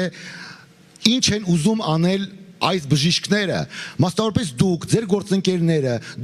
դուք ով ունի երկու կլինիկա, ամենահեղինակավոր հիվանդանոցներում աշխատանքի փորձ, ով պահանջված վիրաբույժ է, ում ամեն րոպե կանչում են վիրահատություններ անելու, ինչու եք դուք բան ու գործը ձեր թողած որոշել, որ այս միսիան պետք է իրականություն դառնա։ Խնդրում եմ այդ դրա մասին։ Գիտեք, որտեվ մենք բոլորս միշտ խոսում ենք, որ մենք հաղթում ենք բոլոր ուրիշ ոլորտներում։ Բոլորը ասում են Ազնավուրի անունի մասին, Սարոյանի մասին, Խաչատուրյանի մասին, Մարտիրոս Սարյանի մասին, բայց այդ մեծ անունները հավաքական են Հայաստան անունի տակ։ Բարձրացրեք քարտեզները, մենք խոսում ենք, մենք հինավուրց ազգ ենք, 2-3 հազար տարի քարտեզները բացեք, Հայաստան անունը միշտ այդ քարտեզի վրա կա։ Եվ ամեն դար քիչ այդ քարտեզից Հայաստանի անունը փոքրանում է։ Եվս մեկ անգամ փոքրացավ, եվս մեկ անգամ մեզանից վերցեցին ինչ-որ որևէ փոքր մասնիկ, մենք հողատարածքի մասին չի խոսում, այդ մասնիկը մարդիկ են, այդ մասնիկը մեր հպարտությունն է, հիշողությունն է եւ այլն։ Եվ եթե մենք մենակ խոսանք դրա մասին, իսկ խոսացողները ցավոք սրտի շատ են։ Ես առաջարկում եմ խոսալու տեղը, եկեք վեր կանանք եւ միասին կարողանանք մի հատ լավ բան անենք։ Եկեք պաշտպանենք մեր երեխաներին, ովքեր իրանց կյանքը, իրանց ապագան տվել են հայրենիքի համար։ Իմանալով, թե չիմանալով կապ չունի, բանակում ծառայած էին, թե կամավոր էին, կապ չունի, այդ մարդիկ պաշտպանել են հայ լինելը, այդ մարդիկ պաշտպանել են մեր հողերը։ Մենք ովքեր այնտեղ չենք կրակել ոչ մեկին, մենք պարտավոր ենք իրանց ոտքի կանգնացնել։ Օգնեք մեզ, որպեսզի մենք այդ գործը կարողանանք անենք։ Շնորհակալություն։ Ես կարծում եմ ձեր խոսքը այս հատվածում գոնե շոկային թերապիայի ազդեցություն կունենա շատ ու շատ այն անտարբեր մարդկանց կամ շատ ու շատ այն մեր հայրենակիցների համար, ովքեր այս կամ այն պատճառով օբյեկտիվ կամ սուբյեկտիվ պատճառով իսկ հիմնականում օբյեկտիվ պատճառով կորցրել են իրենց հավատը ամենատարբեր դրամահավաքների եւ հիմնադրամների հանդեպ։ Ես վստահ եմ, որ ամեն ինչ դեռ արժևում է, դոկտոր, եւ մենք դեռևս կունենանք շատ ու շատ նվիրատվություններ, կգան այստեղ այս սրահմարտիկ, ովքեր կբերեն իրենց նվիրատվությունները եւ մենք կհանգանակենք հնարավորինս շատ գումարներ, որոնք պետք են այսօր հաշմված մեր զինվորներին, այն զինվորներին, ովքեր կարիք ունեն որակյալ պրոթեզավորման։ Շնորհակալություն։ Շնորհակալություն։ Իսկ մենք շարունակենք մեր ընթացքը, ես հուսով եմ կակտիվանան հեռախոսազանգերը գոնե այս ելույթից հետո։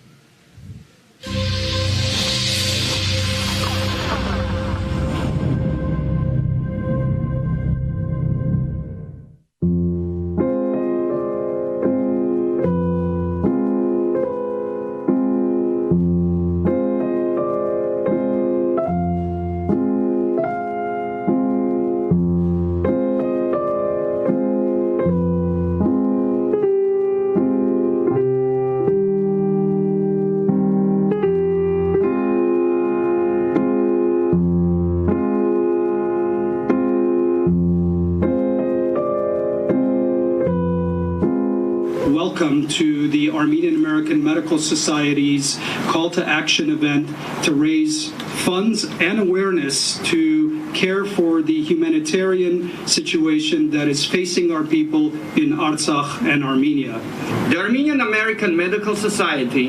whom I am privileged and proud to lead at this time, has a long history of being engaged with Artsakh, providing funding for healthcare as well as other forms of urgently needed medical aid, medical equipment, medications, and medical supplies.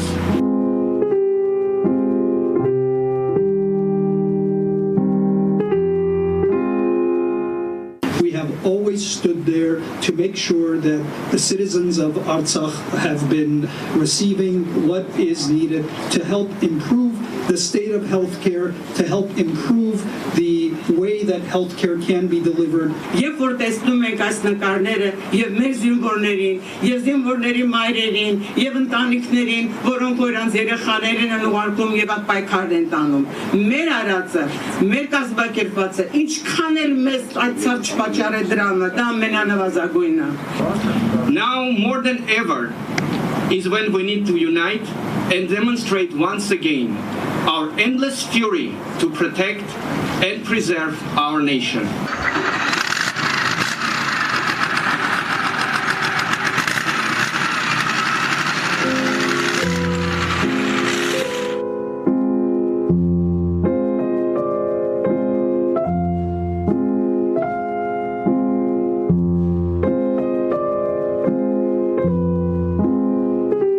As treasurer, I recognize all of the financial needs that we are striving not only to support us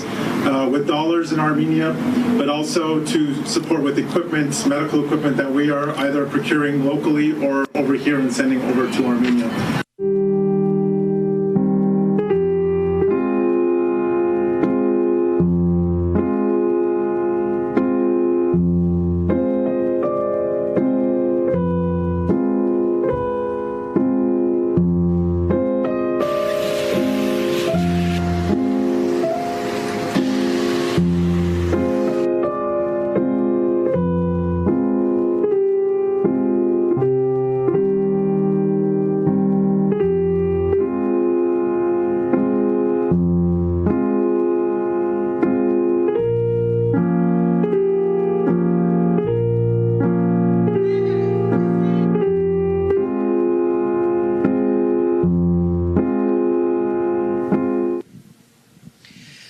Լոս Անջելեսից ուղիղ եթերում շարունակվում է միասնական ազգ նոր շունչ հեռուստամարաթոնը, հարգելի հայրենակիցներ, մենք երբ կորցրել ենք մեր վստահությունը աշխարհում ամեն ինչի ու բոլորի նկատմամբ, այնուամենայնիվ շարունակում ենք հավատալ եւ վստահել բժիշկներին, մարդկանց, ովքեր եղել են առաջնագծում, մարդասիրական աշխատանք են ցույց տվել մեր բոլոր հայրենակիցներին, օգնություն, որի կարիքը մենք բոլորս ունենալու ենք մեր ամբողջ կյանքի ընթացքում։ Շարունակեք ձեր նվիրատվությունները Հիմա իմ կողքին Ամերիկահայ բժշկական միության նախագահ Քևին Գալստյանն է։ Բարև ձեզ եւս մեկ անգամ,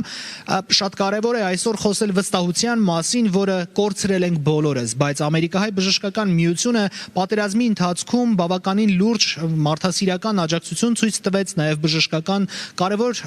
օգնություն մատուցեց մեր հայրենակիցներին Թիկունքում հիմա այդ մասին խոսել եք արդեն, ուզում եմ հասկանալ հետագա աշխատանքների ու ծրագրերի մասին, ինչ կարող եք ասել մեր հայրենակիցներին։ Այս գումարները, որոնք մենք կրկին րոպեներ անց կտեսնենք էկրանին, ինչի են ծառայելու, ինչ նպատակ է բուժելու, ապաքինելու։ Շնորհակալություն։ Հայ-ամերիկյան բժշկական միությունը տարիներ շարունակ մշակել եւ իրականացրել է բազմաթիվ ծրագրեր Հայաստանում եւ Արցախում։ Բայց այսօր մենք ունենք մեծ քանակությամբ վիրավոր զինվորներ։ Այսօրվա իրավիճակը բավականին ծանր է։ Մեր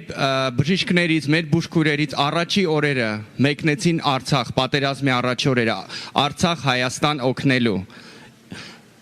Մենք վստահում ենք Eternal Nation կազմակերպությանը, իրանց ղեկավարներին, Արմեն Հակոբյանը, որ մի քիչ առաջ խոսեց, առաջիններից էր ով մեկնեց։ Իր աչքերով տեսավ իրավիճակը, վերադառնալուց մենք հանդիպեցինք, խոսեցինք ու հասկացանք,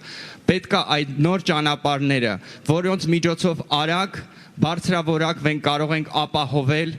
այս տղաներին, այս վիրավորներին, որ ոչ մենակ այսօրվա համար, խոսքը չի գնում մենակ այսօրվա օգնության համար, ես ուզում եմ մեր հեռուստադիտողը դա հասկանա, օրինակ բերեմ, եթե 2-3 տարի հետո նույն վիրավոր զինվորը կարիք ունենա նոր պրոթեզավորման կամ ինչ-որ փոփոխման, պետք չլինի, որ ստեղից թռնի մի հատ վիրաբույժ, որպիսի դա վերականգնի։ Մենք ուզում ենք ստեղծել այն foundation-ը, այն հնարավորությունը, որ պատրաստենք այնտեղ մասնագետներ, մենք պատրաստ ենք գնալու, մենք պատրաստ ենք թողել մեր կլինիկաները, մեր աշխատանքը, գնալ այնտեղ, օգնել, սովորացնել, որպիսի Հայաստանում ստեղծվի մեծ աշխատող կենտրոն։ Շատ կարևոր է մտածել առջև եւ մի բան եմ ուզում ավելացնեմ, շատ հիմա տարածված է, որ ասում են ես հիասթափվել եմ։ Ես կարծում եմ, մենք իրավունք չունենք այդ բառը այսօր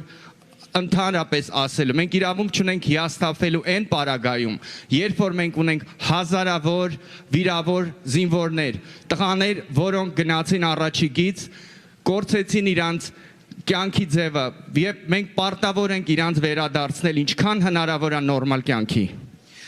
Բժիշկներ ամբողջ աշխարհից, Հայաստանից, Ռուսաստանից, Կանադայից, Ամերիկայի Միացյալ Նահանգներից միավորվել են այս նպատակի համար, բայց ակնհայտորեն մեր հայրենակիցները այնուամենայնիվ չունենալով ինչ-որ իմաստով նաև վստահություն, пассив են մինչև այս պահը։ Հարգելի հայրենակիցներ, որպես տեղեկատվություն, քանի որ մինչև այս պահը մենք բազմաթիվ նամակներ ենք ստանում ձեզանից, որպես տեղեկատվություն ուզում եմ փոխանցել, այս նվիրատվությունը եւս tax deductible է, թույլ տվեք այսպես ասել։ Դուք նրանք ովքեր դեռ չեն ստացել, ապա կստանան ստացականներ, կտրոններ, ռիսիտներ, որոնք հավաստում են, որ դուք նվիրատվություն եք կատարել։ Այս ամենը լավ իմանալով եւ քաջ գիտակցելով, դուք պետք է որևէ վարքյան չդադարեք ձեր նվիրատվությունները, որովհետեւ այն, ինչ հիմա անում ենք մենք այստեղ, այս տաղավարից, Լոս Անջելեսից, դա համահայկական նախաձեռնություն է։ Դա միտված է հարյուրավոր հայ տղաներին ոտքի կանգնեցնելու, նրանց ձեռք, ոտք եւ նոր կյանք պարգևելու համար։ Շնորհակալություն Քևին Գալստյանին, ձեզ ճանապարհում ենք։ Մենք շարունակում ենք մեր ընթացքը, հիմա կրկին մենք ուշադրություն կդարձնենք էկրանին։ Ցավոք այս թիվը շատ դանդաղ է փոփոխվում, 267,000 դրամ ընդամենը։ Սա այն գումարն է, որը մենք ուղարկելու ենք մեր վիրավոր տղաների վերականգնման բոլոր ծրագրերին, հարգելի հայրենակիցներ, եւ այս գումարով մեր երիտասարդները նոր շունչ են ունենալու, ապագայի նոր հավատով լի հայացք են ունենալու։ Այս գումարների օգնությամբ նաեւ այդ տղաները հնարավորություն են ստանալու մասնագիտական աջակցություն ձեռք բերել։ Մարդիկ, ովքեր կենսաձև են պարզապես կորցրել, առաջիկա աշխատանքների շնորհիվ կունենան հնարավորություն ընտրելու մասնագիտություն, հոգեբանական աջակցություն ստանալու, աշխատելու եւ իրենց ընտանիքը պահելու։ Հենց դրա համար պիտի կատարվեն նվիրատվությունները եւ ապագայում, երբ դուք արդեն կունենաք ձեր տոնական ընթրիքն ու սեղանը, հարգելի հայրենակիցներ, հիշեք, այդ սեղանին նստած երջանիկ դուք ամիսներ առաջ շատ տխուր դժբախտ էիք, որովհետև մենք ուր որ էր կորցնելու էինք հայրենիքը, որովհետև մենք տասնյակ հազարավոր կյանքեր ենք կորցրել։ Այսօր 100 հազարավոր վիրավոր տղաներ ապրում են ձեր հույսով, ձեր օգնության աջակցությամբ։ Հենց հիմա իմ կողքին է իմ գործընկերուհի Անի Քրիստին եւ նա նվիրատվություն է բերել, մանրամասներ կներկայացնի, ում ենք ներկայացնում։ Ես մեծ հպարտությամբ քայլում եի այս փոքրիկ իշխանի կողքով, եթե ոչ ետևից, այսօր Միքայել Դերցակյանը եկել է եւ ունի իր խոսքը ասելու մեր զինվորին եւ ունի իր դրամային նվիրատվությունը։ Խնդրեմ։ Այո, իհարկե միացրացրեք, խոսիր սիրելիս։ Բարև ձեզ, ես Միքայել Դերսակյանն եմ, ես 10 տարեկան եմ, ես ապրում եմ Մերիլենդ նախանձի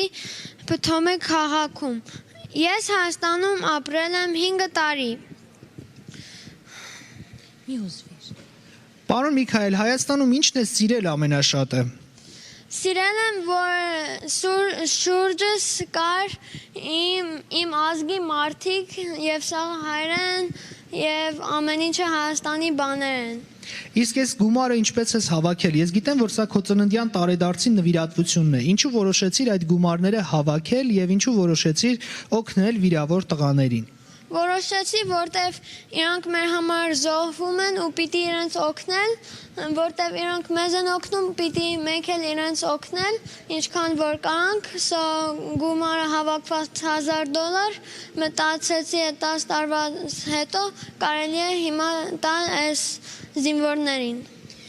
Ես կարծում եմ, որ Միքայելի այս տողերից ուղղակի չի կարելի չհուզվել եւ նա շատ վառ օրինակ է իր տարիքավորների շրջանում։ Ես ուզում եմ քեզ շնորհակալություն հայտնել քո ծնողներին եւս, որ քեզ նման տղա են մեծացրել եւ շնորհակալ ենք, որ այսօր այստեղ ես։ Մերսի։ Շնորհակալություն, հարգելի հայրենակիցներ, այս մասին էինք ասում։ Այնպես, ինչպես մենք էինք դժբախտացել, որ մեր հայրենիքը ամենածանր օրերն էր ապրում իր նորագույն պատմության,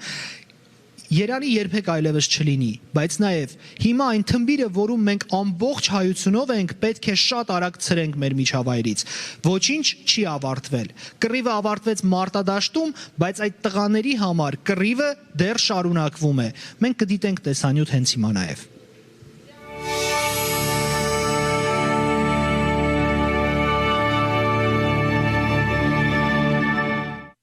լավ ալնելու։ Հաստատ լավ ալնելու, ես գիտեմ։ Սասունի հետ զրույցը սկսվում ու ավարտվում է նույն նոտայով։ Ամեն ինչ արժևում է, ամեն ինչ լավ է լինելու։ 28-ամյա պայմանագրային այդպես էր մտածում ապրիլյան պատերազմից հետո, այդպես է մտածում նաև այսօր։ Արմենակ Օրֆանյանը կոմանդիր ռոտսայր է, Աբաջան Ռոբերտը, մեր զինվորներն են եղել։ 18 տարեկան զոդմացել եմ մանակ, ու սկսել եմ ծառայության։ Ժեմա այսօր ծառայել։ Աշնանային պատերազմը խլեց Սասունի ոտքերը, բայց ոչ լավատեսությունը։ Առաջնագծում ծառայել է ավելի քան 10 տարի։ Շատ բան է տեսել, բայց երբեք չի ընկճվել։ Հիմա էլ նախընտրում է վատագույն օրերը չհիշել։ Ուրախ եմ որ ծառայել մեր հայրենիքի, մեր ժողովրդի։ Էլի պատրաստ եմ ծառայել մեր հայրենիքի, մեր ժողովրդի։ Անհրաժեշտության դեպքում թեկուզ էս կարգավիճակը։ Առաջնագիծը շատ բան տվեց, շատ բան տարավ։ Այսօր էլ ամբասալյակին նստած Սասունը չի տրտմում, որ համազգեստ է հագել։ Միայն թե ցավն է մեծ, պատերազմը տարավ լավագույն տղերքին։ Պրոթեզներ որ հագնեմ կայից գետամ, կտենամ իրաց ծնողներին։ Շատ լավ տղերքին։ Անսպասելի բան է, ոնց գնացին են տղերք։ Իրանք չունեին, իրանք գնային, հայրենիքի պետք են ես տղերք։ Բուժումն ավարտելուն պես Սասունը կգնա Արցախ, ներքին հորաթաղի իրենց տուն, պապի սարքած տանը պիտի ապրի ու շենացնի այն։ Այգիներով, պտղատու ծառերով, շատ հոյակապ տուն ունենք։ Տուն, աշխատանք, ամեն ինչ հերթով, իսկ անձնականը։ Անձնականը տուն, անձնական։ Սիրելի աղջիկ եք չունեիք։ Դեր թողնայիք անձնական։ Սիրտը զբաղված է, կասկածները փարատում է տիկին Սվետլանան։ Սասունի խնամակալն ու մայրը հստակ պլաններ ունի։ Կյանքը շարունակվում է, պիտի օգնի, որ որդին հաստատուն քայլերով առաջ շարժվի։ Պրոթեզավորումը հենց վերջացավ, կուզենք ամուսնանա, ընտանիք կազմի, ամենադժվար ինձ համար է։ Ոնց կարա 28 տարեկան առանց ոտերդի մոտ։ Շատ դժվար հարում ենք, բայց կան նույնիսկ շատ դժվարներ։ Շատ դժվարներ, որ նրանց կողք ես ոնց որ ուրախ եմ զգում։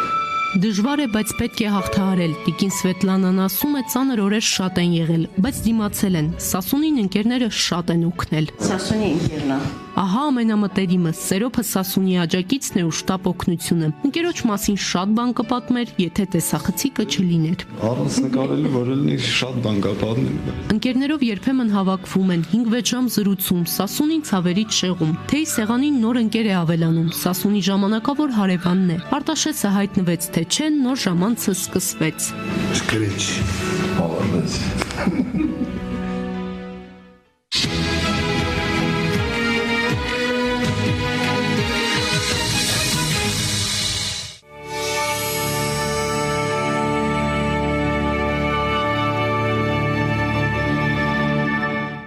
Մենք շարունակում ենք աշխատել ուղիղ եթերում, դրամական ձեր բոլոր շնորհները եւ դրամական ձեր բոլոր փոխանցումները այժմ երևում են էկրանների ներքևի հատվածում, իսկ դրանք պետք է բազմապատկվեն եւ ավելանան յուրաքանչյուր րոպե։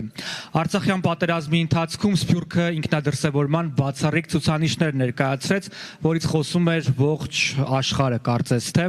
Մինչև սակայն մենք մտածում էինք այս կամ այն բողոքի ակցիային մասնակցելու մասին, այս կամ այն օգնություն ուղարկելու մասին, քաղաքացիական անձինք, կամավորները եւ ժամկետային զինծառայողները մի րոպե անգամ չմտածեցին առաջնագիծ մեկնելուց առաջ։ Նրանք մեկնեցին առաջնագիծ ու պահպանեցին մեր երկրի սահմանները իմ եւ քո համար, Հայաստանի, Արցախի ու Սփյուռքի համար։ Հիմա, սիրելի հեռուստադիտողներ, նրանք ունեն մեր կարիքը։ Սփյուռքը, ինչպես արդեն նշեցի, աննախադեպ պատրաստակամությամբ եւ ինքնադրսևորմամբ ներկայացավ այս օրերին։ Այդ աննախադեպությունը մենք պետք է շարունակենք նաեւ այս պահին։ Yes, and I'm happy to welcome our next guest, Dr. Jakob Gevorkian. Thank you, Dr. Gevorkian, for your donation. And please tell us what's the importance of the urgency to help our soldiers today. Yes, hi everyone and Merry Christmas. The urgency, I mean, it cannot be underrated. There's all kinds of excuses we can come up with, but these are all excuses. I'm part of a medical group. It's called CompCare Medical Group. And right from the beginning of the war, we knew that this is going to be win or lose. This is going to be an ongoing project for several years. And we all committed to contributing, at least financially, to this. Okay. Now, when we heard about this project about a week ago, we all got very excited. And there is several reasons. This is a very unique project. Number one, any project that comes to us, we have to ask a few questions. One is, why is this important project? I don't want to go into the details of why it is important project. It's so obvious. I mean, these are the people, young people who sacrifice their lives and their limbs, their health. So I'm not going to go on forever explaining why it's important project. When is the time? The time was yesterday, actually. It was the sooner we start, the better. Every minute, and this has been said already on this program, but every minute literally counts. People lose their limbs, they lose their functionality in the future, and so forth. And why this project and why this this leadership of the project? Why should we do it with this leadership versus some other? I know Dr. Hakobjanyan for many years. I've been a board member of Armenian American Medical Society, so I know the organization very well. Literally, you're not going to find a better team to lead this project. So I really urge all, not only physicians, but healthcare professionals. When I say we've committed to this project, I mean our practices. That includes our medical assistants, our ancillary services, our nurse practitioners. Everyone are committed to contributing. So I urge every single healthcare worker, every single person who is involved in healthcare to contribute and start now. Tomorrow it might be late. I mean, it will be a very sad situation if we just linger around and not do anything for months and months. So I think that's the only message I have. That's the most important message I have right now. Եվ որքան է կազմում ձեր այսօրվա նվիրատվությունը? Կներեք, որքան է? How much is your donation? Okay, դեռ 5000 է, բայց նորից եմ ասում, սրանով մենք չենք բավարարվելու, մենք շարունակաբար քանի որոշ բժիշկները մեր խումբից արդեն պարզվել է, որ շարունակաբար ուզում են այս project-ին մեջ participate ներդրումներ անեն, եւ շարունակեն մասնակցեն այս project-ին։ Եվ նորից եմ ասում, բոլոր բժշկական բժիշկները, թե ոչ բժիշկները, դեղագործները եւ այլ բոլորը պետք է մասնակցեն այս պրոյեկտին։ Թե չէ ուրիշ ելք չկա։ Շնորհակալություն ձեր շռայլ նվիրատվության համար։ Մենք շարունակում ենք աշխատել ուղիղ եթերում։ Սիրելի հեռուստադիտողներ, մեր հերոսները, ովքեր վիրավոր են, այժմ շարունակում են մեզ դիտել այժմ հեռուստատեսությամբ, եւ նրանք իսկապես պետք է զգան ձեր աջակցության եւ ձեր ջերմության կարիքը։ Եվ այն 200,000 եւ ավելի դոլարները ամենևին էլ այն չեն, ինչ պետք է այս պահին նշեն ու ցույց տան հայկական սփյուռքի աջակցությունը։ Այնպես որ խնդրում եմ ել ավելի ակտիվ, ել ավելի եռանդով շարունակեք նվիրատվություններ կատարել։ Dear Armenians, we have to realize now that some of our soldiers who made us so proud during the war might not be able to stand on their feet again without support. They might not be able to hold the hand of their love, and they might not be able to rebuild their lives again. They need prosthetics with modern day technology. They need mental rehabilitation. They need long-term rehabilitation medical intervention. And all of this is connected with large sums of money. So please, unite and give what you can to help. Իմ գործընկերուհի Աննան իսկապես հուզվում է այս օրերին, որևէ մեկը չի կարողանում թաքցնել իր հույզերը եւ որևէ մեկը չի կարող անտարբեր մնալ այն պատմություններին, որ մենք դիտում ենք այսօր։ Անմասն չի մնացել նաեւ Կարեն Հայրապետյանը, ով եւս այստեղ է իր հաղորդագրությամբ եւ նվիրատվությամբ։ Համեցեք պարոն Հայրապետյան։ Բարև ձեզ Մհեր եւ Աննա, շնորհակալություն, որ այսօր հրավիրեցիք ինձ այստեղ։ Շատերը ինձ գիտեն Սփյուռքում ապահովագրության ասպարեզից, որտեղ ես 24 տարի աշխատում եմ, բայց այսօր ես անձամբ ներկայացնում եմ ինձ եւ իմ ընտանիքը մի քիչ էմոցիոնալ եմ դրա համար Բոլորս ենք պարոն Հայրապետյան էմոցիոնալ եւ անգամ իմ գործընկերուհին Անան չկարողացավ արդյունքները զսպել այս պահին։ Դա հասկանալի է։ Գիտեք ինչ, մեր երկրի համար այս ճակատագրային օրերին աշխարհասփյուռքը հայությունը պատրաստ է նորից ու նորից օգնել Հայաստանին եւ Արցախին։ Արցախին երկրորդ պատերազմում ազգիս հազարավոր առյուծասիրտ տղաները զոհվեցին գիտակցված մահով անմահացան հանուն հայրենիքի։ Խոնարհվում ենք նրանց հիշատակի առաջ։ Հազարավորները վիրավորվեցին եւ հաշմվեցին ու բժիշկները ցավոք սրտի ամպուտացրեցին իրանց ձեռքերն ու ոտքերը։ Բայց նա ինչը չամպուտացվեց, դա իրանց քաջ հոգին է։ Տղաների ոգին անկոտրում մնաց։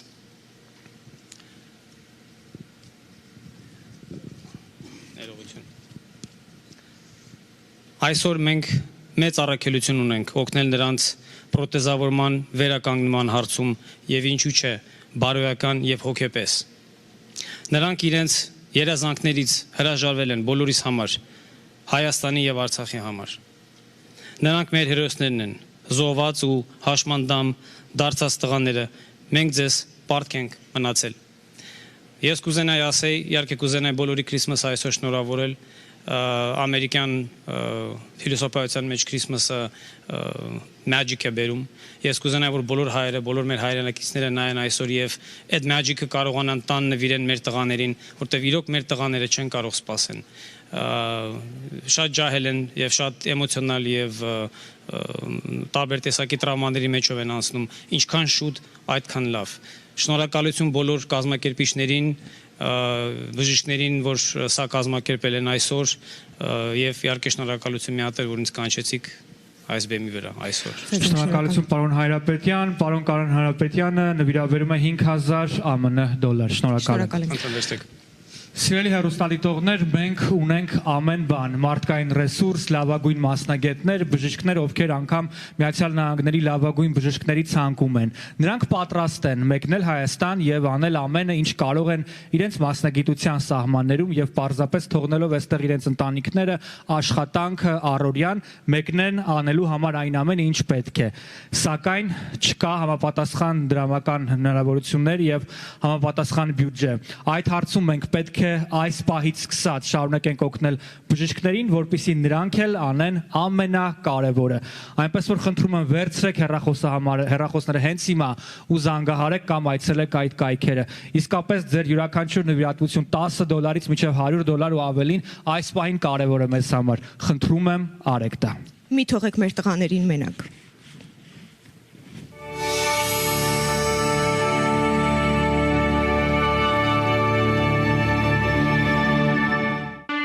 Սիրով միանում ենք միասնական ազգ եւ նոր շունչ մարաթոնի առաքելությանը եւ կոչ անում սիրելի հայրենակիցներ ամենքիդ ձեր լուման ներդնելու եւ անտարբեր չգտնվելու, որովհետեւ բոլորս էլ հասկանում ենք եւ գիտակցում ենք այն ծանր հետևանքները, որ ունեցանք պատերազմից հետո։ Բոլորս էլ նաև գիտակցում եւ հասկանում ենք, որ մեր հայրենիքում մանավանդ պատերազմից հետո ամենակարևոր արժեքը, որ մեզ մնաց, այդ մեր զինվորներն են։ Առավել եւս, եթե ունենք բազմաթիվ վիրավոր զինվորներ, որոնք մեր աջակցության կարիքն ունեն։ Այստեղ շատ կարևոր է յուրաքանչյուրիս ներդրումը։ Այստեղ շատ կարևոր է յուրաքանչյուրիս նյութական եւ բարոյական եւ հոգեվոր աջակցությունը։ Կարծում եմ, որ յուրաքանչյուր հայ մարդ չի կարող անտարբեր լինել վիրավոր զինվորների հոգսերին։ Հետևաբար, այստեղ է, որ պիտի դրսևորվի եւ մեր հավատքը, եւ նաեւ մեր առաքելության նկատմամբ անկեղծ ու ազնիվ դրսևորումը հայրենիքի պայծառացման եւ հայրենիքի շենացման գործում։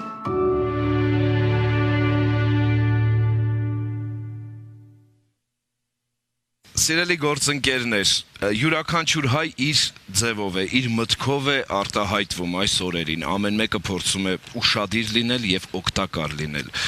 Նազենին սեր եւ բազմիցս հոգատարությունը իր ապացուցման կարիք չունի, մենք բազմիցս խոսել ենք Նազենի ու ես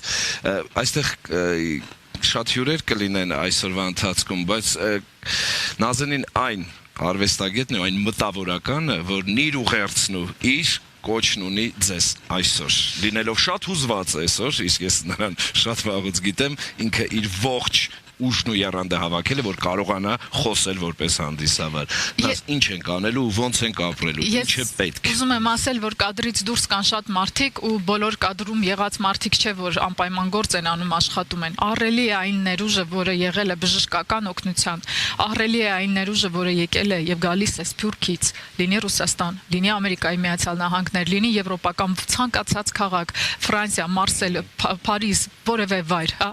Բայց ամենակարևոր բանը, որը մենք հիմա պետք է անենք, այդ հուզմունքի, ցավի, երբեմն հուսահատության միջով անցնել, շեշտակի անցնել, ոնց որ թշնամու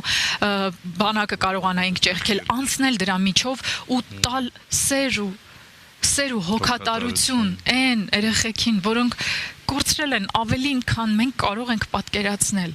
Եթե մենք այս քո ասած ֆիզիկական վիճակով այս կարգի հուսահատված ենք, դուք գոնե պատկերացնում եք ինչ վիճակում են նրանք ու նրանց ծնողները։ Եվ ինչու ենք մենք ասում հայրենիքի պաշտպանները, կեցեք մեր հերոսներ, բայց մոռանում ենք, որ այդ հերոսը պետք է ունենա այնպիսի պրոթեզավորմամբ ձեռք, որը կարողանա սեղմել իր վալիկին, որը նոր է ծնվել, սեղմել իր ապագա բալիկին, որը պիտի ծնվի։ Ինչու մենք պետք է չկարողանանք ապահովել նրանց այսպիսի նոր տեխնոլոգիաներով։ Մենք պիտի ու կարող ենք բոլորս միասին, սիրելի հայրենակիցներ, միասնական ազգ նոր շունչ, երկու ֆոնդերի կազմակերպությամբ մեր Միացյալ Նահանգներում աշխատող գործընկերների, նաև այստեղ աշխատող թիմի շնորհիվ այսօր մեկ նպատակի համար ենք հավաքված։ Այդ պրոթեզները իսկապես շատ թանկ են, դրանք շատ արդիական են եւ իմպուլսով ուղեղի կարողանում են անգամ ձու կճպել, շատ մանր մատորիկայի գործողություններ անել եւ իհարկե պրոթեզը կարող է լինել նաեւ փայտից ծանր, անհարմար, ինչպիսին որ եղել են տասնյակ տարիներ առաջ, բայց չէ որ մենք ուզում ենք որպեսզի արժանապատիվ շարունակություն ունենան մեր հայրենապաշտպանները, մեր հերոսները եւ այն երիտասարդները, որոնք լավագույն ոսկյա երիտասարդությունն էին Հայաստանի։ Նոր շունչը պետք է ապահովենք մենք, սիրելի հայրենակիցներ։ Լոս Անջելես, վերցրեք խոսքը։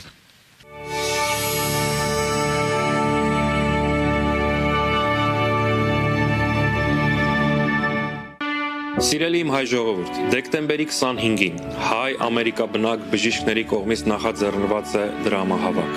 Telethon։ Ինչպես գիտենք, այսօր մեր հայրենիքը, մեր հայ զինվորը, մեր բոլորիս կարիքը շատ ունի։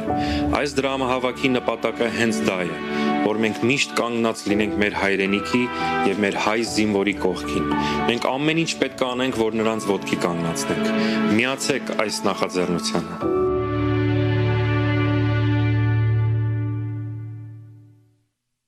Շնորհակալություն Նազենի եւ Ավետ. Thank you for joining us. And ladies and gentlemen, if you haven't called already, pick up those phones right now. You see the phone number on your screen? Do it now. You know, it's easy when you feel like you're winning. It's easy to stay positive. I remember the day after September 27th, how everybody was. I know you all do, right? We had videos of marches and everybody coming together from countries all around the world. How was that feeling of power, that feeling of unison, right? And it's easy to be positive. It's easy to do and have that adrenaline and that energy and keep going and doing what we did. But we cannot accept the spirit of defeat. We cannot accept the spirit of the loss. I mean, the loss is there. We're mourning, we're grieving. These are confusing times. These are difficult times for all of us. COVID related. I mean, the war, everything has taken so much from us. But it's this defining moment when we must stand up, and not just stand up, but stand together, putting aside all differences. Because I know that one thing that we can agree on, it's our love for Armenia. And another thing that we all agree on is our soldiers. Those who bravely fought on the front lines so that we can have an Armenia to call home, to feel passionately about and come together. So that being said, this is that defining moment. Yes, we're going to feel the mourning. We're going to feel the loss. We're going to cry on this stage. We're going to cry at home. I'm going to cry driving to LA and North Hollywood. I'll drive to Florida if I have to. I will do anything for our soldiers that I can. And so I ask that you do whatever that you can. Because now is that time. As we've said earlier, there is no other time. They're like, oh, it's tax deductible. Listen, you know what? This is something from our spirits. This is something for our hearts, our souls, our country. This is what we're supposed to be doing. Our war is now. And I personally, and I hope you won't either, give the enemy the satisfaction of watching us do this. Raise your heads, stand up, and let's stand beside our soldiers. That is the least that we can do for those. I know, I have a brother on the front lines. My cousin is there. It's a prayer every single day, every single moment of the day for their safety. And those who have returned now, their lives have changed. This is the time. Call. This is not an option. It's a question. Do we trust? Yes, you have the world's best doctors coming together for this unique opportunity to take services and the finances not affiliated with any governments or anything like that,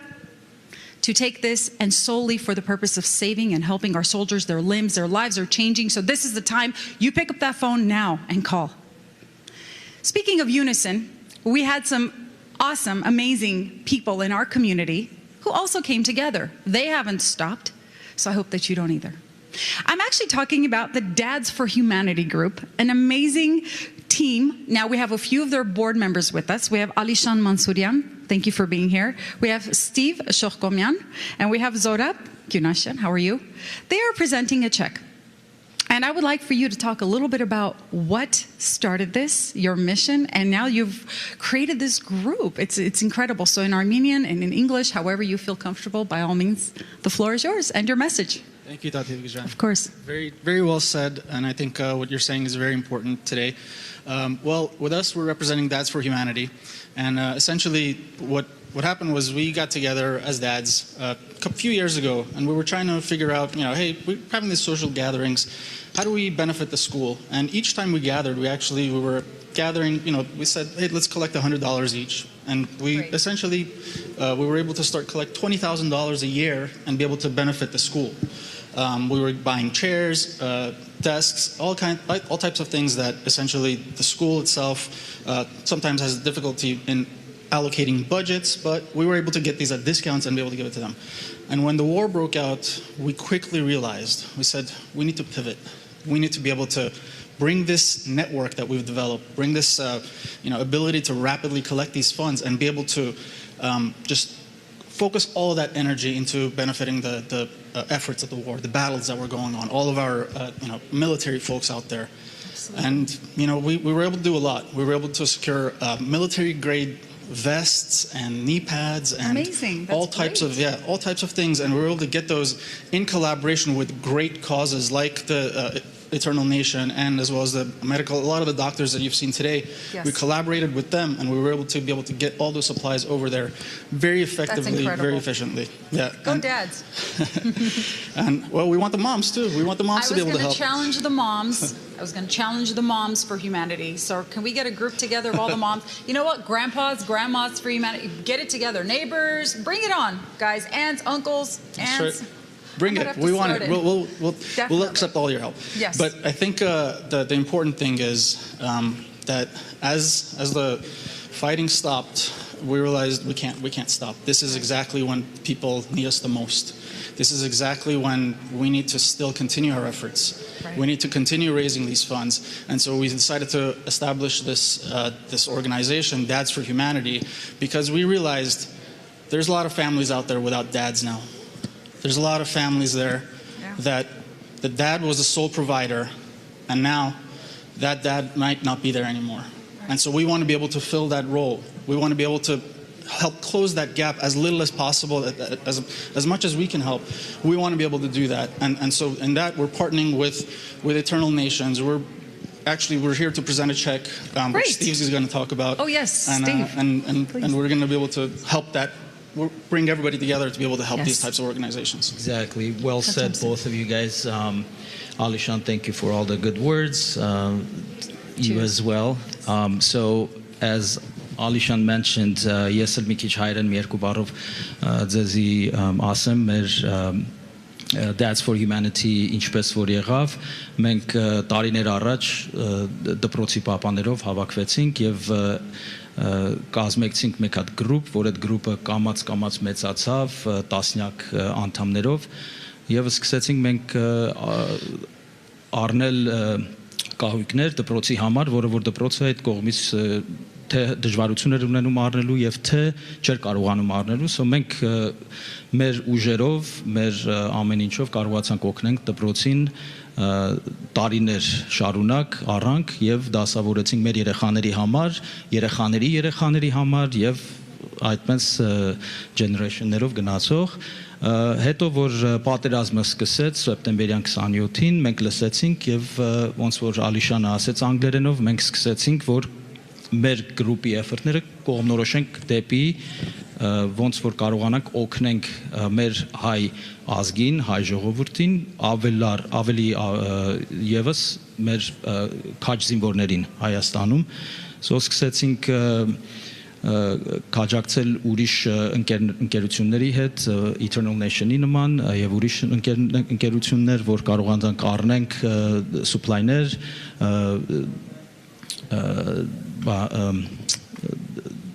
եւ այո դրամակներ արեցինք եւ առանք հետո երբ որ պատերազմը վերջանալուց հետո արդեն զգացինք որ պետք է նորից սկսել այո եւ այս միտքը ծագեց որ Dads for Humanity-ն ինչպես ստեղծվեց հիմա այս մեր Dads for Humanity-ով մենք ուզում ենք աջակցենք Eternal Nation-ին եւ կուզենք մեր չեկը $2500 նվիրատվենք դեպի իրանց գործը, որ կարողանան առաջ հղեն իրենց գործը եւ մենք կուզենք խնդրենք բոլոր հայ ժողովրդին ով որ նայում է այս ծրագիրը, որ խնդրենք զանգահարեք այդ համարը, որ տեսնում եք ձեր էկրաններին 888-881-0888 եւ ինչքանով որ կարող եք օգնեք մեր հայ զորքերին Շնորհակալություն, այո, հայրեր ինչպես տեսնում եք համախմբված եւ կոչ ենք անում բոլոր մայրերին, որպեսզի դուք էլ համախմբվեք, հա, եւ հանդես կարող եք գաք հենց ձեր նվիրատվությունով, ինչու՞ չէ, բայց շատ շնորհակալ ենք, որ մեզ այսօր միացաք. Thank you so much for joining us. We thank you for the donation and the lovely check. So keep it coming, guys. The phone number, you see it on your screen, 888. All right, 881-0888. And also, of course, you have to visit that website. Let your friends and family know. I know it's Christmas. I know that you're home. So hopefully you're home, unless you're an essential worker. But stay safe and be sure to call and join online. And remember, yes, it is a tax-deductible donation. So thank you so much. Our telethon continues. Thank you. Dads for Humanity. Thank you.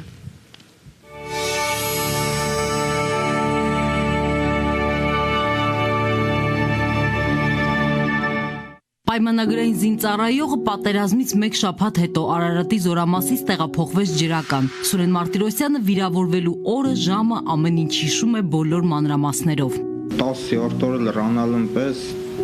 12-ի գիշերը, լույս 13-ի առավոտը ժամը 3-ի կողմերը վիրավորվել է։ Մարտերը թեժ էին, անօթաչուներն անթիվ, հենց դրանցից մեկի հարվածից էլ վիրավորվեց։ Անթաչ սարքը ուղիղ իջա վրաս։ Այդ ժամանակ էլ ինձ հասցրեցի մնակցեմ իմ սարքած փոսի մեջը, որպես պաշտպանվեմ, բայց օգուտ չտվեց, էլ շատ մոտիկ էր։ Այրված ձեռքը նոր է սկսել լավանալ, վերք խորներ, ընկերները հողի տակից մի կերպ էին հանել։ Ոտքին 58 կոտրված կար, խորը բացված վերքով։ Առաջին օգնություն ցույց տվեցին, ուղարկեցին Գորիս, Գորիսից վերտալետով ուղարկել են Երևան։ Ոտքը սրացել են, կոտրվել էլ ամբողջովին 58 տեղից ջարդվել էր։ Հղի կնոջը պատերազմ գնալիս այդպես էլ չասեց ուր է գնում, ամեն անգամ ասում էր Գորիսում է, որ եղել է Արցախում, վիրավորվել, Մարիամն իմացավ Երևանում, հիվանդանոցում, բժիշկից։ 12-ից էր արդեն։ Ասաց, մայ մի բան ասեմ, չվախենաս։ Ասես ու ինչ ա եղել, արդեն չգիտեմ, ճոնից տողեր ընկել։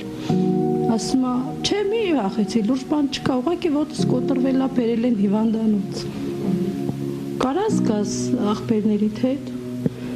կամ չէ, դու մի արի, ասում է, ես իրանց ասա, թո մենակ կան։ Բժիշկները խոստացան ամեն ինչ կանեն, որ զինվորի ոտքը փրկեն։ Մի քանի ժամ տևած վիրահատությունից հետո հայտնեցին լուրը, ոտքը փրկել չհաջողվեց։ Ահագին ժամանակ անց բժիշկը դուրս եկավ, ասաց, որ հնարավոր չի ոտքը փրկել։ անդամատենք, որ կյանքը փրկենք, ուրիշ տարբերակ չկար։ Դե անտանելի գիշեր է, չեմ կարող բացատրեմ ինչ էր կատարվում, բայց դե կարևորը ինքը փրկվել է, մեր կողքին է։ Սուրենը գավառից է, Երևանում վարձով են ապրում, շուտով կծնվի առաջնեկը։ Հիմա շարունակում է վերականգնողական բուժումը հույսով, որ թեկուզ պրոթեզով, բայց նորից ոտքի կկանգնի։ Պատում եմ, որ այդ ցավերը լրիվ վերջանան, ու այնուհետ տեսնենք պրոթեզարում ինչպես կատարվի։ Ուզում եմ նորից մտնեմ ծառայության, որտեղ ընտանիքիս միակ աշխատողը ես եմ, ոչ պետությունից ինչ-որ զանգ կամ չգիտեմ, ինչ-որ մեկը դաժե չի եկել այցելության կամ զանգարի տենա կամ թե չկամ էլի։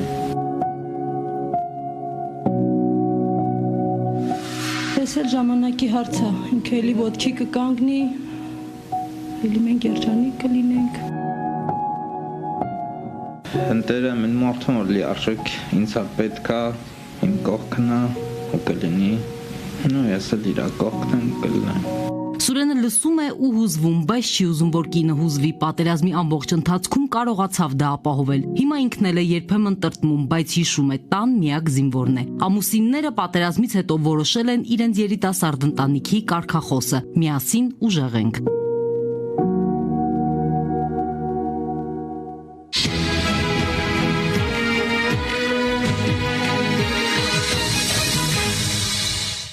Greetings, ladies and gentlemen, dear friends and colleagues. I would again like to wish all of you a Merry Christmas. I hope you are having a blessed day, and I hope that you and all your loved ones are staying safe and healthy. I'm in front of you to appeal to you to help support our initiative. That's an initiative that has started and is being implemented all by healthcare professionals, doctors, nurses, globally from all over the world who are coalescing and getting together to make sure that we tend for the needs of the victims of this brutal war that we experienced earlier this year. A whole generation of our young citizens have been impacted. When I look at the photos, when I looked at the videos, like many of you have, and I look at the faces, these look like my relatives, my cousins, my nephews, my nieces. These are young, new generation that have so much life ahead of them. They have so much promise and so much opportunity in their eyes. Unfortunately, many of them have been negatively impacted as a result of this aggressive, cowardly action. So there I appeal to you, please step up. Please, let's all of us do something to make sure that we do everything that is possible, everything in our power to bring those brave souls who dared to go to the front lines and were impacted, their health, their physical or mental health impacted negatively, to bring them back to be an as productive and as active member of the society. Please step up and donate to this cause. Our cause is to make sure that this generation amongst our citizens in our nation does not suffer. It is our duty to do so. We cannot wait. I know we are all disappointed. I know we all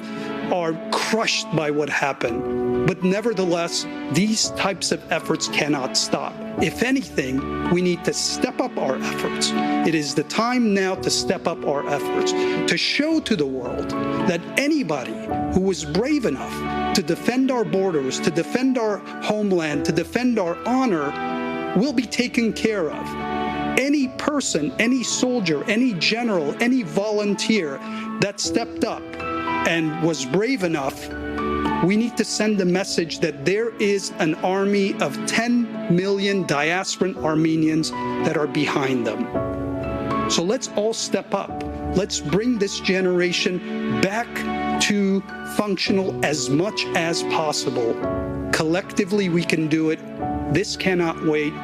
Please call right now and make your donations, no matter what the amount is, and let's send a message to our citizens in Armenia that the diaspora is here with you. Let's send a message to the next generation of brave soldiers who may need to step up and fight in future conflicts. Let's send a message that if anything happens to you, we have your back. If something adversely happens to you, we have your back. Please call. Thank you. Merry Christmas. God bless, and please be safe.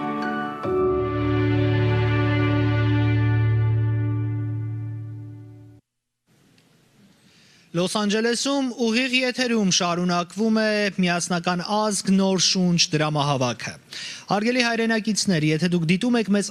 առցանց, ապա խնդրանքը մեր բոլորի կողմից։ Անպայման կիսվեք այս հղումով եւ անպայման տարածեք ձեր ընկերների շրջանակում։ Դիտեք մեզ, կիսվեք, պատմեք այս ամենի մասին եւ հորդորեք մարդկանց, որ նրանք իրենց նվիրատվությունը կատարեն։ Եթե դուք հիմա չվստահեք բժիշկներին, այլևս կարող եք խաչ քաշել բարեգործական ցանկացած նախաձեռնության վրա։ Հարգելի հայրենակիցներ, այսօր աշխարհի հայ բժիշկները Ամերիկայից, Կանադայից, Ռուսաստանից, Հայաստանից միավորվել են, որպեսզի այն արհավիրքը, որով անցել են մեր տղաները, իսպառ ջնջեն նրանց հիշողությունից։ Մեր տղաները պետք է ոտքի կանգնեն միայն ձեր օգնությամբ, ձեր նվիրատվությունների շնորհիվ, այլ տարբերակ չկա։ Մեր երկիրը չունի այդ հնարավորությունը։ Մեր տղաները ծայրահեղ անապահով վիճակում են ինչպես պատերազմի, կորոնավիրուսի, այնպես էլ տնտեսական ճգնաժամի հետևանքով։ Մեր երկիրը կործանման եզրին է նաև այս պատճառով։ Այնինչ հիմա մենք անում ենք, մեր հայրենիքը, մեր տղաներին փրկելու համար է։ Համախմբվեք բժիշկների շուրջ, սա կոչ է, սա խնդրանք է, սա ինչ-որ իմաստով նաև պահանջ է, որովհետև այլևս երբեք այս հնարավորությունը չի լինելու։ Ուղիղ տեսակապով հիմա մենք միանում ենք Մոսկվա, իմ զրուցակիցը օրթոպեդիկ վիրաբուժության բաժանմունքի ղեկավար Նորայր Զախարյանն է, ով եւս տեսել է պատերազմի արհավիրքը։ Հիմա ուշադիր հետևեք նրա պատմություններին, լսեք, թե ինչ կարող է ասել ականատես բժիշկը, ով եղել է այդ ամբողջ ողբերգական իրադարձությունների կենտրոնում։ Բժիշկ, բարև ձեզ, շնորհակալություն մեզ միանալու համար։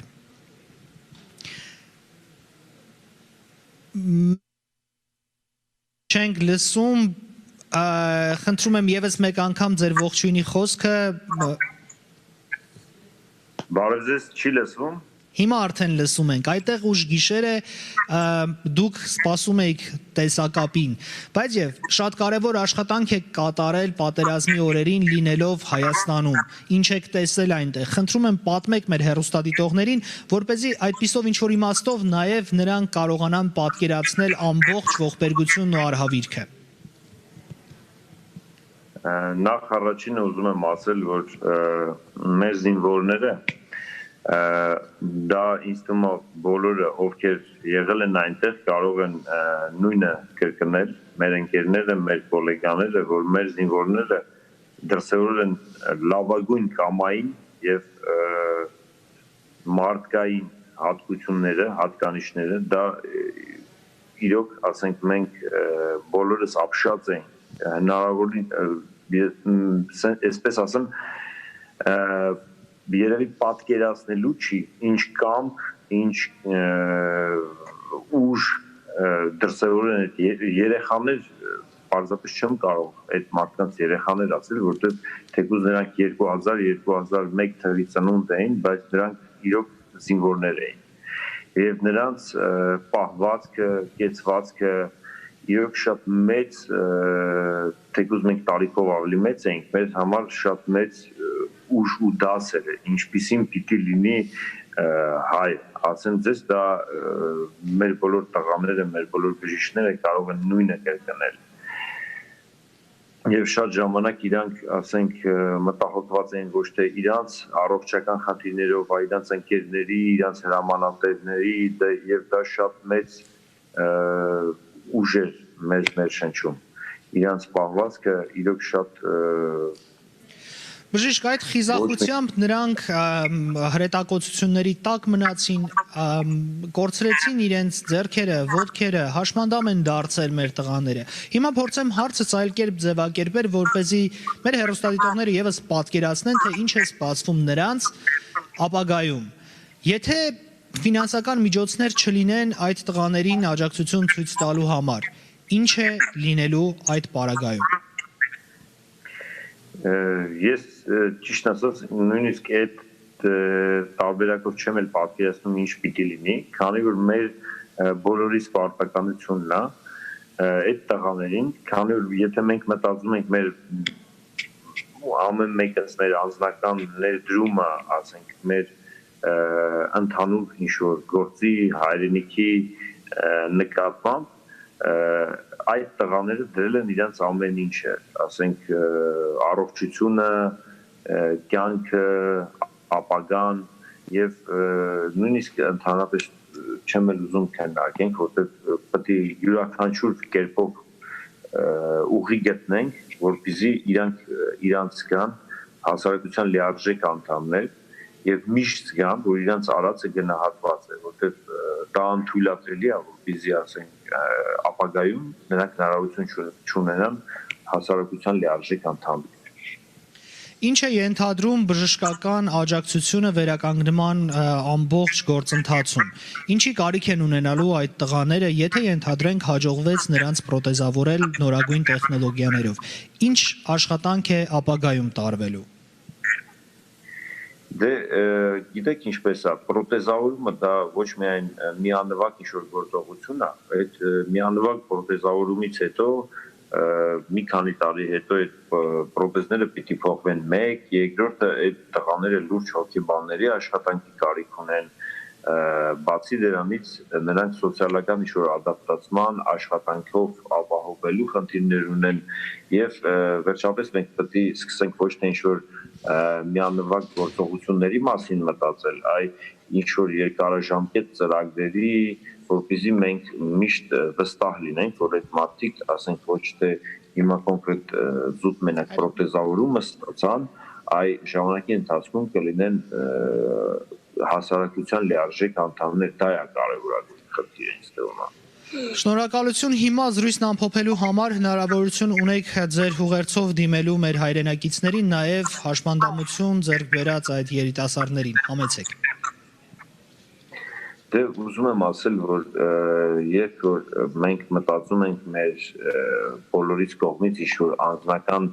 ներդրման կամ ինչ-որ մեր արածների կամ չարածների մասին, մենք պիտի միշտ հիշենք այն տղաների մասին, որոնց ոչ ոք արդեն կրեդիտ չի տալու կամ որոնք ինչ-որ կոպիտ ասած ինչ ունեին այդ տղաները, դրել են այդ պատերազմին։ Հիմա ասենք պարտավորված են եղել, ստիպված են եղել, բայց ասենք այդ տղաները ասենք ոչ ասենք ինչ-որ կյանք են տեսել, ոչ ինչ-որ կոպիտ ասած ինչ ունեցել են այդ մարդիկ, դրել են այդ նժարին։ Եվ շատերը ասենք հիմա ստիպված են բավականին ասենք ինչ-որ դժվար առողջական խնդիրների առաջ կանգնած սպասել, որ կամ կստացվի մի բան կամ չի ստացվի։ Մեր խնդիրը նա է, որ ոչ թե ինչ-որ ժամանակավոր կամ ինչ-որ կարճաժամկետ այս հարցը լուծենք, այլ այնպես անենք, որ համ նրանք, համ նրանց ապագան լինի այնպիսին, որպեսզի իրանք երբեք այսպես ասած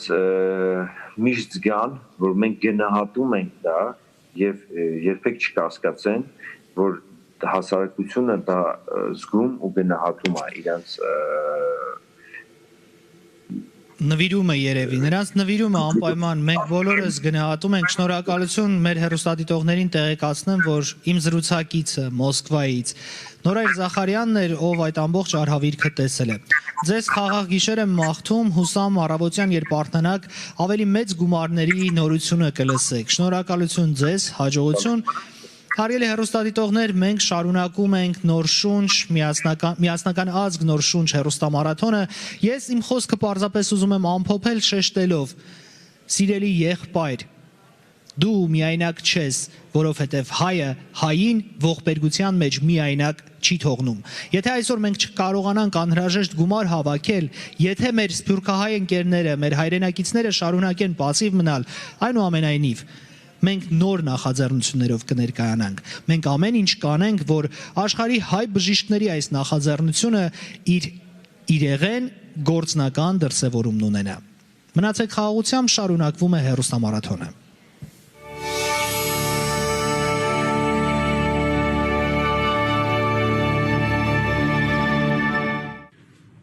Հարգելի հայրենակիցներ, սիրելի հայեր, այսօրվա միասնական ազգ նոր շունչ հեռուստամարաթոնը, որը կազմակերպվել է Ամերիկայի Միացյալ Նահանգների բժիշկների կողմից, մի շատ կարևոր նպատակ ունի։ Մեր զինվորները, մեր հայրենակիցները, որոնք պատերազմի ընթացքում վիրավորվել են, հարյուրավոր եւ հազարավոր աղջիկներ եւ տղաներ հաշմանդամություն են ձեռք բերել եւ այսօր նրանք մեր հրատապ ֆինանսական աջակցության մեծ կարիքն ունեն, որովհետեւ նրանց պետք է շտապ բժշկական օգնություն։ Կոչ եմ անում բոլորիդ։ Եկեք բոլորս մասնակցենք եւ եկեք բոլորս օգնենք մեր հայ զինվորներին շուտ ոտքի կանգնել։ Շնորհակալություն։ Քոչինյան եղբայրներն են, ավագը ճանապարհորդելու մասին է երազում, կրտսերը մեծ Հայաստան ունենալու։ 8-ամյա Հակոբը հստակ ծրագիր ունի զինվոր դառնալն առաջին տեղում է։ Օրինակ բուրգերը, որտեղ իրանք ինչքան չափեն, ինձ վրա մերսը չեմ տեսել համար։ Լավ տեմ սովորի, հետո գնատեմ աշխատանքից եմ ընդունվի, հետո գնատեմ նորից բանակ, ընդեղ մի քիչ պարապիտեմ էլի ու արդեն գնատեմ կրվում։ Ինչ էլ լինի պաշտպանում եմ իմ հայրենիքը։ Ես իմ հայրենաս ես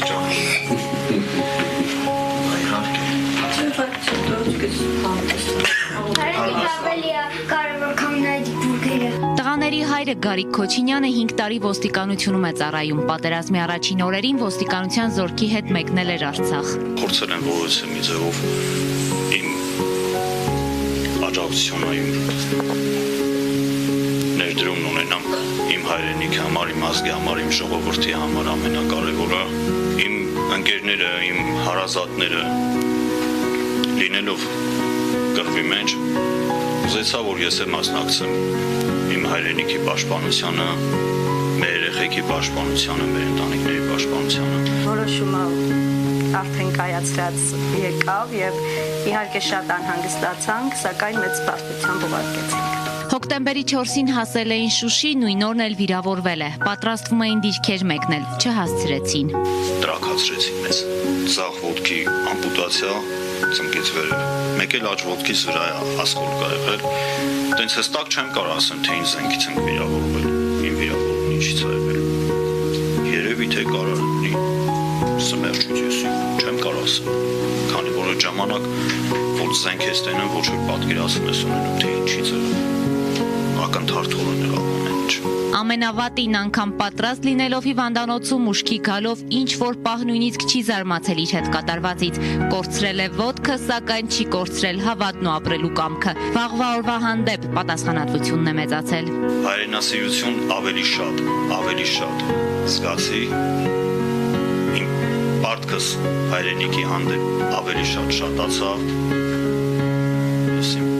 Ես էլ այդքանով եմ կարացել իմ հայրենիքին, իմ պարտքս տամ։ Պետք է ավելի շատ ուժեղ լինենք, պետք է ավելի շատ կամքի ուժ ունենանք, որ նաև կարենանք մեր զոհված ընկերների, ընտանիքների կողքին լինենք, երեխեքի կողքին լինենք։ Կնոջ համար առաջնայինն այս պահին ամուսնու ապաքինումն է։ 20 օր Արմենիա բժշկական կենտրոնում բուժվելուց հետո այժմ տանն է բուժումը շարունակում։ Գարիկի նպատակը ուսումը շարունակելն է եւ ոստիկանության շարքեր վերադառնալը։ Հեռանկարում եմ մեր ոստիկանության ակադեմիան սովորելու։ Այնուհետև սովորելուց հետո հետագայում արդեն շարունակեմ ծառայությունս այլ ծառայությունում այլ պաշտոններում։ Տղաների հետ կապված նպատակը Միանշանակ մնալ հայրենիքում, դաստիարակել իմ երեխեքին հայրենասեր տղաներ։ Մեր ապագան պատկերացնում եմ շատ լավ, իմ երեխաների ապագան, Գարիկի ապագան, ամեն ինչ լավ է լինելու։ Քոչինյանները վստահ են ընտանիքի հայրը շուտով ոտքի կկանգնի։ Հիմա ընտանիքի ջերմությունն են փոխանցում, որ բուրգերը տեսնելու ճանապարհին Հարութին ոչինչ չխանգարի, ապա զինվորով ու նաև ոստիկան Հակոբով էլ հայրը հպարտանալու բազում առիթներ ունենա։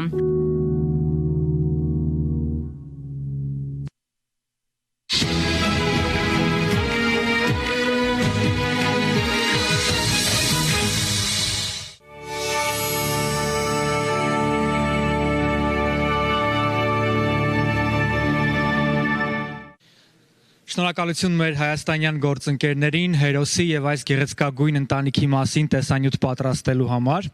Սիրելի հեռուստադիտողներ, մենք շարունակում ենք ընթացքը եւ պիտի նշեմ, որ քիչ առաջ տեղի ունեցավ այս պահեդրությամբ ամենազգացմունքային եւ հուզիչ մասը ինձ համար։ Տիկին Սիլվան եւ պարոն Հրաչը նրանք քայլելով եկել են այստեղ, բերելով իրենց հետ իրենց թոշակի մի մասը ու կարևորը մեծ հաղորդագրությամբ եւ մեծ ասելիքով բոլոր այն մարդկանց, բոլոր այն հերոսներին, ովքեր այժմ մեզ դիտում են։ Տիկին Սիլվա, պարոն Հրաչ, շատ շնորհակալ ենք այստեղ գալու համար ու շատ շնորհակալ ենք ձեր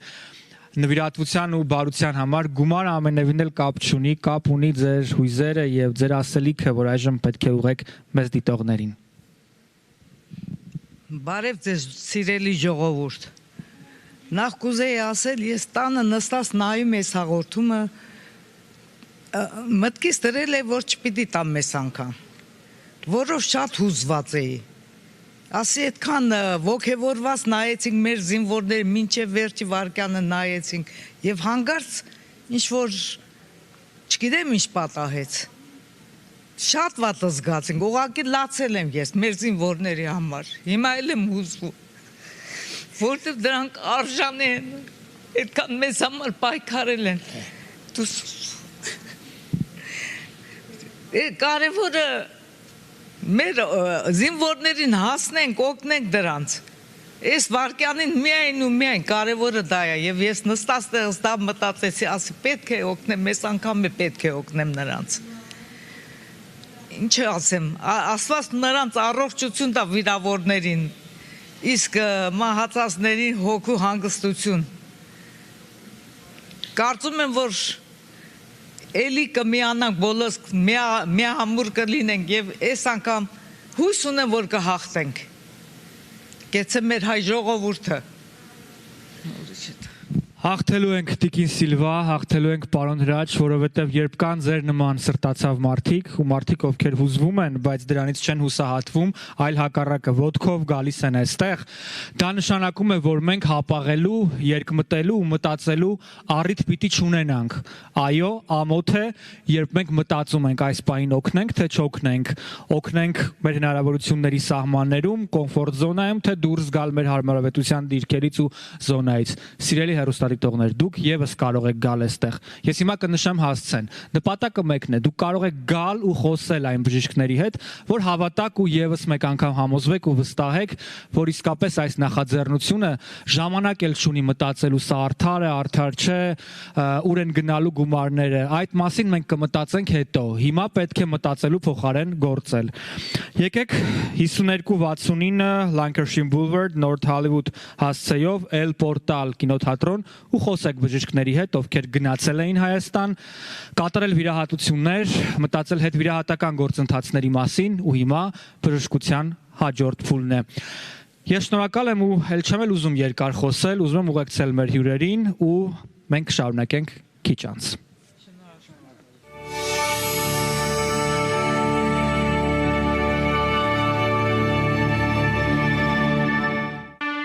Սիրելի հայրենակիցներ, մեր վիրավոր զինվորների առողջական վիճակի բարելավման եւ նրանց հետագա կյանքը հնարավորինս հարմարավետ դարձնելու համար մեր ամերիկահայ բժիշկները ձեռնարկել են մի շատ մեծ եւ կարեւոր ծրագիր, որն ունի բոլորիս օգնության կարիք։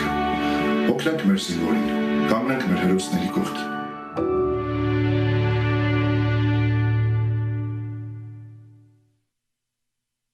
Ողջույն, Երևանն է եթերում։ Հիշեցնենք նորից, որ միասնական ազգ նոր շունչ հեռուստամարաթոնն ավելի քան 12 ժամ եթերում է լինելու։ Մենք այսօր մեկ հիմնական նպատակ ունենք՝ հավաքել բավականաչափ գումար եւ օգնել պատերազմում հաշմանդամություն ձեռք բերած տղաներին։ Կարևոր է հանգանակված ամեն մի դրամը։ Հենց հավաքված գումարի շնորհիվ հնարավոր կդառնա տղաներին մատուցել վիրահատական ժամանակակից պրոթեզավորում, ֆիզիոթերապիա եւ հոգեբանական աջակցության բժշկական որակյալ ծառայություններ։ Արդյունքում մենք միասին նոր ապագայի հույս ու հնարավորություն կպարգևենք այն տղաներին, ովքեր մի րոպե չվարանեցին մեկնել սահման ու անառիկ պահել հողը հայոց, հողը մեր սուրբ։ Այս ամիսների ընթացքում մենք նորից ու նորից համոզվեցինք, որ մեր ամենաուժեղ դաշնակիցը հենց հայ զինվորն է։ Հերթը Լոս Անջելեսինն է, խոսքը ձերն է, գործընկերներ։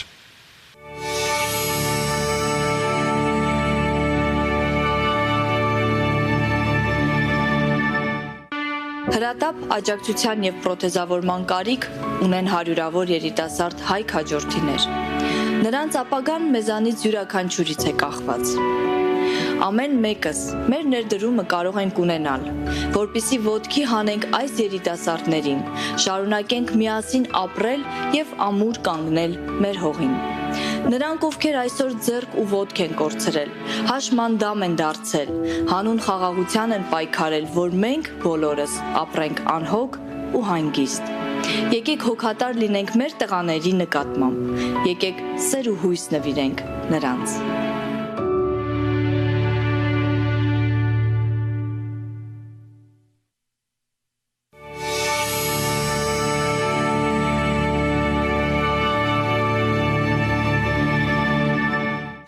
Հավերժական ազգ հիմնադրամը շարունակում է իր հեռուստամարաթոնը։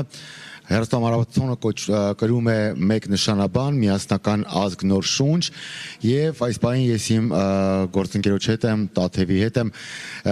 Մենք միասին ներքևում նստած նայում էինք քիչ առաջ այս հարթակում կանգնած տատիկին ու պապիկին, ովքեր եկել էին քայլելով այս տոնական օրը, փակել էին դուռը իրենց բնակարանի, վերցրել էին վերջին գումարը, քաշ եւ եկել էին այստեղ թատրոն։ Շատ հուզիչ էր պահը։ Շատ, բավականին շատ հուզիչ էր։ Ես կարծում եմ այդ օրինակը կլինի վարակիչ շատ-շատերի համար եւ նաեւ շատ ուրախալի է Տաթև, որ մեզ միանում են համայնքում հայտնի անուններ եւ այս պահին մեզ հետ հարթակը կիսում է Տիգրան Մարտինյանը, իրավաբան, փաստաբան։ Yes, we have attorney at law, Tigran Martinian, also a political commentator.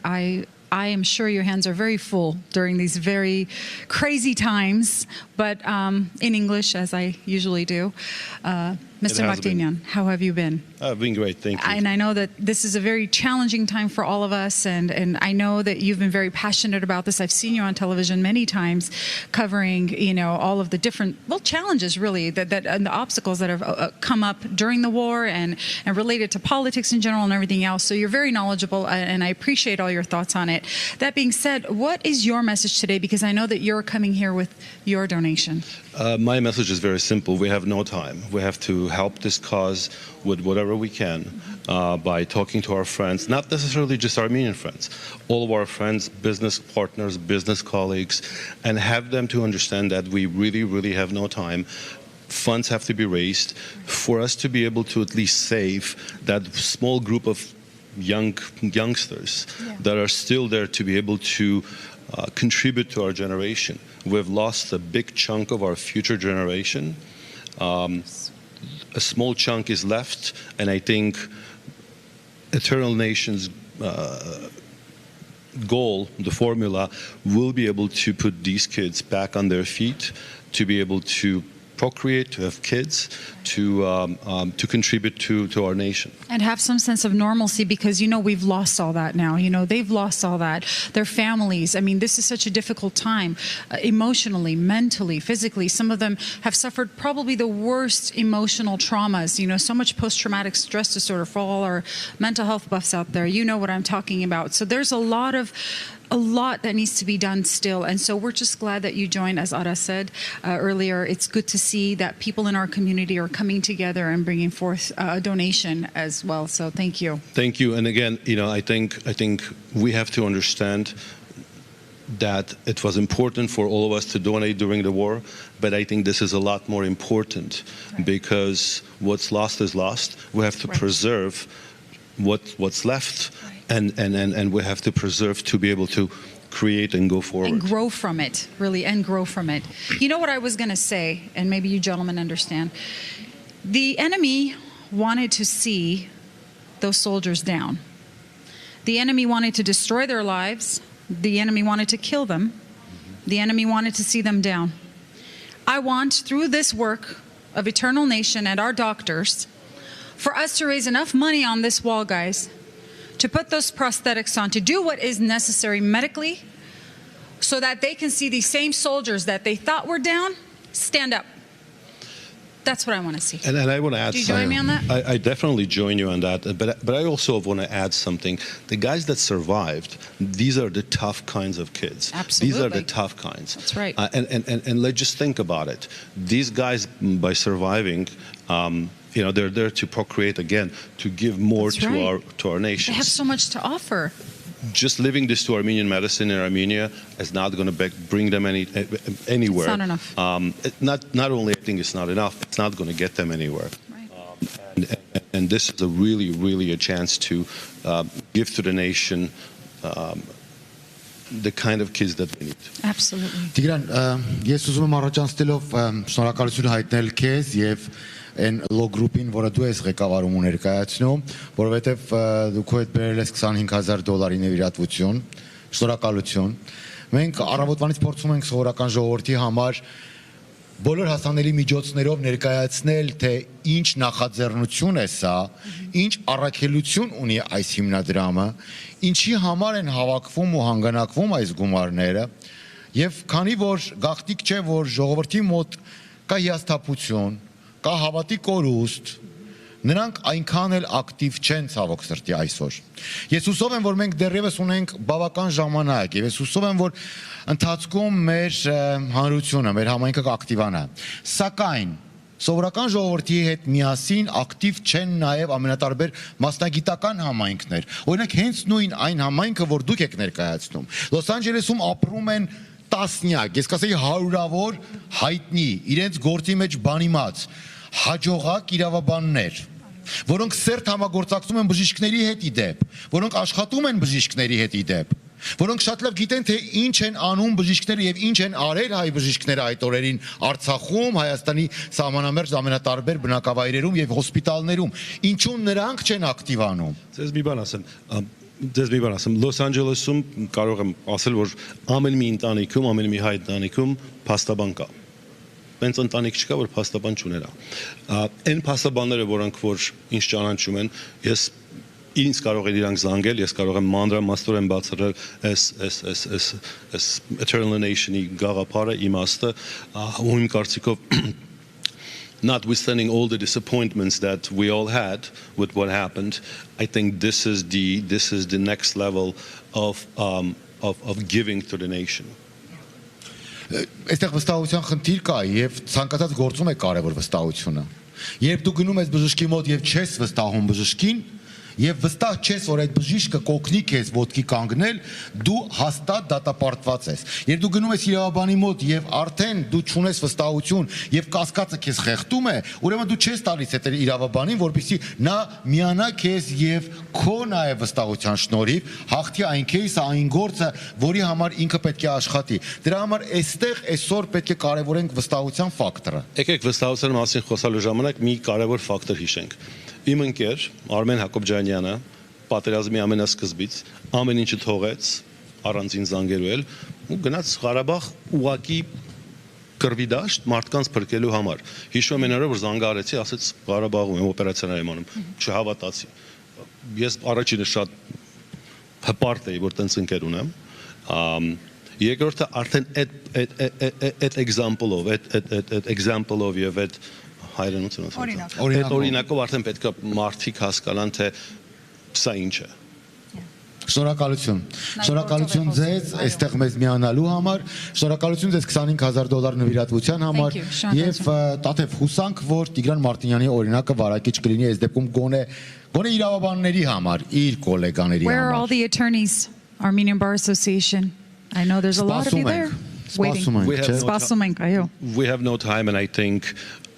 every day, every minute that passes,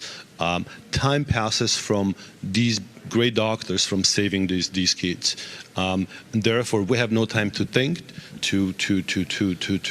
analyze, to search, to figure out. We have no time. We need the money to be able to create infrastructures to be able to help and save these kids. This is time of war. Don't be once bitten, twice shy. Եվ այս հատվածի վերջին խոսքս ուզում եմ եզրափակել հիշելով մեր գոլեգաների խոսքը, ովքեր Երևանում ստեղծել են այդ ֆիլմերը, զինվորների մասին պատմող, որոնք առանց արտասվելու, առանց հուզվելու հնարավոր չի նայել։ Այդ զինվորների համար չափազանց դժվար է եղել կիսել իրենց պատմությունը, պատմել իրենց պատմությունը։ Այդ 18, 19, 20, 21 տարեկան տղաների համար դժվար է եղել ներկայանալ տեսախցիկի մոտ առանց ձեռք, առանց ոտք։ Իրենք հաղթահարել են այդ բարդույթները մի պարզ պատճառով, որովհետև իրենք հավատացել են, որ իրենց այդպիսին տեսնելով Միացյալ Նահանգներում եւ ամենատարբեր երկրներում ապրող մարդիկ ել ավելի կբարյանան ու կտան նվիրատվություններ, որովհետև իրենք ուզում են վերադառնալ նորմալ կարգավիճակի, նրանք ուզում են նորից դառնալ հասարակության լիարժեք անդամներ, այնպես որ սա երևի թե կարևորագույն հնարավորություն է մեզանից յուրաքանչյուրի համար, մանավանդ այսօր Սուրբ Ծննդյան այսօրը անել նվիրատվություններ եւ անել բարություն։ Եվս մեկ անգամ շնորհակալություն ձեզ, պարոն Մարտինյան, եւ մենք շարունակում ենք մեր ընթացքը, կվերադառնանք։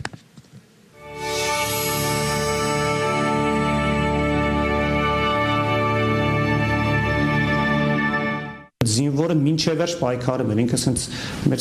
բռնել էր մեր շորերից, ասում էր փրկեք ինձ, ինչ ուզում եք արեք, փրկեք ինձ։ Հարյուրավոր վիրավոր զինվորներից հատկապես այս մեկի ձայնն է բժշկի ականջներում, վճռական ու պահանջող հայացքը աչքի առաջ։ Այդ զինվորը մեկն էր երկուսից, որոնց ոտքերը բժիշկ Այվազյանը չկարողացավ փրկել։ Պայքարում էր, կռվում էր իր հիվանդության հետ։ Օրթոպեդ վնասվածքաբան Արա Այվազյանը պատերազմի առաջին օրը մարտադաշտ գնաց իր զորքով։ Վիրաբուժական բրիգադ ձևավորեց, մեքենան բեռնեց անհրաժեշտ սարքավորումներով եւ ուղղություն վերցրեց դեպի այնտեղ, որտեղ վնասվածքաբանի կարիք կար՝ Մարտունին։ Պրոֆեսիոնալ վնասվածքաբանը հնարավորին չափի մոտիկ սահմանին, դա փրկությունա զինվորի մինիմում առողջության համար։ Պրոֆեսիոնալների թիմը տեղակայվեց դիրքերից 4 կիլոմետրի վրա։ Վիրավորներին այդտեղ հասցնելը 20 րոպեի հարց էր, իսկ դա նշանակում է, որ նույնիսկ ամենածանր վիճակում գտնվող զինվորը կփրկվի։ Հանուն այդ նպատակի բժիշկները օրը 24 ժամ աշխատում էին ռմբակոծությունների տակ, մոռանալով քնելու մասին։ Օրական 50-ից 100 հիվանդ, հիմնականում ականապայթյունային հիվանդներ էին։ Վիրավորների մեծ մասը ծանր վիճակում էր, վնասվածքները բեկորային էին, ոչ թե հրազենային։ Բժիշկները գործը չէին դադարեցնում նույնիսկ այն պահին, երբ լսում էին իրենց որդու, ամուսնու, հարազատի զոհվելու լուրը։ Տղաներն էլ գիտեին, ինչ էլ լինի, բժիշկն իրենց կողքին է, թիկունքի ու անձնվեր մարտի էին նետվում։ Զինվոր ունենք, ասենց օրինակ դերեմ։ Ասկոլկեքա, այս պայթյունի բեկորները վզի կեսը տարել է, մաշկը չկար։ Այսպես մաշկ չուներ։ Բեկորներ, այսպես մի հատ բեկոր գրպանը մանել անցում։ Այդ տղան չէր իջնում դիրքերից։ Եվ իրան 3 անգամ նստացրել են շտապօգնության մեքենային, 3 անգամ փախել էր։ Ասել ես չեմ գնալ, դուք ինձ ուղարկել եք թիկունք, ես չեմ գնալ, իմ ընկերներից չեմ թողելու։ Եվ դեն շատ երեխեք կան։ Գործը դրացել է դրան, որ թարախակալեր էր պատկերացրել մեծ ծավալով փոշի մեջ, կեղտի մեջ այդ վիրկը թարախակալ է։ Մենք այդ թարախակալումը բուժեցինք։ Իրան մեծ քանակությամբ վիրակապող սերիալ մատերիալ, անտիսեպտիկ, անտիբիոտիկ, սաղ է դեղորայքը տվեցինք ընդ բժշկին, բացատրեցինք ինչ պտանի, որ ինքը հետ գնա։ Այդ բոլոր զինվորները գնում են հետ ու ասում են տղերք, հետևը թիկունք կա հիվանդանոց, որը ձեզ կփրկի։ Պատերազմի ժամանակ բժիշկները տեսան պետության բոլոր մինուսները, նաև կազմակերպական։ Ճիշտ ժամանակին չէր արվում այն, ինչի կարիքը կար հենց այդ պահին։ Բժիշկները մինչև հիմա չեն հասկանում, ուր են անհետացել իրենց ուղարկված բժշկական սարքավորումները, նյութերը, տեխնիկան։ Անձամբ ինձ ուղարկած եւ շատ իմ գոլեգաներին ուղարկած նյութեր, տեխնիկաներ, ես մինչև հիմա չեմ կարող գտնել ուրա կորել է պետական օղակներով։ Դա հիմնական պատճառներից մեկն է, թե ինչու են մասնագետները ցանկանում ստեղծել մի կենտրոն, որը ոչ մի կապ չպետք է ունենա պետության հետ։ Մարդիկ, ովքեր իրանց կասկածելի պահեցին, այդ օղակներից դուրս են գալի։ Հնում են միայն այն մարդիկ, ովքեր հավատարիմ, այսպես այս իրանց շահույթ է ամեն ինչից լնում է ոչ թե ֆինանսը, թուղթը, այլ լնում է, որ ունենում են առողջ սերունդ, առողջ 4 զինվորներ։ Այդ կենտրոնը լինելու է վիրավոր տղաների թիկունքը բոլոր փուլերում, հետազոտությունից մինչև բուժում, պրոթեզավորում, հետագա խնամք ու նույնիսկ աշխատանքի տեղավորում։ Կենտրոնը պետք է զբաղվի այդ մարդկանց ամբողջ, այսինքն ռեհաբիլիտացիայով, որ այսինքն վերականգնողումով, որը ներառել է իրան ինչպես առողջական վերականգնումը, այնպես էլ իրանց սոցիալական վերականգնումը, եւ հոգեկան վերականգնումը, եւ առողջական, եւ ֆիզիկական, եւ սոցիալականն էլ դա մեր նպատակն է։ Իրանք իմանան, որ կոպիտ ասած այս կլուբի անդամ են, չակերտավոր կլուբ ասենք կամ ինչ որ միության անդամ, իրանք ունեն որոշակի քարտ, որով իրանք կյանքի ընթացքում կարող են միշտ դիմել։ Ձեռքերի այսպիսի ռոբոտիզացված պրոթեզներ Հայաստանում չեն արվում։ Դրանց կենտրոնները ԱՄՆ-ում ու Գերմանիայում են։ Խնդիր է դրված նորաստեղծ կենտրոնում դա էլ ունենալ ու վիրավորներին պարգևել նաև ձեռքեր շարժելու, օգտագործելու հնարավորություն։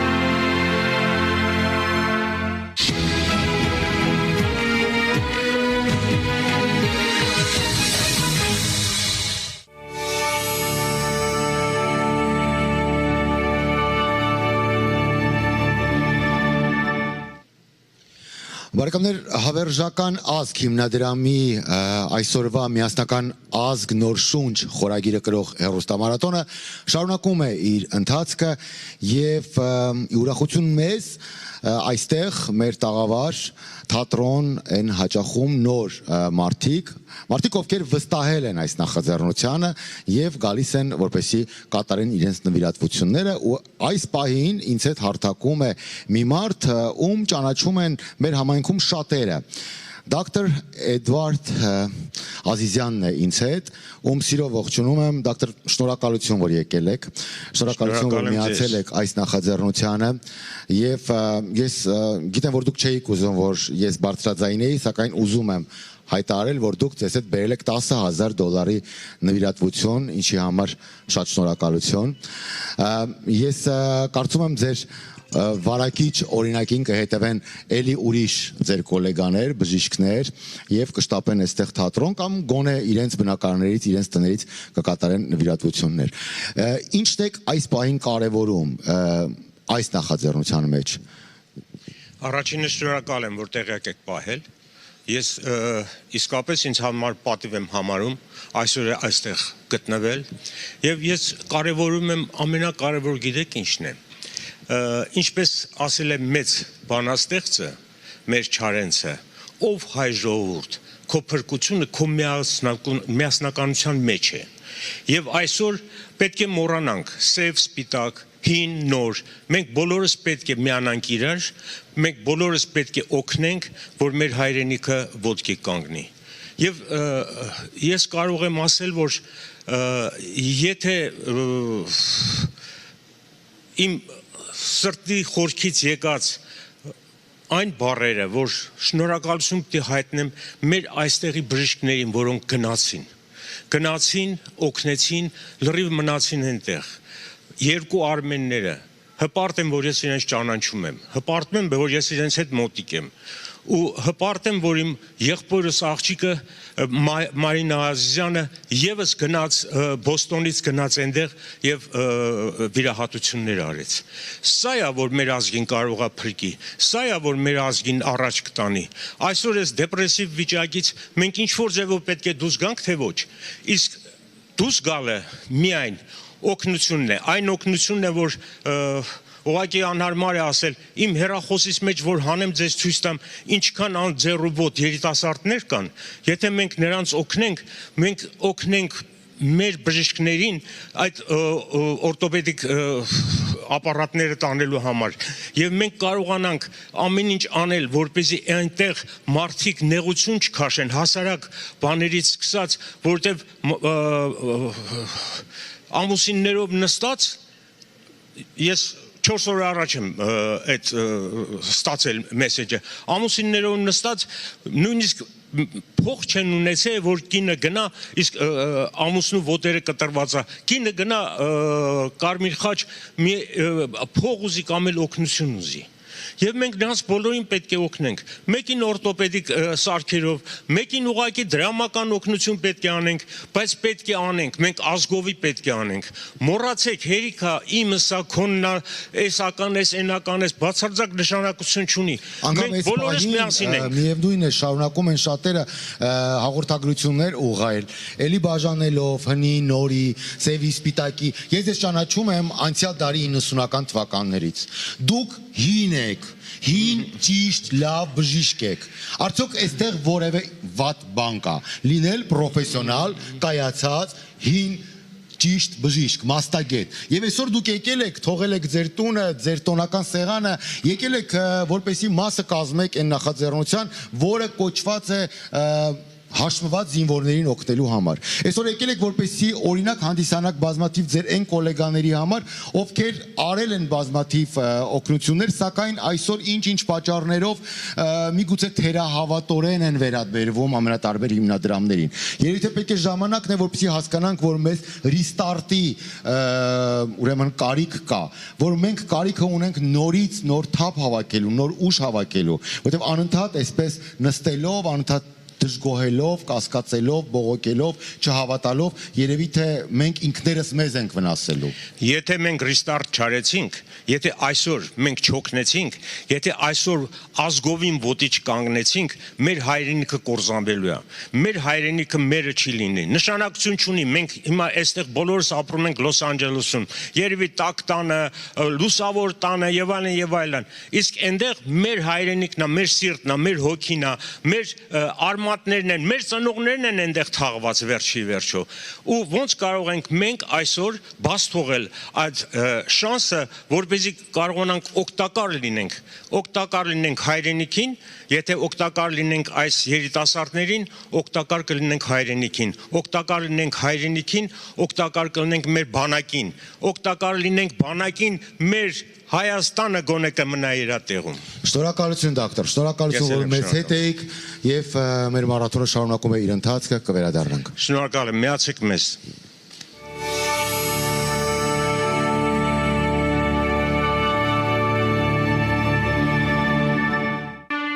Այսօր աշխարհի հայերով ապրում ենք մեր պատմության թերևս ամենապատասխանատու ժամանակահատվածը եւ այսօր ավելին քան երբեք կարիք ունենք բոլորիս համախմբվածության։ Նմանատիպ համախմբվածության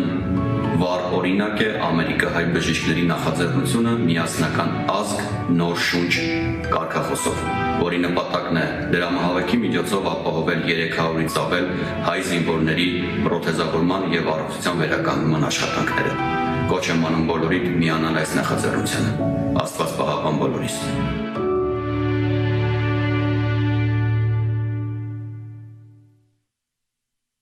Շնորհակալություն Լոս Անջելես։ Շարունակում ենք հեռուստամարաթոնը Երևանից։ Մենք հասկանում ենք, որ Սփյուռքում մեր բազում հայրենակիցներ հիասթափվել են ամեն տեսակի նվիրատվություններից, բայց սա այդ դեպքը չէ։ Հեռուստամարաթոնն իրականացվում է ի աջակցություն մեր բժիշկների ու հերոսների։ Իսկ նրանք իսկապես ապացուցել են, որ իսկական նվիրալներ են եւ հայրենիքի սահմանները պաշտպանելիս ու թիկունքին։ Ողջունում ենք ձեզ Երևանից եւ միասնական ազգ նոր շունչ հեռուստամարաթոնին է միացել մանկական վնասվածքաբան եւ օրթոպեդ Կարեն Քոլոյանը։ Բարև ձեզ, պարոն Կարեն։ Բարև ձեզ։ Շնորհակալություն, որ այս պահին մեր կողքին եք ու մեզ հետ եք եւ բժիշկ մեր այս արդեն հետ պատերազմյան ամենածանր շրջանում, որոնք են առաջին քայլերն ու օգնությունները, որոնք մենք պիտի անենք մեր հերոսների համար։ Իհարկե առաջի օգնությունը շատ լավ կազմակերպված եւ ցույց տրվեց վիրավորներին սկսած մարտի դաշտերից եւ հետո Երևանում, բայց վնասվածքները այնքան ծանր է, որ այդ վիրավորները կարիք ունեն շատ երկարատև բուժումների, բազմաթիվ վիրահատությունների եւ հատկապես վերականգնողական բուժման։ Եվ խոսելով վերականգնողական բուժման մասին, ոչ միայն ֆիզիկական վերականգնում է, այլ շատ կարևոր կլինի իրանց հոգեբանական վերականգնումը, սոցիալական վերականգնումը, որպեսզի իրանք կարողանան վերադառնան այն կյանքին, ինչով իրանք ապրել են մինչև պատերազմը։ Իսկ հնարավոր է արդյոք դա։ Իհարկե հնարավոր է, որտեվ մենք ունենք երկրաշարժի փորձը, երկրաշարժի տուժած երեխաները կամ մեծահասակները, մենք ունենք առաջի պատերազմի փորձը։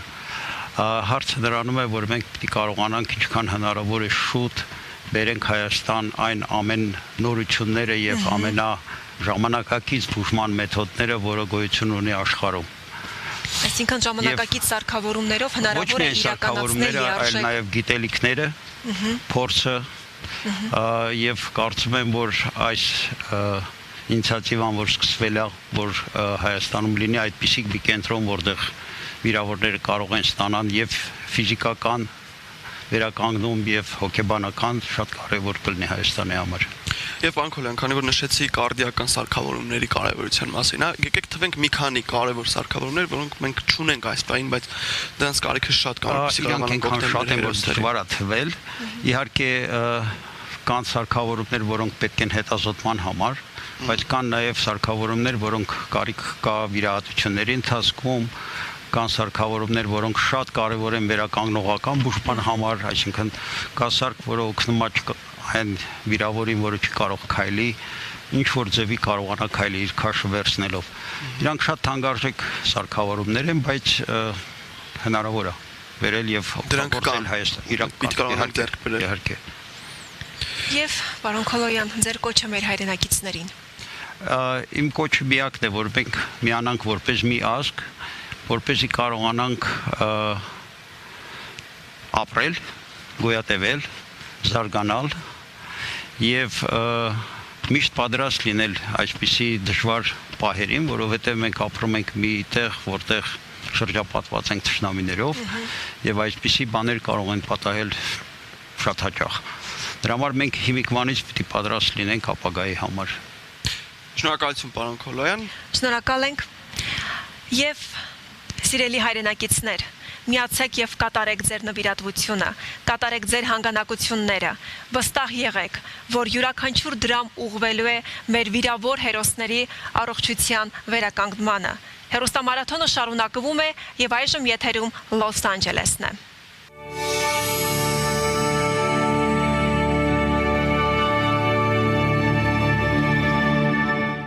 Սիրելի հայեր,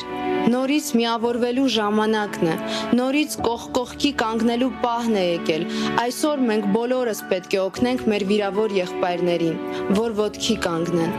Ձեր նվիրատվությունը մոտ ապագայում դառնալու է հարյուրավոր հաշմանդամ տղաների առողջության վերականգնման երաշխիքը,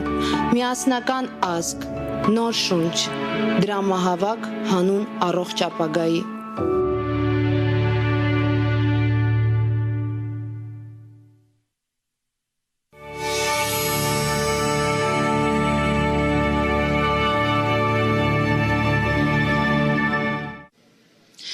Thank you, Armenia. Yes, we are joining you live from North Hollywood. What a great mission we have in front of us today. We have a big goal,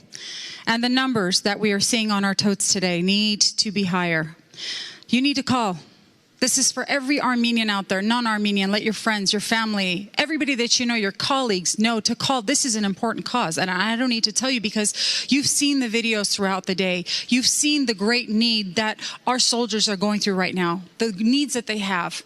Now, I'd like to take a moment to thank all of our frontline workers, especially the doctors, the nurses, the pharmacists, all of our medical professionals that are doing so much right now, battling COVID-19, and those who bravely have been, or some of them are still in Armenia or in Artsakh, or were the first ones there to help our army, to help all of the young men and women that needed us the most. That being said, I have someone whom I respect and honor so much. Dr. Hakop Janyan is right here. I know we've talked in Armenian a little bit before, and I know these are challenging times for all of us, but you have to understand what this is. You have to understand that it's going to take all of us being united to stand together and really claim victory again. We have to take matters into our own hands. We can't have negativity. We can't have naysayers. You have the most amazing group of people coming together to join and create Eternal Nation. You have the Armenian American Medical Society, an amazing group of professionals whom I've worked with for many years. So this is the time to thank them and what they're going to be doing, and thank our soldiers for the price that some of us will never, ever, ever pay. They deserve this. They deserve our trust. They deserve our love, and they deserve to know that we are going to stand by them so they can raise their heads high, because they are some of the most brave men and women that some of us will ever know. With that said, I'd like to give the floor to the one and only, the legendary. There's no legend. There is absolutely no legend. We're still working. Yes, we have a lot to do. I like to call all those Armenians, or every gathering, every dinner, you raise the toast and you speak for your parents, grandparents, your traditions, and so on and so forth. So let me tell you about tradition in my household. Whenever I'm trying to argue with my father, and whenever he's feeling that he's losing this argument, he calls his grandchildren and says, look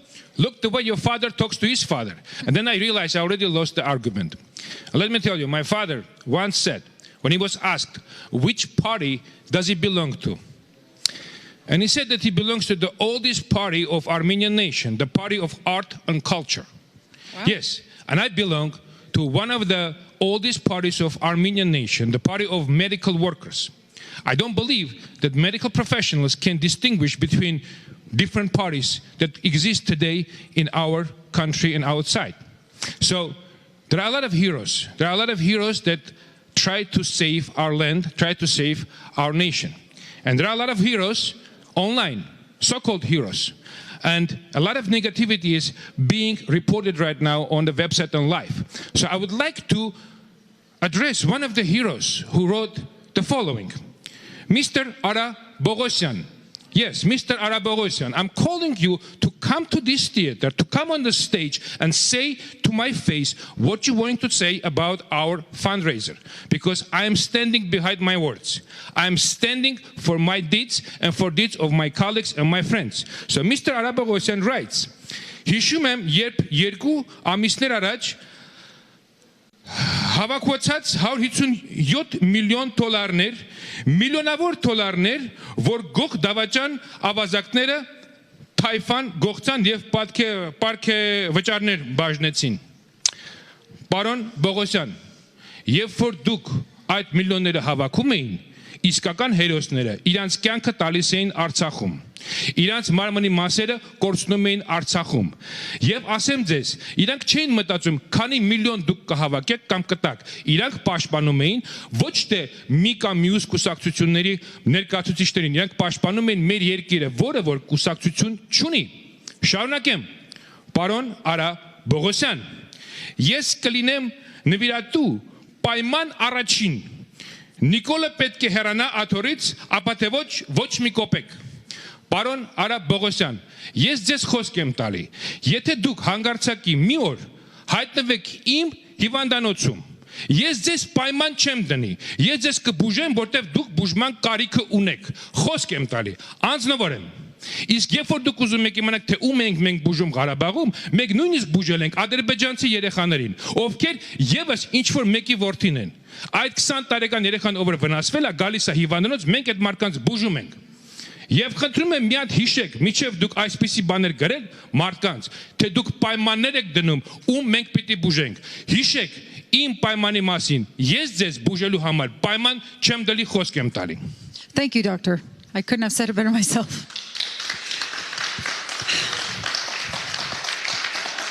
I can't add to that, but I will say this. With the negativity we're putting aside, with the distress, because that's not going to win. That's not going to help these soldiers. That's not going to help us today. What's going to help us is for us to come together again. I know some of us are in a stressful fight or flight. This is that time. You're going to fight or are you going to flight? Or are you going to sit there behind the computer and write negativity? Is that going to be your job while people are out there risking their lives on the front lines? Doctors, soldiers, nurses, I mean, everybody out there is doing something. So if you can't do anything productive, please just, they say, you know, if you have nothing nice to say, don't say nothing at all. I'm on that one. That being said, Doctor, I'd like to kind of look at our total here. We are at 379,898. The goal today needs to multiply this number. We need to multiply this by at least 100. At least 100, Doctor? I mean, the need, the financial need for the treatment is so great. So maybe we can talk a little bit about how, you know, not without all the delicate intricacies of it. But if maybe we can explain in the English language how this is going to take place, once the fundraising is done. Some of the average cost of some prostheses was $20,000, and I'm sure some more expensive. There's technology that goes with it, medications that go with it, the professionals, etc. So if you can elaborate on that. I'd like to explain. Please. Number one, every penny that is collected today is going towards the help for the injured. Our travels, our airplane, our hotel is paid by us. Nothing coming from this money. Every single surgeon or medical professional who flew to Armenia or who will fly to Armenia will be paying for his or her own trip and hotel accommodations. So that's a promise that our Eternal Nation Foundation made to our donors. Next, I'd like to explain to you a 2-minute lesson into medicine. When we do surgeries during the civil times and we cannot save a limb, we have to amputate. We have to sacrifice the limb to save the life. And that's exactly what we did in Armenia, in Artsakh. We had to sacrifice a limb so it will stop bleeding and we can save the life of a person. Now, in the civil times, when we do the amputations, we have some standard levels. We have standard levels below the knee, above the knee, below the elbow, etc. But during the war, we don't choose those levels. When those arms and legs were blown out by these enormous, massive weapons, we did not have a choice to choose a level of amputation. Many of these soldiers lost their limbs at very unusual amputation levels. Some people have amputations at the level of their shoulder, with this much bone and very little muscle left. Those patients cannot accommodate regular prosthesis. We talk about prosthesis, but we need to understand what prostheses are. You do not want a simple mannequin hanging from somebody's shoulder. We want that arm to be functional. Especially if some of the soldiers are missing 2 arms. They need to have functionality so they can function and provide for their own families. So we need to understand it's not just about buying 300 prostheses from Germany and bringing them to Armenia. It's a group of doctors that need to prepare the stump. We need orthopedic surgeons, we need plastic surgeons, we need microsurgeons, we need a bunch of specialists that can actually prepare this limb for a prosthesis. Then the physical therapy, occupational therapy, mental therapy, all of it needs to be under one roof. Everybody needs to work together. And that's why we're providing this clinic to actually provide the care for all these injured. Not only that, consider what's happening right now in Armenia. Every hospital has its program. Every doctor has its way of treating these people. And many of our doctors in Armenia helped a lot. But let me tell you this, if you go from one hospital to another, to the third one, you will see different protocols, different levels of care, different way of treatment. And we want to increase that and elevate it to the normal standard of care. We are not taking anybody's job away in Armenia. We're actually working with Armenian doctors together. We are a team, regardless of our political affiliation, beliefs, or religious choices. Nothing matters at this point. What matters is the humanity. What happens is the Armenian youth. You have a future generation that's broken. That future generation needs a belief, regardless of who's going to be the prime minister today, tomorrow, or the day after. Look back and look forward. Governments come and go. I don't agree with the governor's choices in California, but I continue working in here because I believe that this country believes into democracy. So we will continue working and do our jobs. No government will ever stop doctors from doing their job. No government will ever prevent us from helping people. So please, get together as a nation, not as a party affiliation. Get together as a group of people who want to do something good, not as the people who want to put some conditions. If you do this, I will join you. I promise you, each and every Armenian, I will not put any condition. If you're ever in trouble, myself and all my friends will always come to your help, regardless of your party affiliation, your religious beliefs, or your sexual orientation. Absolutely. And this is a time for what I would like to say, it's unconditional love. We have to stay in love. We have to love our homeland. We have to love every single one of those soldiers that you've seen videos of today. We have to love one another. And I know times are tough, but let me tell you, I mean, talking about this, Dr. Hakbajanyan, the medical professionals in Armenia right now are battling, you know, the second, probably, who knows, whatever wave of COVID-19 as well. So the medical infrastructure there is already stressed. There's already so much going on. So taking all of these professionals, these doctors that have been doing this for a long time, they know the advanced technology that it takes. Now, and we did talk about this earlier, our doctor said earlier that the drone attacks were a specific kind of injury, a different kind than we're generally used to. And so it requires a specific type of treatment, right? It's a specific type of specialty. Now, I'm not the master of that, but maybe you can elaborate, because the warfare that we dealt with this time in Armenia, the world may start to see more of, unfortunately. And this is something that is actually groundbreaking. You know, we had probably top-notch orthopedic and trauma surgeons that flew from Moscow to Armenia the very next day after the war. And I joined them the day after, later. And I believe that we are the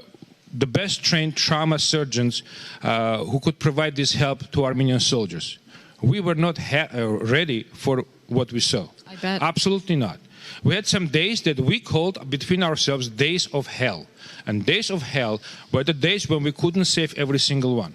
When we had to choose which patient goes to the operating room now or which patient is going to wait for another half an hour. We did not have time to actually follow up on these patients, because straight from the operating room, these patients were being placed on the ambulances and shipped back to Yerevan, because we couldn't put them in any rooms in the hospital, which was being bombed every hour. So nobody is prepared for this. Nobody is prepared for even the future, because during that time, when we came back to Yerevan, we called a lot of top trauma surgeons in the world, asking them to set up some seminars so we can actually teach our surgeons to be prepared for this type of injuries. One of the top surgeons in Israel, when I sent him pictures that we saw, he called me back and said, Armin, I'm not sure, why do you need me? I've never seen anything like this in my life. And those are the guys who were actually treating people after the suicide bombers. So nobody is prepared. We need to continuously increase our education. We need to continuously train our medical professionals to be ready for any disaster that can happen in Armenia. And unfortunately, with our nation, it's our luck. Every 20 or 30 years, some disaster has to happen to us. So be prepared. So we are 2020, 2050. We need to be ready for the next disaster. We do. And that could be any day now. Every day you wake up, there's something else on the news. So with that said, I want to end on a positive note, and I want to give all of you hope that you can do something right now, sitting at home, whether you're on the computer, wherever you may be. Call now. This is your time to make a difference. If you didn't trust before, you have heroes on the front lines, because that's what they are. That's what they deserve to be called, who were there saving lives firsthand. Some of us were at home watching, right? But these people were having bombs flying across, over their heads. And here they are on this stage, together, trying to make this difference for our soldiers. So this is the time to call. There's no better time than this. There's no more trustworthy places that you can go or donate to. So this is the time to pick up that phone. Look at the phone number on your screen. The website's on your screen. So join, let your friends and family know. And if you have nothing nice to say, don't say it at all. I'd like to add one more thing. There are a lot of organizations today that are collecting money to purchase some prosthesis, to order some orthosis or whatever from Europe, from America. I'm making a call to those organizations to join us. Armenia Fund just announced that they donated $100,000 for prosthesis in Armenia. Believe me, the prosthesis that some of the soldiers who have no arms require, you can only make 4 for $100,000. Dr. Anna Kulijan just told you about the process of this functional prosthesis. So we should get together as an organization. We should coordinate our work and coordinate with police, coordinate with professionals, because I'm sure you do not have many politicians who know what prostheses are. I don't believe that we have a lot of singers and actors who advocate for these different funds. They know what the prostheses are, what the process is. We would like to welcome you to our group. There is no boss in here. There is no bosses here. We're all soldiers. Again, I like to stay a surgeon all my life. I don't have any ambitions of becoming anybody else. So please, any organizations that collected a little bit of money and you really think that you can get 300 prostheses for $100,000, please wake up. Please join us. Let's put money together. What's the number? Let's see that number. Let's see how many we can buy right now. $409,000, ladies and gentlemen. If each of those organizations add as much money to our fund, we can make the best prosthesis lab in the region, not only in Armenia. Please join us. Call now. Our telethon continues.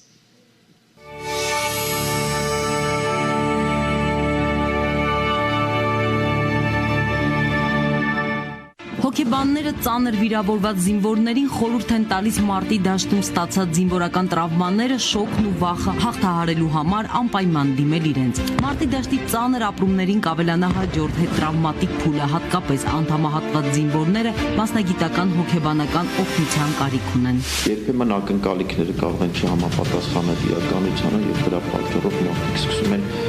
հուսահատություն ապրել այն դեպքում, երբ որ իրանք ասենք նոր բան են ձեռք բերել, բայց այդ ձեռք բերածը չի համապատասխանում իրանք սպասածին։ Երբեմն կարող է լինել այն զգացողությունը, որ սա միևնույնն է իմը չի, այսինքն այդ խորտոտալության զգացումը, որը նույնպես կարող է բավականին ծանր վերապրվել մարդու կողմից։ Շատ զինծառայողներ չեն կարողանա ինքնուրույն ազատվել տագնապահարույց մտքերից, կդժվարանան հարմարվել նոր կյանքին ու նոր ապրելակերպին։ MHS հոգեկան առողջության ծառայությունը միավորվել է ոլորտի շատ հոգեբանների, հոգեթերապևտների ու հոգեկան առողջության մասնագետների հետ, պատրաստ են անվճար օգնել բոլոր զինծառայողներին։ Հիմա մենք մտնում ենք այն փուլի մեջ, երբ որ հետտրավմատիկ ստրեսային խանգարումը արդեն սկսում զարգանալ զինվորներից մի մասի մոտ, այսինքն տեսնում ենք նաև արդեն այդ վիճակները եւ ապագայում իրանք ցավոք շատանալու են եւ պետք է կարողանանք բոլորին այդ մարդկանց ներգրավել այս օգնության ծրագրերի մեջ։ Մասնագետն ունիվերսալ խորհուրդներ չի տալիս, բայց գլխավորը չներփակվելն է։ Պետք է վերապրել կատարվածը, գտնել այն միջավայրը ընկերներին, հարազատներին կամ մարտական ընկերներին, որոնց հետ կարելի է խոսել ու անկաշկանդ շփվել։ Նենց ոնց որ առաջ էր իրոք այլևս չի լինելու, որովհետև մենք ունեցել ենք մի նոր փորձ եւ շատ մեծ հետք թողած փորձ, որը արդեն մեր հետ է, մենք չենք կարող իրանից հրաժարվել կամ իրան մոռանալ։ Ուրիշ բան, որ մենք կարող ենք որոշակի ջանքեր գործադրել, ավելի շատ, ավելի մեծ, ավելի ծավալուն, քան արել ենք մինչև հիմա, որովհետեւ այդ նոր փորձը նաեւ ստեղծագործական որոշակի որովհետեւ այդ նոր փորձը կառուցողական ավելի իմպուլս տա մեզ, որովհետեւ կարողանանք դրա շնորհիվ մի էլ ավելի լավացնենք մեր կյանքը, ոչ թե մնանք այդ տրավմայի ազդեցության տակ, ոնց որ մենք մնացել ենք նախկին տրավմաների ազդեցության տակ։ Հոգեբանների մի մեծ բանակ այս պահին Երևանում ու նաև մարզերում պատրաստ է հոգեբանական աջակցություն տրամադրել պատերազմի մասնակիցներին, հաշմանդամություն ձեռք բերած զինվորներին, պրոթեզավորման կարիք ունեցողներին։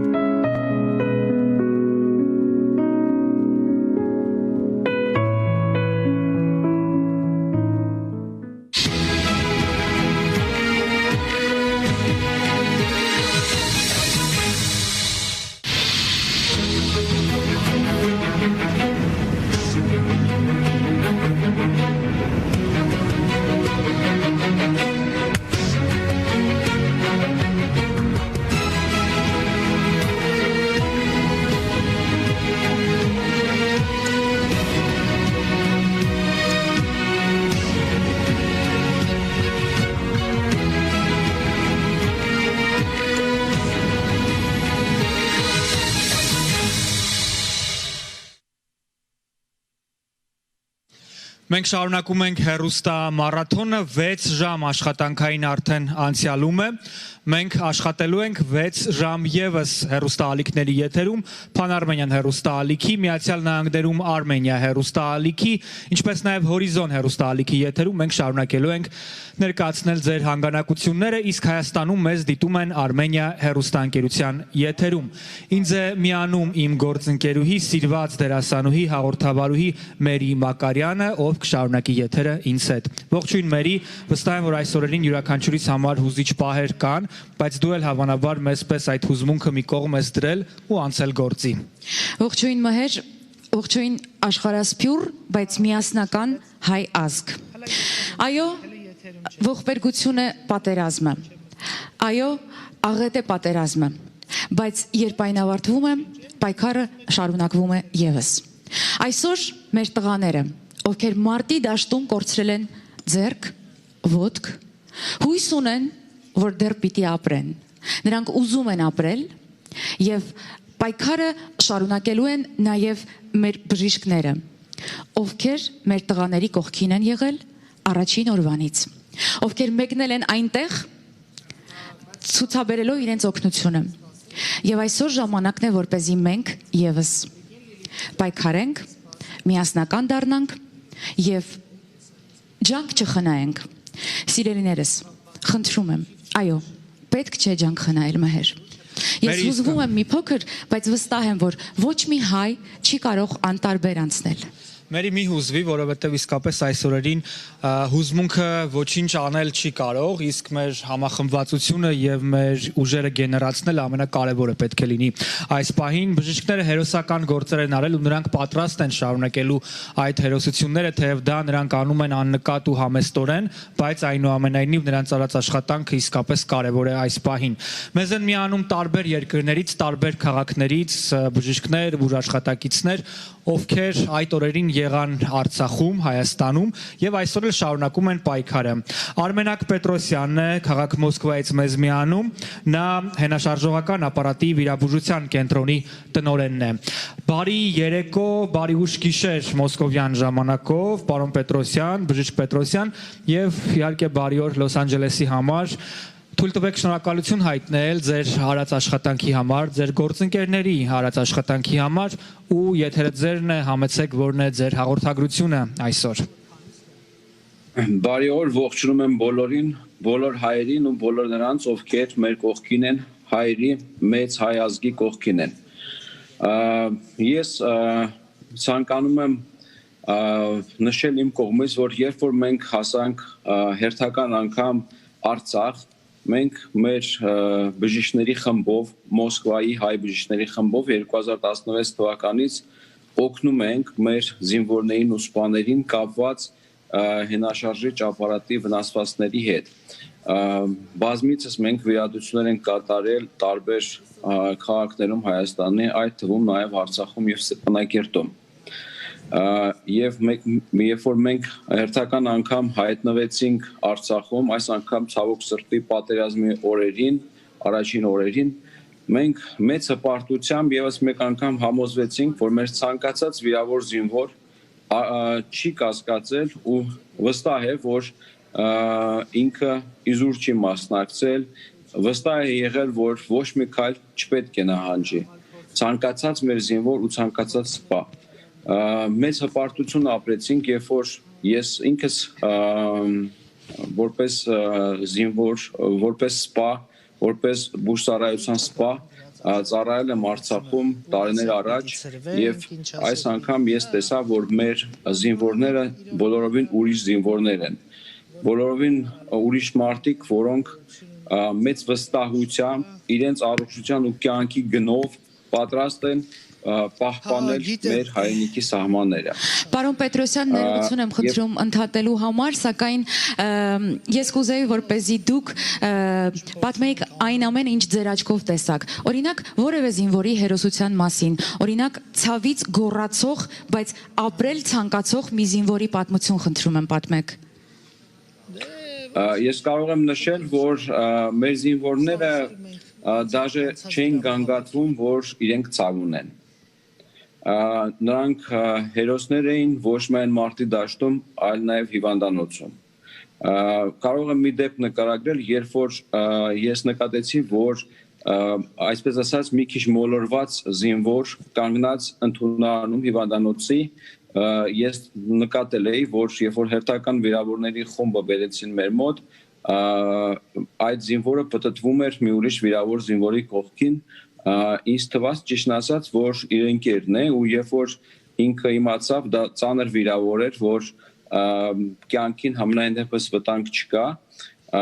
մոլորված կանգնել էր ընդունարանում։ Ես մոտեցա այդ զինվորին եւ փորձեցի հասկանալ ինչով կարող եմ օգնել, կերակրել, միգուցե ինչ-որ ուրիշ օգնություն, հասկացա, որ դա իր եղբայրն է, հարազատ եղբայրը։ ու զինվորը մի հատ խնդրանք ուներ, որ ես օգնեմ, որ ինքը շուտ հետ վերադառնա մարտի դաշտ։ Այո։ Թերևս չկա մի տեսանյութ, որ դիտելիս չտեսնենք, թե ինչպես են զինվորները ասում, որ երբ ապաքինվեմ, ապա անպայման մեկնելու եմ մարտի դաշտ կրկին, չգիտեմ, հզոր են մեր զինվորները, այո։ Մենք դրանում բազմիցս համոզվել ենք ու ես ուզում եմ կոչ անել բոլոր հայերին, որ մենք լինելով անմիջապես մոտ մարտական գործողություններին Արցախում հասկացանք, թե ինչ մեծ քանակի զինվորներ ունենք, որոնք օգնություն ունեն հետագա կարիք ունեն հետագա բուժօգնության, էկզապորատեզավորման, ուրիշ մեծ առողջական խնդիրներով, որոնք երկրորդ, երրորդ этаպում բուժօգնության կարիք ունեն, ու այս գաղափարը, որ ծնվեց Արցախում ու մեր ընկեր Հակոբյանյան Արմենը փորձում է իրականացնել եւ համոզված եմ, որ կիրականացնի բոլոր հայության, բոլորի օգնությամբ, ես հորդորում եմ բոլորին, որ առանց կասկածելու պետք է միանան այս մեծ գործին, որպեսզի մեր զինվորները ինչ վստահությամբ որ մեկնել են մարտի դաշտ, նույն վստահությունը ունենան ու հասկանան, որ ցանկացած հայ իրենց կողքին է։ Շնորհակալություն պարոն Պետրոսյան, շնորհակալություն ձեր աշխատանքի եւ ձեր շարունակական օժանդակության համար։ Շնորհակալություն Մոսկվա, մենք շարունակում ենք մեր համահայկական հեռուստամարաթոնը, մեր գործընկեր Վրույր Թադևոսյանը այս պահին կամավորական աշխատանքը շարունակում անել, նա պատասխանում է հեռախոսազանգերին ու ընդունում ձեր հանգանակությունները։ Վրույր Շնորհակալություն Մերի, շնորհակալություն Մհեր, հարգելի հայրենակիցներ, բացառիկ զանգեր են գալիս այս ամբողջ ընթացքում, հենց հիմա մեր հայրենակիցը մեզ է միացել Լոնդոնից։ Տիկին Լիլիտա, բարև ձեզ, բարի կեսգիշեր ձեզ մոտ Լոնդոնում, հիմա կեսգիշեր է, շնորհակալություն շատ ձեր նվիրատվության համար։ Հիմա ուղիղ եթերում դուք կարող եք ձեր սրտի խոսքը ասել մեր հայրենակիցներին Լոնդոնից, օվկիանոսի այդ ափից, համեցեք, դուք եթերում եք։ Անսպասելի էր դա ինձ համար։ Ինչ կարող եք ասել, ինչու որոշեցիք նվիրատվություն կատարել, ինչպես տեսաք այս հեռուստամարաթոնը եթերում։ Ինչպես լսելու չկարողանալ այս բոլորը կատարել, ես հուզված եմ ճիշտն ասած, ես հանկարծակի եմ եկել, բայց իսկապես դա մեծ գործ է կանում մեր հայ ժողովրդի համար, մեր երեխեքի համար, մեր կորուստի համար, որը մենք պարտական ենք և միշտ պետք է հանենք, դա մեր Շնորհակալություն Տիկին Լիլիտա, շնորհակալություն շատ։ Մենք շարունակում ենք մեր աշխատանքը, հարգելի հեռուստադիտողներ, դեռևս 6 ժամ եթերում կլինենք։ Էլի բան եք ուզում ասել, Տիկին Լիլիտա։ Առողջություն, եկամ անբան գոհենք։ Մենք էլ շնորհակալ ենք ձեզ, մենք իսկապես շնորհակալ ենք այդ նվիրատվությունների համար, հարգելի հայրենակիցներ աշխարհի որ անկյունում էլ լինեք, եւս մեկ ուղիղ զանգ պատասխանեմ նվիրատվության համար կփոխանցեմ հեռախոսահամարը։ Բարև ձեզ։ Բարև ձեզ։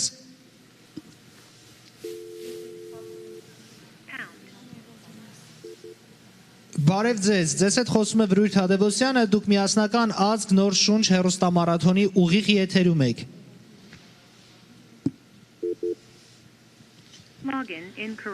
Շնորհակալություն Վրույր, շնորհակալություն Մհեր, խոսքը փոխանցում եմ ձեզ, շարունակեք, ես դեռ այստեղ եմ։ Շնորհակալություն աշխարհասփյուր հայության, ով այժմ մեզ դիտում է Լոնդոնից մինչև Մոսկվա, Երևանից մինչև Լոս Անջելես։ Այո, բարեկամներ, պահը հիմա է, ժամը հիմա է, րոպեն հիմա է։ Մենք հյուրեր ունենք։ Մերի, գիտես, քիչ առաջ բժիշկը խոսում էր օգնության եւ իհարկե հայ զինվորների, վիրավոր զինվորների քաջության մասին եւ նշում էր, որ նրանք ցավը անգամ ցույց չեն տալիս եւ մի բան կա մեր հերոս վիրավոր զինվորների պարագային, որ երևի թե ուրիշ ազգ երբևէ չի հասկանա կամ ուրիշ ազգի դեպքում դա երբեք այդպես չէ, երբ բուժաշխատակիցը կին է, նրանք անգամ ամաչում են ցույց տալ ցավը եւ նրանք անգամ զսպում են իրենց ցավի արցունքները կամ էմոցիաները, դա բնորոշ է միայն հայ հերոսին ու հայ տղաներին, ինչի համար իհարկե դա ֆանտաստիկ է։ Եվ մենք շնորհակալ ենք։ Այս պայն մեր կողքին են գտնվում բուժաշխատակիցները, բուժքույրերը, ովքեր այդ օրերին եղել են Հայաստանում, եղել են իհարկե Արցախյան գործողությունների կիզակետում, Թագուհի Սարգսյանն է, հայ բուժքույրերի Պաստորեն միության նախագահ Էրիկա Պեգանյանը եւ Պաստորեն տարբեր այլ բուժաշխատակիցներ, ովքեր այդ օրերին այստեղ են եղել, համեցեք խոսքը ձերն է, պատմեք ձեր տպավորությունների մասին։ Շատ շնորհակալություն, բարև ձեզ բոլորին, երբ որ պատերազմը սկսեց, մեր միությունը գտավ, որ շատ կարևոր է, որ շտապ մի բան պետք է անենք եւ շատ շուտ կազմակերպեցինք եւ կանգնեցինք ոտքի եւ ուղարկեցինք մոտ 25 հատ քույր Հայաստան, սկսելով 5 խումբերով այսպես գնացին, որովհետև կարիքը բավականին շատ էր։ Շատ ցավալի էր ինչ որ մենք տեսել ենք ամենավատ բաները, տեսել ենք մեր զինվորները, որ չունեին ոտքեր, ձեռքեր, ցավ եւ իրանք այդ ամեն ինչի մեջ դիմանում էին եւ նրանք որ կարողանում էին հետ գնալ, սպասում էին 1 րոպե առաջ, որ երբ կարող եմ հետ գնալ։ Մեզ հետ կան մի քանի բուժքույրեր, որ եղան տարբեր հիվանդանոցներում եւ տեսան շատ տարբեր բաներ եւ կուզենք, որ ամեն մեկը պատմեն իրանց պատմությունը։ Կպատմեք ինչ եք այդ օրերին տեսել, Մերի, եթե ունես հարցեր։ Ես հարց չունեմ, մի բան պիտի ասեմ, սա այն եզակի դեպքերից է, երբ ես ուզում եմ ասել Երանի ձեզ որ այնտեղ եք եղել։ Իհարկե ցավում եմ, բայց ամեն դեպքում ես էլ շատ կուզենայի օգնել եւ գիտեմ վստահ եմ յուրաքանչյուրը կուզենար օգնել ու հիմա պահն է դուք այնտեղ եք եղել, խնդրեմ ձեր տպավորությունները։ Could you please share your memories from Artsakh, from Armenia? Չէ, կարամ հայերեն խոսամ, իմ անունը Անայտա, ես բուժքույր եմ, մենք միացանք Armenian American Nursing Association-ի, երբ որ պատերազմը սկսվեց եւ գնացինք Հայաստան բուժքույրների խմբով, գնացինք մոտ մեր հենց խումբը գնաց 7-ից 8 հիվանդանոցներ, գնացինք ամենալավ հիվանդանոցները եւ ամենակարիքավոր հիվանդանոցները Եվ ուղղակի մենք շոկի մեջ էինք, ինչքան հազարավոր զինվորներ դեռ հիվանդանոցներում էին եւ բժշկության օգնության կարիք ունեին։ Մենք գնացինք պատրաստված մեր հետ ապրանքներ տարած, հույսով որ համ օգնելու ենք բժիշկներին, բուժքույրներին եւ իրանց տանք այդ ապրանքները եւ կարողացանք մեր նպատակին հասնել։ Մենք ծանոթացանք տարբեր լիքը զինվորների, ոնց որ Թագուհին ասեց, մենք տեսանք լիքը զինվորներ առանց ոտքերի, առանց ձեռքերի, տարբեր։ Ինչ էին ասում նրանք։ Իրանց ամենաշատ բանը, որ իրանք ասում էին, որ այնքան գոհ էին, որ սպյուրքը իրանց կողքին կանգնած է եւ ամեն րոպե շնորհակալություն էին հայտնում։ Մենք զգում էինք, թե մի փոքր մի ձևով կարում ենք օգնենք, բայց իրանց համար դա շատ մեծ մի բան էր եւ բոլորը մեզ միշտ ասում էին, որ պատերազմի ընթացքում, երբ որ իմանում էին, որ սպյուրքը կանգնած է իրանց կողքին միաբան ու ամեն ինչով օգնում էր, դա նրանց ուժ էր տալի եւ իրանք անվախ կռվում էին։ Եվ մինչեւ հիմա էլ իրանք այնքան գոհ են ու այս բժշկական օգնությունը իրանց համար շատ համ կարիքավոր է, համ էլ շատ նրանք գոհ են դրա համար եւ շատ շնորհակալ։ Շնորհակալ ենք նաեւ ձեզ, խնդրեմ։ My name is Shri Solomonian. I went to Erebuni Hospital in Yerevan to help. During my time there, the war was still ongoing. So every day, on a daily basis, we would get new admissions. Every day, a soldier would come to the hospital. It was a very difficult and challenging time. Just seeing what our people went through, the difficulties and, the pain. But also another aspect of it was the strength and unity of the people. That was really amazing to see. Some of the things that I noticed in the hospital that was different from the healthcare system here compared to, in Armenia was the way they treat wounds. Մինչև հիմա հուզմունքը զգում եմ ձեր աչքերում, շնորհակալություն։ Եվ կխնդրենք խոսքը փոխանցել նաև մեր ընկերուհուն, ով եւս վստահ եմ ունի ասելիք։ Hi. I'm also one of the nurses. My name is Erica Reganian. My specialty is surgery. I just want to say that I'm very humbled and proud to be part of such an amazing organization. what I want people to know most about is how I decided to become a nurse who goes to the front lines to help. I know that there are a lot of people who decide they want to help but don't actually know how to go about doing it. Having gone to Armenia and to help the people of Armenia and the soldiers, I want to say first and foremost how encouraged our soldiers are that we have such a big diaspora who is willing to help them. However, having to come home, I felt the void that these boys felt in their hearts because they are in need of amazing Western medical services. And that is something that this organization and this foundation can provide to them. So I very highly encourage everybody, if you cannot help medically, please help us medical professionals dig deep into your pockets and help us accomplish what these boys deserve. Thank you. Շնորհակալություն, իսկապես ձեր գործն անմահ է։ Շնորհակալ ենք։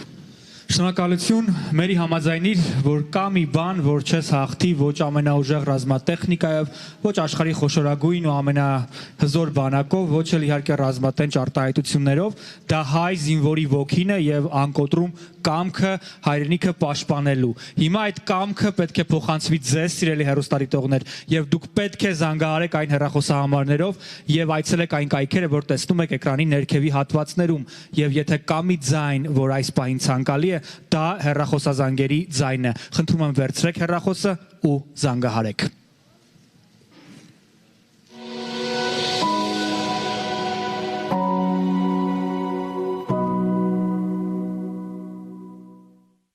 Hello, everybody. My name is Tigui Sarkisian, and I'm the current president of the Armenian American Nurses Association.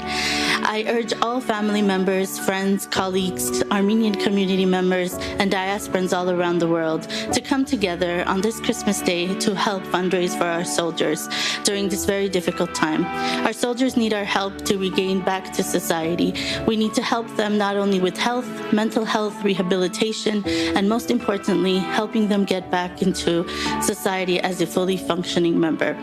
Thank you for your support. I hope to see you soon.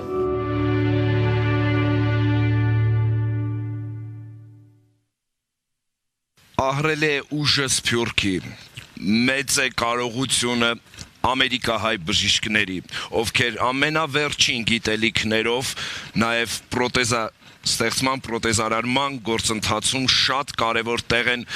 զբաղեցնում աշխարհի մակարդակով։ Հավերժական ազգ, այսպես է կոչվում այն հիմնադրամը եւ ամերիկահայ բժիշկների ասոցիացիան, որոնք կազմակերպել են այսօրվա հեռուստամարաթոնը։ Այո, հավերժական ազգ ենք մենք, հավերժական ենք թե մեր խնդիրներով և թե հայրենասիրությամբ, հավերժական ենք մեր բազում սխալներով, որոնք կրկնում ենք և անհավանական նվիրվածությամբ, առանց որի մեկս մյուսով չենք կարող ապրել ուղղակի։ Այսպիսով հավերժական խնդիրները մենք պետք է կարողանանք լուծել, դարձնելով անցյալ և այն հայրենանվեր երիտասարդները, որոնք բազմաթիվ հարյուրավոր այդպիսի երիտասարդներ ունենք, որոնք պետք է ունենան պրոթեզավորումներ, այսօր գուցե այս հեռուստամարաթոնի շնորհիվ ստանալու են շանս նոր կյանքի, վերածնունդի եւ կարեւոր մի փաստ 300-ից ավելի այդպիսի պրոթեզավորման հայտ կա արդեն հաստատվի։ Ժամանակ էլ չկա, դուք գիտեք, որ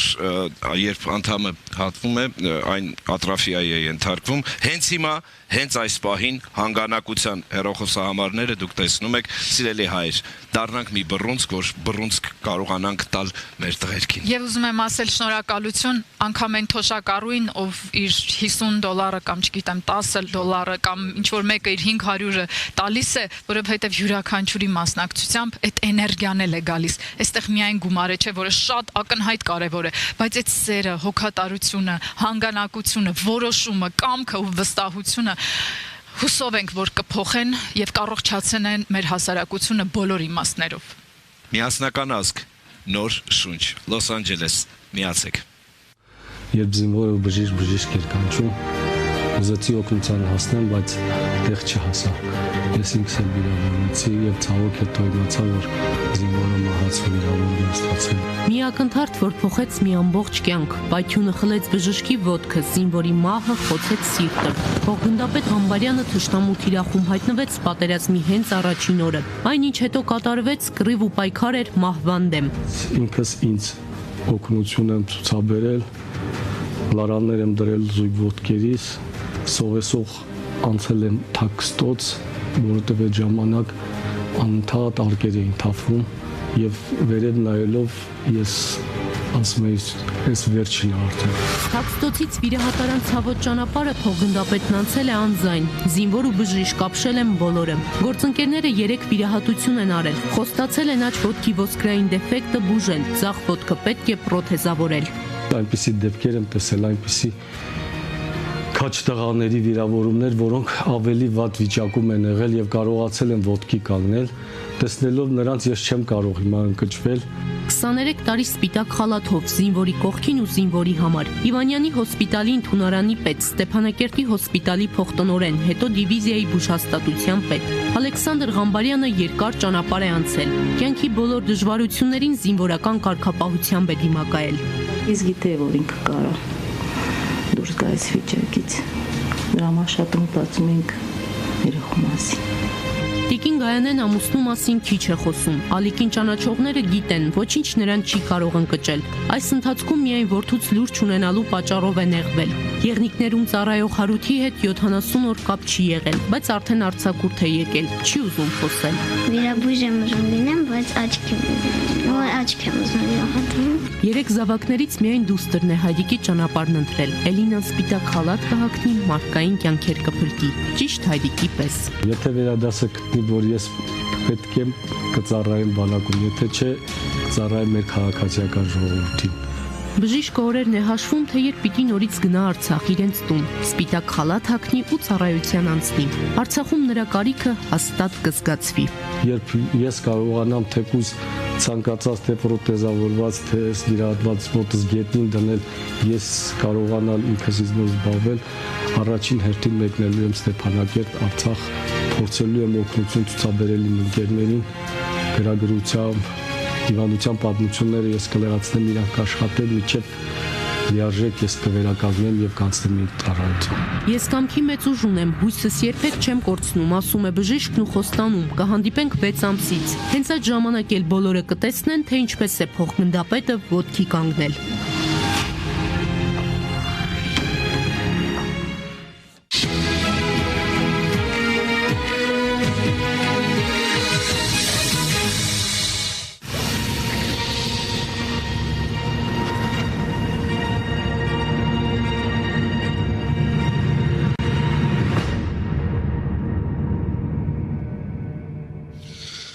Հավերժական ազգ հիմնադրամը շարունակում է ձեզ ներկայացնել միասնական ազգ նոր շունչ խորագիրը կրող հեռուստամարաթոնը։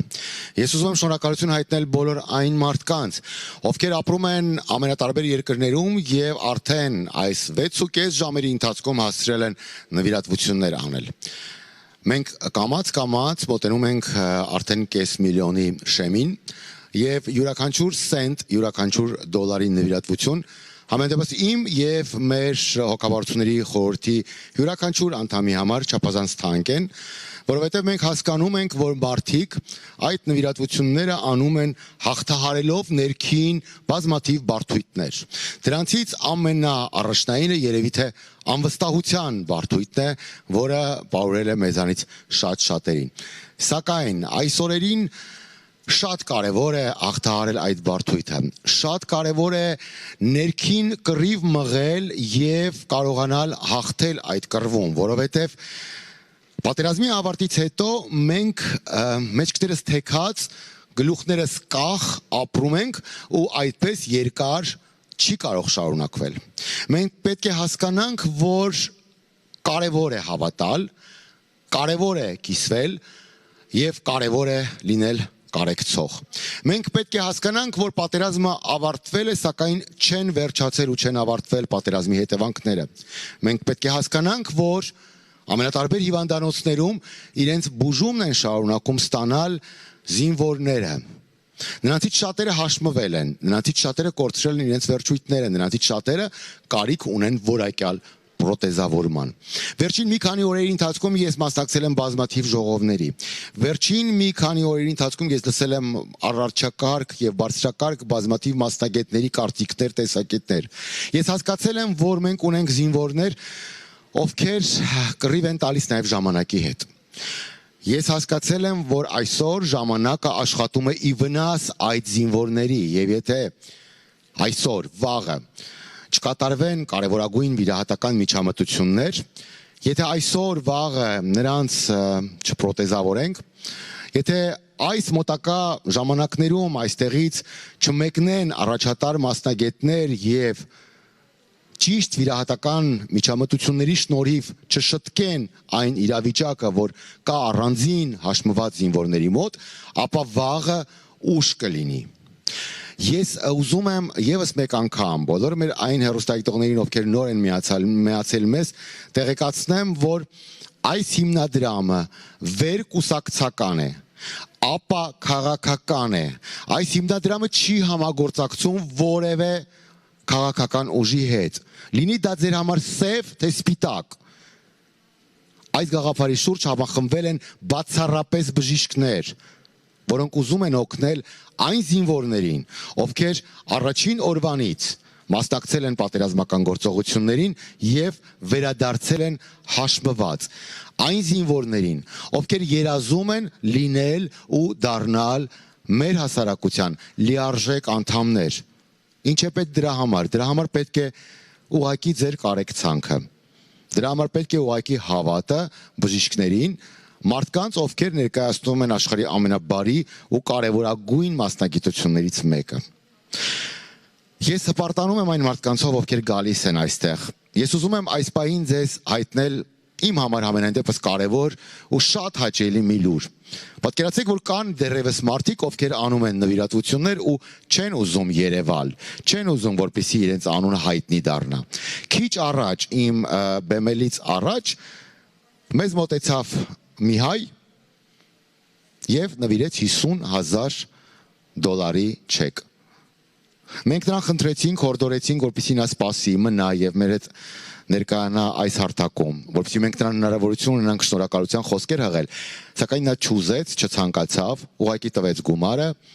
մաղթեց մեզ լավ եւ ուրախ Սուրբ Ծննդյան երեկո ու գնաց։ Շնորհակալություն քեզ անծանոթ մարդ, շնորհակալություն հիմնադրամին հավատալու եւ $50,000 տալու համար։ Քիչ հետո մենք կնայենք էկրանին եւ ես հուսով եմ այդ 50,000-ը կլինի ոգեշնչող բոլոր այն մարդկանց համար, ովքեր այս պահին երկմտում են, այս պահին կասկածում են, մտածում են տալ, թե չտալ, նվիրել, թե չնվիրել։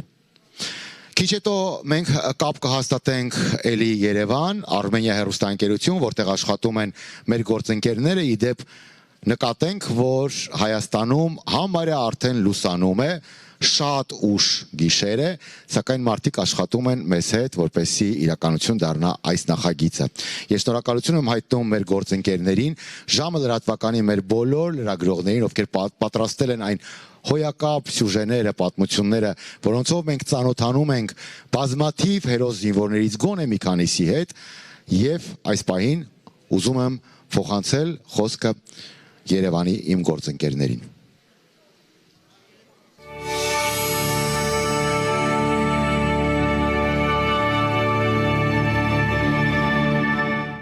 Սիրելի հայրենակիցներ, այսօր շուրջ 300 հայ զինվոր, հայրենասեր երիտասարդ ունեն պրոթեզավորման կարիք։ Ամերիկահայ բժիշկների նախաձեռնությանը միանալով եւ յուրաքանչյուրս մեր ներդրումն անելով կարող ենք օգնել նրանց։ Օգնել, որպեսզի ապրեն, արարեն եւ ամուր քայլեն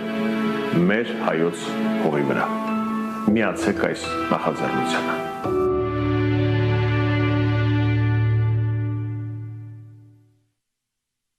Կրկին Երևանն է խոսում եւ մենք շարունակում ենք միասնական ազգ նոր շունչ հեռուստամարաթոնը Երևանից, սիրելի հեռուստադիտողներ, նորից ու նորից կարևորելով յուրաքանչյուրի աջակցությունը կոչ ենք անում վերցնել հեռախոսը եւ կատարել հանգանակություն, քանի որ ինքներդ էլ հասկանում եք, թե ինչ կարևոր նպատակ ունի այս հեռուստամարաթոնը։ Այո, ռազմի դաշտում երկու ճակատով էր մեր պատերազմը, առաջինը դա իհարկե Արցախյան պատերազմն էր, իսկ երկրորդը նոր Քովիդը, սպիտակ բանակ ամեն ինչ արեց այդ ընթացքում երկու ուղղություններով, որպեսզի մենք կարողանանք հաղթանակած դուրս գալ։ Հարգելի հեռուստադիտողներ, այսօր բժիշկներն են համախմբվել մեկ գաղափարի շուրջ։ Այսօր նրանք են կոչ անում։ Մենք հասկանում ենք, դուք հիասթափություններ եք կրել տարբեր հիմնադրամների պատճառով, բայց սա ոչ թե հիմնադրամ են, սրանք հենց կոնկրետ ուղղվում է այս հանգանակությունը բժիշկներին։ Այո, եւ ասենք, որ կոնկրետ հասցեատերերին է հասնում հանգանակությունը, դրանում դուք ոչ մի կաթիլ կասկած անգամ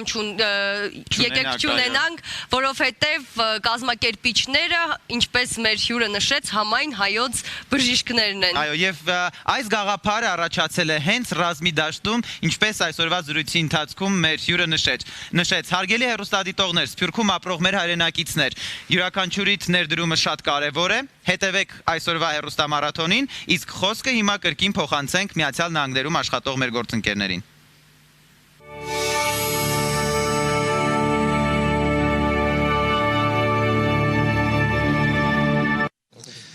Շնորհակալություն Արտակ, շնորհակալություն Ձիանը, հարգելի հայրենակիցներ, մենք հիմա կրկին հեռախոսազանգերի պատասխանման կենտրոնում ենք, իմ զրուցակիցը Մարինե Հարությունյանն է, հարգելի հայրենակից Մարինե, բարև ձեզ, շնորհակալություն ձեր նվիրատվության համար, ձեզ հետ խոսում է Վրույթ Հադևոսյանը, հիմա դուք ուղիղ եթերում եք, ինչպես մեզ տեսակ եթերում, ինչ նվիրատվություն ու հանուն որ նպատակի դուք կատարեցիք ձեր նվիրատվությունը, համեցեք։ Որ ճիշտն ասեմ, երևի առաջի անգամ շատ դժվարությամբ կխոսեմ, հանուն մեր ազգի, հանուն մեր երիտասարդների առողջության վերականգնման, հանուն հենց մեր ինքներս մեզ մարդ զգալու, հայ զգալու արժանի լինելու մեր երկրին, մեր ազգի կոչմանը, մենք ընտրյալ ազգ ենք։ Եվ կուզեի գիտեք ինչ, ասեի, որ իմ ընտանիքից 6 հոգի կային, Աստծո կամոք շնորհակալ եմ Տեր Աստծուն, մեկը ունեցանք վիրավոր, թոք, լյարդ, ոտ եւ այլն, փառք Աստծո պրոթեզավորման խնդիր չունենք, բայց ամեն մի այդ երեխան, որ ոտը կորցրել է, ձեռը կորցրել է, մերն է, մենք պարտավոր ենք, ուղղակի պարտավոր ենք, այդ ոչ թե նվիրատվություն, այլ պարտքի կատարումը։ Տեսեք, ամբողջ ողբերգությունը հիմա ամբողջ ազգինն է, աշխարհի որ անկյունում էլ հայը ապրի, այդ ողբերգությունը չի շրջանցել իրեն։ Հիմա դուք ունեք ձեր ընտանիքում վիրավոր տղա, վիրավոր որդի, բայց վստահ եմ, նա շուտ ոտքի կկանգնի, որովհետև որքան էլ մեր ամբողջ աշխատանքը հրատապ պրոթեզավորման անհրաժեշտության համար է իրականացվում, այնուամենայնիվ ձեր որդուն եւս, ձեր մտերիմին, ձեր հարազատին եւս հրատապ ճիշտ ու անհրաժեշտ բուժօգնություն է ցուցաբերվում։ Ես գիտեմ, որ դուք քառատող եք ուզում արտասանել մեզ համար, մենք դրա հնարավորությունը ձեզ տալիս ենք, համեցեք։ Այո, նախորոք ասեմ, որ ոչ թե միայն ցուցաբերվում այդ լավ բժշկական օգնությունը, այլ հրաշալի բժշկական օգնություն է ցուցաբերվել։ Մեր տղան համարյա արդեն խնդիր չունի, ժամանակի խնդիրը արդեն շնորհակալ եմ մեր բժիշկներին, անչափ շնորհակալ եմ այնքան, ինչքան շնորհակալ եմ այդ զինվորներին։ Իսկ հիմա ուզում եմ հենց զինվորներին նվիրված արտասանել մի տուն մի փոքրիկ մաս, հենց իրենց բերանով եմ ասում, մենք ոտքի ելանք Արցախի կանչով, հայրենի հողի արդար պահանջով, զենքը ուսն առանք, գնացինք կռվի, որ հայոց հողը չմնա գերի, հայրենիք ու սփյուռք, դարձած մեծ բռունցք, հայոց բանակին կանգնեցին թիկունք,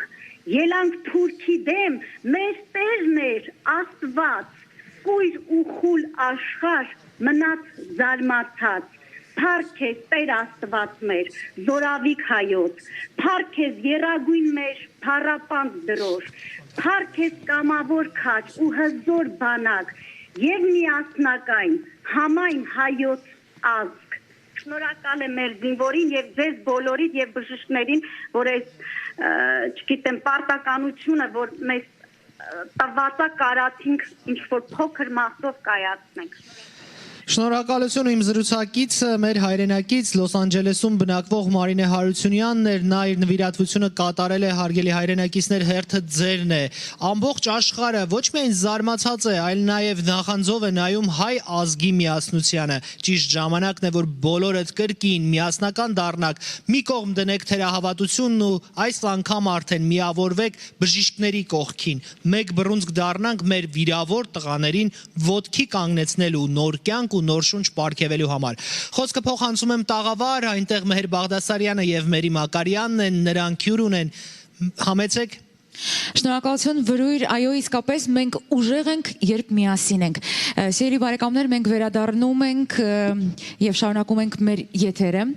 Շնորհակալություն։ Պետք է նշել Մերի, որ սոլիդար վերաբերմունքով մեզ մոտենում են նաև այլ բժիշկներ, բուժաշխատակիցներ ու բժշկական ոլորտի ներկայացուցիչներ, ովքեր ոչ միայն դրական կարծիք ու վերաբերմունք են արտահայտում այս նախաձեռնության վերաբերյալ, այլ նաև հանգանակություններ կատարում։ Մեզ է միացել ատամնաբույժ Արթուր Սարյանը $30,000 նվիրատվությամբ իր ընտանիքի անդամների կողմից։ Շնորհակալություն ձեզ այս առատաձեռն նվիրատվության համար։ Խաչատուր եւ Դավիթ Սարյան եղբայրների կողմից $10,000, Հարություն Իզաբել Սարյանների կողմից $10,000 եւ փաստորեն Մարինա Իսունց Health Card ADHC կողմից եւս $10,000։ Շնորհակալություն պարոն Սարյան, համեցեք ձեր խոսքը մեզ դիտող մարդկանց ու նաեւ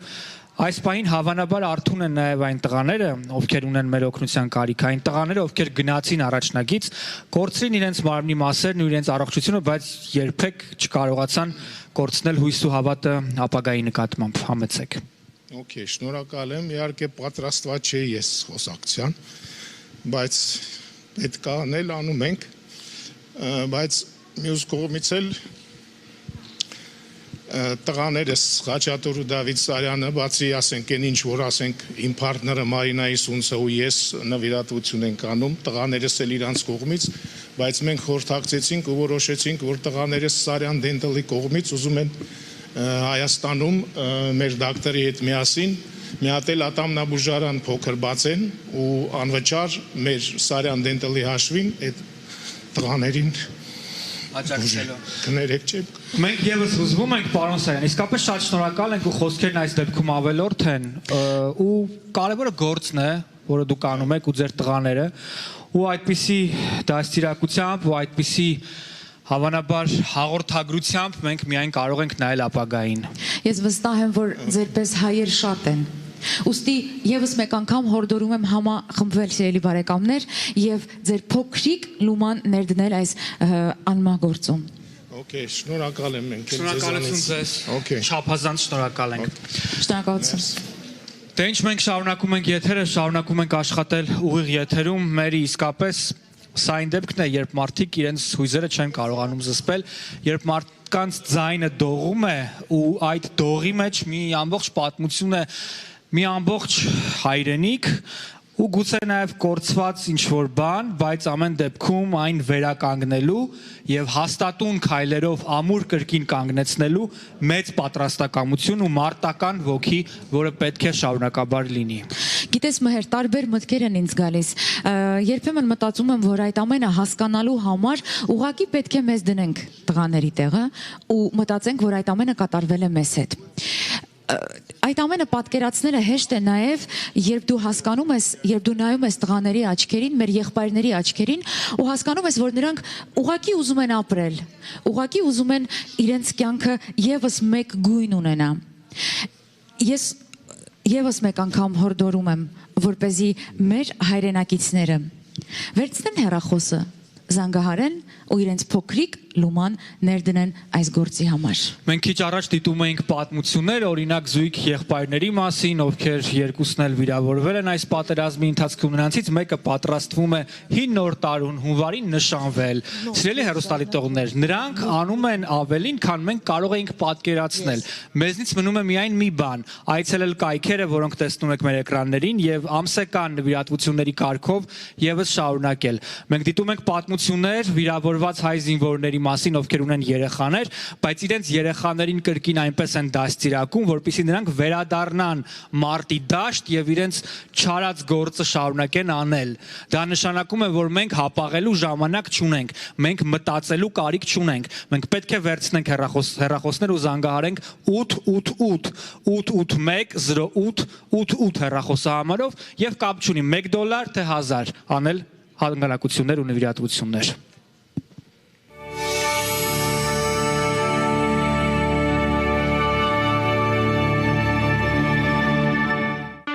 Սիրելի հայրենակիցներ, my dear compatriots, Armenian American community, I call upon you to support an absolutely important initiative by the Armenian American Medical Society and the Eternal Nation Foundation, titled A United Nation. I can't imagine any other more important noble goal than extending helpful hand to our Armenian soldiers who didn't spare their life in Artsakh. We have, as you are well aware, we have very many wounded soldiers, wounded heroes who need immediate help. Their medical treatment, their medical rehabilitation is of paramount importance for all of us. And this fundraising event benefits our wounded heroes. The heroes didn't spare their life, and we should try to do the same here in diaspora. Very many of you are really overwhelmed by the terrible war, by the consequences of the war in Artsakh. But this is an event that all of us should be united. Different people, different segments of the society and diaspora have different opinions. I mean political opinions. But this is a matter that we should all unite to extend our helpful hand to our wounded heroes. All of us. Thank you.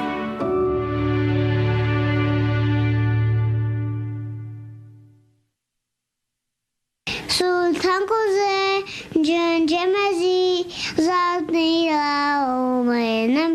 Ռեպերտուարը մարտական հատուկ հայրիկի համար Կարենի միակ որդին ծնվեց 4 տարի առաջ Պետերբուրգում։ 2 տարի անց ամուսինները տեղափոխվեցին Երևան, հետո Հադրութ։ Դավիթը պիտի հայրենիքում մեծանար։ Բայց դե ոնց ասած երևի շաբաթը ուրբաթից ավելի շուտ եկավ, ու տենց այդ պատերազմը սկսվավ։ Տենց մենք իջանք պատվալներ, ինքը գնաց պատերազմ։ Կարենի կյանքը փոխվեց ընդամենը մի գիշերում։ Սորամասի խոհարարի օգնականը մի կողմ դրեց շերեփը ու ձեռքն առավ զենքը։ 57-ամյա Կարենը կռվել էր 90-ականներին, կռվեց նաև աշնանային պատերազմի օրերին։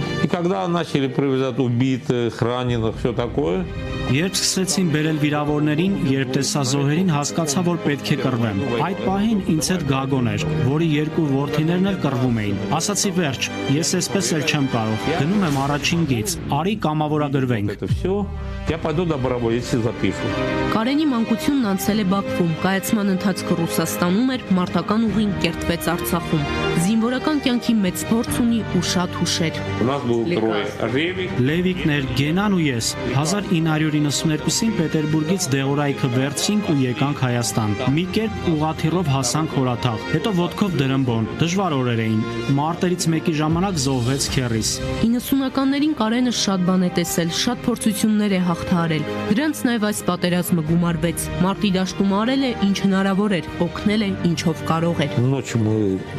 Գիշերը խրամատներ էինք փորում, երբ կրակայհերթ սկսվեց։ Տղաներով մի կերպ տեղավորվեցինք խրամատում, բայց զգացի, որ ոտքերս չեն տեղավորվում։ Երբ կրակեցին մեր ուղությամբ, մի ոտքս կտրվեց, մյուսն էլ ծանր վիրավորվեց։ Կարենին առաջին օգնություն են ցույց տվելու հոսպիտալ տեղափոխել, թե ինչպես է մարտի դաշտից վիրահատարան հասել, չի էլ հասկացել։ Բժիշկները 2 վիրահատություն են արել, մի ոտքը փրկել են, մյուսը ամպուտացրել։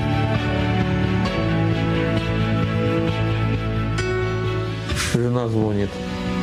Вот, и это... Կինը զանգում է, ասում է հիմա գալիս եմ քեզ մոտ։ Ասում եմ, «Էրա, մի արի, այստեղ շատ վտանգավոր է»։ Ես մտածում էի, թե Մարտունիում եմ։ Մտքովս չէր անցնում, որ արդեն Երևան եմ հասել։ Как вот я доехал, как мне операцию делали, я уже не знал. Եղածը եղած է, պետք է առաջ նայել, միայն թե կենցաղային դժվարություններն են շատ։ Ոչ տուն ունեն, ոչ տեղ։ Բոլոր հոգսերը տիկին Էրայի ուսերին են ծանրացել։ Մարդ տուն դնի ու այդ տունը քանդվի, մարդ տուն դնի, դա հեշտ չի, շատ դժվար է։ Շատ ահավոր բան է այդ։ Ամուսինները վստահ են իրենց կյանքը կփոխվի, հենց Կարենը ոտքի կանգնի։ Ընտանիքի հայրը կաշխատի ու կպայքարի հանուն խաղաղ կյանքի, հանուն կնոջ ու զավակի։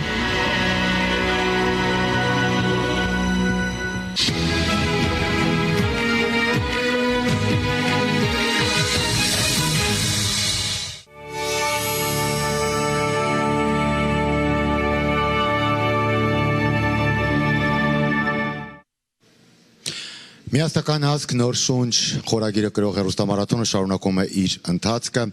եւ ուրախություն մեծ շարունակում են մեր հեռուստայտողները ավելի ակտիվություն ցուցաբերել եւ մենք ստանում ենք ավելի շատ զանգեր, որի համար շնորհակալություն ու այս պահին ես ուզում եմ ձեզ եւս մեկ անգամ ներկայացնել մեծագույն ուրախությամբ այս հարթակին ինձ հետ կանգնած բժիշկներին Աննա Խաչատրյան Կուլջան եւ իհարկե արդեն բոլորը քաջածանոթ են ձեր դոկտոր Արմեն Ակոբջյանն է մեզ հետ միասին այս հարթակում մենք առիթներ ենք ունեցել խոսել, զրուցել ես ի ուրախություն ինձ զարգացրել եմ իմ բժշկական գիտելիքները եւ ձեր միջոցով իհարկե որովհետեւ Zoom-ով այդ ժողովների ժամանակ լսել եմ թե ինչպիսի հրաշագործություններ են այսօր կատարում ժամանակակից բժշկությունն ու պրոթեզավորումը անգամ ես հիշում եմ ու իմ մոտ տպավորված է այն պատմությունը երբ դուք պատմեցիք դոկտոր որ այսօրվա պրոթեզավորման միջոցով մարդը անգամ ի վիճակի է զգալ այն իրը որը բռնում է ձեռքով կամ զգալ գետինը կամ հողը որի վրա կանգնում է իր պրոթեզով այսինքն այսօր գիտությունը թույլ է տալիս որ պրոթեզը միանա կենտրոնական նյարդային համակարգին այսօր թույլ է տալի գիտությունը որ պրոթեզը միանա ոսկորին ու դուք փաստորեն հրաշքներ եք գործում ինչ է պետք որ այդ հրաշքը տեղի ունենա նաև Հայաստանում ինչ է պետք որ այդ հրաշքը կրի նաև այն զինվորը, որը գնացել է պատերազմի դաշտ եւ հերոսաբար կռվելուց հետո կորցրել է իր վերջույթը։ Պարոն Ղազարյան, քանի որ դուք մեր հետ շատ եք շփվում, դուք սովորում եք բժշկություն, մենք էլ ձեր հետ շատ ենք շփվում, մենք սովորում ենք լրագրող լինել։ Դրա համար թույլ կտակ ես կխոսեմ պրոֆեսիոնալ լեզվով Աննայի հետ։ Բայց ես առաջարկում եմ պրոֆեսիոնալ լեզուն լինի այնքան խրթին ու հասարակ, որ մեզ հետևող հեռուստայիտողի համար լինի հասանելի, որովհետև երբեմն ձեր պրոֆեսիոնալ խոսակցության ժամանակ հասարակ մահկանացուները ուղղակի ոչ մի բան չեն կարողանում հասկանալ, որովհետև հիմնականում գնում են տերմինոլոգիայով, լատիներեն, չգիտեմ, ավելի հասարակ, ավելի մարդկային լեզվով բացատրենք։ Հասարակ մարդկային լեզվով բացատրեմ, որ հայ բժիշկների մեջ շատ քիչ կին վիրաբույժ է լինում։ Իսկ Աննայի պես վիրաբույժ աշխարհում քիչ կա։ Աննան այն քիչ վիրաբույժներից մեկն է, որը կարողանում է այսօր ավանգարդում լինելով ապահովել մարդկանց զգացողությունները։ Մի երկու խոսքով պատմեք, ինչով է տարբերվում ձեր աշխատանքը հասարակ պրոթեզավորից։ Գիտեք, ես իհարկե կարող եմ ասեմ, որ շատ հուզված եմ այս րոպեվա համար, որովհետև երբ որ երկրաշարժի ժամանակ մարդիկ ունեցան ամպուտացիա եւ հնարավորություն չկար բուժելու այդ մարդկանց ես խոստություն տվեցի այն ժամանակ երեխայի որ կգամ եւ կսովորեմ այն բաները ինչ որ կփոխեն այդ երեխաների ապագան երբ որ ես երեխա եի ես տեսա երեխաները որոնք կորցրեցին ոտքերը այսօր մեր երեխաները նորից այդ խնդրի առաջ են Եվ այս օր մենք ուժեղ ենք ավելի, հայերս ավելի ուժեղ ենք եւ մենք կարող ենք իրանց տալ այդ պրոթեզները, որի մասին մենք խոսացինք, որտեղ այդպիսի պրոթեզներ կան։ Մենք այսօր նույնիսկ Ամերիկայում շատ տեղերը չգիտեն, բայց կան պրոթեզավորումներ, որոնք Շվեդիայում օրինաց կարող են ոսկորը միացնել այդ հասարակ պրոթեզներին եւ սա պրոթեզները կարող են միանալ մտքին, մկանին եւ դա արված է մեր հայ բժիշկով, որը հորինել է միացումը մտքի հետ եւ այդ մարդիկ պատրաստ են գան եւ օգնել այս երեխաներին 19 տարեկան երեխաներին ունենալ այդ վերջին աստիճանի ուժեղ պրոթեզները, որ իրանց գալիս են հնարավորություն լինել նորմալ մարդիկ, որոնք կարող են անել այն ինչ որ իրանք ուզում են, ինչա մեզ կանգնացնում, միթե դրամը դա է լինելու խնդրեմը, որ մենք այսքան 7 միլիոն հայ ենք դուրսը եւ չենք կարող այս երեխաներին առնենք այդ հնարավորությունը, բժիշկները գալիս են, հնարավորությունները ստեղծվում են, հույսով եմ մենք կարողանանք այդ կենտրոնը ստեղծենք, մեզ պետք է ձեր օգնությունը, որ դուք այդ երեխաների պրոթեզները առնեք եւ մենք կարող ենք դա անենք միասին։ Նորից ուզում եմ կրկնեմ, որ այդ գումարի մասին, որի մասին մենք խոսում ենք, դա չի ծախսվելու բժիշկների աշխատանքի համար։ Բժիշկները աշխատելու են անվճար մեկնելու են, անվճար այնտեղ աշխատելու են, անվճար այդ ամեն ինչը սպասարկելու են։ Մենք խոսում ենք միայն այդ գործիքները առնելու մասին։ Դրա համար պետք է հասկանալ այդ ամենամեծ տարբերությունը։ Yes. Եվ ամենակարևորն է այս պահին, որ ես ուզում եմ միջամտել ձեզ զրույցին եւ պետք է մի կողմ դնել համեստությունը եւ պետք է ազգը մեր հայերը ճանաչեն իրենց հերոսներին եւ դուք նշեցիք, որ քիչ են լինում կին վիրաբույժներ, քիչ են լինում հաջողակ կին վիրաբույժներ, սակայն Աննայի նման վիրաբույժներ Միացյալ Նահանգներում մատերի վրա կարելի է հաշվել։ Ես ուզում եմ, որ մեր ժողովուրդը, հայերը, երբ հպարտանում են ամենատարբեր անուններով, նաեւ ունենան եւս մեկ անուն հպարտանալու համար։ Բժիշկ, որը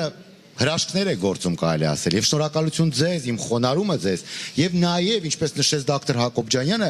դուք պատրաստ եք ձեր ժամանակը անվճար ծառայեցնել, գնալ Հայաստան եւ այդ հրաշագործությունները, որի մասին քիչ առաջ մենք խոսեցինք, անել տեղում հայ զինվորների համար եւ այս գումարը չի հավաքում, որ ձեզ վարձատրենք։ Ես ուզում եմ մեր հերոստայտողը այս պահը կարևորագույն ֆիքսի։ Մենք այդ գումարով չենք առնելու ինքնաթիռի տոմս եւ ինքներս գնանք Հայաստան, որպեսզի տեսնենք ինչ է կատարվում այնտեղ։ Բացառապես գումարը ծախսվելու է այդ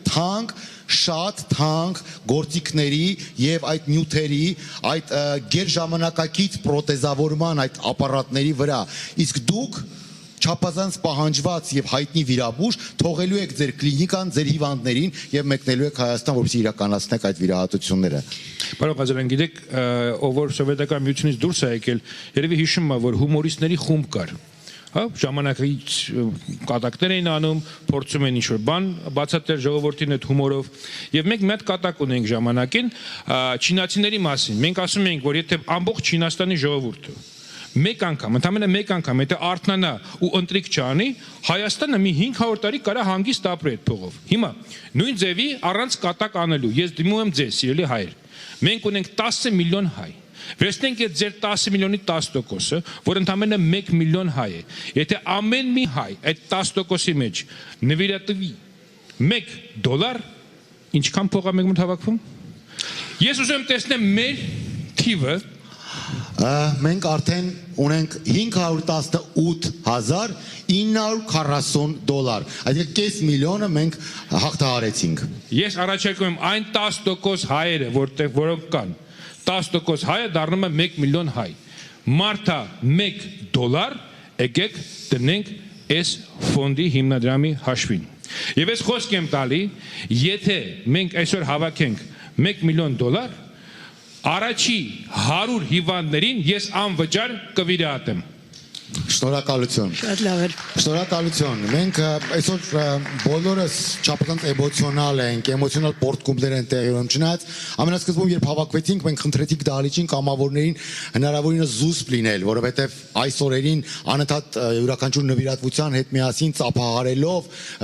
դիմավորել յուրաքանչյուր նվիրատուին այնքան էլ տեղին չի։ Բայց իհարկե արժանի են ծափահարության դոկտոր Հակոբյանի խոսքերը, որովհետև դուք հերթական անգամ ապացուցում եք, որ պետք է հավատը չկորցնել։ Դուք հերթական անգամ ապացուցում եք, որ մարդիկ պետք է մի կողմ դնեն ամենատարբեր հայացքները քաղաքական, պետք է մարդիկ մոռանան ամենատարբեր ինչ-որ խոսակցություններ եւ վստահեն մի նախագծի, մի հիմնադրամի, որի առանցքում բժիշկներ են։ Իսկ ձեզ իհարկե շնորհակալություն, որ եկել եք եւ շնորհակալություն ձեր Ես էլ խոսքերի կուզենայի համար։ մի բան ավելացնել։ Իհարկե, սիրով։ Այս ճգնաժամին դուք ասացիք, որ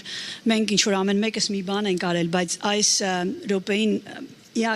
it's not a matter of who did what. It's not a matter, like Dr. Hakobjanyan said, what party you belong to, what you believe in. The point is we're one nation. We're here and we have one opportunity to help. And in my case, I can help with medical things. It's just something that has to be done. And you have to do something that you can. And money at this point is buying health. And I think because of that, I ask you to consider how much you can donate. And perhaps donate $1 more than what you can donate. But today it's going directly to the patients. There is no political agenda. It is not going to some esoteric organization. It is going for our kids to walk, and we're standing here and we can guarantee you all of this is going directly from here to those soldiers. Please help us get them the help they need. Ես այսօր առավոտյան արդեն խոսել եմ, Հայաստանում ենք միացել, ինձ հարցեր են տալի մեր կազմակերպության մասին եւ ես մի հատ օրինակ բերեցի։ Երբ որ մենք մեկնում ենք որևէ մի երկիր, օրինակ եմ Բրազիլիա ենք գնում, եւ մենք փողոցում ման գալով լսում ենք ինչ-որ որևէ հայերեն կամ հայկական երաժշտություն, մենք միանգամից վազելով գնում ենք այդտեղ եւ ասում եմ ես էլ եմ հայ։ Ես ուզում եմ իրոք որ մենք այս օրերից վերադարձնենք այդ զգացմունքը, որ լսելով հայկական երաժշտությունը, լսելով հայերեն լեզուն, որևէ տեղ չսպասենք, այլ վազենք եւ ասենք ես էլ եմ հայ, որպեսզի հայ լինելը լինի հպարտություն, ոչ թե ամոթանք։ Խնդրում եմ ձեզ, ամոթը դրեք մի կողմ, եկեք սկսենք նորից հպարտանալ, որտեղ ուրիշ ճանապարհ մեր մոտ չկա։ Եվ այս հատվածի վերջում ես եւս մեկ անգամ ուզում եմ հիշեցնել, որ իմ եւ դոկտոր Արմեն Հակոբյանի հետ միասին այս հարթակը կիսում էր դոկտոր Աննա Խաչատրյան Կոլիջյանը, ով իրոք մեր ժամանակների հերոսուհին է։ Դες պետք է ճանաչեն բոլորը, որովհետեւ դուք ունեք բոլոր տեսակի բժշկական տիտղոսները, դուք հաջողակ վիրաբույժ եք ու դուք հրաշքներ եք գործում։ Եվ շատ լավ է, որ դուք հայ եք, շատ լավ է, որ դուք կաք, եւ շատ լավ է, որ դուք հավատացել եք այս նախագծին, այս հիմնադրամին եւ ձեր ողջ գիտելիքները ծառայեցնելու եք, որպեսզի իրականություն դառնա այն երազանքները, որով ապրում են այն հերոսները, որոնց մասին մենք ցույց ենք տալիս մեր տեսանյութերի մեջ։ Շնորհակալություն ձեզ, դոկտոր։ Շնորհակալություն։ Հաղթելու ենք։ Աստված տա։ Դե ինչ, մեր նախագիծը, մեր հերոստամարաթոնը շարունակվում է, հարգելի բարեկամներ, մենք էլի բավական երկար ժամանակ ունենք եթերում եւ մեզ դիտում են Հայաստանում, Եվրոպայում։ Մենք այս պահին հասանելի ենք սոցիալական մեդիա ամենատարբեր հարթակներում, YouTube-ում։ Դիտեք մեզ, տարածեք այն լայվը, որը դիտում եք ձեր Facebook-յան էջի վրա։ Արեք ամեն ինչ, որպեսզի այս հիմնադրամի մասին, որքան հնարավոր է շատ մարդ իմանա ամենատարբեր երկրներում։ Եվ նաև շնորհակալություն բոլոր այն մարդկանց, ովքեր Հայաստանից կամ եվրոպական ամենատարբեր երկրներից, Ռուսաստանից, Ուկրաինայից այս պահին զանգահարում են, թեկուզ փոքր, բայց կատարում են նվիրատվություններ։ Քիչ առաջ մենք նայեցինք էկրանին եւ տեսանք, որ մենք հաղթահարել ենք 500 միլիոնի շեմը, ի տարբերություն ուրիշ հիմնադրամների միգուցե 500 միլիոնը այնքան էլ բարձր չի հնչում, սակայն այս թիվը համենայն դեպս իմ համար շատ կարևոր է ու շատ թանկ է, որովհետև այն հավաքվել է ոչ թե տասնյակ հազարներով, այլ հավաքվել է 10, 20, 50, 100 դոլարներով։ Այսինքն դա նշանակում է, որ մեզ հավատացողները շատ են ու գնալով շատանում են։ Այս պահին հերթական տեսանյութը մեր եթերում ու մենք կշարունակենք այսօրվա մեր ընթացքը։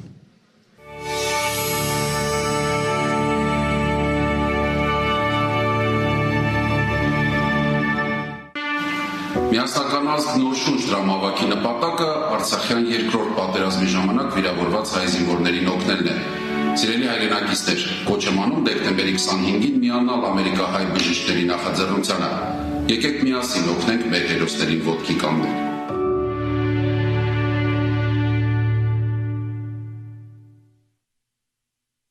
Աշխարհս Սփյուռքահայություն, Երևան, Լոս Անջելես։ Մենք շարունակում ենք միասնական ազգ նոր շունչ հեռուստամարաթոնը, որի միակ նպատակն է օգնել մեր հերոս տղաներին։ Այո, եւ այս պայն մեզ է միացել հերոս Գևորգ Սրապյանը, Գևորգ ջան, ողջույն։ Ողջույն։ Ոնց եք։ Լավ, մերսի, դուք ոնց եք։ Լավ, շնորհակալ ենք քեզ, որ մեր տաղավարում ես, շնորհակալ ենք քեզ քո կատարած բոլոր սխրանքների համար։ Գևորգ, մեզ պատմիր ամենածանրագույն օրերին ու ամենածանրագույն պահերին կռվի, որտեղ ես եղել, որտեղ ես կռվել։ Հադրութում եմ եղել ու կռիվեմ բաննա, ոնց թվում է կռվի մեջ հեշտ օրեր, հարմար օրեր չեն լինում, առաջ օրվանից էլ ծանր է եղել։ Այնց դրվագներ կա, պրոստը մի քիչ շատ ծանր դրվագներ է, էլի որ չեմ հավատում, որ այդ օրից հետո, այդ պահերից հետո ես կարացել եմ սաղ մնամ ու մենակ ես տեղից ով կարացել է սաղ դուրս գա, Աստծո շնորհիվ է դուրս եկել։ Ոնց Կպատմեք մի փոքր կկիսվեք մեզ հետ։ Ինչ դրվագներ են եղել։ Ամենավատ օրը, որ ես տեսել եմ, ճիշտ է, ես մի քիչ շուտ եմ վիրավորվել, հոկտեմբերի 3-ին վիրավորվել եմ, մինչև իմ վիրավորվելը ամենածանր օրը, որ տեսել եմ, այդ երևի սեպտեմբերի 30-ն է եղել։ Մենք ոնց որ մի քիչ այդքան էլ չէին բանանում, չէին հարցակվում այդ օրը առավոտից, մտածում ենք երևի վերջացել է, սպասում ենք մի հատ լավ խաբարի, հետո հեռադիտակներով տեսանք, որ 3 տանգ է գալի մեր վրա ու 50 մետր էր մնացել, որ հասնեին մեր պոստ։ Մենք որ բան ունենք, օֆիսեր ունենք, չմտածեց այդ բանի իր կյանքի մասին, թե չգիտեմ ինչի մասին, 20 մետրից այդ առաջի տանգի ինքը խոցեց, հետևի տանգին մեր հրետանավորները խոցեցին, երրորդ տանգը կարացավ փախնի ու տանգի հետ մեկտեղ էլ 300 հետևակ էր գալի մեր վրա, այդ հետևակին էլ մենք ոչնչացրինք, ճիշտ է 50-ից ավել երևի փախան, բայց 250-ին մեր պոստի մատույցներում թողեցինք, սկոպիտ ասած էլի։ Եվ երևի դրանից հետո դուք էլ եք զարմացել, թե այդ ինչ չէ աստվածային ուժերի չել ձեզ վրա։ Հա, ես էլի եմ ասում, չեմ հավատում, որ այդ օրվանից հետո կարացել եմ սաղ մնամ ու այսօր ստեղ եմ։ Որտեղ ես վիրավորումը ստացել։ Հենց մեր խրամատի մեջ եմ ստացել։ Հրետանու հարվածից։ Չէ, տանգի հարվածից։ Տանգի հարվածից։ Իսկ մեզ մի փոքր կպատմեք ձեր ընկերների մասին, մարտական ընկերների մասին, որոնք ամեն րոպե պատրաստ են եղել իրենց կյանքը տալ, հա, մեկը մյուսի համար։ Մարտական ընկերների մասին այդքան չեմ կարա շատ բան ասեմ։ Ես 4 մանկության ընկեր եմ կորցրել, երևի իրանց մասին պատմում ձեզ։ Մենք ճիշտ է, որ մանկությունից էլ իրար հետ ենք մեծացել, ես իրանց աղյանը լավ ճանաչել եմ, բայց չէի պատկերացնի, որ իրանք կարան իրանց դուխի պատճառով մեռնել։ Մի քիչ լավ չի հնչում, բայց տենց է դուրս գալի։ Որովհետև մեկը կամ որ շուշի է գնացել, մի տենց աղագին վիրավորներ փրկելով բանով ինքը շուշիում է զով է, առաջին գրս որ զովով իր սպային է փրկել, վրան պարկել է, ինքը մի քիչ ժանով տղա է, վրան պարկել, տենց ինքն է մահացել, մտածել է իրան բան չի լինի, մենք սաղացել տենց ենք մտածում ընդհանուր առմամբ։ Երկու ընկերներս էլ բանից կամիկաձե անօթաչը թռչող սարքա երևի տեղեկեք դրանից են մահացել։ Ու որ ես իրանց հետ խոսացել եմ կռվի օրին, ճիշտ է, 4 հետ էլ չեմ կարացել խոսամ, 2 հետ եմ խոսացել, բայց ես որ իրանց հետ խոսացել եմ, ինձ թվացել է թե ես եմ կռվի դաշտում, արդեն որ վիրավոր եմ եղել, ստեղ եմ եղել, ինձ թվացել է ես եմ կռվի դաշտում, իրանք ստեղ են արդեն։ Այդքան զգացել եք իրար։ Հավես փառք։ Իսկապես։ Իսկ ինչպես եք հիմա նայելու կյանքին, ինչպես եք պատրաստվում ապրել արդեն իբրև պատերազմ տեսածի աչքերով արդեն։ Եվ ինչ եք առհասարակ ձեր մյուս ընկերներին եւ հարազատներին ասում ու պատմում կյանքի մասին։ Դե մենք 6-ից 2 ենք մնացել ու 2-ը էլ խոսք ենք տվել, որ մեր ընկերները ինչ նպատակ, ինչ ցանկություն ունեցել են, մենք 2-ով անելու ենք իրանց կիսած թողածները։ Մեր մնացածներին էլ հարազատներից, բարեկամներից պատվել եմ այն ամեն ինչ որ ես տեսել եմ, տղեկից էլ որ տեսել է, թե վիրավոր տղեկը, թե զովաստաղեկի հոգին էլ Աստված լույսերի մեջ բայ։ Մնացած վիրավոր տղեկին էլ շուտապույտ ապօրինում եմ ցանկանում, ու սա լավ անելու հաստատ էլի։ Իհարկե լավ է լինելու, որովհետև եթե հա Մեր կողքին տղան ասում է, որ լավ է լինել, մենք իրավունք չունենք չհավատալու։ Շնորհակալ ենք ձեզ, շնորհակալ ենք մեր հայրենիքի պաշտպան, շնորհակալ ենք իրական հերոս, շատ շնորհակալ ենք։ Ապրեք Գեբ ջան, քեզ առողջություն ու ուժ, աղբերս։ Ու ոնց որ դու ասացիր ամեն ինչ լավ ալնելու։ Անպայման։ Լեռնեմ ջանիդ։ Մենք շարունակում ենք մեր հերոստամարաթոնը հանուն մեր հերոսների ապաքինման եւ շուտ ապույտ բնականոն կյանքի վերականգնման։ Միացեք ու կատարեք ձեր հանգանակությունները։ Միացեք, վստահ ենք, որ դուք հիասթափված եք, բայց հավատացած եղեք, որ սա այդ դեպքը չէ։ Կատարեք ձեր հանգանակությունները, սատարեք բժիշկներին, սատարեք ամենահուսալի եւ ամենավստահելի մասնագիտություն ունեցող անձանց բժիշկներին եւ օգնեք, որպեսզի մեր հաշմանդամ դարձած տղաները շուտ ապաքինվեն։ Իսկ այսպես միանանք Լոս Անջելես։ Մեր գործընկերներին։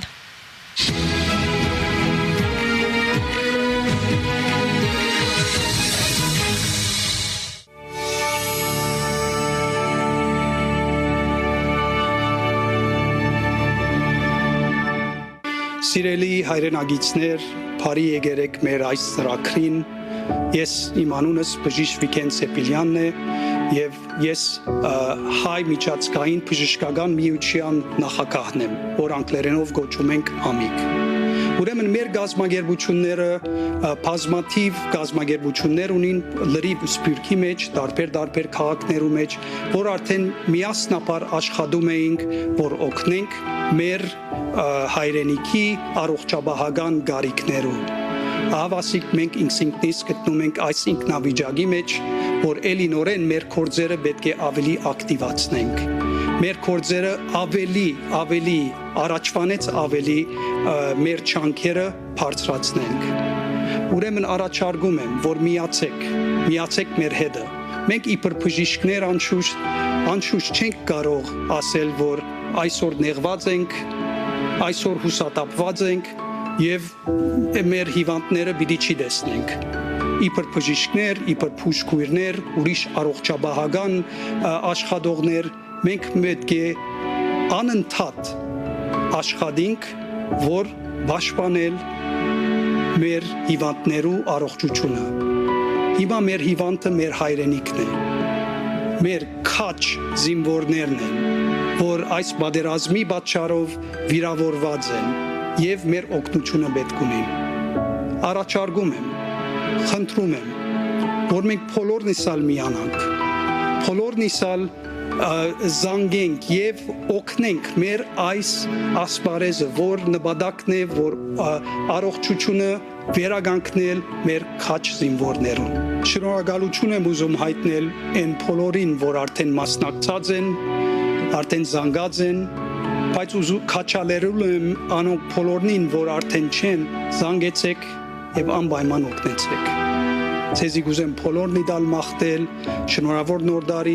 սուրբ ծնունդ, առողջ մնացեք, լավ մնացեք եւ հուսանք, որ քալ տարի շատ ավելի լավ տարի լինի մեր բոլորին համար։ Բարի օր ձեզ։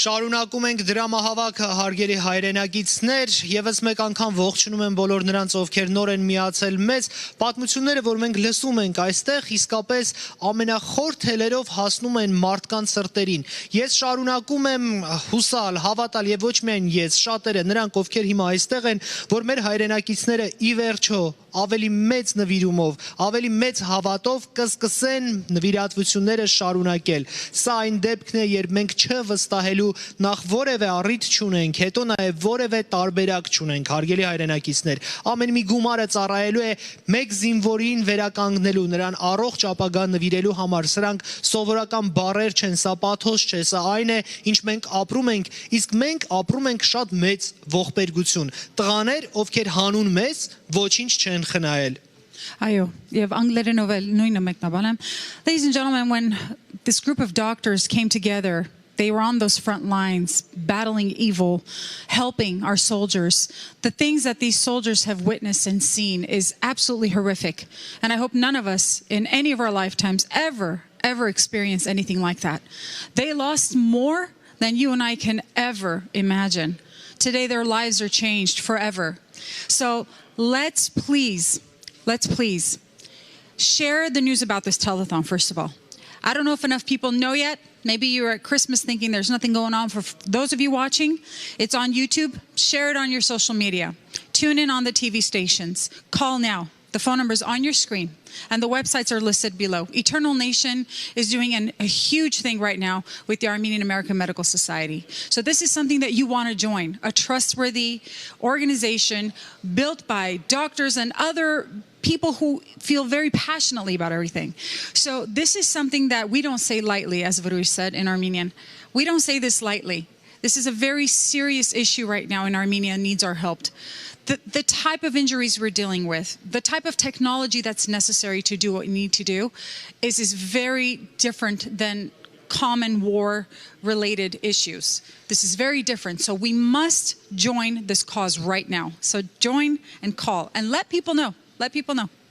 Հարգելի հայրենակիցներ, այն գումարը, որը կտեսնեք էկրանին, ձեր վստահության գումարն է։ Ցավոք դա հիմա շատ քիչ է, ընդամենը $575,070, բայց ես վստահ եմ, ձեր վստահությունը շատ ավելի կբարձրանա, երբ դուք տեսնեք, շարունակեք դիտել ու տեսնել այն մարդկանց պատմությունները, ովքեր այդ արհավիրքով անցել են։ Զանգերը ցավոք շատ չեն, բայց այնուամենայնիվ դրանք չեն դադարում եւ հուսամ էլ ավելի շատ ձեր զանգերը կշատանան։ Հիմա խոսքը փոխանցում ենք Մերի Մակարյանին, մեր գործընկերուհի, ով call center-ում սպասում է եւ պատասխանում է զանգի։ Համեցեք։ Այս պահին ունենք հերոստատիտող, ով զանգահարել է մեզ եւ այսպես ողջունում եմ ձեզ։ Բարև ձեզ, դուք եթերում եք։ Ձեզ հետ Մերի Մակարյանն է խոսում։ Բարև ձեզ։ Բարև ձեզ։ Նախ ուզում եմ շնորհակալություն հայտնել այս նախաձեռնության համար եւ կազմակերպիչներին եւ կոչ եմ անում մեր հայրենակիցներին չխնայել ոչինչ եւ դոնեյթ անել, քանզի մեր տղաները իրենց կյանքը չխնայեցին պատերազմում, որ տան ամեն ինչ հաղթանակի համար։ Եվ կոչ եմ անում մեր հայրենակիցներին համախմբվել, որ մենք մեր տղաների ապագան ավելի լավ դարձնենք։ Ներեցեք, դուք քանի տարեկան եք։ 20 20 տարեկան երիտասարդ աղջիկը կոչ է անում հարգելի հերոստատիտող, դուք եւս վերցրեք հեռախոսը ու զանգահարեք եւ ձեր լուման ներդրեք։ Ինչու եմ այսպես ասում, որովհետեւ երբ պատերազմը սկսեց, բոլորս միահամուռ ուժերով հավաքվել էինք ու փորձում ենք ճշտել ինչպես կարելի է օգնել։ Այսօր այդ պահն է, այսօր եկել է րոպեն, որ մենք կարող ենք օգնություն փոխանցել։ Այնպես որ դուք եւս կարող եք զանգահարել ձեր ընկերներին, մտերիմներին, պատմել այս ամենի մասին, թող միանան եւ բարի գործ անեն։ Համաձայն եք։ Այո, իհարկե։ Դե ուրեմն կսպասենք։ Շնորհակալություն, որ մեզ հետ եք։ Շնորհակալություն։ Շարունակում ենք հարգելի հայրենակիցներ, շնորհակալություն Մերի, շնորհակալություն նաև բոլոր նրանց, ովքեր մինչև այս պահը կատարել են իրենց նվիրատվությունը, իսկ հենց հիմա մենք ուղիղ տեսակապով միանում ենք Սան Ֆրանցիսկո, բժշկուհի Էլենա Սագանյանն է մեր զրուցակիցը։ Hello, Dr. Elena Saganyan has an MD. She's a master's in public health. She's the president of the Armenian Healthcare Association of the Bay Area and member of the AMIC. She's been involved in many health initiatives in Armenia and during this war has procured large amounts of vital medical equipment and has facilitated trainings as well. Thank you so much for joining us, Dr. Saganyan, all the way from the Bay Area. Thank you. How are you doing? Thank you, Dr. for having me. Absolutely. Thank you. What is your message to our community? What would you like to say to our viewers of our telethon today? Thank you. This is a wonderful opportunity. Thank you for having me on this virtually. And I just want to say our organization has been a part of AMIC for many, many years, and we do work closely with Armenian American Medical Society and other diaspora medical associations around the world. Many physicians that came together as a part of the internal nation board, are close friends and colleagues. And our organization, AHABA, have participated in multiple medical volunteer initiatives in Armenia over the years with support of our community in the Bay Area. As you guys all know, we are standing by supporting Armenian healthcare for years. And since the beginning of the war, of course, our Bay Area medical community has organized and joined Bay Area Artsakh medical and overall task force with the single purpose to unite our efforts and help Armenia and the Artsakh during this war. So I want to thank you for the ongoing support. Thank you, our community, because due to your support, we were able to raise funds, procure emergency medical equipment and supplies, such as surgical instruments, anesthesia equipment, wound vacs, hospital beds, sleeping bags, all of that totaling $1.5 million worth of medical supplies that were shipped with the help of All Armenia Fund. So all of that would not be possible without the support of our community. Many of you came together and participated in hands-on packing events of medical equipment that then was successfully shipped to Armenia. We seem to have lost video here with Dr. Sagayan. Dr. Sagayan, are you still on with us? Yes. Oh, good. Okay, wonderful. I am Sorry, back. just wanted to make sure you're back on the screen. Please go on. Thank you. Yes. So I want to personally thank our community, and I want to extend the invitation to participate and continue to support the projects and initiatives that help our wounded soldiers, our heroes. Right. So I can tell you today that I can full-heartedly support this initiative. And as a physician, I understand firsthand the importance and the urgency of the situation when it comes to the treatment of complicated wounds. The combat wounds that caused by Azerbaijan and Turkey use of shameful use of illegal cassette weapons and white phosphorus, the wounds that were inflicted by the combination of factors, the thermal, mechanical, and chemical factors. Right. So to minimize the sequelae of this, immediate actions are required, and those actions were taken. Our brave colleagues, physicians from our community, that Dr. Hakobjanian and many, many others went to front lines at the very beginning of the war, and were able to save lives, and in many cases, limbs of soldiers. And so it was done, but now we need to come up with the more permanent solution. We do need to help those soldiers to have a productive life. They do need prosthetics. They need medical, physical, and occupational rehabilitation. So if we work together, I feel that, of course, without a doubt, we can accomplish a lot. Thank you, Dr. And Sagayan. it's our duty to work now together. Yes. Now more than ever, absolutely. And I was going to ask you More about some of than the ever. needs, but definitely you already touched on that. So thank you so much for joining us, Dr. Sagayan.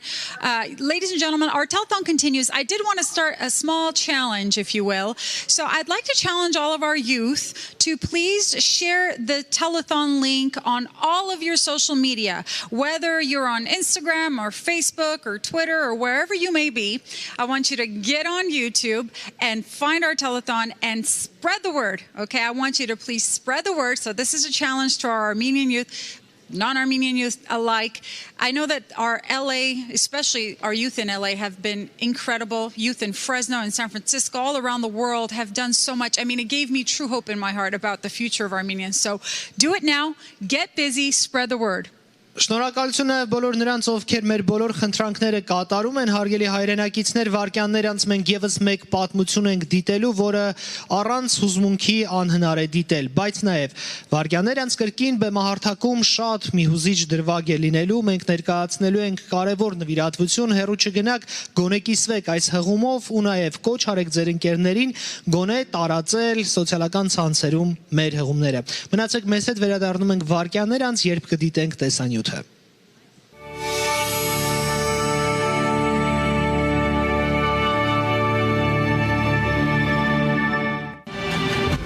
Պատերազմի ամենաթեժ օրերին հրթիռակոծությունների ու պայթյունների միջակայքում հոկտեմբերի 20-ին Շահենի ծննդյան օրն էր։ Ծնունդը նշեցին թշնամուն արժանի հակահարված տալով։ Ինքն ու իր զինագից ընկերները ոչ մի րոպե հանգստանալու ժամանակ չեն ունեցել։ Թշնամին ամեն կերպ փորձում էր թիրախավորել նրանց։ Ես մի ոտս միանգամից կտրվել էր։ Ծնունդից 8 օր անց թշնամու անօթաչուն անսպասելի հրթիռային հարվածներ հասցրեց տղաների ուղղությամբ։ Շահենն ու իր ընկերները ամրացնում էին թաքստոցը ու բահերով վրան հող լցնում, որ ապահով լինի։ Հենց այդ պահին լսվեց հրթիռի սուլոցը։ Թաքսոսը հող էին դեցում, մեծացնում էինք, ասեն 811, մեր կուլապատկեր լեցեմ եմ մտնում կորսը, այնը առանց ձեն ինչ է, ձեն չի եկել ապշ, մի երկու մետրվար լուսը տեսան ու շվեց։ Հրթիռը պայթեց Շահենի ուղղությամբ, կորցրեց երկու ոտքերը, առաջին օգնություն ցուցաբերեցին զինակից ընկերները, վիրավոր ընկերոջն օգնել են շտապօգնության մեքենայով հիվանդանոց հասցրել։ Առաջինը զանգել եմ փեսուս, ասեն հարազատնից մեկի համար դու զանգի փոքր փեսուս։ Թե որ տեկն են տունը ասել չեն ասել որ երկու ոտքերս չկա։ Ասեն են վիրավորվել է, լավ է հիմա։ Մաման որ եկավ հիվանդան ինքը բուժքույր ասեց։ Ինչեւ իմ մոտ մտել է բուժքույր ասեց։ Չիմացա որ ոտերի սենց է։ Պես ասել չի ասել որ բա սենց է եղել էլի։ Ասում է լավ է, հալա փարքվեք որ ինքը սենց է բրծել, որ գնացի մինչև իր պալատում ընկնել է, քույրը կանչեց մի կողմի,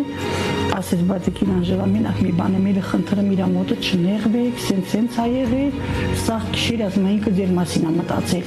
Հերոսի մայրը Տիկին Անժելան Ղարաբաղցի է։ Հիշում է, որ մինչև զորակոչվելը որդին ասում էր, որ ուզում է Արցախում ծառայել։ Եթե վիճակահանության ժամանակ չհաջողվի Արցախ գրությունը հանել, ինքը դիմում կգրի, որ անպայման Արցախ գնա։ Ինքը շատ էր ուզում Ղարաբաղ ծառայել, ճիշտն ասեմ, որ տարել ենք իրան, որ թուղթը քաշել, ասում է վայ մաման ինձ կուզեմ որ Ղարաբաղ ընկնեմ։ Մենակ դրա այդ էր խոսում Ղարաբաղ, որ ասում է ես մեկը պիտի դիմում գրեմ գտամ ինձ Ղարաբաղ։ Մենակ ինձ է եղավ գանդի։ Դե ինքը չէր դժգոհում իր ծառայությունից, միշտ լավն էր ասում։ Այս կռվի բախտներ միշտ լավն էր ասում։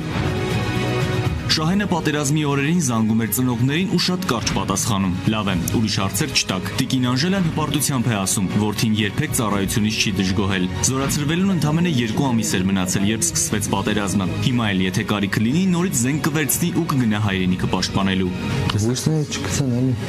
Լավ անում սա։ Կյանքը շարունակում է, որ ոտերն вообще լավ կնի։ Շահենն ուզում է աշխատանքը սկսել բուժումն ավարտելուց հետո, հենց օրթեզները պատրաստ լինեն։ Պարապ մնալ չի սիրում, պետք է սպորտով զբաղվել ու շարունակել ապրել ու ստեղծել։ Ապագայի պլանների մասին Շահենը պատմեց, բայց խնդրեց գաղտնի պահել։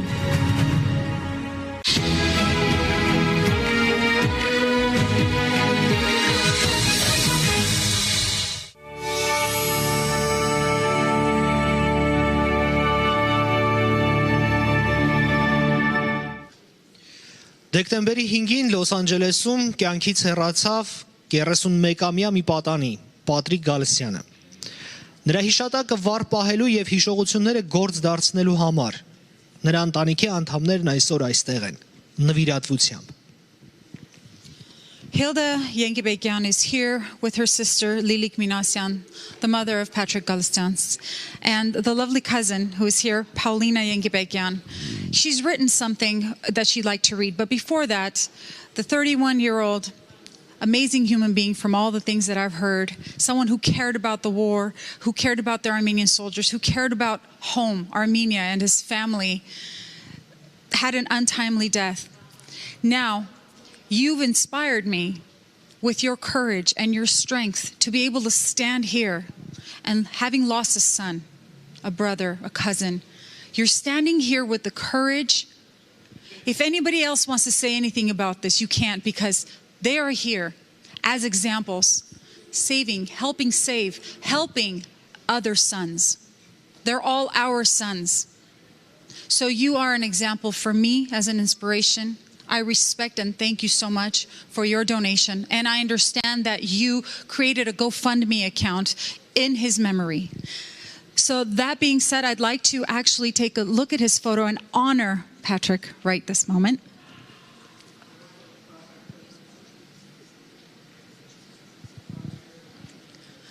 This is a very difficult moment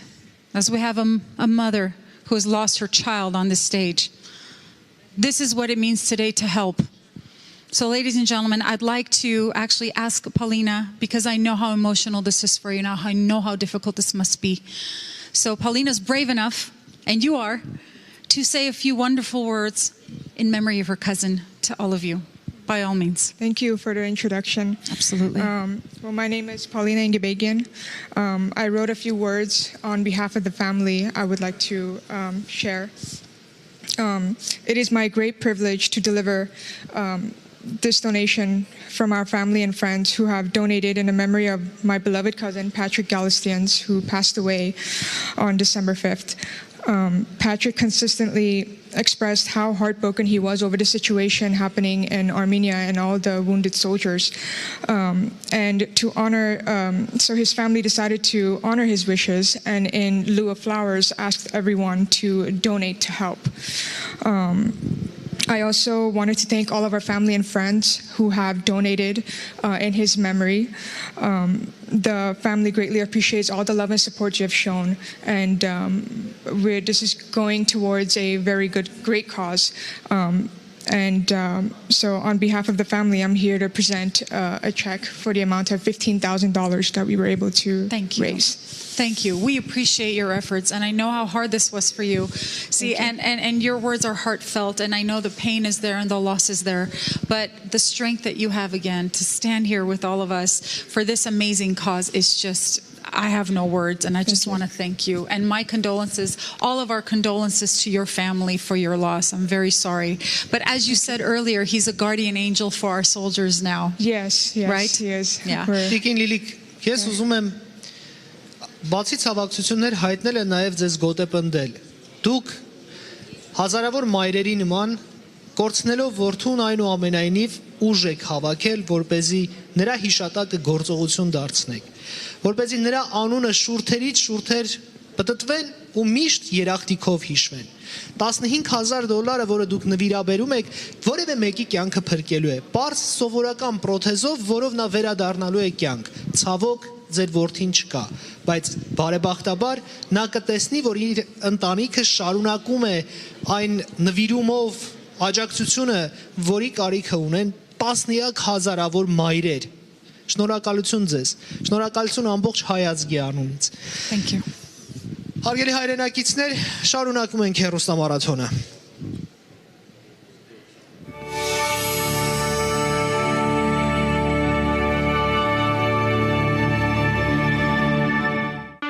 Ողջույն, սիրելի հայրենակիցներ, ցանկանում եմ տեղեկացնել, որ ամերիկահայ մի խումբ բժիշկներ համախմբվել են, որպեսզի կարողանան օգնել պատերազմում վիրավորում ստացած մեր հայ զինվորներին, մեր տղաներին։ Նվիրաբերելով գումար մենք նրանց կտանք երկրորդ կյանք, կօգնենք մեր բժիշկներին, որպեսզի նրանք էլ օգտակար լինեն մեր զինվորներին։ Լինենք միասնական։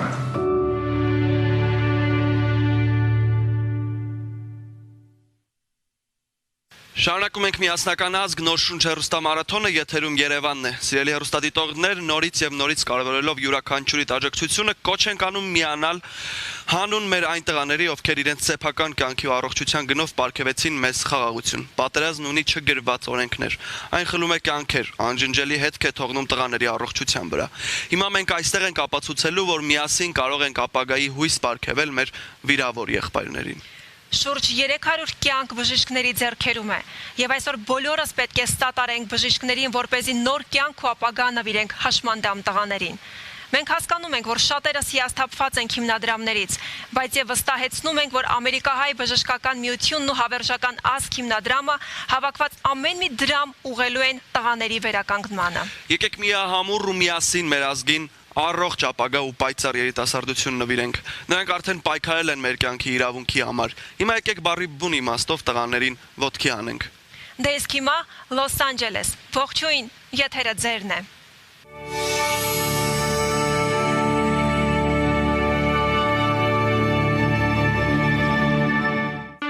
Սիրելի հայ ժողովուրդ, այսօր մենք ունենք խնդիրներ,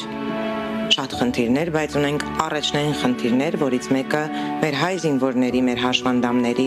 մեր վիրավոր զինվորների խնդիրներն են եւ ամերիկահայ բժիշկները հանդես են եկել նախաձեռնությամբ, որի նպատակն է հայ զինվորի կյանքը դարձնել ավելի ֆունկցիոնալ։ Ես կարծում եմ, որ այսօր այդ խնդիրը շատ կարևոր է եւ լուծելը շատ ավելի կարևոր է եւ դրա համար պետք է հավատալ այդ բժիշկներին, իրենք ասեն, որ այդ բժիշկները եղել են առաջին օրվանից պատերազմի ժամանակ Հայաստանում, Ղարաբաղում օգնել են մեր զինվորներին, արել են վիրահատություններ եւ պետք է հավատալ անկախ ամեն ինչից մեր այսօրվա վիճակից թերահավատությունից պետք է հավատալ եւ պետք է մասնակցել միգուցե պետք բառը այսօր այդքան ճիշտ չէ, բայց կարծում եմ, որ պետք է միանալ եւ պետք է մասնակցել այսօրվա դրամահավաքին, ինչի նպատակն է մեր հայ զինվորներին ֆունկցիոնալ կյանքի բերել։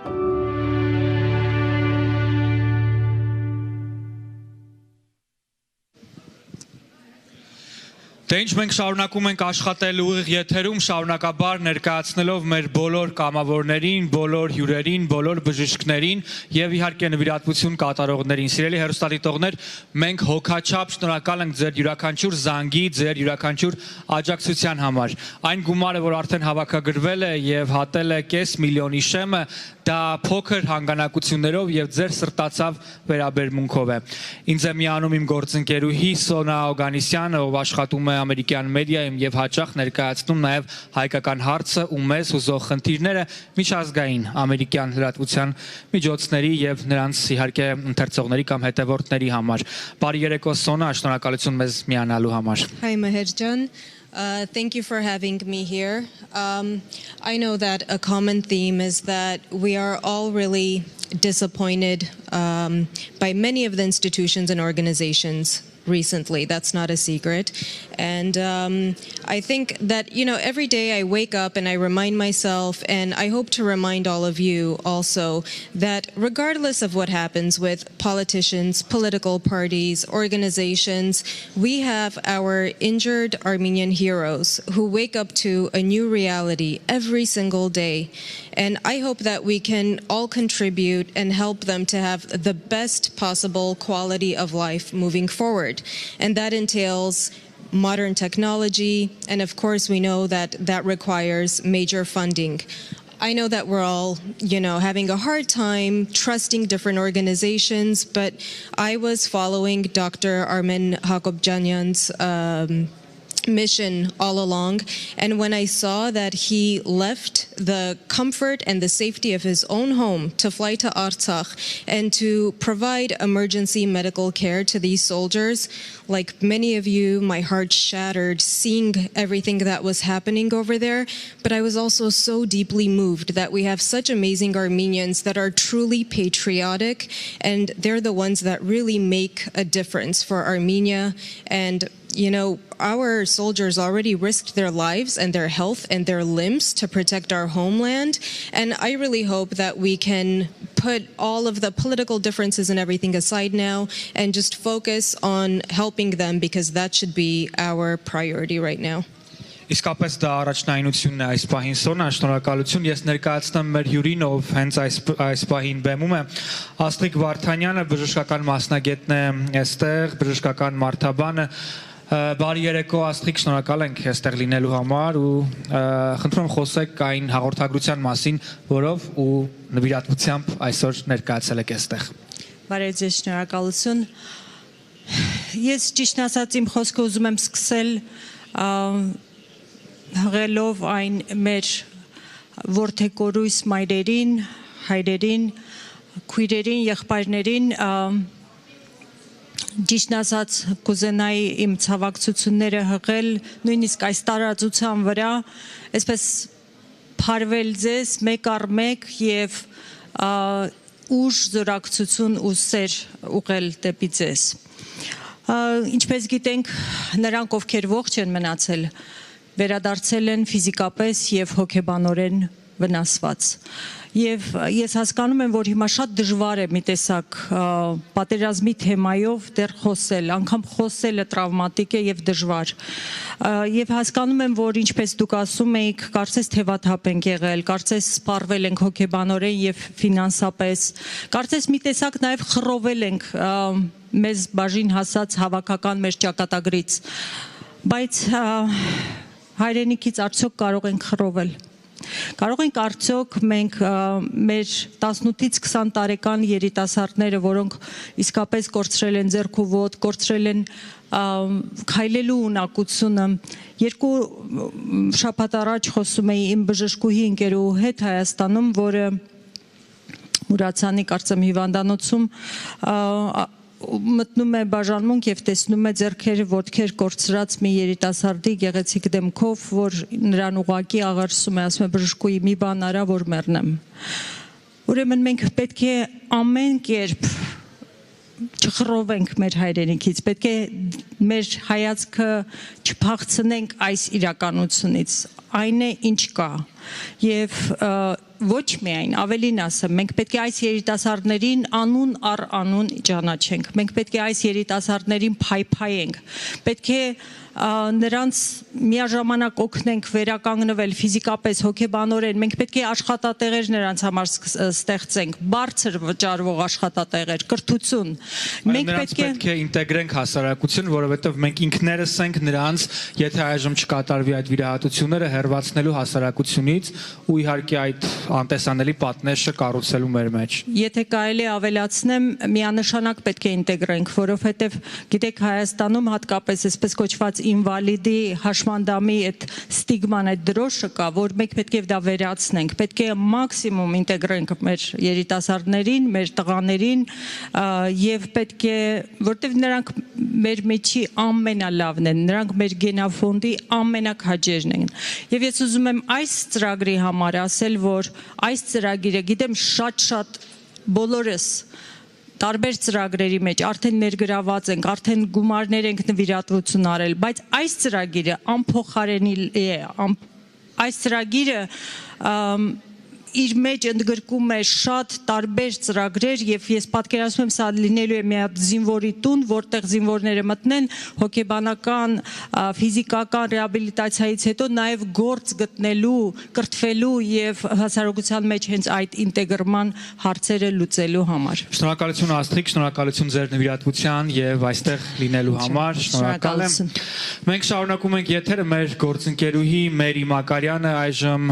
call center-ում է, նա պատրաստ է պատասխանելու հերթական հեռախոսազանգերից մեկին։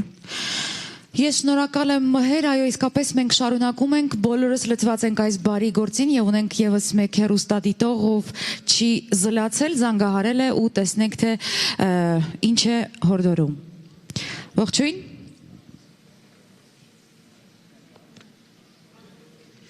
Ալո, բարև ձեզ։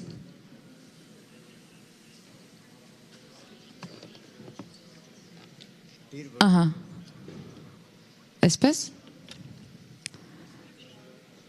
Ալո։ Շատ լավ, Մերի, միջև դու կպատասխանես հեռախոսազանգերին եւ վստահ եմ, որ բոլոր այդ պատմությունները եւ բոլոր այդ խոսքերը սրտանց են ու ջերմագին, տարբերություն չկա, պատահականության սկզբունքով ենք պատասխանում։ Սոնա, ես ուզում եմ քեզ հետ խոսել նաև մեդիայի աշխատանքի մասին, միջազգային մեդիայի աշխատանքի մասին այս օրերին։ Հայաստանում եւ ներողություն Հայաստանում եւ Արցախում այդ օրերին պատերազմի գործում էր ավելի քան 200 անուն միջազգային լրատվամիջոց։ Արցախում գրեթե 1-2, բայց մինչդեռ միջազգային լրատվամիջոցները թեև գրեցին, բայց միջազգային հանրությունը լռում էր ամեն դեպքում։ I think that we have come to the realization that it's really important to work on our foreign policy. It's really important for Armenians to be present in different institutions because things aren't quite as fair and democratic all over the world as we really hope. I think it was a huge disappointment for all of us that we didn't get the kind of media coverage that we were looking for. But at the same time, it's really plain to see, like the lobbying money that is spent on kind of keeping our whole situation quiet. So what I would like to say about that is it's more and more important to have Armenians in the media. We see that some of our great Armenians have been really putting in so much effort to voice everything that has transpired in the international media. So I think that's one of the important things to have everyone in the media. Եվ այդ կարևոր գործին լծված ես նաև դու ունես քո մեծ ներդրումը այս պահին մենք ունենք մեր հերթական տեսակապը բժիշկ Ալբերտ Պողոսյանն է մեզ միացել բարի երեկո բժիշկ բարի երեկո պարոն Պողոսյան շնորհակալություն միացման համար արդյոք այս պահին դուք մեզ լսում եք Բարի երեկո սիրելի հեռուստադիտողներ շնորհակալություն հրավերի համար այս պատասխանատու երեկոյին իմ խոսքը հնչեցնելու թույլտվության համար Պարոն Պողոսյան, դուք պատերազմի օրերին եղել եք Հայաստանում եւ ձեր անմիջական նախաձեռնությամբ են տեղի ունեցել բժշկական մի շարք աշխատանքներ, տեխնիկական, բժշկական ու մասնագիտական ձեր արած աշխատանքի մասին մենք գիտենք ամենը գրեթե, բայց կցանկանայի որպեսզի մի փոքր պատմեք նաեւ այն զինվորների, այն մարտիկների մասին, ովքեր թեև վիրավորվեցին, ովքեր կորցրեցին իրենց առողջությունը, բայց երբեք չկորցրին հույսը կրկին ամուր հողին կանգնելու եւ կրկին մարտի դաշտ վերադառնալու համար։ Առաջինը նախ ուզում եմ ցավակցել բոլոր նրանց այն ընտանիքներին եւ իհարկե նաեւ մեզ բոլոր այն կորուստների համար, որ ունեցանք այս պատերազմի ժամանակահատվածում եւ ավելացնեմ մի կարեւորագույն փաստ, որին հավատում եմ խորը իմ ներսում մեր ազգը պետք է լինի իմաստուն եւ կարողանա սովորել տեղի ունեցած սխալներից մենք ունենք հզոր բանակ բանակը չի ավարտվել մենք ունենք պետություն Հայաստան անունով Հայաստանը չի ավարտվել մեր պատերազմը դեռ առջևում է ցավոք սրտի ունենք բազմաթիվ վիրավորներ որոնք կարիք ունեն այսօր մեր օգնությանը եւ սփյուռքը որպես կարեւորագույն էլեմենտ մեր ազգի գոյության մեջ պետք է շարունակի իր օգնությունն ու հանգանակությունը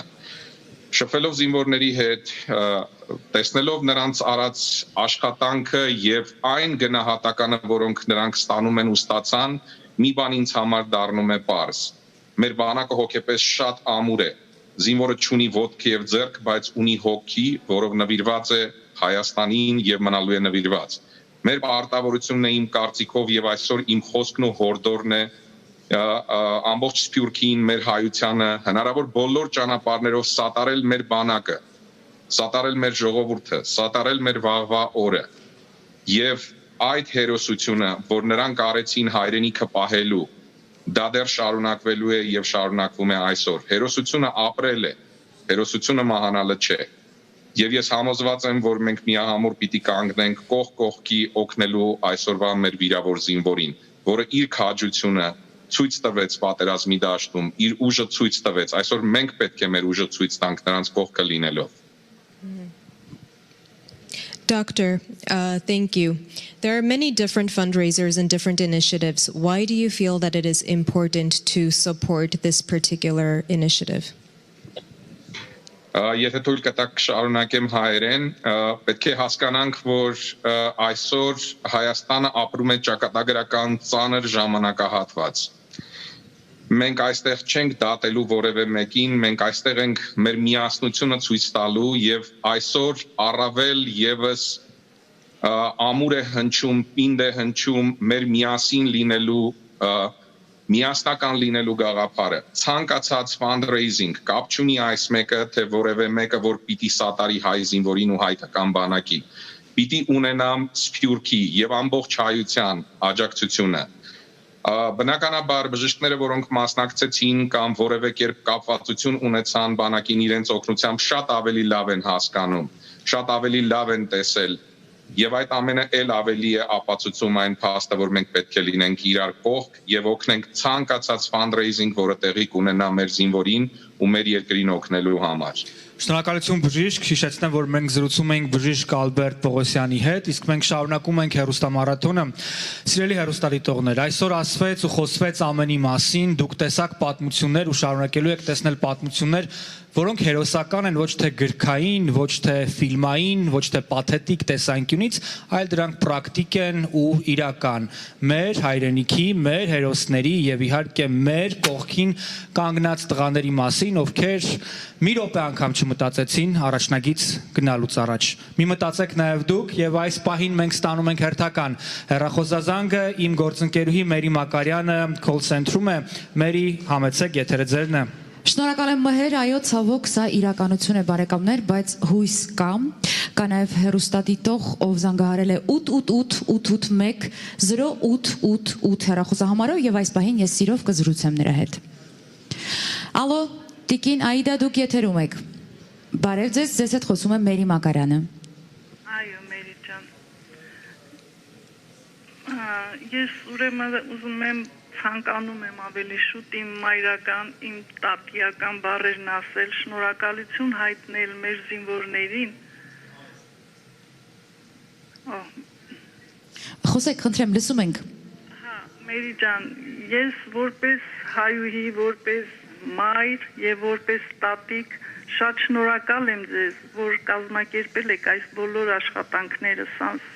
ամենամեծ աշխատանքն է։ Շնորհակալ եմ ձեզանից։ Ուրեմն ես խոնարհվում եմ մեր այդ զինվորների առաջ եւ խնդրում եմ մեր բժիշկներին իրոք օգնեն եւ ինչ հնարավոր է անեն նրանց։ Ես չգիտեմ, բառեր հուզվում եմ, չեմ գտնում բառեր, բայց շատ բառեր ունեմ, շատ եմ պատրաստվել այսօր համար, բայց էլի ինչ որ կարա, ուրեմն իմ որդիները շատ են օգնում մեր հայերին, մեր զինվորներին, բայց ես էլ որպես տատիկ ուզում եմ փոքրիկ իմ լումանց ունենամ։ Եվ ես մեր աղջկան ասել եմ իմ հասցեն, եւ ուզում եմ, որ Գևորգ Էմինի այս բառերը, այս մի փոքրիկ քարյակը կարդալ ձեզ, համ շեղել այդ լացերից, համ էլի մեր մասինա, մեր հայերի, մեր քոչվոր, մեր, չգիտեմ, անբախտ հայերի մասինա։ Շնորհակալություն, այո, հիմա չհուզվել չի կարելի, բայց ամեն դեպքում այս բան ժամանակն է գործելու Տիկին Աիդա։ Լսում ենք ձեզ, խնդրեմ։ Ուրեմն Գևորգ Էմինի քարյակից է։ Զարմանալի հայ, պապդ թուրքահայ, հայրդ ռուսահայ, դու ֆրանսահայ, զարմանալի հայ, Սասունում ծնված, Բեյրութում ապրած, Էջմիածնում մեռած, զարմանալի հայ, տղադ Սևանում, թորդ Միլանում, ծորդ Թեհրանում, քո սերը վաղուց քեզ չի հասկանում, առանց պապ ու տատ, հայրենական հող, մայրենի լեզու, առանց հայր ու մայր, զարմանալի հայ։ Չեմ կարողանում էլ շարունակեմ այսքանը։ Հայերի ճակատագիրն է, որ սաղ կյանքում այսպես թափառական ենք եղել, բայց էլի մեր հայրենիքի կողքն ենք, մեր զինվորների կողքն ենք։ Տիկին Աիդա, վհատվել պետք չէ։ Ես շնորհակալ եմ ձեզնից, որ զանգահարել եք։ Իսկապես հիմա շատ կարևոր է արագ լինել, գործել, հետևել մեզ, մեր հեռուստաեթերին, դուք էլ փորձեք կոչ անել ձեր ընկերներին, հարևաններին, բարեկամներին, միանալ մեզ եւ փոքրիկ լուման ներդնել այս հրաշալի գործին։ Շնորհակալ ենք։ Thank you, Mary. You know, I think it's also very important to point out that these doctors were already on the ground. They helped save many lives and many limbs. And since they were there, they know what is absolutely necessary right now, moving forward, to give our injured soldiers the best quality of life and to give them the appropriate medical care. So I think it's really a different situation when it's people that are on the ground. And I really believe in these independent initiatives, because these are passionate professionals who dropped everything and went to give their expertise to their professional opinions and their work. Այո, մենք ունենք պրոֆեսիոնալներ, մենք ունենք իսկական մասնագետներ, ունենք գիտելիքներ ու հնարավորություններ, միայն պակասում են ձեր դրամական շնորհներն ու ձեր դրամական փոխանցումները, որը ներքևի հեռախոսահամարներով եւ կայքով կարող եք անել դուք խնդրում եմ վերցրեք հեռախոսը ու քվեարկեք, զանգահարեք, փոխանցեք գումարը հենց հիմա, իսկ մենք շարունակում ենք հեռուստամարաթոնը։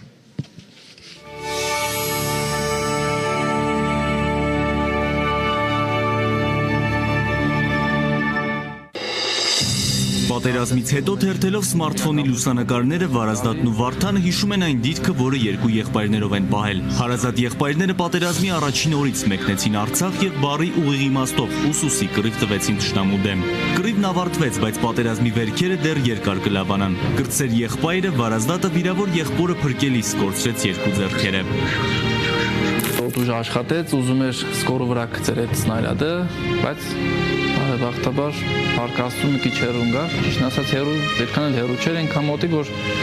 արդեն այդ սկորու հետևը կանգնած ես իմ ձեռքերը այդտեղ կորցրեցի, էլի սնայրադը որ գցեցի։ Մինչև պատերազմը ժամկետային ծառայությունն ավարտելուց հետո եղբայրները որոշեցին շարունակել հայրենիքի պաշտպանության առաքելությունն ու միացան խաղաղապահ առաքելությանը։ Սեղանին բոլոր այն պատվոգրերն ու մեդալներն են, որոնց եղբայրներն արժանացել են տարբեր երկրներում պրոֆեսիոնալ աշխատանքի համար։ Պատերազմի առաջին օրը Վարդանը Կոսովոյում էր խաղաղապահ առաքելությամբ։ Հաջորդ օրը եկավ, որ եղբոր հետ գնա հայրենիքը պաշտպանելու։ Ես ասենք իմ աղբոր հետ ուզեցել եմ մի դիրքում լինենք, որ իմ աղբերն իմ կողմը լինի, իմ աղբերը խոսքի ես իմ աղբոր կողմը լինի։ Հոկտեմբերի 2-ին կասետային ռումբից վիրավորվեց ավագ եղբայրը Վարդանը։ Առաջինը փոքր եղբայրը օգնության հասավ։ Վիրավոր եղբորն ընկերոջ հետ դիրքից տեղափոխեց շտապօգնության մեքենայի մոտ, իսկ թշնամին նշանառության տակ էր առել հենց շտապօգնության մեքենան։ Դու աղբերս էլ ինձ օգնել։ Ես գնացել եմ արդեն ընկել եմ գիտակցություն վակորցրել եմ։ Աղբերս այդ վիրավոր ոտքով, էլ ինքը չի նայ վիրավորը, թե ասենք ցավեր ունի։ Այդ բան հելելա ու օգնությունը ինձ ցույց տվել։ Այդ օրերին Վարազդատի զանգին էր սպասում ընկերուհին Սոնան։ Վարազդատը մինչև պատերազմը Սոնայի համար մատանի էր գնել, որ սիրո խոստովանություն անի։ Պատերազմը խանգարեց, բայց Վարազդատը Սոնային սեր խոստովանեց դեկտեմբերի 15-ին, հիվանդանոցից դուրս գալուց հետո։ Ընկերուհու մատին իր փոխարեն մատանին դրեց եղբայրը։ Շնորհավոր։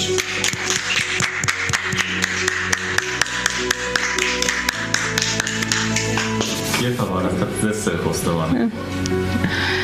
Երբ ասեր խոստովանել։ Ճիշտ եմ ասած։ Ես ասացի թվականի ծանոթացում, ես պետք է գնայի Աղվանստան, հոկտեմբերի 7-ին։ Անցավ 3 ամիս, դեռ Աղվանստանում եմ, պետք է 3 ամիս հետո նոր գամ հասնեմ Հայաստան էլի։ 3 ամիս անցավ նոր արդեն Սոնան, ինքն արդեն զգաց, որ իրար համար ենք էլի, իսկ կարելի ասել նախատեսված Աստծո կողմից կամքը որ ասում են, էտա։ Սոնա Վարազդատի մեջ ինչից կա որ ամենաշատը կսիրում։ Իր անկեղծությունը ու ազնվությունը։ Ու ջղայնությունը։ Նշանдрեքի օրը որոշված է հունվարի 13-ին։ Դե առաջնային ձեռքերս կկարգավորվի, դրանից հետո արդեն առաջ Աստված պլաններ, մտադրություններ շատ կան։ Մարդ պետք է մի քիչ իր վրա վստահ լինի, իր ուժերի վրա։ Ճիշտ է, դա կարող է բարդ process լինի, որ ասենք դնես հարմարվեց բան, բայց ես ասենք պատկերացումով ասեմ մտածում եմ, որ արդեն պետք է հələ չդրած ես հարմարվեմ, ասենց ասեմ էլի, որովհետև ես, չգիտեմ, շուտ հարմարվող եմ։ Վարազդատը հույս ունի, որ օրթեզները իսկական ձեռքերից չեն տարբերվի։ Մտադիր է բուժումն ավարտելուց հետո շարունակել մարզվել ու սպորտով զբաղվել։ Արդեն կարոտել է մեքենա վարելը, ուզում է շուտ վերադառնալ կյանքի սովորական ռիթմին։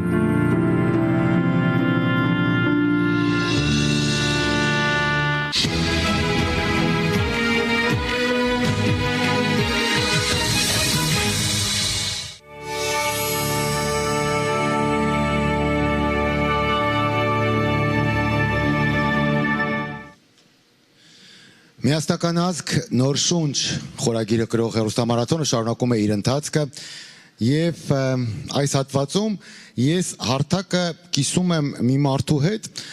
ում հենց նոր չճանաչեցի ու ում հետ հենց նոր չծանոթացա, ում գիտեմ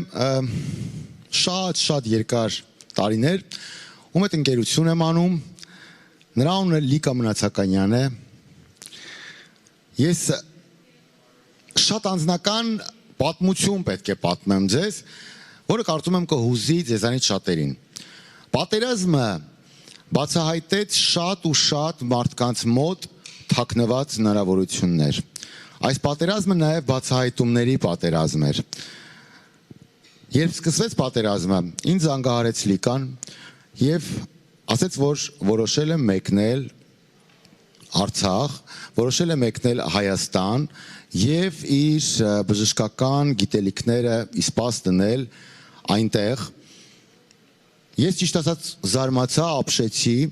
կարկամեցի, որովհետեւ նա ունի անչափահաս տղա, մայր, եւ առաջին հարցս դա էր, իսկ ընտանիքդ, իսկ մայրդ ինչ է ասում։ Եվ ստացա հետևել պատասխանը։ Մայրիկս ասում է, որ Լիկա, բավական է, ինչքան բուժեցիր ամերիկացի տատիկ պապիկների վերքերը, հիմա դրա կարիքը ունեն հայ զինվորները։ Վերկաց ու գնա։ Ու Լիկան գնաց։ Ու բավական երկար մենք բաժանված էինք, բավական երկար մենք իրար չէինք տեսնում, իհարկե տեսակապի միջոցով անընդհատ մենք կապ էինք հաստատում այնքան, որքանով դա հնարավոր էր, որովհետև դու հիմնականում աշխատում էիր Գորիսում, կարծում եմ, չէ, ճիշտ եմ հիշում Գորիսում։ Եվ այսօր դու եկար, դու չէիր ուզում գալ։ Ես քեզ համոզեցի, որ դու գաս, որովհետև քո պատմությունը ու քո նման բազմաթիվ մարդկանց պատմությունը այսօր շատ կարևոր է մեր հեռուստադիտողների համար, որովհետև հայրենասիրությունը, որի մասին մենք անդադ խոսում ենք, դա թվացյալ ինչ-որ մի բան չի։ Հայրենասիրությունը նախ եւ առաջ գործողություն է։ Նախ շնորհակալություն քեզ, ես հպարտ եմ, որ դու իմ ընկերն ես, ու ուզում եմ, որ ունես շատ պատմություններ, լիքը պատմություններ։ Ուզում եմ գոնե դրանցից մեկը կամ երկուսը այսօր պատմես մեզ, մեր հեռուստադիտողներին։ Մեծ հաճույքով, բարի երեկո Արայք։ Այո, երբ որ պատերազմը սկսվեց, իմ մաման ինձ ասեց, որ Աստված ձեռքերից շնորհք է տվել եւ կարող ես գնաս այս պահին բուժես զինվորներին, կամավորներին, որոնք գնացել են մեր երկիրը, մեր տունը, մեր բնակարանը, այն հողի կտորը, որը մեզ ձգում է անվերջ պաշտպանելու։ Այն մարդիկ, որոնք գնացին այնտեղ անձնավեր, զոհվելու, վիրավորվելու, պաշտպանելու մեզ եւ ձեզ։ Այս հիմնադրամը, որ հիմա կատարվում է, ինքը քաղաքական ոչ մի տեսանկյունի հետ կապ չունի։ Այս հիմնադրամը կոնկրետ մարդկանց մասին է։ Այն զինվորները, որոնք այնտեղ վիրավորվել են, այն մարդիկ, որոնք այնտեղ վիրավորվել են, այն մայրերի համար, որոնք երջանիկ աչքերով նայում էին մեր վրա, երբ որ իրանց երեխաները առանց երկու ոտք եւ առանց երկու ձեռք կանգնած էին, բայց պարկած էին, բայց վերադարձել էին։ Իրանք վերադարձել էին իրանց մամաների, իրանց ընտանիքների մոտ, իրանց երեխաների մոտ։ Եվ այսօր մենք հնարավորություն ունենք այդ զինվորներին պարգևել ոտք, ձեռք, որ իրանք կարողանան վերցնել մի բաժակ ջուր, որ այսօր իրանք այդ հնարավորությունը չունեն։ Բայց վաղը մեր բոլորի միասնական ուժով, նրանով, որ մենք կոչվում ենք հայ, նրանով, որ մեր ազգանունները վերջավորությունները նույնն են, նրանով, որ մենք ունենք նույն լեզուն, նույն սերը այդ հողի նկատմամբ եւ այդ մարդկանց նկատմամբ։ Մենք այսօր հնարավորություն ունենք այդ մարդկանց նվիրել, օգնել, այսինքն դա նվեր չի, դա մեր պարտքն է, չէ՞ որ դա մեր պարտավորությունն է։ Այդ մարդիկ գնացել են հողը պաշտպանելու եւ մենք պետք է իրանց պաշտպանենք։ Չէ՞ որ դա բնական բան է։ Դա այնքան բնական է ու այնքան կարեւոր է այսօր։ Շատ կարևոր է ու ես հպարտ եմ, որ նախ իմ ընկերների շարքերում կային մարդիկ, գտնվեցին մարդիկ, ովքեր գնացին։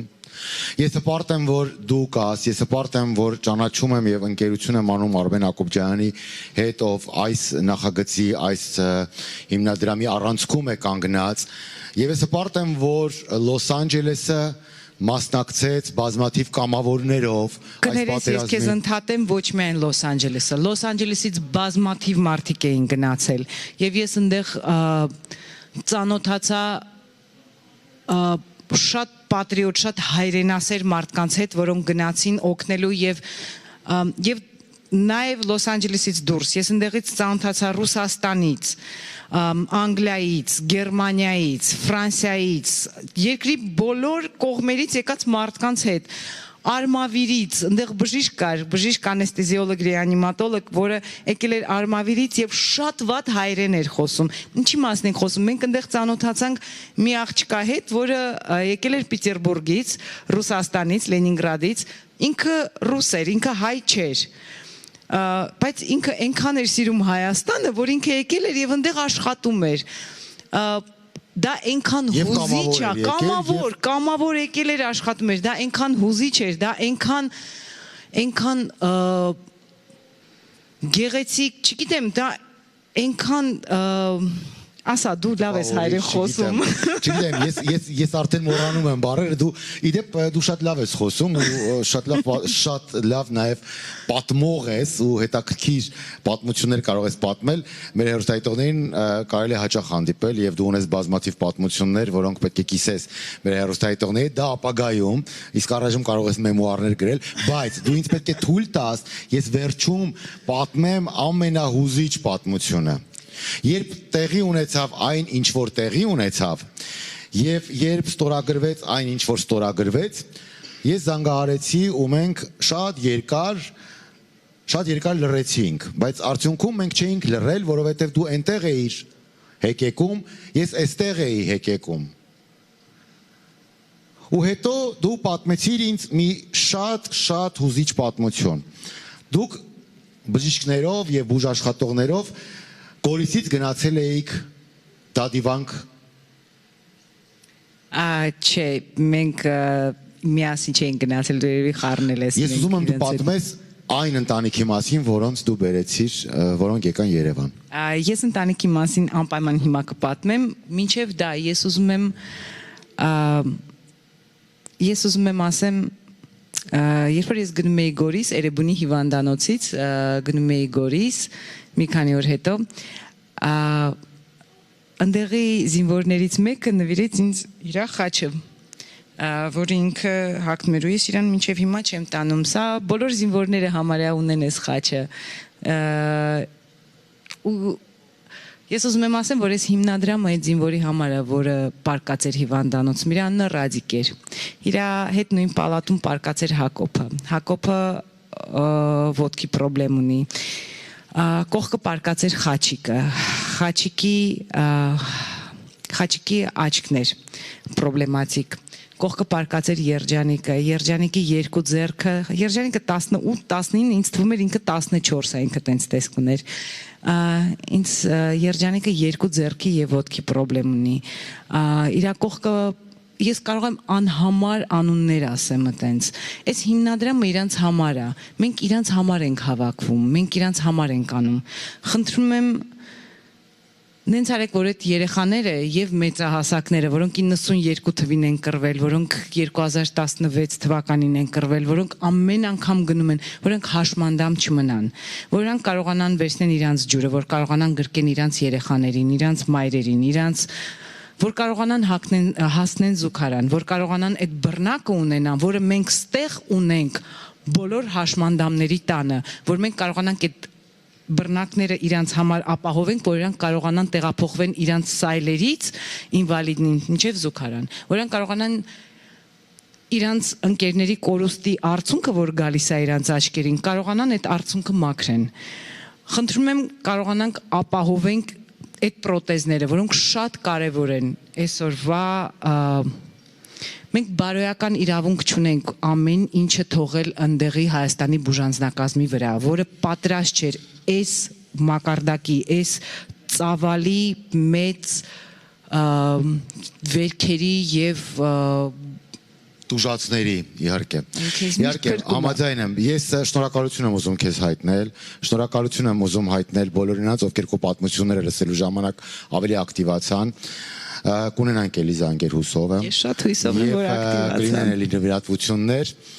շնորհակալություն քեզ, և հանձինս քեզ շնորհակալություն բոլոր այն մարդկանց, ովքեր այդ օրերին Արցախում էին և Հայաստանի ամենատարբեր հոսպիտալներում ու հիվանդանոցներում։ Այդ պահին ես ուզում եմ խոսքը տալ Տաթևիկին, ով գտնվում է call center-ում և պատրաստ է Այո, շնորհակալություն Արա։ Իմ կողքին է Elena. Hi Ellen. Our amazing volunteers are here and I want to thank all of them because they're spending their Christmas here with all of us and I know you consider it your duty but again thank you for being here. Իսկ այժմ հեռախոսազանգ ունենք Տիկին Աղաջանյանից, Նոյեմ Աղաջանյան, բարև ձեզ, դուք մեզ լսում եք? Այո, եւ դուք ասացիք, որ խոսք ունեք մեր հեռուստադիտողներին, մեր հայրենակիցներին, խնդրեմ։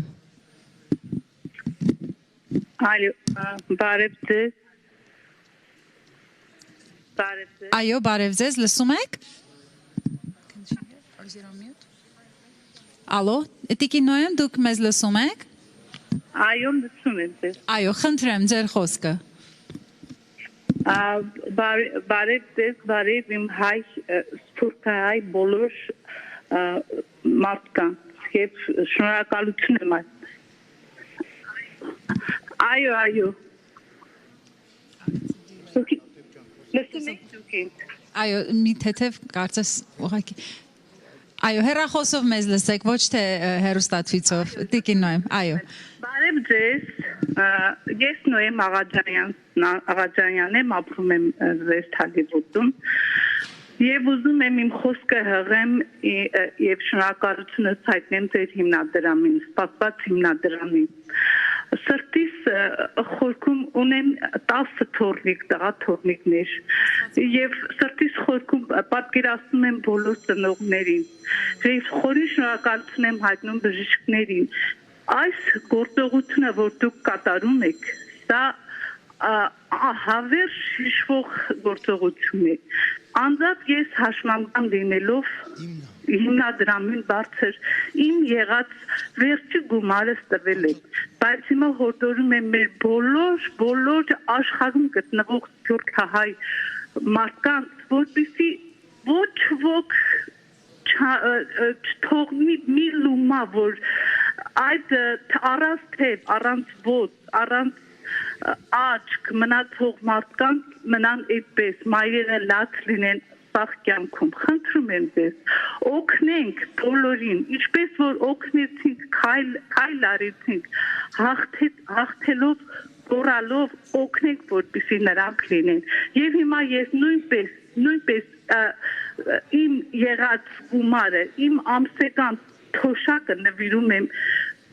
այս մեր հերոս բալերներին։ Շնորհակալություն բժիշկներին, շնորհակալություն եւ շնորհակալություն ձեզ հայրենակիցներ, օգնեք մեր բալեքին, թող ոտքի կանգնեն, նրանք մեր հերոսներն են, մեր կյանք տվողները։ Շնորհակալ եմ ձեր բոլորից, բժիշկներից, բոլորից։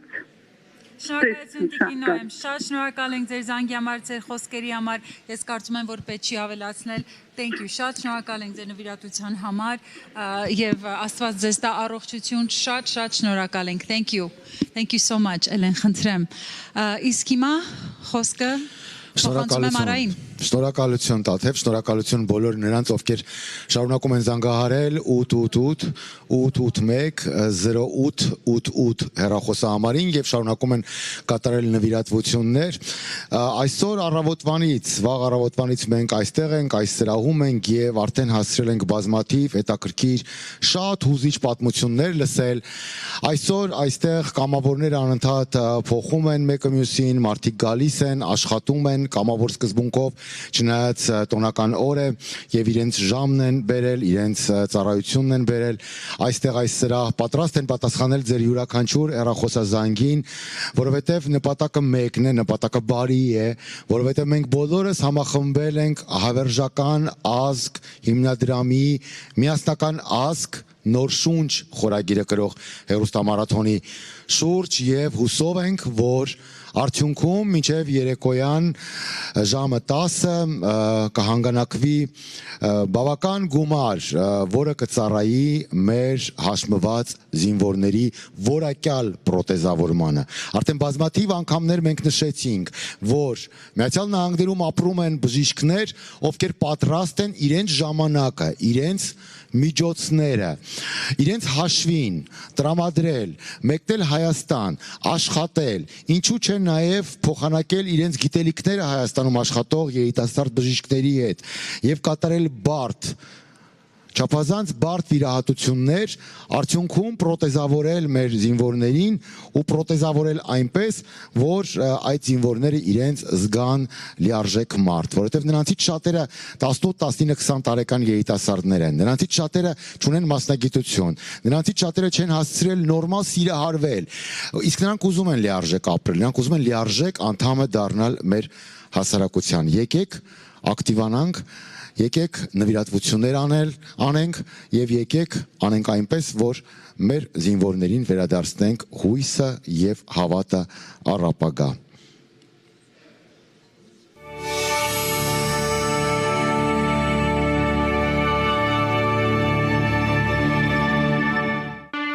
Ամերիկահայ բժիշկները միավորվել են հանուն մեր վիրավոր եւ հաշմանդամ դարձած տղաների առողջության վերականգնման։ Հարյուրավոր երիտասարդներ այսօր հրատապ պրոթեզավորման կարիք ունեն։ Նրանց առողջության վերականգնման համար մենք եւս պետք է միավորվենք։ Եկեք այսօր բժիշկների կողքին կանգնենք։ Ֆինանսապես աջակցենք մեր նվիրյալ մասնագետներին, ովքեր կիրականացնեն մեր եղբայրների լուսավոր ապագայի ծրագիրը։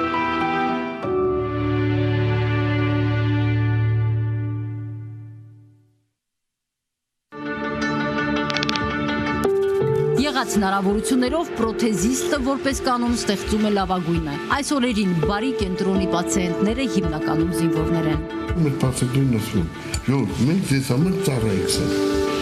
Ծառա, որ ես կարող եմ ծառայել, որ դուք ապրեք։ Եթե դուք պետք է իրեն ծառայեք, դա Մի քանի ամիս առաջ բացված օրթեզավորման, պրոթեզավորման այս կենտրոն եկող զինվորների մեծ մասը ոտքերի խնդիրներով է։ Նրանք ստանում են լիարժեք որակյալ սպասարկում, այլ է պատկերը ձեռքերի դեպքում։ Մենք հիմա դեռ չենք անում, բայց այս մյուս տարվանից արդեն եւ սկսենք վերին վերջույթների պրոթեզավորումը։ Դրանից հետո կկարողանան շարժել։ Հա, ձեռը, ռոբոտի ձեռը, մեխանիկական ձեռը, ինքը ռոբոտի ձեռը, ինքը մարդը ստե իմպուլսները գալիս են, մկանների իմպուլսների հաշվին ինքը շարժում է ձեռը, որին կանա իր ձեռը օգտագործել, որովհետեւ եթե մի ձեռը չկա, մի բանը, բայց դուք պատկերացնեք մարդը երկու ձեռ չունի։ Զինվորների վերականգնողական փուլին ու պրոթեզավորմանը ներգրավելու ցանկություն են հայտնել բարի կենտրոնի հետ համագործակցող Պետերբուրգի մասնագետները։ Կգան հունվարին մեծ քանակությամբ ոտքեր կվերականգնեն նոր տեխնոլոգիաներով։ Օրթոպեդի ցանկությունն է, որ Հայաստանում նորագույն տեխնոլոգիաներ կիրառվեն։ Քանի որ այդ նոր տեխնոլոգիաները բավականին թանկ են եւ Հայաստանի համար եւ Հանրապես աշխատանքային ցենզի համար, եթե մենք ասենք միջազգային բանը փորձը, տեխնոլոգիաներ կան, որոնք թույլ են տալի շատ ֆինանսական մեծ ֆիրմաներ մենակ կարան իրենց թույլ տան։ Երջժամանակակից տեխնոլոգիա կիրառելու դեպքում ամեն ինչ կարվի ավելի արագ, կկրճատվի process-ն ու մի քանի գործողության կարիք այլևս չի լինի։ Գերժամանակակից հետաքրքիր նորույթներ, որը կապված է հաշվանդամներին ճիշտ եւ շուտ եւ որակով տալ այն ինչ որ նա պետք է։ Դա թանկ հաճույք է։ Բաներ կան, որը իրոք թանկ են, դա մեծ ապարատներ են։ Այս ոլորտի մասնագետներն առհասարակ համակարգային փոփոխությունների կարիք են տեսնում, որպեսզի ամբողջ գործընթացը լինի շղթայական։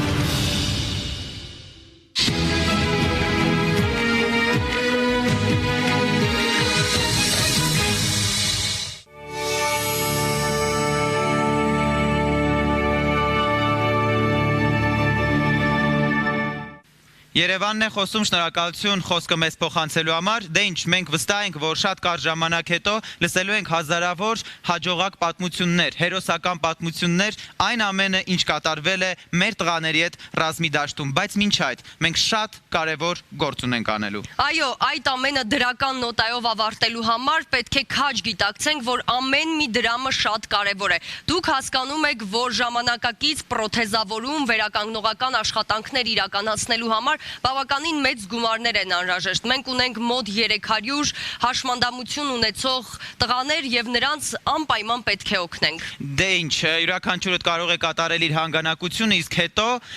երբ ամեն բան լավ ավարտվի, մենք յուրաքանչյուրս արդեն դրական նոտայով կհիշենք, կտեսնենք, թե արդյունքը ինչ էր եւ մենք ինչ ենք ստացել, ինչպես են կարողացել լիարժեք կյանք նվիրել այն տղաներին, ովքեր ռազմի դաշտում են եղել։ Շնորհակալություն ձեր մասնակցության համար։ Դե ինչ, եւս մեկ անգամ հիշեցնում ենք, որ սա պետական որևէ աջակցություն չունի, սա հայ բժիշկների եւ ամերիկահայ բժիշկների նախաձեռնությունն է, այնպես որ եղեք վստահ, որ ձեր ուղարկած ամեն մի դրամը հասնելու է իր հասցեատերերին։ Շնորհակալություն մեզ հասկանալու եւ շնորհակալություն մեզ ըմբռնելու համար։ Խոսքը ձերն է։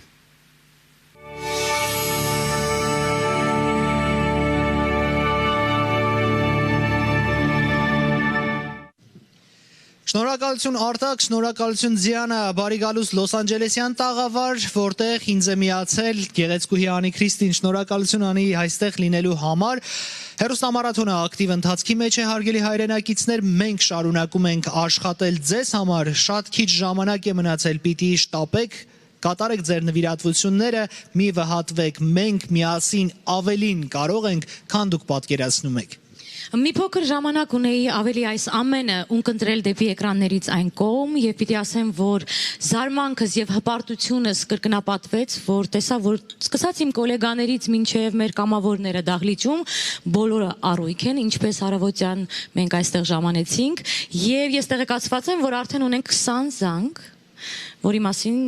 կարելի է տեղեկանալ նաեւ էկրաններից։ 20 զանգ հենց հիմա այս պահին, բայց զանգերը ընթացքի մեջ են։ Իհարկե այս պահին տեղեկացա, որ այս պահին եւ հուսամ, որ 20-ը կկնապատկվի դեռևս 8-ով եւ 12-ով։ Մաթեմատիկական ունակություններս բնականաբար այդքան չեն փայլում, ինչքան երկեցողականը, բայց ես հուսամ, որ երեկոյի ընթացքում դրանք կկրկնապատվեն։ Սիրով, զանգերը մենք անհամբերությամբ սպասում ենք, նաև ձեր կողմից շատ սիրված անձնավորություններ պատասխանելու են ձեր զանգերին, հարգելի հայրենակիցներ, դուք կարող եք ուղիղ եթերում խոսել, եթե ունեք նման ցանկություն, ապա հեռախոսավարներին կարող եք հայտնել այդ ցանկության մասին։ Անի առաջարկում եմ միասին հիմա էկրանին նայենք, որպեսզի հասկանանք, թե ինչ է կատարվում, ինչքան գումար է հավաքվել։ 620,521 ամերիկյան դոլար։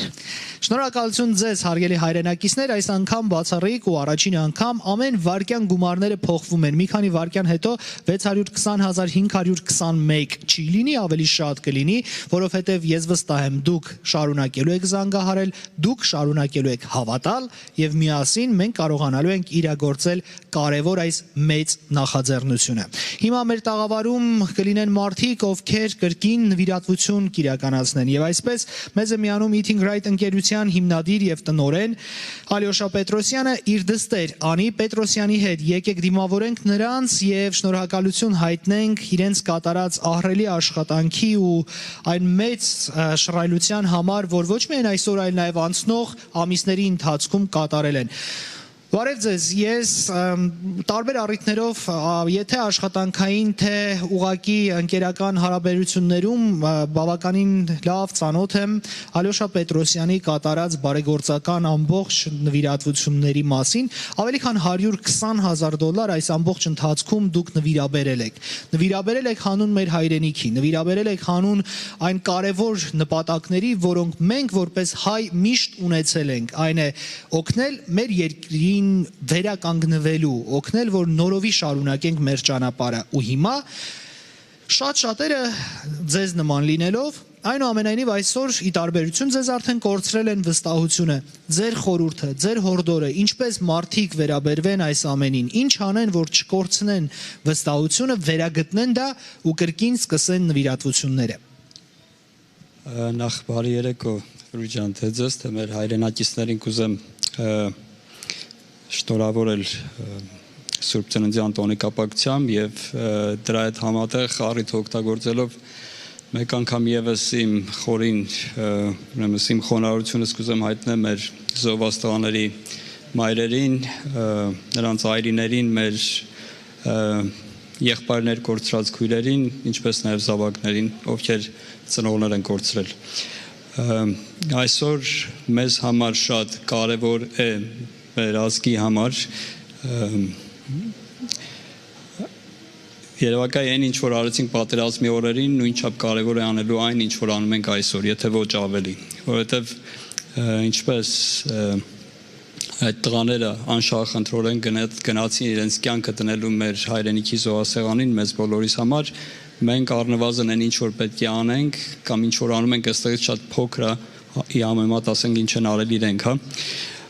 Եվ ժամանակն է արդեն, որ մենք գոնե կարողանանք այս ամեն ինչից կատարվածից դասեր քաղենք, Վրույժ ջան, որ եթե հետ նայենք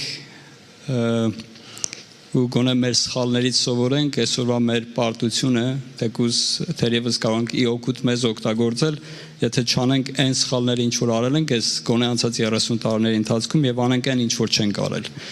Դա է ինչ որ այսօր պետք է անենք։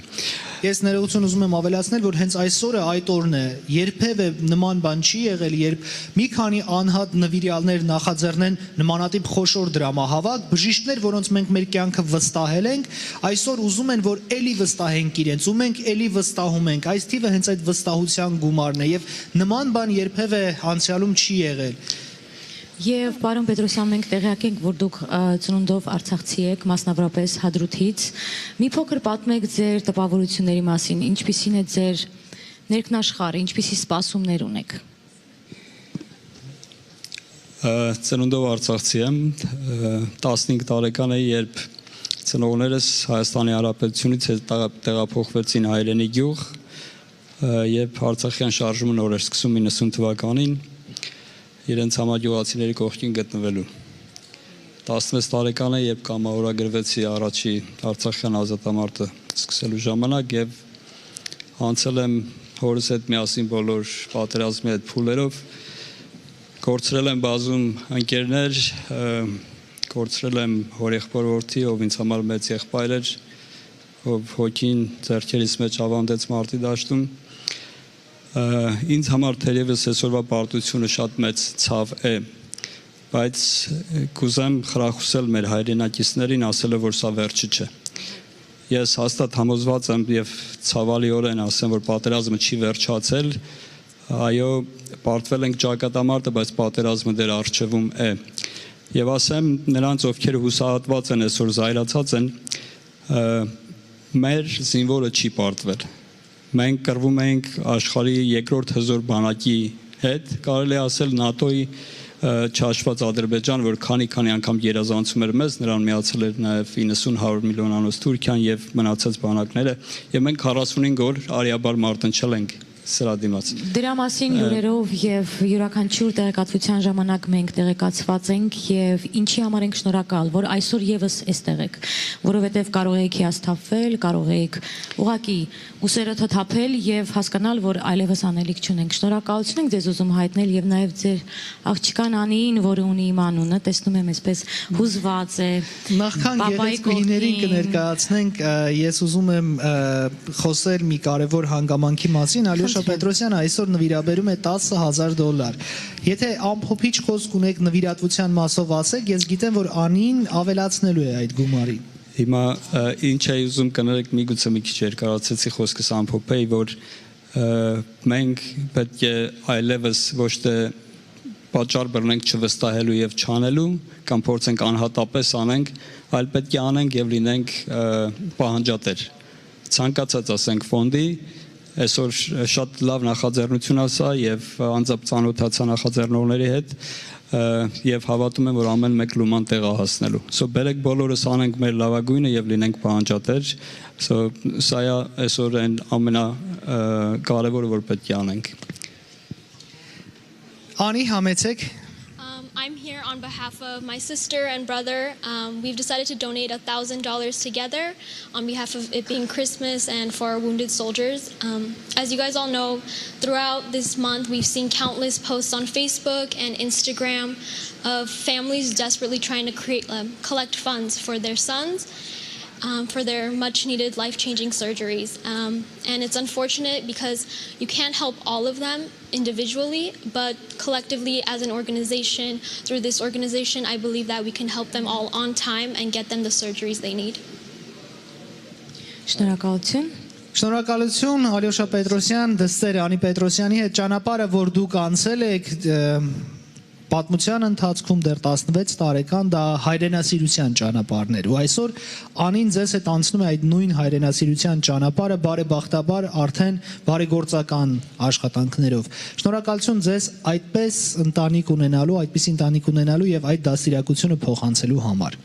Այո, օրինակելի դաստիարակությունը ես ցանկանում եմ, որպեսզի մեր ուշադրությունը սևեռվի դեպի էկրաններ, մենք ունենք ռեպորտաժ դիտելու եւ կարծում եմ, որ հասկանալի կդառնա, թե այսօրվա նվիրատվությունները ամբողջությամբ ինչի համար են ծառայում։ Խնդրեմ։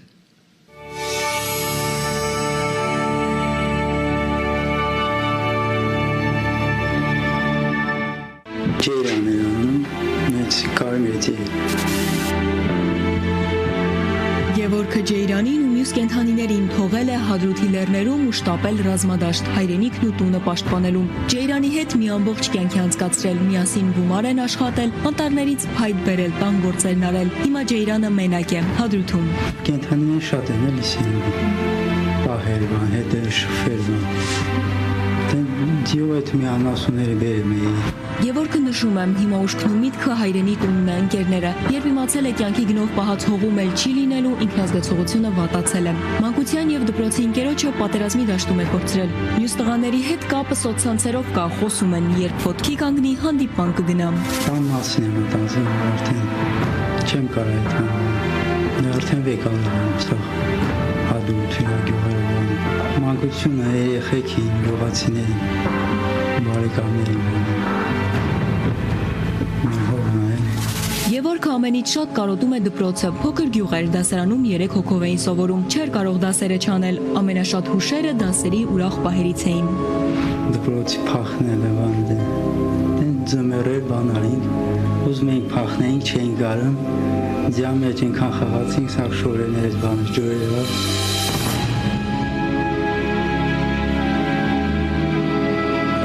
Ավարտելուց հետո Գևորգը զորակոչվեց բանակ, հայրենիքի սահմաններին կանգնելու։ Մի քանի ամիս էր մնացել, որ տուն գար նորից Ջեյրանին գրկեր, բայց պատերազմը սկսվեց։ Ջեյրանին պաշտպանել էր պետք։ Տեխնիկայի մեջ էր,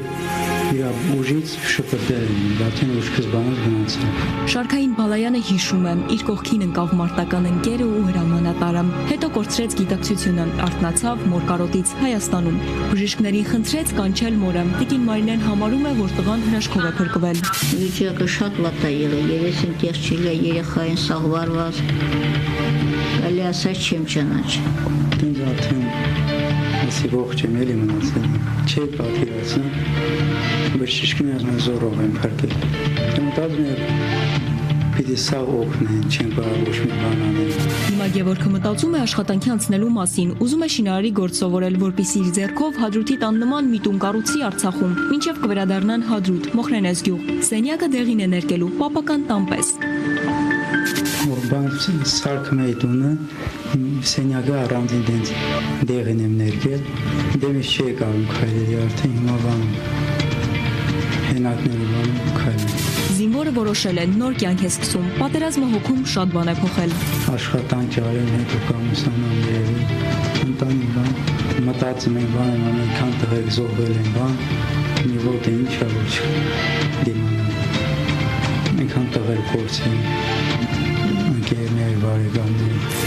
Բալայանները մնալու տեղ դեռ չունեն, հիմա ուզում է աշխատել, որ մորը պահի, բայց դա կանի բազմաթիվ վիրահատություններից հետո, հենց ոտքի կանգնի։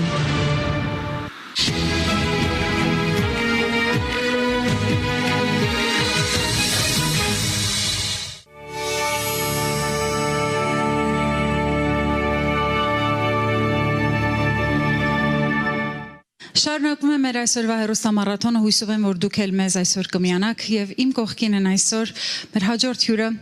եւ բազմից եմ նրանց ես ներկայացնել եւ գիտեմ, երբ որ տեսնեք նրանց դեմքերը, արդեն դուք էլ շատ վառ ծանոթ եք նրանց հետ։ Իհարկե խոսքը մեր շատ սիրելի Դավիթ Թովմասյանի մասին է եւ Լևոն Տեր-Պետրոսյանի մեր շատ սիրված Դեմք շոուի։ Ողջունում եմ ձեզ եւ շատ ուրախ եմ եւս մեկ անգամ ձեզ այսօր ներկայացնել այս տաղավարում։ Thank you for being here. Շնորհակալություն։ Thank you. Ես գիտեմ, որ հատուկ խոսք ունեք հղելու հենց Դեմք շոուի անձնակազմի եւ ձեր կողմից մեր հեռուստադիտողներին, մեր հայրենակիցներին, խնդրեմ։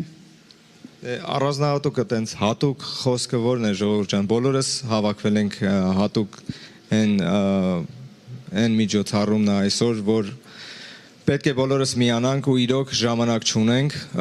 ինչը որ տեսնում ենք այսօր մի քիչ պասիվ են, ընդհանուր մեր հայ ժողովուրդը իրոք պասիվ են, որը հասկանալի է։ Եղել են ժամանակներ, եղել են դեպքեր, բայց սա այդ դեպքը չի։ Մենք բազմիցս շփվել ենք նամանամանդ Արմեն Հակոբյանյանի հետ։ Ես կարող եմ ասել Դու մանկուց ես, չէ՞ նրան ճանաչել։ Մանկուց ես նրան ճանաչել եմ ու ես լիովին վստահում եմ նրա գործին այսօրով ու տեսնելով, որ նա ինչ ջանքեր է դրել ու արել մեր զինվորների համար, մեր հայրենիքի համար։ Մենք ուղղակի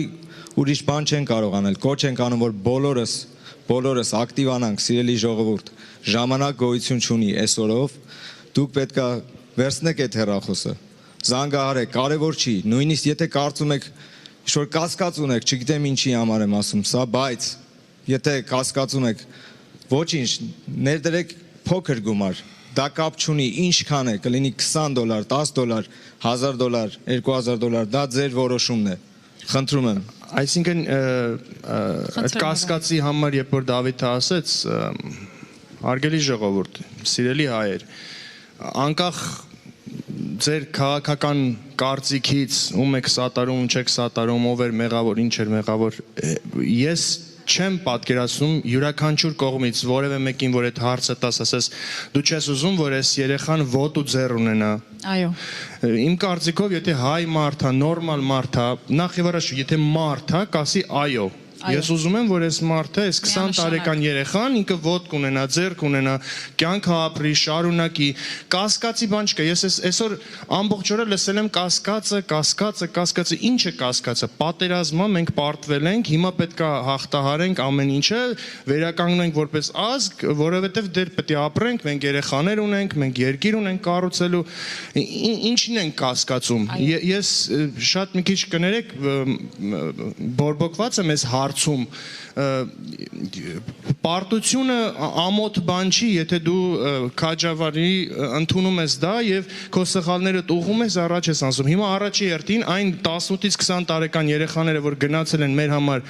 պաշտպանել են այդ հողն ու ջուրը, այդ սահմանները, որ այսօր մեր գոյությունը անգամ, ասենք, կարելի է ասել, որ իրանք եթե չլինեն, կարող է մենք գոյություն չունենանք որպես երկիր, այսինքն իրանք կանխել են։ Այդ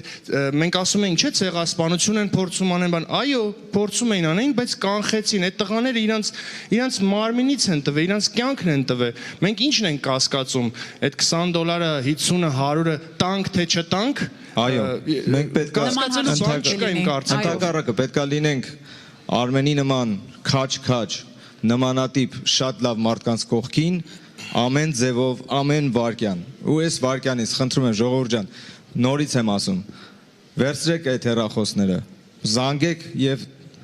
արեք ձեր հանգանակությունները։ Ամենակարևորն է, խնդրում եմ բոլորիդ։ Զանգահարեք, միացեք մեզ ինտերնետային կայքեջի միջոցով, YouTube-ով, տարածեք խոսքը, իհարկե տարածեք մեր այս հեռուստամարաթոնի մասին, քանի որ մենք այստեղ կլինենք մինչև երեկոյան ժամը 10-ը, եւ հենց հիմա, ինչպես ասացի, մեր դեմ քշոյի տղաները, այո, զանգահարում ենք 888 881 0888 շատ դյուրուն հեռախոսամար, զանգահարեք, մենք սպասում ենք ձեզ, մեր կամավորները այստեղ են, իրենց քրիսմասյան օրը անցկացնում են մեզ հետ, զինվորների կողքին չէ, եւ շարունակում եմ մեր հեռուստամարաթոնը, եւս մեկ անգամ ուզում եմ շնորհակալություն հայտնել ձեզ, եթե ունեք եւս մեր բոլորի պարտքն է, ժողովուրդ ջան։ Ժողովուրդ, նորից եմ ասում, կներեք, բայց նորից եմ ասում, $50, $100 ոչ մեկից ոչ միլիոնատեր է դարձնելու, ոչ էլ հոմլես է սարքելու։ Խնդրում եմ, հանեք, նվիրատվություն արեք, ամեն մի կոպեկը այսօր մի հատ երեխայի ավել բուժում կտա, օգնություն կտա։ Մենք պարտավոր ենք դա անենք, վերջացա, ուրիշ հարց չկա։ Անպայման կտեսնեք արդյունքը։ Շնորհակալություն, շարունակվում է մեր հեռուստամարաթոնը, մնացեք մեզ հետ։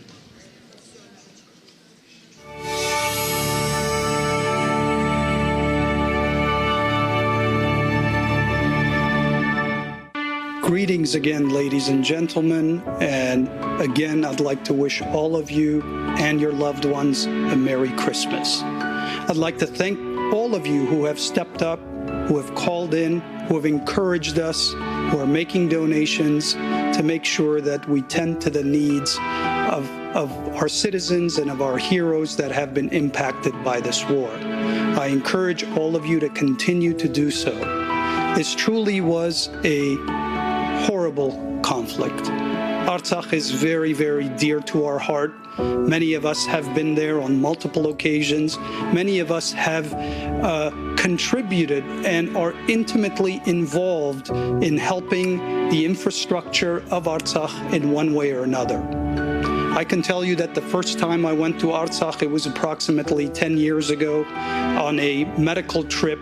in order to help advise the Ministry of Health and the government on several women's health initiatives. I was greeted at the time by Dr. Sergei Movsesyan, who was the Minister of Health, who also was a surgeon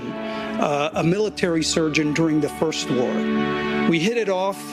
and he took me in his car to show me some of the places where the most intense fighting had been in the First War several decades ago. He showed me where they had set up a field hospital where they were doing surgeries right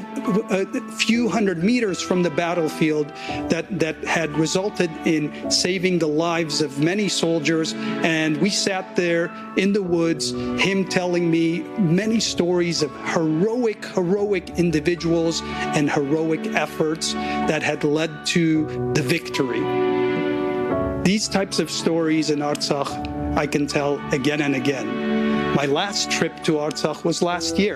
just last year, on the occasion of the reestablishment of the Church of Artsakh, the 30-year reestablishment of the Church of Artsakh. We had a lovely celebration in Shushi. We had a concert in the theater, in the cultural theater in Shushi, which was so disappointed to see that was bombed and leveled and brought to the ground. I saw videos and photos of the theater, the same place where I was sitting a year ago was now covered with rubble, shrapnel, and pieces of metal. That same seat, and it was such heartbreaking to see that. We are all disappointed, ladies and gentlemen. However, we have to put that aside. We have to look forward. Our nation needs us more now than ever before. We are physicians, we are healthcare workers, we are nurses, physical therapists, pharmacists, all other disciplines of healthcare who, while of course we have our personal grievances, disappointments, and so on, but we need to put that aside because the healthcare needs of the displaced, the healthcare needs of the wounded soldiers and the wounded civilians who are in Artsakh cannot wait. Please step up and support our initiative. We are waiting for you. Thank you for all who have donated. Thank you for all who have participated. Thank you for calling and encouraging our efforts. But I also encourage for all those who haven't done so yet, please step up and do it. Thank you. God bless. Merry Christmas. Please be safe, and please make sure you're taking care of your health and the health of your loved ones. Merry Christmas.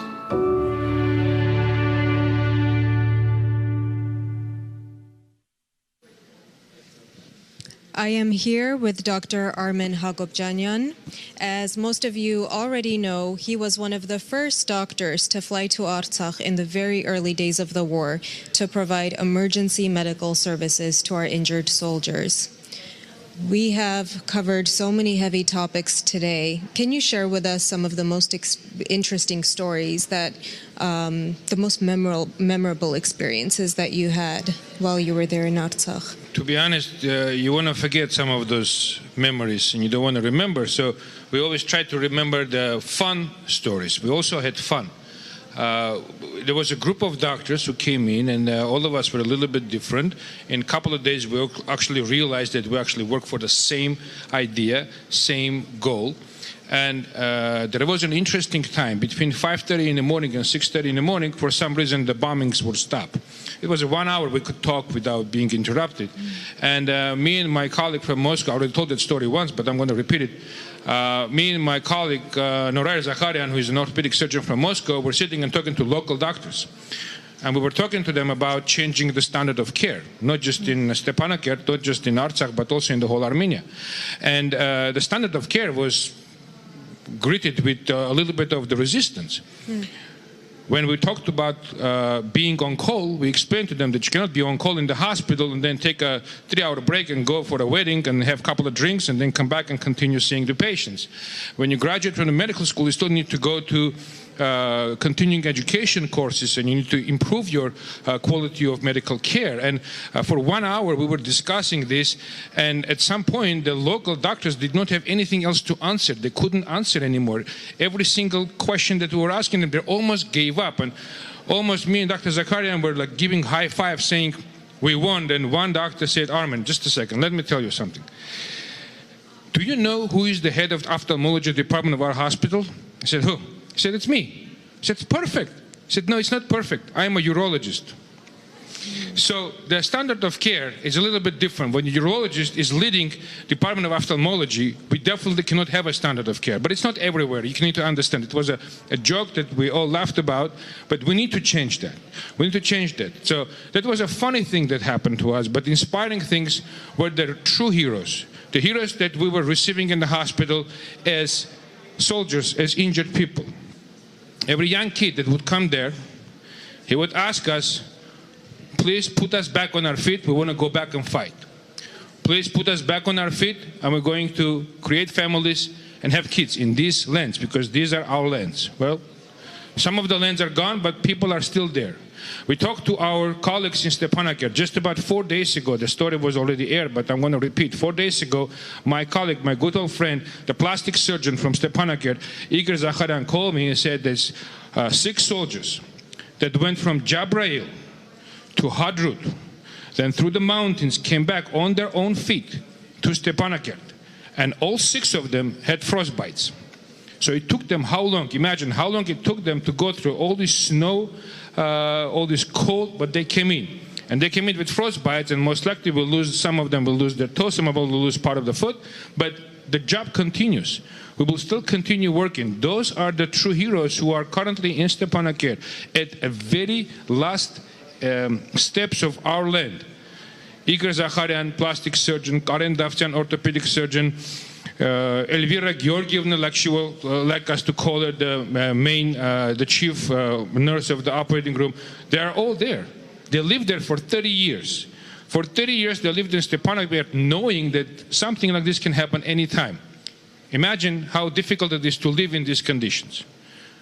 Now, we have to rebuild them. We have to give that promise back to the soldiers who actually wanted to go back and recreate the life in those lands. And today, Stepanakert is slowly filling in. We will restart the life in there. We will not give up those lands. And I was reading about this initiative that it's the only centralized organization where soldiers can go and not have to go through some crazy, complicated bureaucratic processes and actually get the adequate either urgent care that they need or long-term medical assistance that they need. Exactly. That's the goal of the foundation. We're trying to establish not just the best hospital in the city. Absolutely not. We want all the hospitals to be best. We want all the doctors to have such a high standard of care that we don't have to choose which doctor we want to go to. I mean, today, I live in Los Angeles, but almost weekly I get a phone call from some relative or some friend from Yerevan and saying, I need a dermatologist. Do you know a good one? Well, I know a good one, but I think it shouldn't be the call from Yerevan to Los Angeles asking me if I know a good dermatologist in Armenia. All dermatologists should be equally good. All surgeons should be equally good. And for that, we need to work very hard. We need to work and build a bridge between the standard of care of the American or European medicine with Armenian medicine. And we also keep emphasizing the most modern technologies. Why is that important? Let me tell you why is it important. I want to give you just a couple of stories. So when you come to any chief medical officer, to any hospital, including in Stepanakert, and you ask them, what do you need? Well, I don't need anything, I have everything. And then you start asking them, do you have a knee spanning external fixator? What's that? Do you have a cell saver? What's that? So they know everything for that particular level of knowledge. They do not know about the avant-garde in medicine. We are here at the avant-garde. We get all the new technology coming to us. Most of the doctors who are on the board are actually consultants for major orthopedic companies. So we get the very first things in our hands, and we know which works and which doesn't. So we want to bring all that avant-garde technology to Armenia. We want to educate our orthopedic surgeons, our plastic surgeons, our vascular surgeons, our neurosurgeons about what we have today here and bring that back to Armenia. That is so incredible what you're doing. I saw that you were sometimes performing 2 surgeries at the same time. We all watched you on Vice. I mean, it's really incredible. And I really hope that everyone will contribute to this important cause because these are doctors that were on the ground. They already saved so many lives. They saved so many limbs. And the work continues. Our injured soldiers are waking up to this new reality every single day. And while we are talking politics and politicians, political parties, organizations, disappointments, whatever, they're still waking up to this new reality and they need all of our help. Thank you so much. Thank you. And at the end, I'm going to finish with a nice story too. One of the very important surgeons who came to that hospital during the wartime was the orthopedic surgeon from Moscow, Atom Grigoryan. He had a cross like this on his chest because he's a relative of all the religious workers in Armenia. So one time he called me, he said, Armin, can you come and open the shower for me? I said, well, what are you talking about? Well, he said, you know, during the bombing, we did not have time to go and take a shower, so he would run to the second floor, jump into the cold shower. But he said, every time I open that shower door, they start bombing. So I think it's a shower door. So until now, Atom Grigoryan is not taking showers. He's just taking bath. Atomjan, you will be on. We will be looking forward for you to confirm this story. Please donate. I'd like to introduce our new number on the screen, ladies and gentlemen, $673,000. I kind of wish to see one more number at the very end. Let's try working on this. At 10 o'clock, I want to see at least $1 million. Please join. Thank you.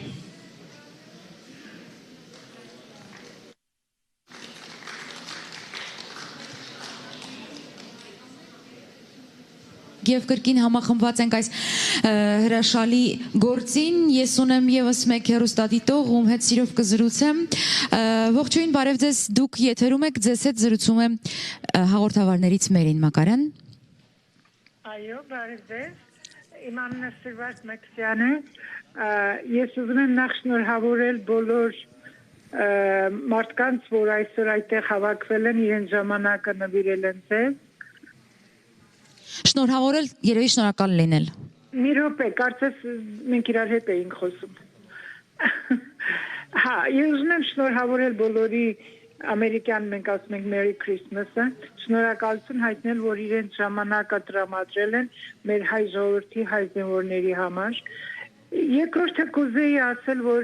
անկախ նրանից ով ինչքան գումար է տալի, մենք մեր մտքից պետք է հանենք այդ գաղափարը, ինչպես որ երիտասարդը քիչ առաջ ասեց,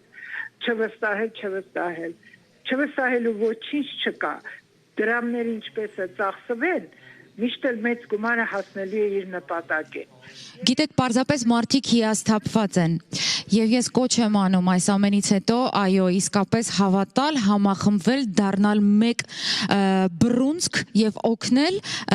որպեսզի այդ գումարը ծառայի իր նպատակին։ Իսկ մեր նպատակը մեկն է։ Մեր նպատակն է օգնել այն տղաներին, ովքեր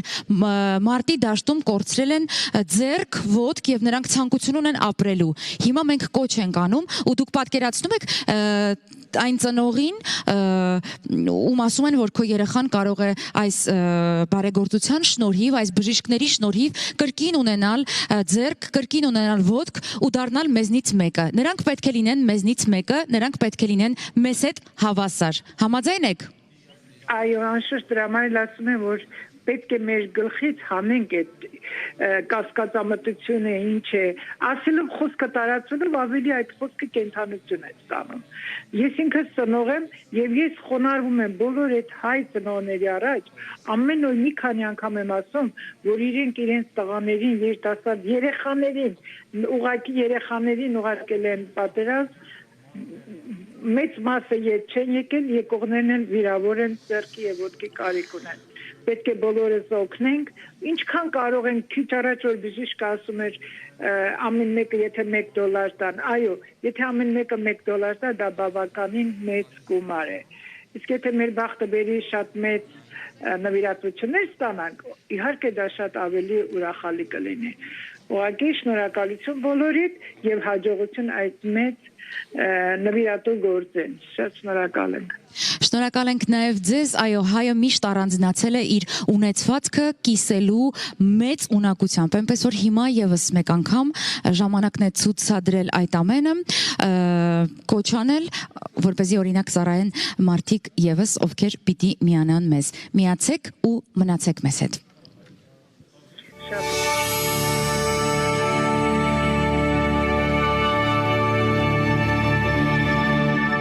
Երկրորդ վիրավորումը ավելի 8-րդ վիրավորումն է։ Պատերազմի ժամանակ վիրավորված տղաների մեծ մասն արդեն տանն է։ Երկու ամենածանր վիրավորներից է, դեռ երկար կլինի բժիշկների վերահսկողության տակ։ Երկու կողմից լիամուտ այդ բեկորային, որ եւ որովայներ, եւ թոքերն էին, եւ երկու ոտքերն է, հա, վնասված։ Փորձում ենք փրկենք ոտքերը, հա, փորձում ենք փրկենք ոտքերը, ոնց որ թե մի քիչ դեպի առաջ ենք տանք։ Վիրավորումը ստացել է Մարտունիում։ Հենց այնտեղ է պատերազմի ժամանակ առաջին բուժօգնություն ցուցաբերել նաև Արմենիա բժշկական կենտրոնի վնասվածքաբանության եւ օրթոպեդիայի կլինիկայի ղեկավարը։ Արցախում էր պատերազմի հենց առաջին օրը սեպտեմբերի 28-ին։ Պատերազմը յուրահատուկ պատերազմ էր, հա, այդ օրերում ինչքան մենք եղել ենք, հա, այնտեղ մեկ թե երկու հատ գնդակային վիրավոր էինք ունեցել, ընդհանրապես սա բեկորային եւ ծանր բեկորային վիրավորանքներն են։ Բժիշկ վնասվածքաբանն Արցախում էր սեպտեմբերի 28-ից հոկտեմբերի 22-ը։ Գործընկերների հետ Մարտունի հիվանդանոցում առաջին բուժօգնություն են ցուցաբերել քաղաքացիական անձանց եւ զինծառայողներին։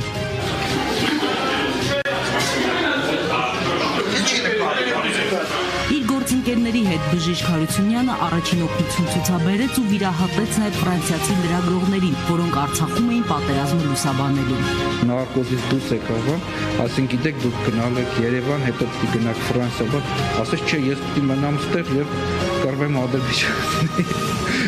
Պատերազմը մեծ փորձ էր, նաև մեծ փորձություն հայ բժիշկների համար, այն պետք է հաղթահարեն դեռ երկար, աշխատում էին կրակոցների տակ նկուղում։ Մարտունին մի քիչ մոտիկ էր առաջի գծից, հա, եւ ռմբա։ Չնայած այս կռվի առանձնատկություններից մեկն էր, որ առաջի գիծ թիկունք չկար, հա, ամբողջովին Ստեփանակերտն էր ոնց որ առաջին գիծ։ Պատերազմն ավարտվել է, նորից աշխատում է առանց մշտական կրակոցների ու վտանգի, բայց գիտի, որ Արցախյան այս պատերազմում վիրավորվածներին դեռ երկար բժիշկները պետք է վերադարձնեն լիարժեք կյանքի։ Եթե ներվը վնասված, հա, այդ է արդեն կամ եթե նենց վնասված տեղը երբ որ անդամը լուծված է, հա, հիվանդը արդեն այնտեղ օրտեզավորման կամ պրոթեզավորման խնդիրներ առաջանա այդ հիվանդների մոտ։ Ինձ թվում է հետագայում արդեն մեր առողջապահությունը կամ սոցիալ նահանգության ազգավարի մեծ ուշադրություն պետք է ցուցաբերել մեր տղաներին հետագա իրանց օրտեզավորման կամ էնդոպրոթեզավորման համար։ Պատերազմից հետո վնասվածքաբան Հրայր Հարությունյանի վերջին երկու վիրավոր զինվորներն են մնացել։ Նրանք տուն պետք է գնան իրենց ոտքով։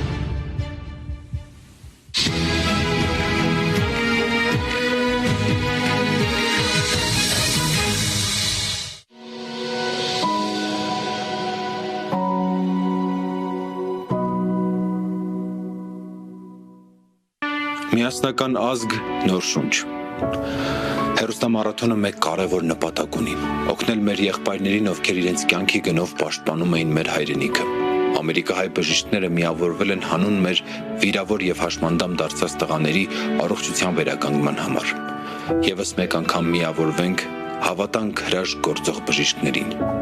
Նվիրաբերելով գումար, նոր կյանքի հնարավորություն եք տալիս տղաներին։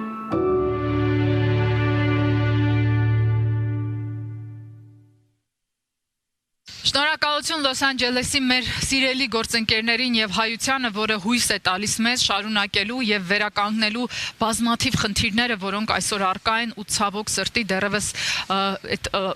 տուրբուլենտության գոտում գտնվող Հայաստանում իսկապես շատ կարեւոր է նախ հույսը եւ գործողությունները, որոնք տալիս են հնարավորություն լիարժեք նորմալ կյանքով ապրելու։ Շարունակում ենք դրամահավաքը եւ ներկայացնում ենք մեր հյուրին։ Սիրով ենք ներկայացնում հյուրին, ով մասնագետ է նոր շունչ տալու մարդկանց կյանքի կոչելու, նրանց ինտեգրելու հասարակության մեջ։ Նարինե Մանուկյանը Հանրապետական վերականգնողական կենտրոնի տնօրենն է, Երազիտուն մանկական վերականգնողական կենտրոն հիմնադիր, Հայ մայրեր բարեգործական հասարակական կազմակերպության հիմնադիր նախագահը, եւ այս երկու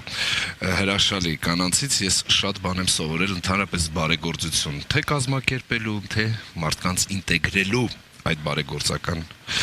շրջանակի մեջ։ Նայնե ջան, այսօր մենք հավաքվել ենք դրամահավաքի։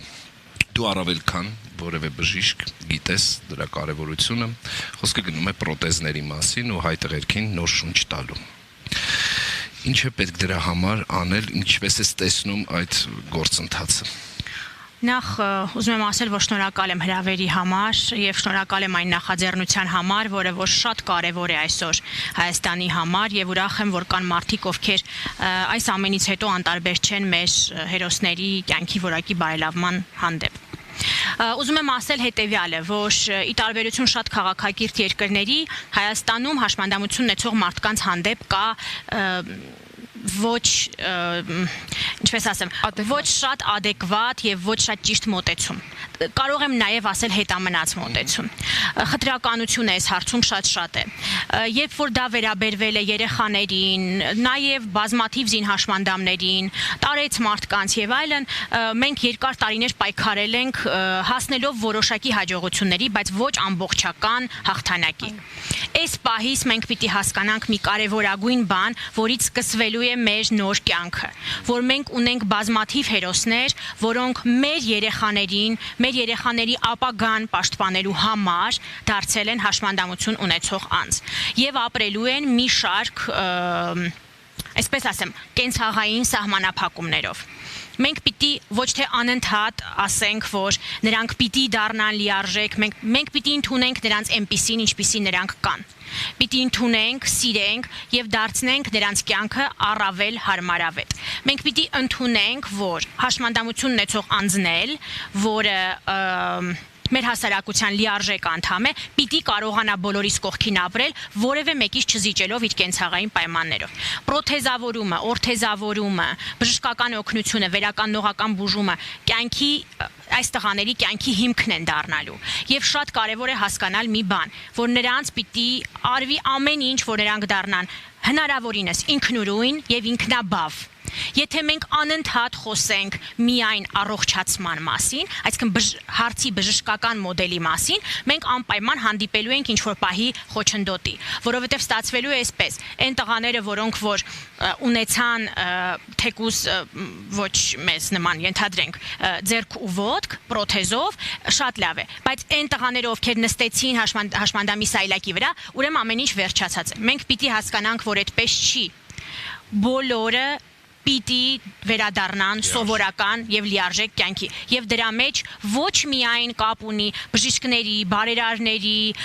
այ բոլորիս գործոնը հասարակության։ Սա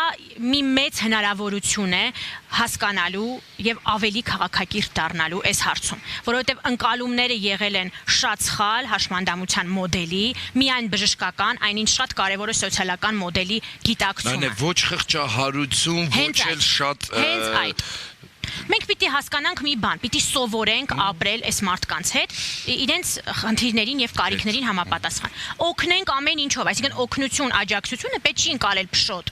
բայց պիտի հասկանանք մի բան, որ արդեն մեր երկրում մարդկանց մարդաքանակի հետ համեմատած շատ են հաշմանդամություն ունեցող մարդիկ։ Թույլ տուր ներկայացնել դա ավելի հասանելի լեզվով, այս երբեմն զուգահեռ իրականություններում տեսնում ես սրճարանում իրենց անհոգ կյանքը վայելող մարդկանց, առանց մեղադրանքի եմ ասում, ամեն ինչ մարդու համար է, բայց այդ նույն սրճարանում լինելու են մեր հայրենիները, որոնք ունեն շատ ծանր խնդիրներ, որոնք չունեն ձեռքեր, չունեն ոտքեր, որոնք ընդհանրապես պետք է սովորեն հաղթահարել նաև իրենց մեջ այդ խնդիրները ու դուրս գալ մարդկանց մեջ, հա, որպեսզի ստանան մեզնից սեր, բայց այդ սերը այսօր մենք փորձում ենք նախ առաջին հերթին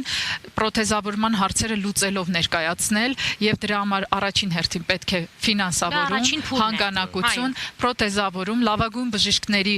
կոնսոլիդացում այստեղ Հայաստանում ներգրավում, թե Ամերիկայից, թե աշխարհի տարբեր ծայրերից եւ հենց այս հեռուստամարաթոնը դրան է նվիրված։ Ես խնդրում եմ ուշադրություն դարձնել այն հեռախոսահամարին, որը ձեր էկրաններին է եւ մասնակցել ակտիվորեն են այս հանգանակությանը, որովհետև օր առաջ մենք կարող ենք լուծել շատ հարցեր ու խնդիրներ։ Մանավանդ կներեք Նազնի ջան, մանավանդ ամերիկահայ բժիշկները շատ լավ կհասկանան, թե ինչ է նշանակում ապրել հարմարավետ, հարմարեցված միջավայրում։ Ամերիկան հաշմանդամություն ունեցող մարդկանց իմաստով ամենահարմարեցված երկիրն է։ Այսինքն ես շատ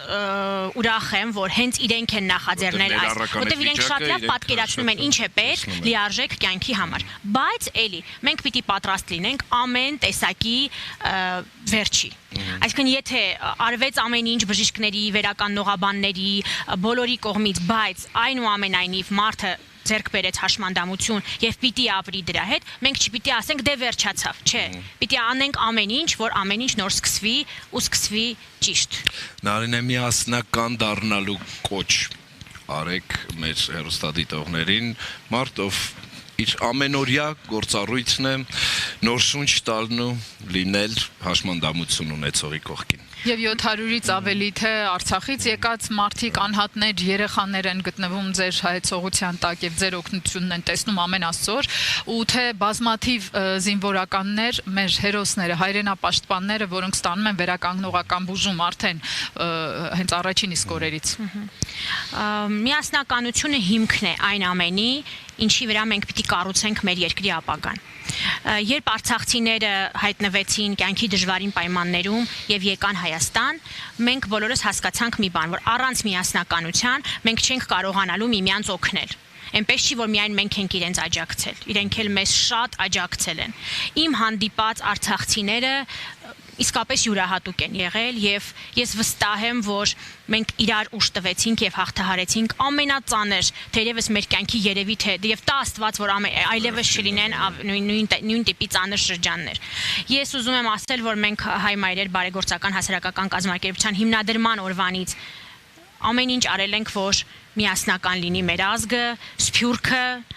բանակը, բոլորս միասին ձեռք-ձեռքի բռնած կարող ենք հաղթահարել հազարավոր խնդիրներ, բայց հենց այն պահին, երբ մենք սկսենք իրար բաժանել խմբերի,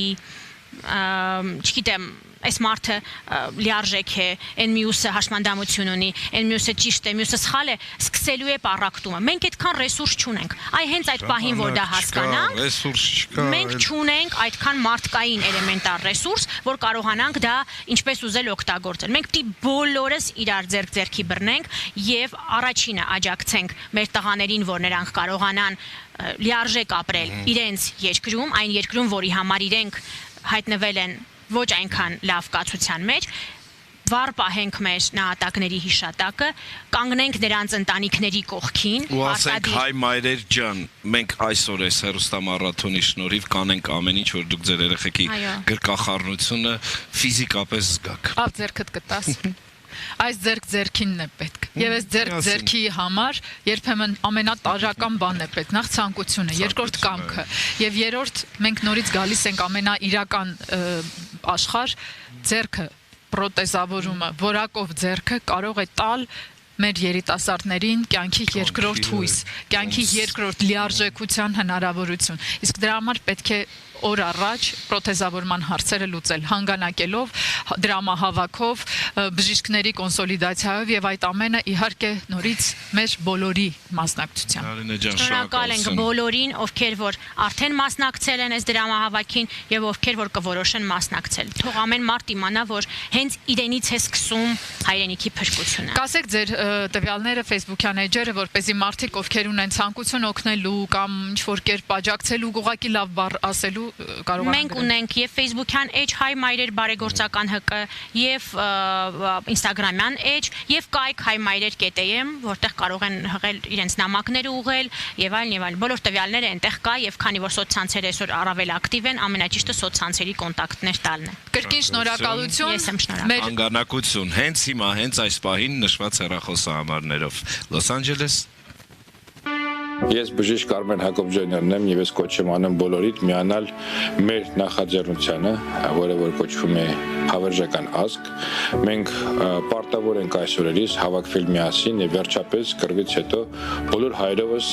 մեկ հատ լավ գործ անենք։ Եվ այդ գործը ինքնատի ունենք վերականգնելն է մեր երիտասարդներին, մեր երկիրը եւ մեր ապագան։ Շնորհակալություն։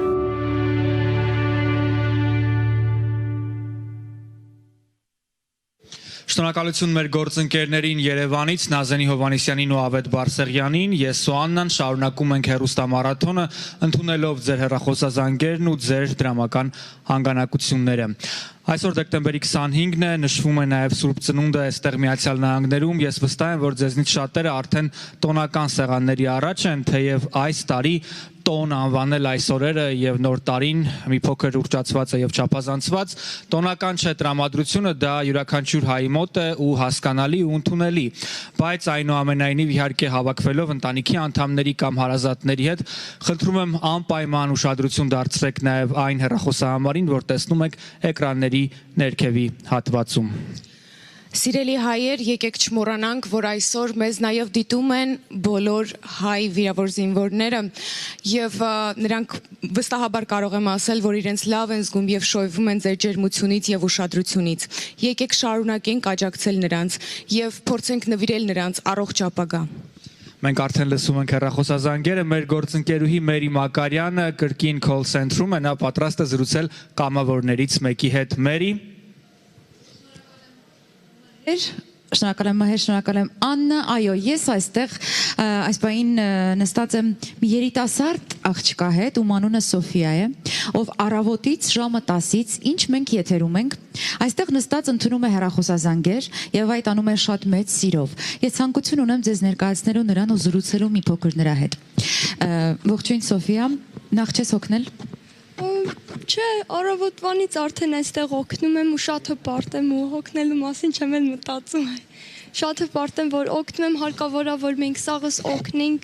մեր զինվորներին ինչքան կարող ենք, որովհետև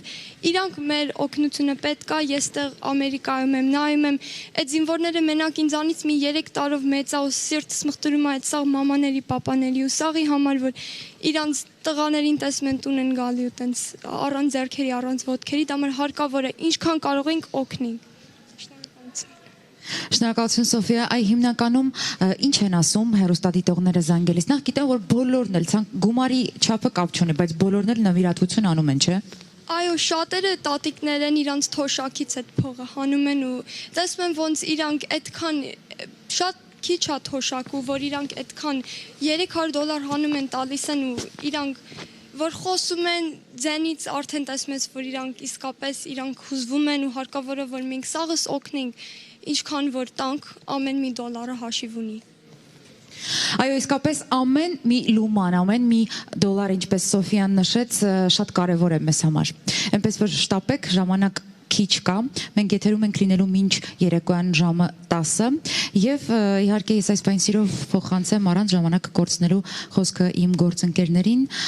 Աննա, Մհեր, շարունակեք խնդրեմ։ Շնորհակալություն Մերի, Սոֆիայի շուրթերից լսվում էր ճշմարտությունը, իսկ այս պահին մեր կողքին է մարդ, ով երաժշտությամբ է ասում ճշմարտությունը, կոմպոզիտոր ու երաժիշտ Արմեն Մարտիրոսյանն է մեզ հետ։ Բարի երեկո, պարոն Մարտիրոսյան, շնորհակալություն այստեղ լինելու համար։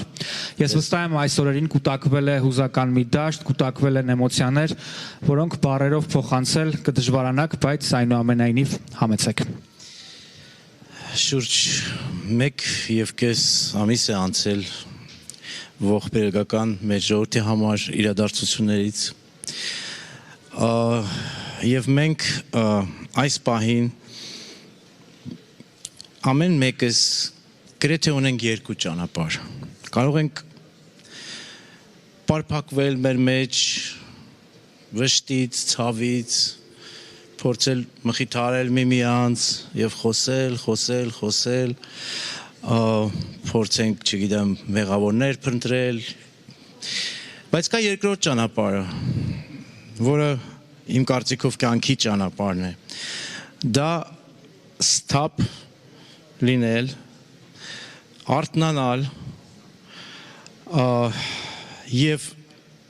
փորձել իրոք այս իրավիճակում այն օգնությունը ցուցաբերել այն մարդկանց, որոնք այսօր ամենաշատը դրա կարիքն ունեն։ Եվ ես չեմ համարում սա ինչ որ բարեգործություն, սա բոլորիս պարտքն է, որովհետեւ այն երեխաները, մեր երեխաները, մեր քույրերը, մեր եղբայրները, որոնք այսօր անդամալույց են, բայց Փառք Աստծո ողջ են, իրենք չեն գնացել պատերազմել զվարճանքի համար, իրենց պարտքն են կատարել։ Եվ ես համարում եմ սա մեր պարտքն է, ամեն մեկիս ուղղում եմ, դիմում եմ իմ բոլոր գոլեգաներին, զվարճանքի ասպարեզում երաժիշտներին, դերասաններին, երգիչներին, երգչուհիներին, պարողներին, չգիտեմ, եւ այլն եւ այլն։ Ամեն մեկը ձեր հնարավորության սահմաններում, ձեր հնարավորության սահմաններում խնդրում եմ հանգանակությունները ձեր կատարեք, չափը ոչ մի նշանակություն չունի։ Ես անձամբ ճանաչում եմ այս միջոցառման այս ակցիայի կազմակերպիչներին, մասնավորապես Արմենին Հակոբյանյան, բժիշկ, 2 տասնամյակից ավելի եմ ճանաչում իրեն, իբրև շատ լուսավոր անձնավորություն, շատ խելացի, շատ արհեստավարժ մասնագետ, բայց իրապես իրեն ճանաչեցի ես պատերազմի տարիներին, երբ հանկարծ տեսա, որ ինքը հայտնվեց Ստեփանակերտում եւ եթե հիշում եք, վստահ եմ շատերդ հիշում եք, իր ուրեմն հարցազրույցի ժամանակ օտարերկրյա լրատվամիջոցներին, այսպես պայթյուն տեղի ունեցավ անսպասելի, շատ իմ մեջ դա տպավորվեց, Փառք Աստծո Արմենը Հակոբյանյան այսօր ողջ առողջ այստեղ է եւ այս հիասքանչ նախաձեռնության ուրեմն հեղինակներից մեկն է։ Խնդրում եմ կատարեք ձեր հանգանակությունները։ Շնորհակալություն։ Դուք նաև գրել եք երաժշտություն հիմնված Արցախյան պատերազմի թեմայի շուրջ, այն նաև հանդիսանում է «Կյանք ու կռիվ» ֆիլմի սաունդթրեքը։ Այ դժվար էր արդյոք ստեղծագործել նման ողբերգական թեմայի շուրջ։ «Կյանք ու կռիվ» ֆիլմի թրեքը երաժշտությունը ես գրել եմ տարիներ առաջ եւ դա մեր անցյալի մասին էր, մեր փառավոր անցյալի մասին էր, 92-94 թվականների մասին էր, այդ հետ պատերազմյան կյանքի մասին էր, նախապատերազմյան կյանքի մասին էր, այդ երաժշտության մեջ շատ բաներ թաքնված եւ ես երբեք չէի պատկերացնի, որ այդ երաժշտությունը նորից կդառնա ակտուալ մեր օրերին 21-րդ դարում եւ այսպիսի աղետի ժամանակ, բայց դա եղավ եւ չգիտեմ։ Պարոն Մարտիրոսյան, այսօր մենք հնարավորություն ունենք դիտելու տեսանյութ, դիտելու տեսահոլովակ, որը հենց այդ սաունդթրեքի հիման վրա է։ Ամարաս խումբը Երևանի երևի թե դրամատիկ հատվածներից մեկում Ծիծեռնակաբերդի հուշահամալիրում մի պար է բեմադրել ձեր երաժշտության ներքո եւ այն պետք է ունենա կարեւոր հաղորդագրություն։ Այժմ դա կյանք, որ ապրենք, այդպես է կոչվում ստեղծագործությունը եւ այժմ այն մեր եթերում է։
Քեզ։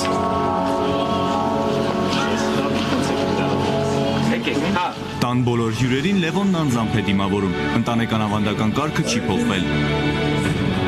Պատերազմի հաջորդ օրը Լևոնը առավոտյան շուտ արթնացավ ու իր մանկության ընկերոջ հետ գնաց կամավորագրվելու։ Տանը երկար չքննարկեցին, պատերազմը պետք է հայրենիքը պաշտպանել։ Մեկ օր հետո արդեն սահմանին էր կռվի ամենաթեժ կետերից մեկում։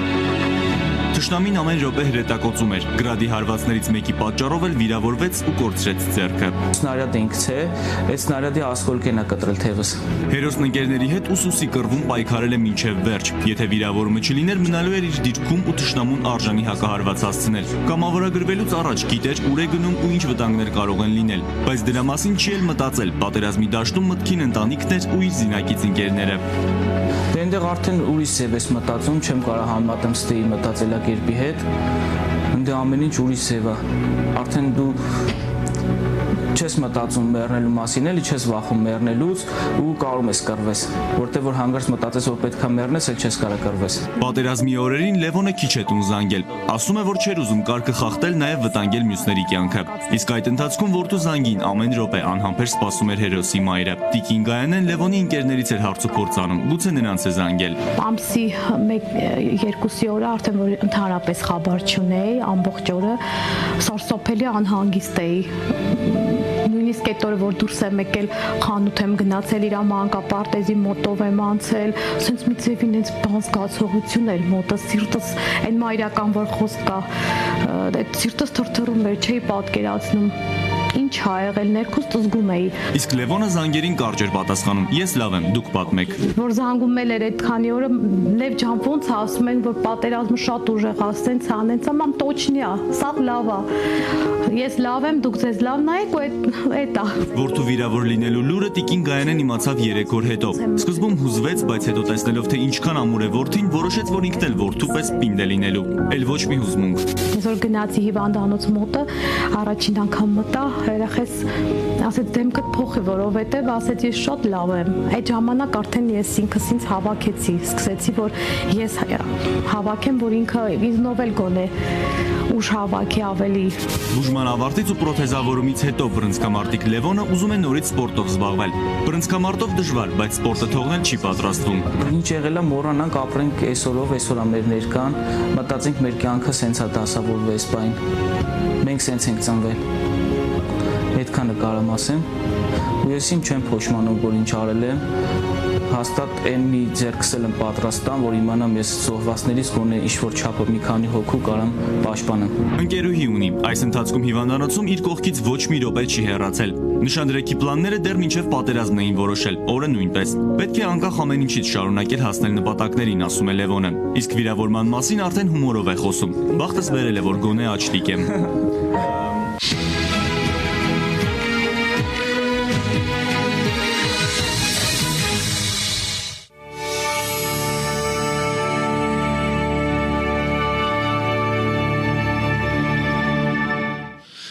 Միասնական ազգ նոր շունչ խորագիրը կրող հեռուստամարաթոնը շարունակում է իր ընթացքը եւ քիչ առաջ մենք դիտում էինք բռնցքամարտիկ Լևոնի պատմությունը, որը այնքան հուզիչ էր։ Երիտասարդը երազում է շարունակել իր կյանքը սպորտում։ Մենք կարող ենք տալ նրան այդ հնարավորությունը։ Այդ հնարավորությունը կարող են տալ նրան բժիշկները, մարդիկ, ովքեր համախմբվել են այս գաղափարի շուրջ, մարդիկ, ովքեր կարող են տեխնիկայի վերջին խոսքով անել այնպես, որ նա, զինվորը, այդ հերոսը լիարժեք կյանքով ապրի, շարունակի հավատալ իր ապագային եւ որ ամենակարևորն է, ինչպես անընդհատ նշում է բժիշկ Հակոբյանը, մնա Հայաստանում, շարունակի ապրել Հայաստանում եւ արմատներ գցել հենց Հայաստանում։ Այսօր բազմաթիվ հուզիչ պատմություններ լսեցինք մենք այս հարթակից։ Այսօր ամենատարբեր մարդիկ եկան այստեղ, բերեցին իրենց հետ իրենց հուզիչ պատմությունները եւ նպատակը մեկն էր՝ կիսվել պատմություններով, որպեսզի ձեզնից յուրաքանչյուրը Սուրբ Ծննդյան այսօրը մի փոքր մտածեն մեր երկրի ապագայի մասին, ավելի գթասիրտ դառնան, կատարեն նվիրատվություններ, վերադառնան հավատին, շարունակեն լինել կարեկցող։ Եվ կարծում եմ երևի թե ինչ որ տեղ սայլը տեղից մենք կարողացանք շարժել։ Դեռևս մի քանի ժամ ունենք մենք եթերում եւ ես հուսով եմ, որ թիվը վերջին թիվը երբ մենք այս դա արենք, այն կլինի շատ ավելի, քան մենք մտածում ենք կամ այս պահին տեսնում ենք։ Իսկ հարթակը ինձ հետ այս պահին կիսում են երկու բժիշկներ, ովքեր պատերազմի այդ թեժ ու դաժան դժվարին օրերին Հայաստանում էին։ Նրանք երկուսն էլ ապրում են Լոս Անջելեսում, աշխատում են, ինքնաբավ մարդիկ են, լավ մասնագետներ են, ընկերներ են։ Սակայն այդ օրերին թողեցին բան ու գործ, թողեցին իրենց հիվանդներին, իրենց կլինիկաները եւ մեկնեցին ռազմաճակատ Հայաստան, հայրենիք, որպեսզի տեղում կատարեն վիրահատություններ ու փորձեն փրկել զինվորների կյանքեր։ Ուզում եմ ներկայացնել ձեզ Արմենակ Մանվելյան, ընդհանուր վիրաբույժ, եւ Արմեն Հովանեսյան,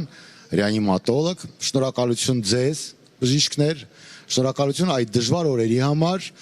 Ունեք բազում հիշողություններ, մենք հեռախոսով խոսել ենք իրար հետ։ Ես այսօր չափազանց անկեղծ եմ հեռուստայտողների հետ, չգիտեմ ինչքանով է դա ճիշտ, բայց ուզում եմ անցած գաղտնիքներ եմ բացում։ Շատ դժվար է անգամ հեռախոսի այն կողմից լսել, թե ինչպես է արտասվում տղամարդը։ Մենք առիթ ունեցանք խոսելու ժամանակ հուզվել եւ ես հիշում եմ ինչպես դու չզսպեցիր քո արցունքները, երբ պատմում էիր քո հիշողությունները։ Եվ ես ուզում եմ, որ դրա շարունակությունը այսօր կիսես դու մեր հեռուստայտողների հետ։ Ես կարծում եմ, որ դա շատ կարևոր է։ Մարդիկ պետք է լսեն այդ պատմությունները։ Այսօր հայերը, մեր հայրենակիցները վախենում են առերեսվել իրականության հետ։ Պետք է հասկանան, որ մենք իրոք ունենք խնդիրներ, պետք է հասկանան, որ պատերազմը ավարտվելուց հետո էլի կա պատերազմ։ Ուշադիր լսում եմ ձեր պատմությունները։ Խնդրեմ։ Բարի երեկո, Արայք։ Ես շատ ուրախ եմ, որ այս ամենը կազմակերպված է, որտեղ իմ կարծիքով մենք դեռ հետ պատերազմյան ամբողջ պատկերը չենք տեսնում։ Լինելով բժիշկ եւ ընդհանրապես հայ մարդ, իմ կարծիքով մենք տեսնենք իրական հետ պատերազմյան վիճակը գարնանը, երբ որ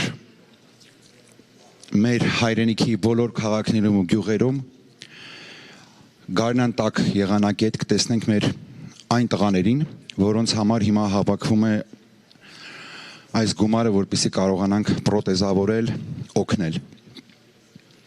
Հավատացեք ինձ, ցավով եմ ասում, բայց այդ տղաներից մեծ մասը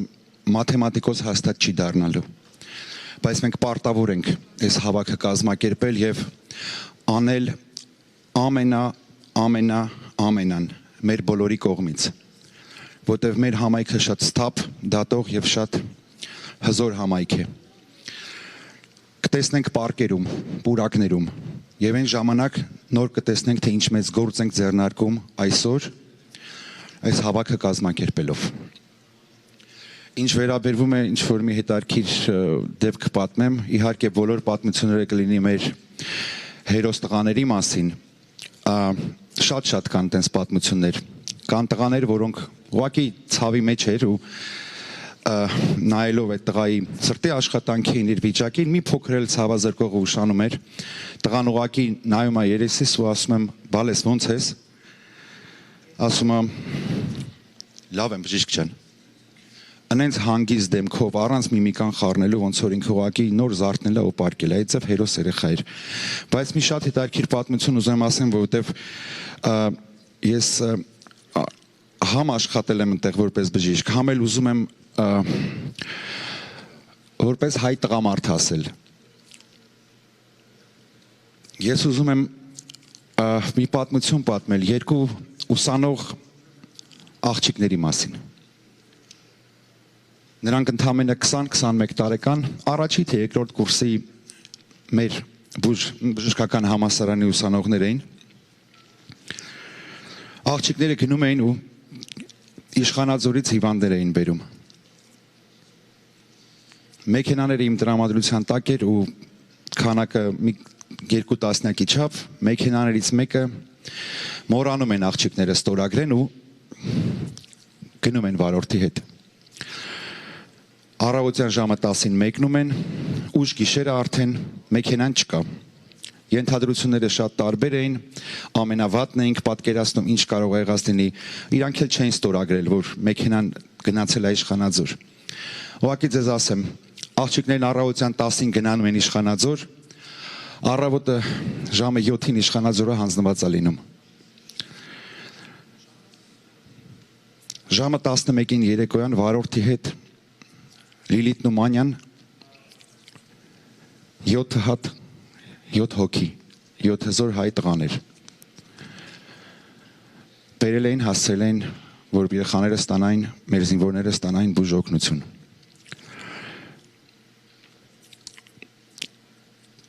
Համ ջղայնանում է երկուսի վրա, որտև իմ պատասխանատվության տակ էին։ Համ գրկում է այդ երեխեքին ու հպարտանում է իրանցով։ Եվ ինչի պատմեցի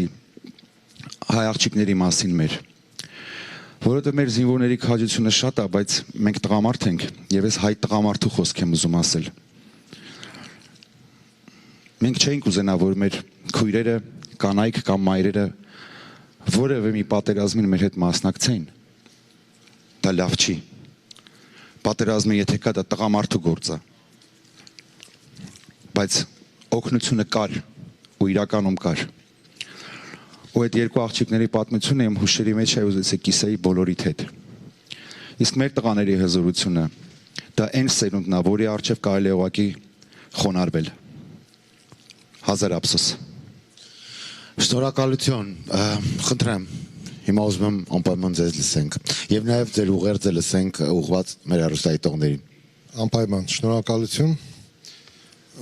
Ես ուզում եմ մի նախադասությամբ ասել շնորհակալություն այն մարդկանց, որոնք կազմակերպել են այս միջոցառումը, որովհետև լինելով նախկինում զինվորական բժիշկ, վիրաբույժ, ինչ որ չափ լումա դրած առաջի պատերազմի ժամանակ, ես տեսել եմ այն մարդկանց խնդրեմը, ովքեր դարել են անդամալույց եւ պետությունը մեծ դժվարություններ է ունեցել այդ մարդկանց օգնելու համար, մեծ դժվարություն, ունենալով բարդ պրոթեզավորման կենտրոնը Հայաստանում, մենք ոչ թե մենք ներկա 300 հոգի զինվորներ կբուժենք, այլ մենք կկերտենք մեր ապագան նրանով, որ մենք կլինենք ապահով, թեկուզ այդ հարցում, որովհետև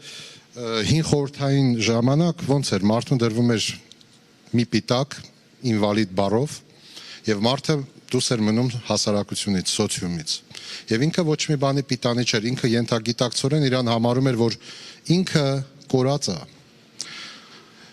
Բայց այս ամենը ուղղված է նրան, որ վերադարձնել այդ երիտասարդներին կյանքի, նորմալ, լիարժեք հասարակության անդամ դառնալու համար։ Եվ ես իմ խորին շնորհակալությունն եմ ուզում նորից հայտնեմ բոլոր կազմակերպիչներին, հատկապես դոկտոր Արմեն Հակոբյանյանին։ Շնորհակալություն ձեզ դոկտոր ջան։ Շնորհակալություն ձեզ։ Եվ մի հատ ես եք ուզեմ մի հատ փոճուրիկ պատմություն պատմեի։ Սիրով։ Ես չէի ուզենա հիմա պատմեի վիրավորված զինվորների մասին եւ այլն, իրանք հրաշք են գործել։ Հրաշք։ Ես կուզեմ պատմեմ մի հատ զինվորի մասին, որը շատ հետաքրքիր պատմություն էր։ Զինվորին բերել են, զինվորի փորը ցավում է։ Փորը ցավում է, նայում ենք, շատ մի քիչ խուճուճ պատկեր է, բայց վերջը կողմնորոշվում ենք, ասում ենք, քո մոտ կույրաղիկ է, պետքա վիրահատվես։ Ասում է, ինչ կույրաղիկ, դա մոտս եղել է։ Լեննականի կողմից էր այդ տղան։ Էդիկ ցավագը կանցնի բժիշկ, թող երթամ կռվեմ։ Ինքը մոբիլիզացիայով մոբից բերած տղա էր։ Վերջը վիրահատեցինք, պրծանք, իր մոտ պարզվեց, որ ամենատխուր կույրաղիկն էր, գանգրենոզ պերֆորատիվ պերիտոնիտով։ Հիմա այս տղան ասում է, դե բժիշկ, այսքան շլանգը կողել ես փորս, էցի վերջը ինչ։ Ասի դե տղա ջան, հաշվի դե վիրավոր ես, ասում է ո՞նց։ Ասում եմ, հա, փորիդ մեջ ատոմային բոմբա պայթ է։ Դու կարար սրանից մեռներ։ Բժիշկ, ինձ ղերքեց սարա եմ։ 2-3 բոյ եմ անցել, լավ կռվել եմ, թող եթամ շարունակեմ։ Այդ խոսքը չեմ կարող ցանկացած բարագայում ցանկացած տարբերակով ուզում էին գնալ եւ կռվել իհարկե մեր հերոս զինվորներին եւ իհարկե փառք ու պատիվ ձեր գոլեգաներին բոլոր այն բուժակներին, բժիշկներին, ովքեր այդ օրերին գտնվում էին Հայաստանում, Արցախում, ամենատարբեր հոսպիտալներում։ Շնորհակալություն ձեզ, շնորհակալություն որ եկաք ու շնորհակալություն ձեր հուզիչ պատմությունների համար։ Մեկ նախադասություն կարելի է։ Իհարկե։ Ժողովուրդ ջան, հայր ջան, այս պարտությունը մի նոր հաղթանակի սկիզբ է։ Միացեք։ Ես խնդրում եմ ձեզ գումար հատկացրեք այդ երիտասարդների համար։ Ու դուք իմանալով այդ գումարը հայտկացնելով հիմա դուք կերտում եք մեր ապագան։ Շնորհակալություն։ Շնորհակալություն ձեզ։ Մեկ ուղերձ ունեմ, ես եթե կարելի է ժամանակ 10 վայրկյան։ Ես ուզում եմ դիմեմ իմ բոլոր գոլեգաներին Միացյալ Նահանգների, բժիշկներին եւ բուժքույրերին եւ բոլոր արտ երկրների բժիշկներին եւ բուժքույրերին։ Սա խնդրանք է։ Ես խնդրում եմ ձեզ Հայաստան այցելելից, երբ որ կլինենք մեր հայրենիքում, չհամարենք, որ մենք տուրիստի ստատուսով ենք կամ մենք մեր տանն ենք։ Բոլոր հիվանդանոցներում հավատացեք, կարելի է մտնել մեկ շաբաթ կամավոր աշխատել։ Կա բան սովորելու եւ իհարկե շատ բան կա սովորացնելու։ Դա մենակ մեզ այն հաջողությանը կբերի, որ մյուս անգամ, երբ որ մեր պատասխանը տալու ժամանակը կլինի, մենք հաղթած հետ կգանք։ Շատ մանր եւ ոչ մի ֆինանսի հետ կապ չունեցող մի բան ասա։ Սա ուղղակի իմ խնդրանքն է։ Շնորհակալություն խոր իմաստ մտքերի եւ խորհուրդների համար։ Իսկ այս պահին ես տեսնում եմ, որ վրույրը գտնվում է Զանգերի կենտրոնում եւ տեսնում եմ Էլեն Ասատրյանի հետ միասին, թե երբ եկավ Էլենը չգիտեմ, բայց ամեն դեպքում սիրով նկատում եմ, ողջունում եմ ու խոսքը փոխանցում եմ ձեզ։ Շնորհակալություն Արա, այո, չեք սխալվում, ինձ հետ է Էլեն Ասատրյանը։ Ես տեսնում եմ, որ այստեղ նա աշխատանքի է անցել, հարգելի հայրենակիցներ, արդեն գրանցում է նվիրատվություններ, կամավոր աշխատանքի է անցել, $100 Էլեն Ասատրյանը գրանցեց։ Նախքան նրան կկտրեմ աշխատանքից, ուզում եմ մի քանի բառով պատմել, որ այս աշխատանքը, կամավորական աշխատանքը հեռուստամարաթոնների համար Էլեն Ասատրյանն իրականացրել է տարիների ընթացքում, երբ դեռ ընդամենը պատանի աղջնակ էր, ով սիրելով հայրենիքը, սիրելով հային ու Հայաստանը, ամեն մի առիթ օգտագործում էր կամավորական հիմունքներով իր ներդրումն ունենալ։ Այսօր բացառություն չէ, բայց չնայած նա կարծում եմ երկար կամավորական այս աշխատանքը չի իրականացնի, բայց այնուամենայնիվ առիթ ունենք նրա հետ խոսելու։ Բարի երեկո Էլեն, շնորհակալություն, որ այստեղ եք եւ շնորհակալություն, որ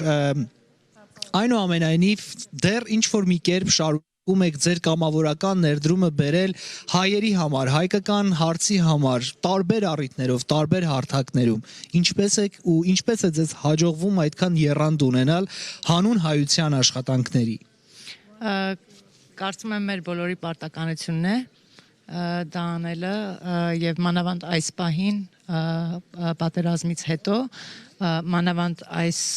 կարիքը, որը անհրաժեշտ է մեր հայության համար։ Տարիների ընթացքում ինչպես է փոխվել մեր վերաբերմունքը հեռուստամարաթոնին եւ ինչպես է այս աշխատանքի իրականացումը հեշտացել կամ բարդացել։ Հիմա մենք տեսնում ենք վստահության անկում կա բացարձակ, բայց այնուամենայնիվ մեր հայրենակիցները փորձում են ինչ-որ տարբերակ գտնել իրականացնելու մարդասիրական ծրագրեր, այս անգամ բժիշկներն են այստեղ, այս անգամ մենք համախմբվել ենք բժիշկների շուրջ։ Ինչպես վերականգնենք վստահությունը, ինչ անենք հետո, հաջորդը որը կլինի։ Կարծում եմ այդ վստահությունը պետք է ցուցաբերենք աշխատանքով եւ պետք է ցուցաբերենք հենց example-ներով այն մարդկանց, որ փրկում է այս իրենց կյանքն է փրկում այս աշխատանքը։ Ինչքան ցուցաբերենք այդ example-ները, այնքան առիթ կլինի, որ մարդիկ այդ վստահությունը հետ բերեն եւ իհարկե այն միասնականությունը, որ տեսանք պատերազմի ժամանակ, դա մեր արյան մեջ է եւ պետք է շարունակվի rebuilding անելու համար։ Շնորհակալություն հարգելի հայրենակիցներ, իդեպ պետք է հատուկ շեշտեմ, Էլենա Սատրյանը մեզ բավականին մեծ աջակցություն է ցուցաբերում նմանատիպ հեռուստամարաթոնների կազմակերպման, ստեղծագործական աշխատանքների ընթացքում, նաև չեմ կարող որևէ կերպ ավելի ամբողջական երախտիկ հայտնել, ես գիտեմ, որ նրա համար սա կամավորություն է հանուն հայրենիքի ու այդպես էլ շարունակվելու է։ Շնորհակալություն եւս մեկ անգամ, եթե ամփոփիչ բան կա ասելու կոչ կանեի, որ բոլորը նվիրատվություն անեին այն ինչ որ կարող են, նորից զանգ պետք է ստանամ, շարունակեմ աշխատանքս, դուք էլ խնդրում եմ նվիրատվություն անել։ Շնորհակալություն Էլեն, խոսքը փոխանցում եմ իմ գործընկերուհի Տաթևիկ Էքեզյանին, ով հիմա արդեն բեմը հարթակում է իր հյուրի հետ։ Տաթևիկ And our telephone continues. Thank you, Varud. Shnakalem. We now have a very special guest who has donated and assisted with this war, who has a very strong bond and tie with his Armenian patients and the Armenian community. We are talking about Dr. Onkarjit Singh Marwa, an interventional cardiologist, and he is the part of the cardiac cath lab in the STEMI Center, right, at the Glendale Memorial Hospital. And we know Armenians in Glendale. I mean, that's pretty much. So, Dr. Marwa, I know that you have worked with the Armenian community. You've created this rapport with the community. You've worked with a lot of the people who have actually organized this event. And so what would you like to say to our viewers right now? And then I'd like to come back and talk a little bit about your beliefs and what we talked about in terms of humanity and kindness and love. We'll get right to that. But go ahead. What have you seen? What have you noticed? And what would you like to say? First of all, I would like to say thanks for even considering me and inviting me to this occasion. I feel very humbled. I feel very emotional because after working about 20 years in the Glendale area and dealing with the Armenian community, I feel I have become a part of the community myself. Right. My last name is Marwayan. Yeah. And I have been called as Marwanian by several members, several friends. That's what we do. And dealing with my patients of all ages, I'm a heart doctor, so mostly middle-aged to older ages, especially older women, older men. I tend to get a little bit more attached to them because it becomes kind of a social interaction with them in addition to treating their heart illnesses. And they have considered me a part of their own. Absolutely. And once after treating them and dealing with them several times over time, they've developed a certain amount of faith in you. Right. And because of that, I feel very emotional about what happened in the last several weeks. Yes. And the situation then came up, and everyone in the area rose to the occasion to help and all. It's very sad. You have donated. You've done so much, Dr. Marwa. And you know what? They trust you with their life, with their hearts. So I think, as we were talking about, and correct me if I'm wrong, but I think you mentioned that there was an increase of stress among your patients who already have, with the war ongoing. And I shared my own visit to my doctor for an ear infection, and he said, no, it's the war. You're stressed out. So the stress factor has been so big in the community. I'm sure you've witnessed that firsthand. Yes, definitely. And, we are physicians. Right. We fight for every life. Right. Each life that comes in, a patient comes in, no matter their insurance status, whatever they are, we don't even know who they are, where they come from. And we just know them by the names. Sometimes not even that. If they come in a very bad state, we then know them as Jane Doe or whatever, John Doe. But we go out of our way to save every single life. Especially now what's going on, the big virus that is here, being a challenge this year, in addition to all the bad things that have happened this year. We go all the way till the last resort we have to fight for each life. Yes. But then on the other hand, when we see thousands of lives being lost in a day, I mean young lives in war, that is very saddening. That is kind of very emotional because you cannot see that's we feel a life going to waste. Well, here someone developed a certain disease, there's a heart attack, heart problems. We are able to kind of rescue or save most of the patients that come in. There's a certain morbidity and mortality in every diagnosis, in every situation that comes in. And there's a certain age people come in. But looking at young lives, it goes to your heart. Absolutely. And then the older lady comes in, oh, I feel very bad. And you see the blood pressure is fine, EKG is fine, she's feeling well. I don't see any issues with you. And then after speaking to her for some time, I realized one of her relatives just lost their life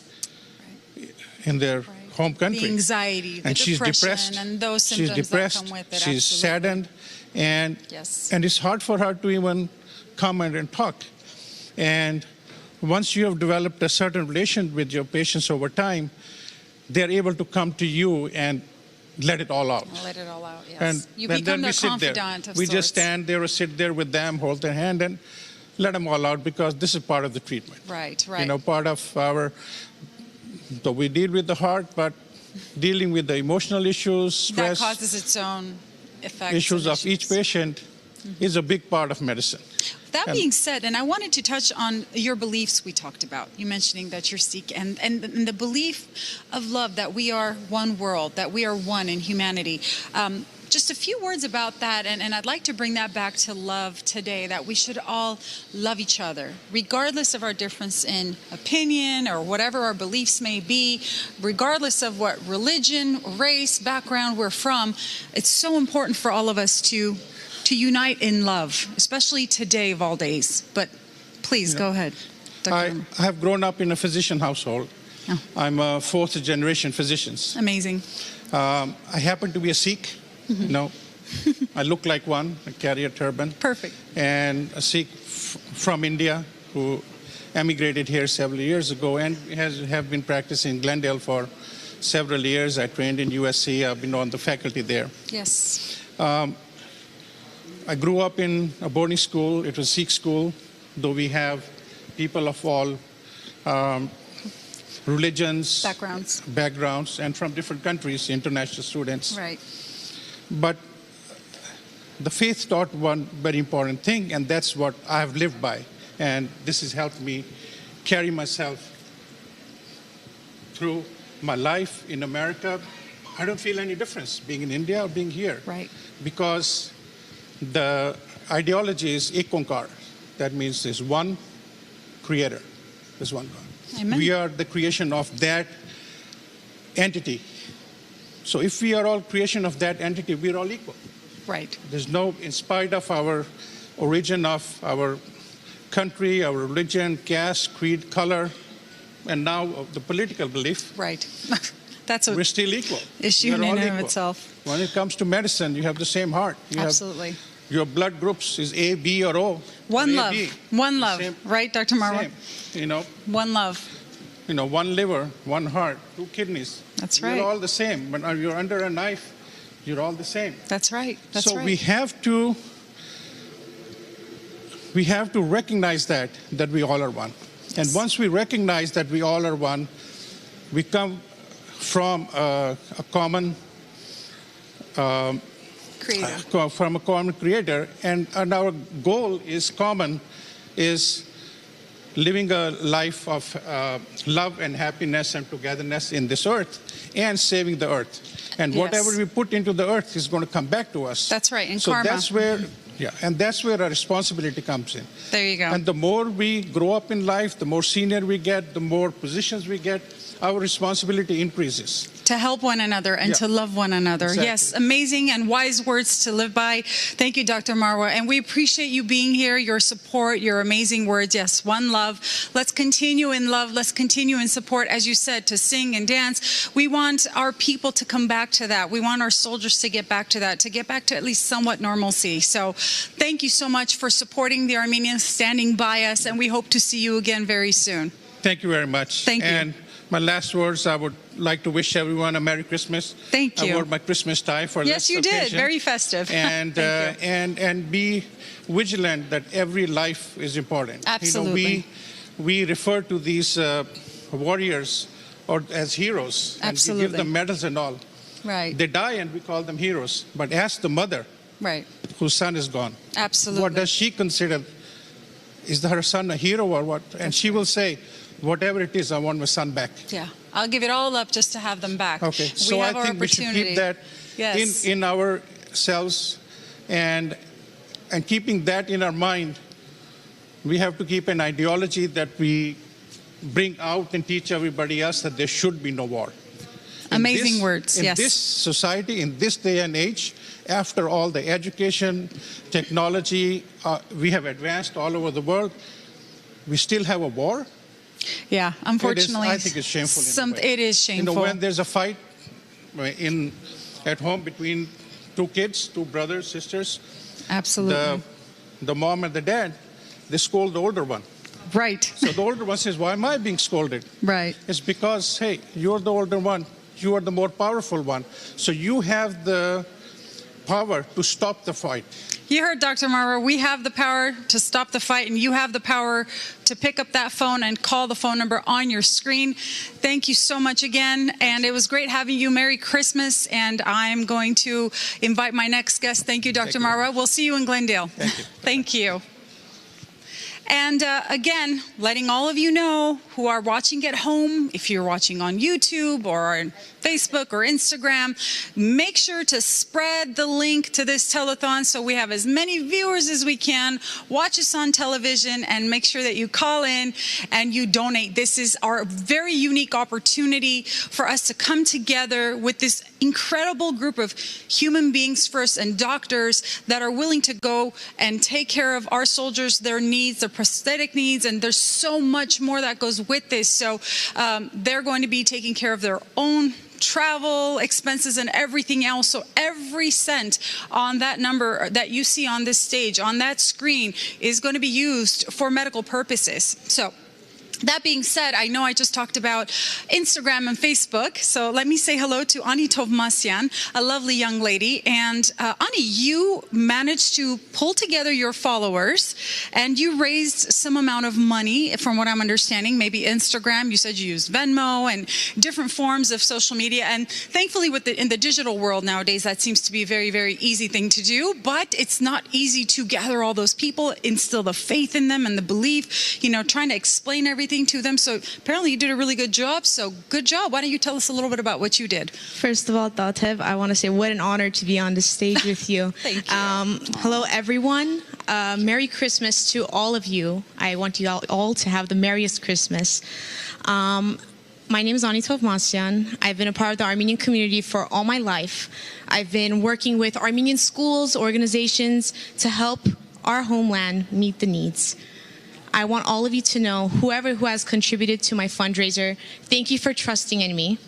Thank you for helping me raise $4,000. Wow, that's amazing. Wow, that's incredible. Thank you. Thanks from us.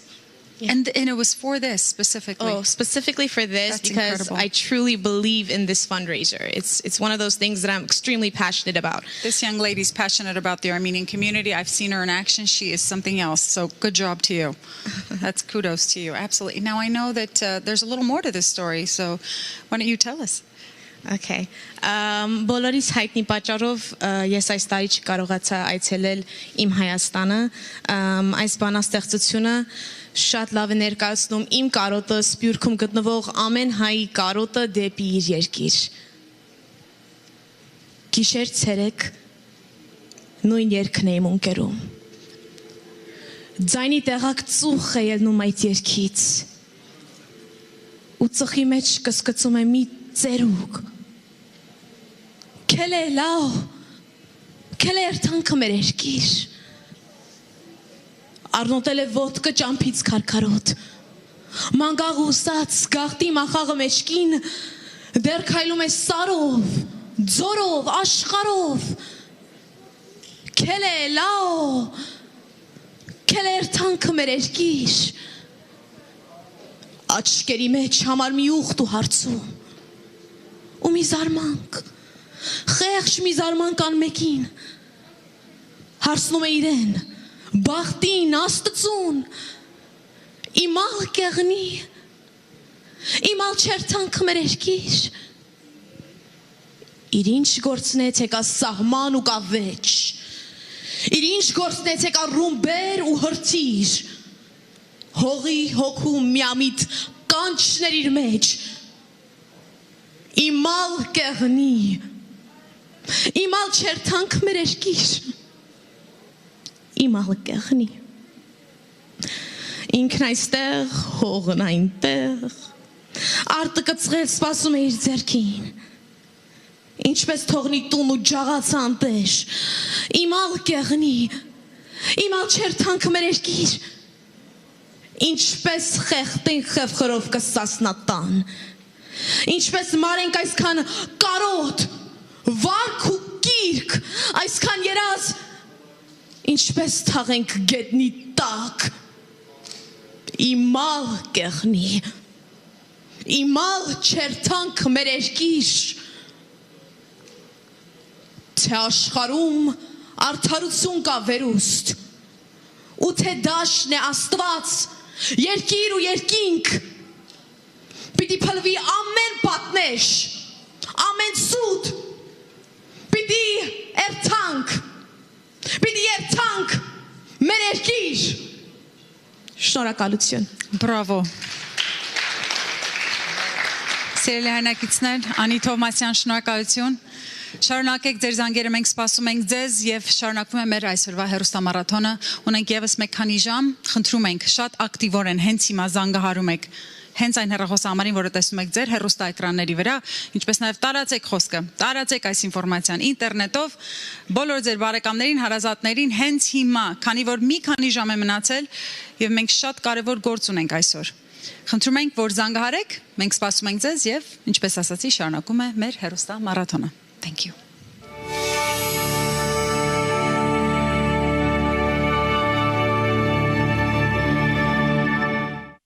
Էսի ասկոլկեկնա, որը որ հանել եք են մյուս ոտից։ Տիկին Ռայան տղայի ոտքից հանած բեկորները հավաքում է բանկայում ու խնամքով պահում։ Ավելացնում է վիրահատության ժամանակ էլ 3-ը կորել է, թե չէ բանկայում կլինեին։ Մյուս ասկոլկեն էլ ականջովա մտելա աչքի հետևը։ Դրա համար անընդհատ աչքից ջուր է գալիս։ Մայոր Վադիմ Մկրտչյանը պատերազմի ձմեռ պապն է։ Հրամանատարի հոգատարությունը միայն զենք բռնելիս չէր կամ ռազմի դաշտում։ Զինվորները սկզբում նրան հարգում էին որպես տարիքով մեծի, բայց հետո երբ հասկացան, որ փորձառու սպա է, սկսեցին ընկալել որպես իրենց առաջնորդի, որի կողքին իրենք անվտանգ կլինեին։ Մեկ ասում էր կամանդիր, մեկ ասում էր հոպար, մեկ ասում էր ձյաձա, տարբեր տեսակի, դեղել չի կարող թարաշվել, սպիտակ սենց մրուք էր, որ ասում են զանգում էի ասնքնվիտը, ասում են ով ասում ձետ մարոզնա։ Վադիմ Մկրտչյանը ծնվել եւ մեծացել է Բաքվում։ Նրա ծնողները Զանգեզուրից էին տեղափոխվել Ադրբեջան։ Սկզբում դպրոց, հետո համալսարան, իսկ հետո կյանքը հայրենիքին նվիրելու ժամանակներ։ Վերադարձ Հայաստան, ծառայության։ Պապս ինձ բանակ ուղարկելուց գինի է սարքել եւ թուզի ծառի տակ պահելա։ Այսօր գնացի պապս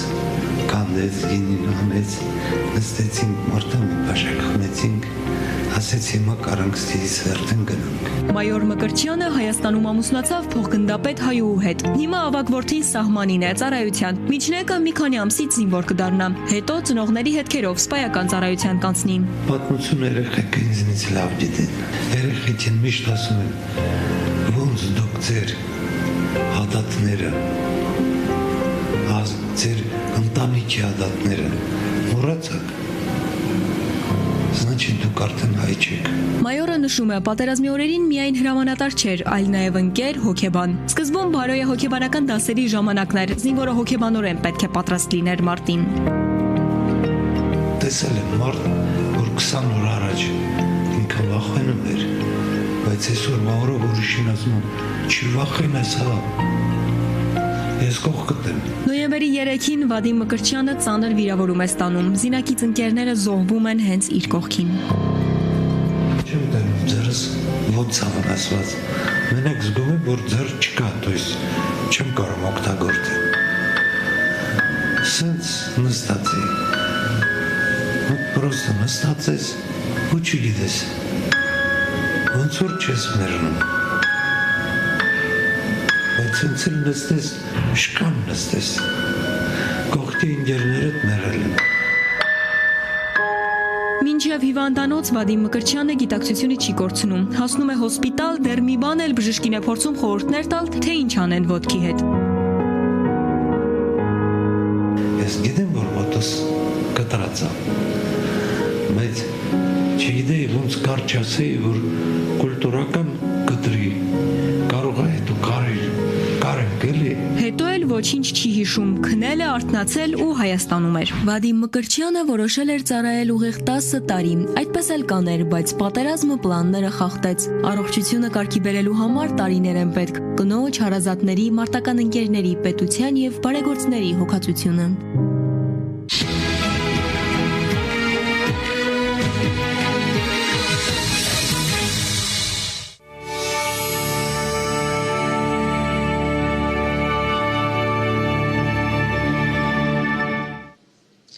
Շարունակում ենք United Nation A New Breath հեռուստամարաթոնը եւ շարունակում ենք ընդունել ձեր նվիրատվությունները, որոնք վստահաբար ճակատագրեր են փոխելու։ Սիրելի հեռուստադիտողներ, շնորհակալություն ակտիվության եւ շնորհակալություն ձեր զանգերի համար։ Այս պայն մենք հնարավորություն ունենք էկրաններին տեսնելու, թե այս պահի դրությամբ որքան է կազմում հավաքագրված գումարի չափը։ Եվ այսպես ուշադրություն էկրաններին մենք ունենք արդեն 742,109 դոլար նվիրատվություն, որի համար շնորհակալ ենք բոլոր զանգերի եւ բոլոր նվիրատվությունների համար։ Սիրելի հեռուստադիտողներ, սակայն սա այն գումարը չէ, որը պետք է ներկայացնի այս պահին մեր հեռուստամարաթոնի աջակցությունը վիրավոր զինվորներին եւ այն մարդկանց, ովքեր ունեն այս պահին մեր օգնության կարիք, այնպես որ էլ ավելի եք ակտիվանում եւ շարունակում զանգահարել ու նաեւ այցելել այն կայքերը, որոնք տեսնում եք ձեր էկրաններին։ Այս պահին մենք պատրաստ ենք արդեն ողջունել մեր հաջորդ զրուցակցին, բժիշկ Հովիկ Կարապետյանն է այստեղ, ով այս օրերին ակտիվ կերպով իհարկե շարունակում է օգնությունը, սակայն մինչև անգամ պատերազմը նա գրեթե ամեն տարի եղել է առաջնագծում։ Բարի երեկո, պարոն Կարապետյան, շնորհակալություն մեզ հետ լինելու համար։ Պարոն Կարապետյան, մենք այժմ ապրում ենք մեր պատմության դժվարագույն ժամանակաշրջանը 100 եւ ավելի վերջին տարիների ընթացքում ու վստահ եմ, որ այս առումով դուք ունեք ձեր կարծիքն ու տեսակետը։ Բարի երեկո բոլորին, բարի երեկո նրանց, ովքեր մասնակցում են ու դիտում են այս հաղորդումը։ Շատ լավ գաղափար է, շատ շնորհակալ եմ, որտեղ մեր բոլոր զինվորները ունեն սրա կարիքը։ Դժվար ժամանակաշրջան ենք ապրում մեր հայ ժողովուրդը, բայց մեր դեմ վարվում է մի հատ քաղաքականություն, որ մեզ ուզում են ազգը մասնատեն։ Պարսիկ թագավորը ասել է, հայրին հնարավոր չի հաղթել, հայրին հնարավոր է բաժանել, նոր հաղթել։ Սիրելի հայեր, մենք բոլորս հայ ենք։ Մեր նպատակն է ունենանք ուժեղ Հայաստան։ Ոչ մեկ չի ուզում, որ մենք ունենանք ուժեղ Հայաստան։ Մենակ մենք ենք ուզում այդ ուժեղ Հայաստան ունենանք։ Մի վիճեք իրար հետ, մի մասնատվեք։ Միահամուռ եղեք, այսօր պետքա կառուցենք հիվանդանոց, պիտի կառուցենք, այսօր պիտի սատարենք հայ զինվորին, պիտի սատարենք, ազգային պատկանելությունը ազգին ծառայելով է որոշում, եթե դու հայ ես, դու պիտի քո ազգին ծառայես, որ դու ցույց տաս, որ դու հայ ես, ով չի կանգնում իր զինվորի կողքին, շատ կարճ ժամանակահատված հետո կանգնում է օտարի զինվորի կողքին։ Պարոն Կարապետյան, դուք մինչդեռ պատերազմը ամեն տարի մեկնել եք հայրենիք եւ եղել առաջնագծում։ Մի փոքր կիսվեք նաեւ այդ հիշողություններով եւ փորձով։ Տարիքի հետ կապված ես ավելի էմոցիոնալ եմ դառել, որ գնում եմ 18 տարեկան երեխեքի կողքը կանգնում եմ։ Մի անգամ պատմություն կա, շատ կարճ աշխատեմ պատմել։ Մի հատ 18 տարեկան տղա ինձ հարցեց որտեղից ես։ Ասեցի Կալիֆոռնիայից եմ, ասեց В общем, 20 քանի տարի Հայաստանում չեմ, ասես Կալիֆոռնիայից դու եկել ես առաջի գից, մեզի սիգարետ ես բերել, ասեցի հա։ Ասեց ի՞նչն է պատճառը։ Ասեցի պատճառը այն է, որ մենք գնում ենք հիմա ղարս, ասում ենք ստե ժամանակին ապրել են հայերը։ Գնում ենք Գանձակ, ասում ենք ստե ժամանակին ապրել ենք հայերը։ Գնում ենք Անի, ասում ենք ստե ժամանակին ապրել են հայ։ Մենք ամեն ինչ պետք է անենք, որ այդ տարածաշրջանում միշտ ապրեն հայերը, ու հայերը պիտի ապրեն, մենք ուրիշ ճանապարհ չունենք, մենք առանց հայրենիք չենք կարա մնանք, որովհետև Հայաստանը մեր բնորանն է, մեր պորտալն է, որով մենք սնվում ենք։ Շնորհակալություն ձեր կարծիքի, ձեր տեսակի համար ու շնորհակալություն բոլոր այն աշխատանքների, որ դուք շարունակաբար անում եք։ Ես մի հատ էլ կարճ պատմություն պատմեմ, շատ կարճ։ Իմ պապը ծնվել է Ղարսում, պապիկս 8 տարեկան է եղել, որ Ղարսից իրանք տեղափոխվել են, չեմ սիրում ասել փախնել, հայը չի փախնում։ Տեղափոխվել են ու տեղափոխման ժամանակ իրանք 55 հոգով են եղել, մինչև հասել են Գանձակ, 55-ից 8 հոգի է մնացել։ Պապիկիս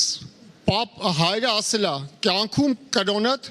հայրենիքդ լեզուդ չմոռանաս, կրոնդ լեզուդ հայրենիքը չմոռանաս։ Այսը վերաբերում է բոլորս հայրին, որ մենք ապրում ենք օտարության մեջ։ Մեր հայրը մենք չենք վախում դժվարություններից։ Մենք սարալնի կբարձրանանք, կճղենք այդ սարը, բայց մենք վախում ենք մի հատ փոքր քարիկատորից, որը մեր կոշիկի մեջ է, ու մեր ոտքը սեղմում է։ Այդ քարը մեր կոշիկից պիտի հանենք, որ այդ սարերը մենք հաղթահարենք, բարձրանանք նոր բարձունքների։ Նորից շնորհակալություն, սատար կանգնենք հայ զինվորին, առաջի գծում կանգնած բոլոր երեխեքին, դրանք մեր երեխեքն են, դրանք մեր վիրավոր երեխեքն են։ Հայրենիքը սկսում է սահմանից, ոչ թե Երևանի կենտրոնից։ Այն եթե զինվորը կանգնած չլինի, այդ մեր երեխեքը կանգնած չլինեն,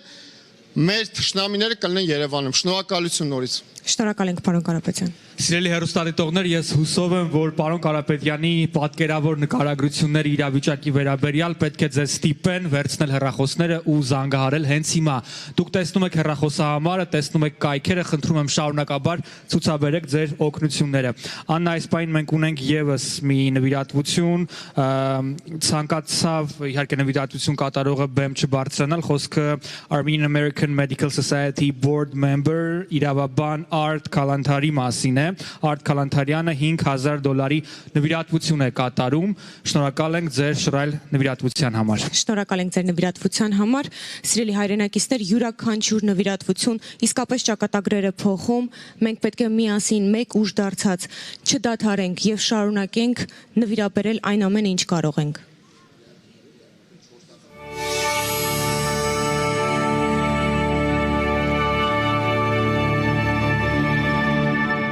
Ողջույն հարգելի հայրենակիցներ, ուզում եմ ձեզ տեղեկացնել միասնական ազգ նոր շունչ հեռուստամարաթոնի մասին, որը նպատակ ունի հրատապ աջակցություն ցուցաբերել բոլոր այն տղաներին, ովքեր հաշմանդամություն են ձեռք բերել հայրենիքը պաշտպանելու կարևորագույն գործում։ Նրանցից ոմանք կորցրել են իրենց ոտքը, ոմանք կորցրել են ձեռքը, բայց դեռևս չեն կորցրել հավատը, որ մենք բոլորով կարող ենք միանալ եւ օգնել իրենց։ Ձեր նվիրատվությունը դառնալու է շուրջ 300 վիրավորված կամ հաշմված տղաների առողջության վերականգնման երաշխիքը։ Նրանց այս պահին շատ շտապ անհրաժեշտ է վիրահատական ժամանակակից պրոթեզավորման, ֆիզիոթերապիայի եւ հոգեբանական բժշկական ծառայությունների մատուցում։ Սփյուռքում ապրող մեր շատ հայրենակիցներ այս պահին հիասթափվել են որևէ տեսակի նվիրատվություններից, սակայն սա այս դեպքը չէ, սա որևէ պետական կառույցի նվիրատվություն չէ։ Այս նվիրատվությունը ուղղված է այն մասնագետներին, ովքեր տարիներ շարունակ իրենց բժշկական աջակցությամբ ապացուցել են իրենց նվիրվածությունը հայերին, հայ ազգին եւ այս շրջանում մեր զինվորներին։ Սիրելի հայր, եկեք եւս մեկ անգամ միավորվենք։ Եկեք հավատանք հրաշքներ գործող բժիշկներին, ովքեր տասնամյակների վստահության նիշ են ձևավորել։ Շուրջ 300 կյանքեր այս պահին նրանց բժիշկների ձեռքերում է։ Եկեք օգնենք նրանց նոր շունչ ու ապագա նվիրելու հաշմանդամություն ձեռք բերած տղաներին։ Այս պահին նախաձեռնությանը միացել են ամերիկահայ շատ կամավոր բժիշկներ։ Եկեք մենք էլ միանանք եւ մեր աջակցությունը ցույց տանք այն տղաներին, ովքեր չեն խնայել իրենց առողջությունն ու կյանքը հանուն հայրենիքի եւ մեզ։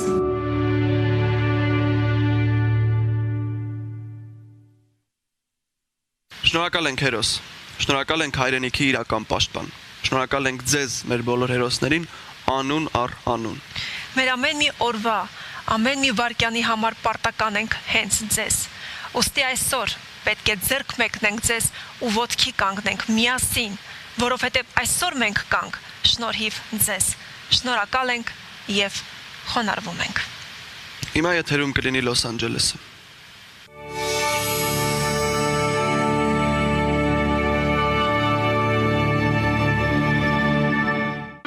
Մենք հաճախ խոսում ենք գթասրտության մասին, հաճախ խոսում ենք կարեկցանքի ու բարության մասին։ Իսկ ինչ ենք անում մենք։ Ինչ ենք անում, որ այդ խոսքերը չմնան զուտ խոսքեր։ Ինչ ենք անում, որպեսզի ձեռք մեկնենք այն մարդկանց, ովքեր դրա կարիքը ունեն։ Այսօր Հայաստանում բազմաթիվ երիտասարդներ, ովքեր մեկնել են ռազմի դաշտ սեպտեմբերի 27-ին սանձազերծված պատերազմի ժամանակ, վերադարձել են, սակայն վերադարձել են հաշմված։ Նրանցից շատերը այսօր մեր օգնության կարիքը ունեն։ Նրանցից շատերը այսօր ռազմի դաշտում կորցրել են իրենց ձեռքը կամ ոտքը։ Նրանցից շատերը այսօր կարիք ունեն որակյալ բուսպասարկման, պրոթեզավորման։ Նրանք ուզում են ապրել լիարժեք կյանքով, նրանք ուզում են մեր նման ժպտալ, սիրահարվել, աշխատել։ Ինչ է պետք դրա համար։ Դրա համար պետք է մեր օգնությունը, մեր կարեկցանքը ու պետք է համախմբումը։ Մենք պետք է կրկին ուժ գտնենք համախմբվելու, մենք պետք է կրկին անգամ լինենք միասնական ու հասկանանք, որ այսօր այդ մարդիկ, այդ երիտասարդները մեր օգնության կարիք ունեն։ Եկեք թողենք մի կողմ բոլոր քաղաքական հայացքները, բոլոր պահանջները, որոնք արդեն որորդ օրն է կամ շաբաթն է բարձրաձայնում ենք։ Եկեք մոռանանք մի բան դրա մասին ու հասկանանք, որ գործ ունենք սովորական ճակատագրերի հետ։ Սովորական, որոնք այնքան անսովոր են, որովհետև բոլորին միավորում է մի բան։ Նրանք բոլորը հերոսներ են, նրանք բոլորը մարտնչել են, նրանք բոլորը կռվել են, պայքարել են, սակայն նրանցից յուրաքանչյուրը ունի իր պատմությունը, իր հերոսացման պատմությունը ու նաև իր դժբախտության պատմությունը։ Եկեք նրանց մենակ չթողենք իրենց դժբախտության մեջ։ Եկենք ամեն ինչ անենք, որպեսզի նրանք վերադառնան լիարժեք կյանք։ Այսօր աշխարհի ամենաբարի մասնագիտության տերմարտիկ բժիշկները մեզ համախմբել են մի հոյակապ բարի նախաձեռնության շուրջ։ Եկեք հավատանք նրանց, եկեք մեր միջոցները ուղղենք այս հիմնադրամին, իսկ հիմնադրամը իր հերթին ամեն ինչ կանի, որպեսզի մեր երիտասարդները նորից ապրեն լիարժեք կյանքով, նորից ժպտան, սիրահարվեն, արարեն ու մնան Հայաստանում։ Այն Հայաստանում, որի համար իրենց կյանքը սեպտեմբերի 27-ից մինչև պատերազմի ավարտի վերջին օրը չխնայեցին։ Նվիրեք ձեր միջոցները, մի խնայեք։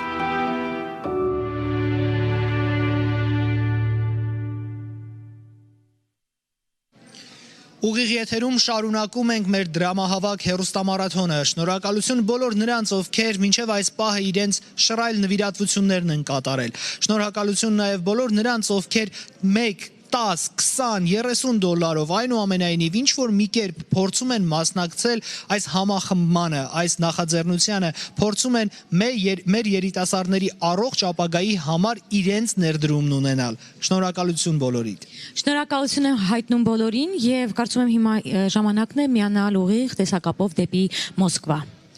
Եվ այսպես մեր զրուցակիցն է ռուսական Պրիորով տրավմատոլոգիայի եւ օրթոպեդիկ վիրաբուժության կենտրոնական ուսումնասիրությունների ինստիտուտի օրթոպեդիկ վիրաբույժ Գրիգորի Կարապետյանը։ Բարև ձեզ բժիշկ, շնորհակալություն, որ միացել եք մեզ, շնորհակալություն նաեւ համբերատար սպասելու համար։ Ես գիտեմ, որ պատերազմի օրերին դուք եղել եք Հայաստանում, Արցախում։ Ինչ եք տեսել, ինչ ողբերգություն էր դա մեր հայրենակիցների համար եւ ինչպես ենք կարողանալու օգնել մեր եղբայրներին։ Բարև ձեզ հարգելի ընկերներ, այո ես առաջի օրից ընդեղ էի, ես այն բժիշկների հավաքականի մեջ էի, որը ամսի 29-ին արդեն Ստեփանակերտում էր, օգնություն մեզ շատ մեծ է սպասում, որովհետև ծանր օրեր էր եւ շատ բազմաթիվ իրավիճակներ են կանում եւ կան մինչեւ հիմա կան որոշ մեծ մաս երիտասարդներ, որոնք չունեն վերջույթներ։ Մեզ այդ նպատակը մեր նախաձեռնության, որ մենք իրանց այդ վերջույթները վերադարձնենք, այսպես ասում ես։ Բժիշկ, շատ կարևոր է վստահության մասին խոսելը։ Դուք տեսել եք այն, ինչ շատերը Սփյուռքում չեն տեսել։ Ես ուզում եմ դուք մանրամասնեք, ինչ եք տեսել այնտեղ եւ ինչպես կարող եք ոգևորել մեր հայրենակիցներին, որ նրանք նվիրատվություն կատարեն։ Շատ քիչ է մինչեւ հիմա հավաքագրված գումարը, բայց այնուամենայնիվ դա օբյեկտիվ խնդիր է, որի մասին հիմա ուզում եմ խոսեք։ Ես 16 թվից գնում ենք այնտեղ եւ տեսել ենք մեծ բազմաթիվ վիրավորությունները ունեն ոչ թե շատ վիրավորությունի բնույթը մեծ տրավմատոլոգիկ ագրեսիա բնույթ ունեցող ծանր հիվանդներ էին։ Երիտասարդներ կային, որոնք ոչ միայն մի այդ վերջույթ չունեին, այն չունեին 2 եւ 3 վերջույթ։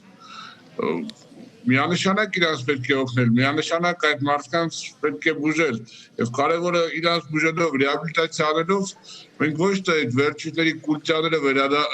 վերադարձնելն է պետք, այլ նաեւ հոգեկան այդ դատարկությունը, որը ունի հիմա մեր երիտասարդների մեջ, վերադարձնելով իրանց վերջույթները, մենք նաեւ իրանք կփորձենք ինչ-որ սոցիալ մթնոլորտի մեջ մտցնել, որոնք իրանք կարենան մի բանի հասնել իրանց կյանքում։ Դա կարեւոր է։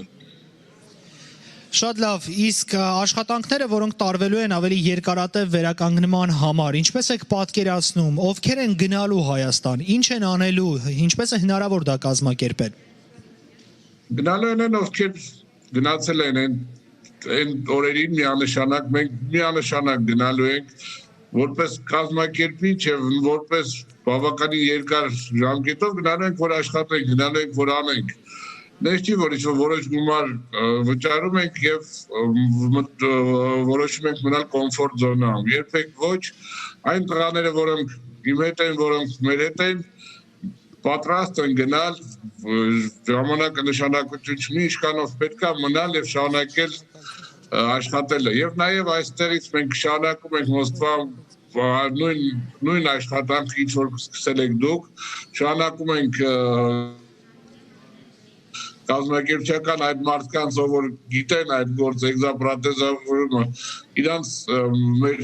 գործի մեջ մտցնել եւ իրանց այդ շփումով շարունակել այդ աշխատանքը։ Շնորհակալություն ենք հայտնում ձեզ, դոկտոր Կարապետյան, մեզ ուղիղ տեսակապով միանալու համար, շնորհակալ ենք ձեր օգնության համար եւս։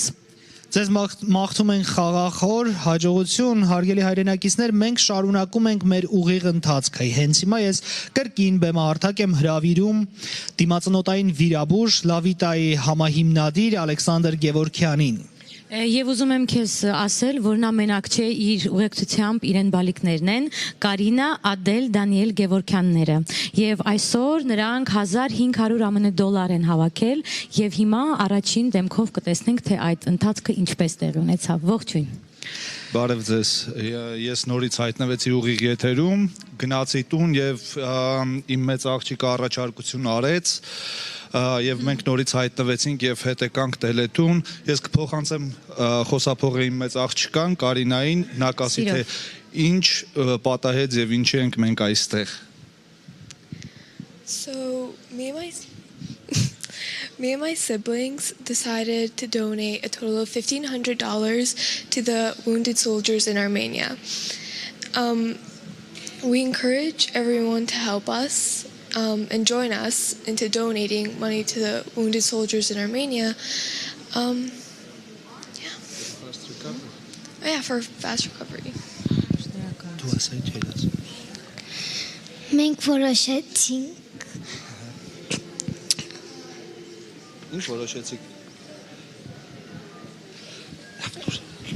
Եկեք ես հարց տամ։ Պահեք դուք պահեք բարձրախոսը,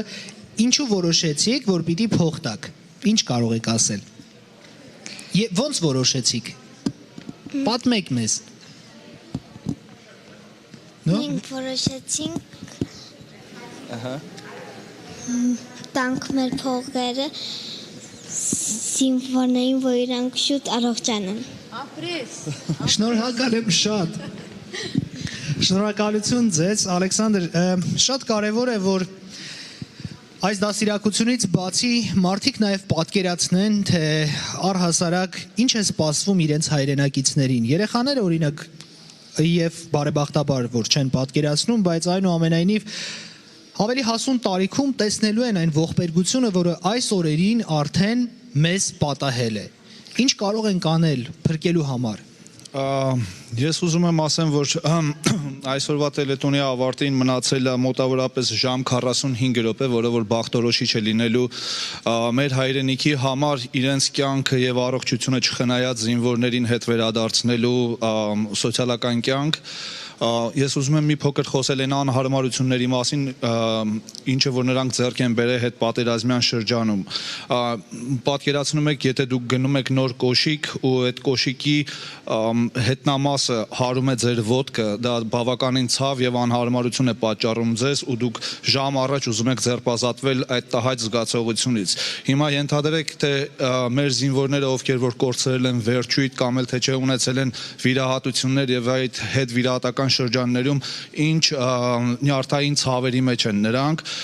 Ես ուզում եմ պարզապես բացատրել մի փոքր, թե ինչ տեսակի սոսկալի ցավեր են դրանք։ Հոսանքի ուժեղ խփելու ցավեր են։ Պատկերացրեք անընդմեջ, երբ որ դուք վիրահատություն եք տարել ու ապաքինման ոչ լիարժեք շրջանում եք գտնվում, անընդհատ դուք ունենալու եք այդ phantom pain-ը կոչվում ինքը, խփելու է անընդմեջ ոտքով այդ հոսանքը հարված այդ ցավն եք զգալու, անընդհատ այդ տրմփացող ցավն եք զգալու։ Մարդիկ են լինելու, ովքեր որ ունեն բացարձակապես վերջույթների շրջանում թմրացություն եւ չեն կարող օգտագործեն, եթե նաեւ ֆիզիկապես արկա է այդ վերջույթը։ Ես ձեզ առաջարկում եմ կատարել ձեր հանգանակությունը, այդ 100, 200, 300 դոլար, չգիտեմ ինչքան որ ձեր սիրտը կգնա, Ամերիկայի համար դա առանձնապես մեծ գումար չի։ Դա մեկ ռեստորանի հաշիվ փակելը։ Դուք կարող եք հրաժարվել մեկ անգամ ռեստորան գնալուց եւ հանգանակություն անել այդ գումարը մեր զինվորներին։ Նրանք իրենց առողջությունը եւ կյանքը չեն խնայել մեր ազգի համար։ Նրանք գտնվել են մարտի դաշտում, արկերի, հրանոթների, տարբեր տեսակի ԱԹՍ-ների հարվածների տակ։ Նրանք չեն վախեցել, նրանք մարտնչել են, նրանք պայքարել են մեր գոյության համար, մեր ազգի պահպանության համար։ Ուստի խնդրում եմ բոլորին գտնվել բարեգութ, բարեսիրտ, ինչպես էս փոքրիկ երեխաները, ովքեր որ հավաքել էին իրանց ծննդյան տոներից եկած գումարները, տարբեր միջոցառումներից հավաքված իրանց գումարները եւ ամբողջությամբ իրանք այսօր նվիրատվություն կատարեցին այստեղ։ Եվս մեկ անգամ ձեր շնորհակալություն ենք ուզում հայտնել եւ հիշեցնել, որ այս դրամահավաքը ոչ մի կապ չունի Հայաստանի Հանրապետության ղեկավարության կամ որևէ կուսակցության հետ։ Սա որպես հիշեցում բոլոր այն մարդկանց, ովքեր հիմա դիտում են մեզ, եւ շնորհակալություն այն մարդկանց, ովքեր որ չեն դադարեցնում զանգերը եւ կատարում են իրենց հանգանակությունը։ Հարգելի հայրենակիցներ, այս նախաձեռնությունը աշխարհի հայ բժիշկների, մասնավորապես Ռուսաստանի, Կանադայի, Ամերիկայի Միացյալ Նահանգների ու Հայաստանի մի խումբ հայ բժիշկների նախաձեռնություն է, ովքեր գումար են ուզում, որ բուժեն մեր տասնյակ հարյուրավոր հաշմված ու վիրավոր տղաներին, հաշմանդամ դարձած երիտասարդներ, ովքեր պատերազմի ամբողջ ողբերգությունը տեսնելուց ու իրենց մարմնի վրա զգալուց հետո այսօր ապագային հույսով նայելու մեծ կարիք ունեն։ Իսկ դա հենց այս դրամահավաքն է, որով օգնելու ենք նրանց պրոթեզավորմանը, օգնելու ենք հետ վիրահատական ու բավականին լուրջ վերականգնողական բժշկական ծառայությունների իրականացմանը։ Այնպես որ դադարեք հավատությունը, շարունակեք վստահել բժիշկներին, ովքեր նախաձեռնել են ու եւս մեկ անգամ հիշեք, ֆիքսեք սա մեկ ընդմիշտ, այս դրամահավաքը որևէ կապ չունի Հայաստան համահայկական հիմնադրամի հետ, որևէ կապ ու առնչություն չունի քաղաքական որևէ կուսակցության հետ եւ որևէ առնչություն չունի որևէ պետական քաղաքական գործչի հետ։ Սա անկախ մի խումբ բժիշկների բարեգործական նախաձեռնությունն է, ովքեր եղել են Արցախում, եղել են մարտի դաշտում ու ովքեր գիտեն, թե ինչ է պետք մեր վիրավոր եղբայրներին։ Կհանդիպենք վարքյաններ, անց շարունակվում է միասնական ազգ նոր շունչ հեռուստամարաթոնը։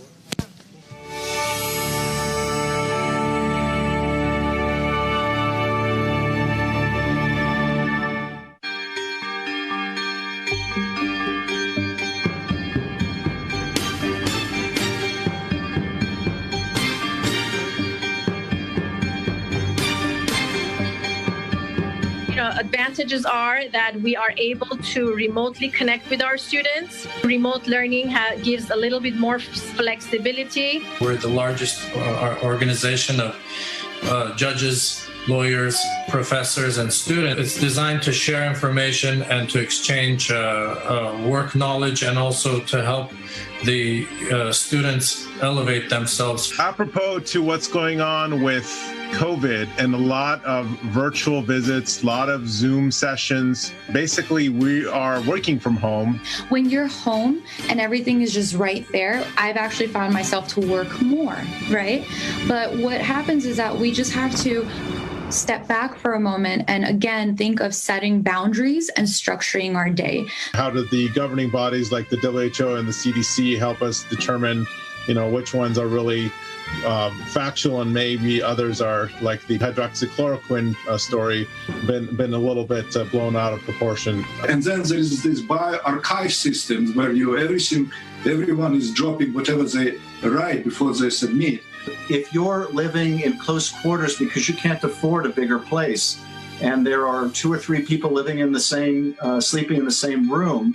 and you're in a one-bedroom apartment, you can't distance yourself the way others can. And so there's much more family spread in those more densely populated areas. Կորոնավիրուսը կարող է սիրտնալ վարակել եւ սրդի աշխատանքը դարբեր ծևերով ասնել. CD problem is որ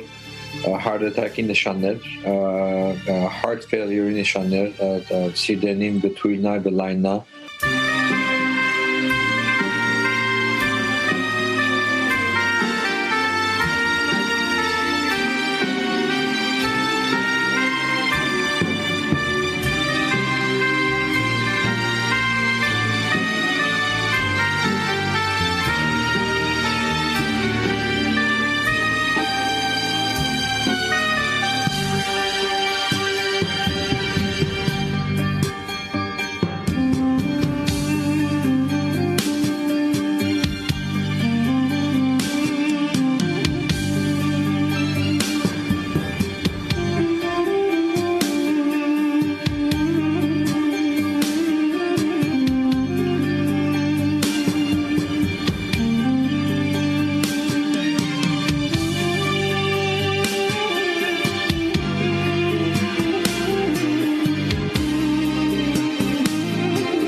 Միասնական ազգ նոր շունչ խորագիրը կրող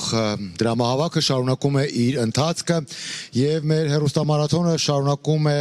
նոր թափ հավաքել, չնայած մեզ արդեն շատ քիչ ժամանակ է մնում եթերում, սակայն նայելով մեր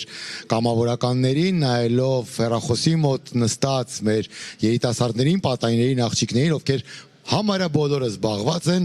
իմ հոգին փառավորվում է, հասկանում եմ, որ փաստորեն վերջին րոպեներին, վերջին ժամերի ընթացքում մեր հայրենակիցները ավելի ակտիվացել են եւ այն մեսիջները, այն ուղերձները, այն խոսքերը, որոնք հնչեցին ու դեռ կհնչեն այս արտակից,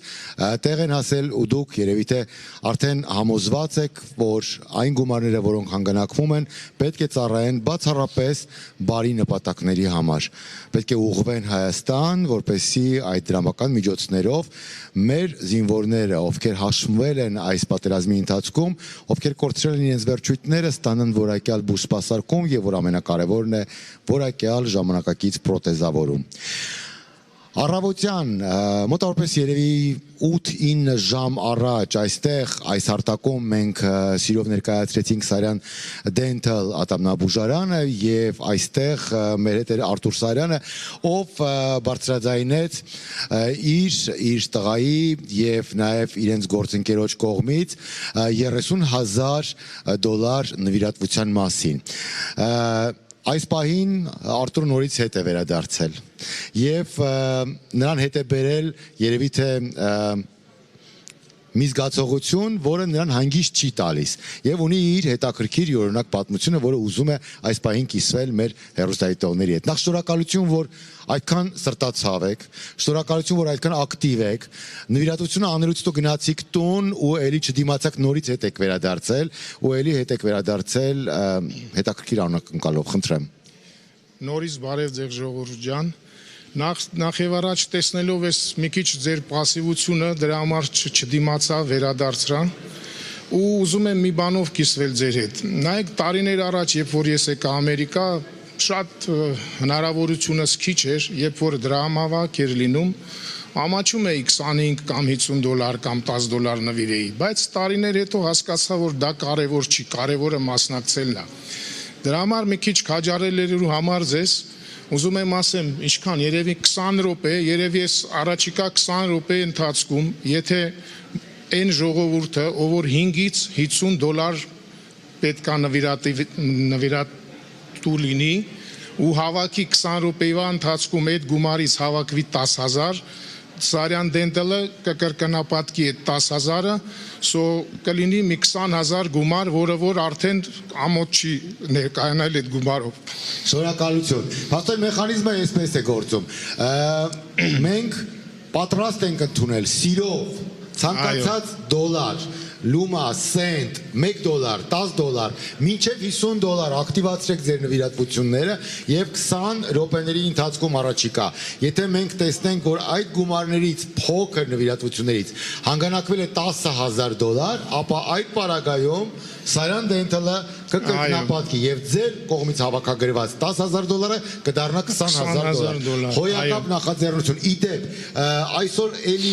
եղան տեսակետներ, կարծիքներ, որ մարդիկ միգուցե նայում են այս վազող տողի վրա ու տեսնում են $400, $1,000, $500, չգիտեմ, եւ կոմպլեքսավորվում են։ Սա այդ դեպքը չի։ Կարևորը մասնակցությունն է, ժողովուրդ ջան, մասնակցեք, կապ չունի $5, $50, լավ գործի համար է գնում, հաստատ ասում եմ։ Լրիվ կիսում եմ ձեր տեսակետը, ձեր կարծիքը, թույլ տվեք եւս մեկ անգամ շնորհակալություն հայտնել ձեզ, որ եկաք, վերադարձաք։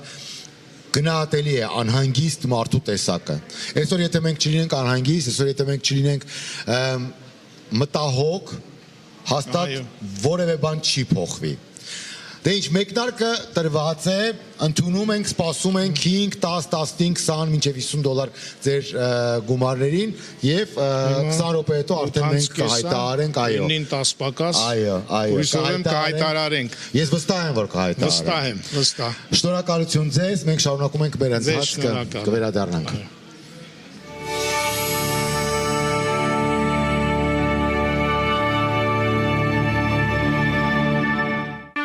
Պատերազմից հետո մեր ընկերները, եղբայրները, հարյուրավոր հերոստղաներ ձեռք բերեցին հաշմանդամություն։ Այսօր նրանք մեր բոլորի օգնության կարիքն ունեն։ Նրանք ձեռք են կորցրել, ոտք են կորցրել, բայց չեն կորցրել իրենց հավատը։ Նրանց անհրաժեշտ է վիրահատական պրոթեզավորման եւ այլ բժշկական օգնություն։ Եկեք եւս մեկ անգամ միավորվենք եւ օգնենք մեր տղաներին։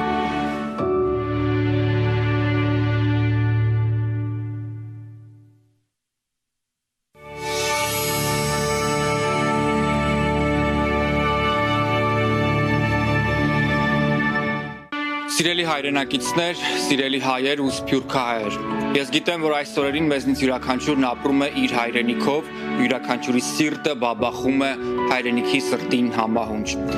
Դուք արդեն հասցրել եք դիտել բազմաթիվ տեսանյութեր, բազմաթիվ հրապարակումներ ու բազմաթիվ լուսանկարներ, որոնք անդրադառնում են մեր հայրենակիցներին, մեր զինվորներին, քաղաքացիական անձանց ու կամավորներին, ովքեր հայրենիքի համար տրվող մարտում կորցրեցին իրենց մարմնի որոշ մասեր եւ հայտնվեցին իհարկե իրավիճակում, որը այս պահին գուցե նրանց համար թվա անելանելի, սակայն դա այդպես չէ։ Ամերիկայի հայ բժիշկները նախաձեռնել են մի դրամահավաք, որը կրկին նրանց պետք է ոտքի կանգնացնի, կրկին իհարկե բերի նրանց կյանքի, ապահովի լիարժեք կյանք եւ իհարկե կրկին ստիպի ինտեգրվել հասարակություն որպես լիարժեք անդամ։ Մենք ավելին չենք կարող անել, քան ֆինանսապես ապահովել այս բժիշկների անխափան աշխատանքը եւ մեր հայ եղբայրների կրկին կյանքի վերադառնալու այս կարճ ու սակայն կարևոր ընթացքը։ Միացեք այս նախաձեռնությանը եւ իհարկե խնդրում եմ բոլորը տարածեք այս տեսանյութը։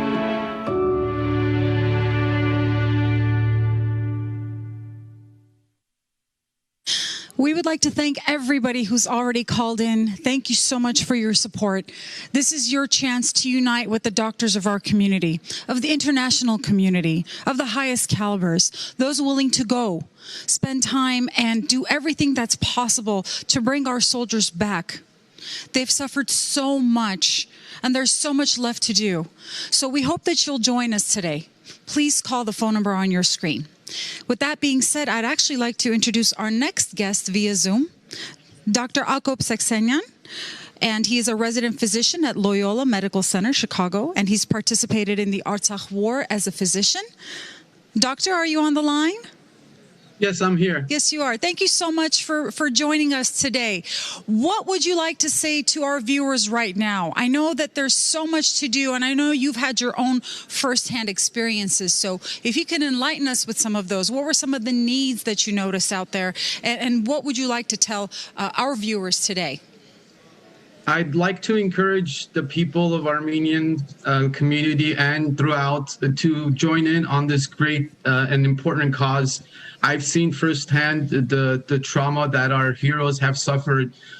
These are not conditions that get better overnight. They are chronic injuries that require lots of time, investment, and help. And every dollar counts. We will do our part as physicians to help, but we need the monetary support to help our young heroes regain some form of normality. Being there during the war, I saw the courage, the fire in the eyes of these young kids that were battling on the front lines. And I want us to sort of feel that and be part of that through our monetary donations. You know, when these soldiers were brought down from the front line and you saw the courage, they had all kinds of shrapnel in their bodies and they were screaming at us like, doctors, let us go back up. We're not done yet. And to see that enthusiasm in them of not giving up, I want us to feel that and be able to pass that on and help them regain whatever injuries that they have. And as a physician, I know we've seen traumas before, but the level of destruction and the level of damage that these guys have suffered, it's difficult to put it in words. And being in the neuro field, I know that a lot of them have suffered concussions that will live with them for a long time unless we intervene and treat them immediately. And these require, unfortunately, monetary investment. So every single dollar counts. I want everybody to come together and know that this is for the soldiers. It will go directly to the soldiers, and it will help them directly to regain their level of functionality. Absolutely, and they deserve this. They've paid the ultimate price. I mean, their lives have changed forever, those of their families. And this is, for us, I mean, that are at home feeling maybe helpless and not really knowing what to do and how they can help. This is the best opportunity you'll have to directly help those soldiers, directly help the wounded, directly help those by the hands of the actual doctors that are going to be doing the necessary medical work to bring them back to a more dignant life, a level of functioning that they deserve to have. They deserve to be able to hug their mothers and as someone said earlier, wipe away their own tears. And it's interesting that you mentioned, you know, they couldn't wait, the courage in their eyes, and they couldn't wait to go back out to their fellow brothers and fight alongside them. You see people, you see these soldiers that have suffered immense wounds and have huge injuries, and yet they can't wait to go and join their brothers on the front lines 1 minute sooner. So it just speaks so much to their courage, and now it's our time to show them that we have their backs, that we are by their side. it's time for us to be in the trenches in place of them and do what we can, and they did their part, and these are young kids, right? Young soldiers, literally they could be the kids for most of us, and they did their part. They did everything they can, and it's time for us to do everything we can. We must, and it's our responsibility. They keep our homes safe, they keep our families away from danger, and it's time for us to do our own part, dig our trenches, and make sure that they get what they have to in order for us to be able to help them. So every single dollar, every single penny counts, and there is no shame in how much you can donate. Every single dollar could go a long way. Absolutely. Thank you, Dr. Saxenian. We appreciate you joining us, and good luck on all your other efforts. I know you've been working so hard, and I know you're going to continue working. So thank you so much for taking the time and joining our telethon. And of course, I'm urging everybody to join. Call your friends, your relatives. I keep saying that because I can't say that enough. We need to spread the word so that we can make a bigger difference. So be sure to pick up that phone and call the phone number if you haven't already. I believe we're able to do monthly installments, but we'll get clarification. It is tax deductible, and I know it's the end of the year, so this might be a good time. We have businesses willing to double. I mean, there are so many things that we can do right now, but this money is necessary. And the number that we've been seeing on our screen is wonderful, and we appreciate all of it, but we need more. We really, really need more. I did want just one quick message. I actually have something to read from Dr. Shant Shekerdimian, MPH, Assistant Professor of Surgery at UCLA, who has been in Armenia during the war, but he couldn't be here today and he couldn't appear live. So just a few lines before we continue, I just wanted to read his words to all of us. He said, "When I was in medical school, I had a poster of Ararat with a soldier standing in front, defending our border. That was my inspiration then, and to this day remains my main purpose in life, to serve the homeland and its defenders. Supporting their rehabilitation and reintegration is the absolute least that I can do for those who fought to protect what we all call Hayrenik." Thank you so much, Dr. Shekerdimian, and we appreciate that you sent us your words. It's okay. I'm sure you will join us next time. And if you haven't called, if you haven't donated, now is the time. We only have, it's 8:38 right now here in LA. We're in North Hollywood. We are waiting for your calls. We have our volunteers right here who have spent the Christmas day, the entire Christmas day with masks, sitting behind these laptops, ready to take your call. So do it for these young kids. Show them that you believe. Show them that you're ready to help, because this is the example that we're going to be setting for them. So let's make a big difference. Let's do whatever we can. It's 8:40. We only have a little bit left until 10 p.m. Of course, you can donate later if you don't get a chance today, but this is the time. Pick up those funds. We're waiting for you. Thank you. Our telethon continues.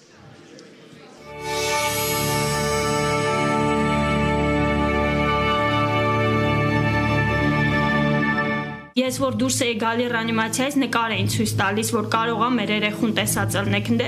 ես չգիտեմ, այդ իմ համար ինչ էր այդ պահը։ Իմ հրամանատարին շատ շնորհակալություն եմ ուզում հայտնեմ, որ ինձ դեից հանեց։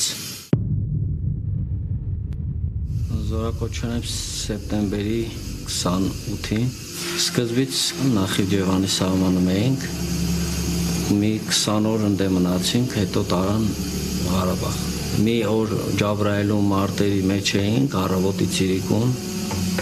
հետո մեզ հետ վերեցին Կուբատլու։ Դեպքը հենց տեղի ունեցավ գիշերը ժամը 1-ի կողմերը։ Գետնին նստած էինք, չհասկացանք էլ ոնց եղավ։ 30 հոգի էինք, որից 6 հոգի զոհվեցին, հենց իմ մոտ նստածները, 5 հոգի էլ վիրավորվեցին։ Հետո ինձ իմ հրամանատարը հենց ընդդեից հանեց, անմիջական հրամանատարը, մեր մարտկոցի հրամանատարը, դրանք սա հիշում եմ ոնց հանեց ընդդեից ինձ։ Բադոյան Միշոն էր, որին շատ շնորհակալ եմ, ավտոները սնարել էր բարձած ու պայթում էր։ Ինձ քաշեց ու ասեց, որ սա լավ կլինի, չվախենաց, զանգել եմ օգնություն, մի քիչ սպասեցինք եկան։ Եկան ու ինձ ինքը դրեց ավտոյի մեջ, մեր բերեցին Գորիս։ Դրանից հետո ստե եկել աչքերս բացել, չեմ հիշում։ Ես որ փորձում եմ իրան հանեի, ասում էր «Բադան, դու լավ ես»,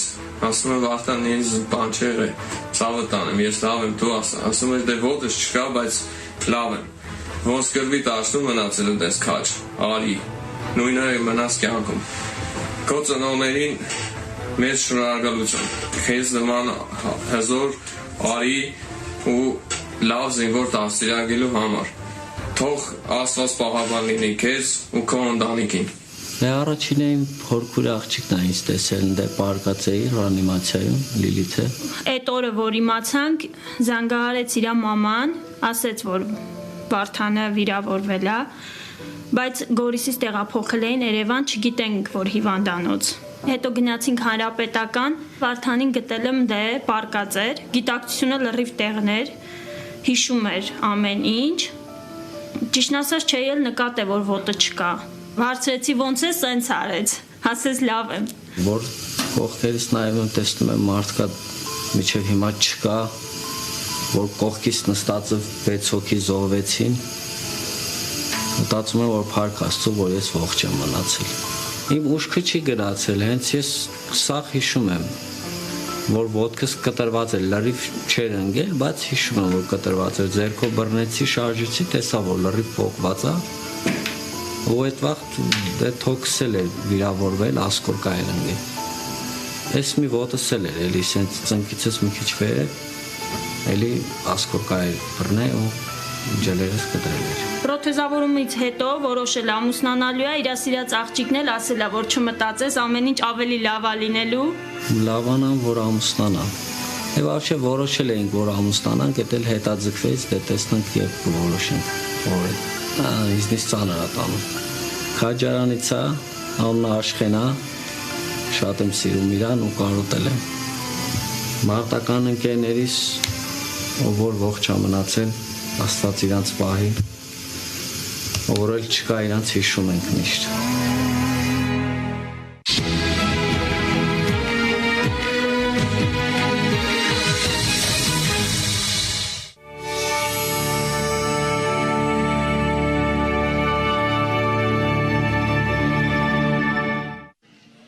Շարունակում ենք ուղիղ եթերում աշխատել, իրականացնելով միասնական ազգ, նոր շունչ դրամահավաք հեռուստամարաթոնը, հարգելի հայրենակիցներ, ոգևորությունն այստեղ բարձր է, շնորհակալություն բոլորիդ յուրաքանչյուր ներդրման համար եւ ձեր այն նվիրատվությունների, որոնք այս օրով, Սուրբ Ծննդյան այս օրով չեք խնայում։ Դա կարեւոր է, դա մեր այն վիրավոր տղաների համար է, ովքեր իրենց կյանքը չեն խնայել մեզ համար։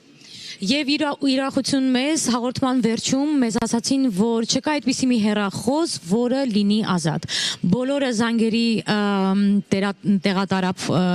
տեղատարապ է եւ նրանք զբաղված են այն բոլոր մարդկանց նվիրատվությունները ընդունելով։ Ինչի համար մենք շատ ուրախ ենք, որտեվ ունենք շատ քիչ ժամանակ, հաշված րոպեներ եւ կցանկանայինք գումարը ել ավելի կրկնապատված տեսնել մեր էկրանին։ Եվ կցանկանայի նաեւ հիշեցնել, որ այն բոլոր կայքերը, որոնք դուք տեսնում եք ձեր էկրաններին, այսուհետ աշխատելու են, դուք կարող եք յուրաքանչյուր անգամ, յուրաքանչյուր րոպե կատարել ձեր հանգանակությունը։ Այո, նույնիսկ եթե այսօր չհասցնեք, հարգելի հայրենակիցներ, կայքերով հասանելի է, դրամահավաքի ավարտից հետո էլ կարող եք շարունակել ձեր նվիրատվությունները։ Հիմա ես ուզում եմ ընթերցել Muse Dental Group-ի նվիրատվությունը Գրիգոր Բարդակչյանը նվիրաբերում է $5,000։ Շնորհակալ ենք ձեզ, բժիշկ, շնորհակալություն այս նվիրատվության համար։ Ես վստահ եմ գումարները շարունակվելու են։ Ինձ հետաքրքիր է, որքան գումար ունենք մինչև այս պահը հավաքած 797,854 $, այո։ Շնորհակալ եմ, հարգելի հայրենակիցներ, թիվը վայրկյաններ անց կարող է փոխվել շնորհիվ ձեզ։ Ես հուսով եմ առաջիկա 1 ժամ 20 րոպեի ընթացքում մենք այնուամենայնիվ կկարողանանք մինչև 1 միլիոն գոնե հասցնել դա։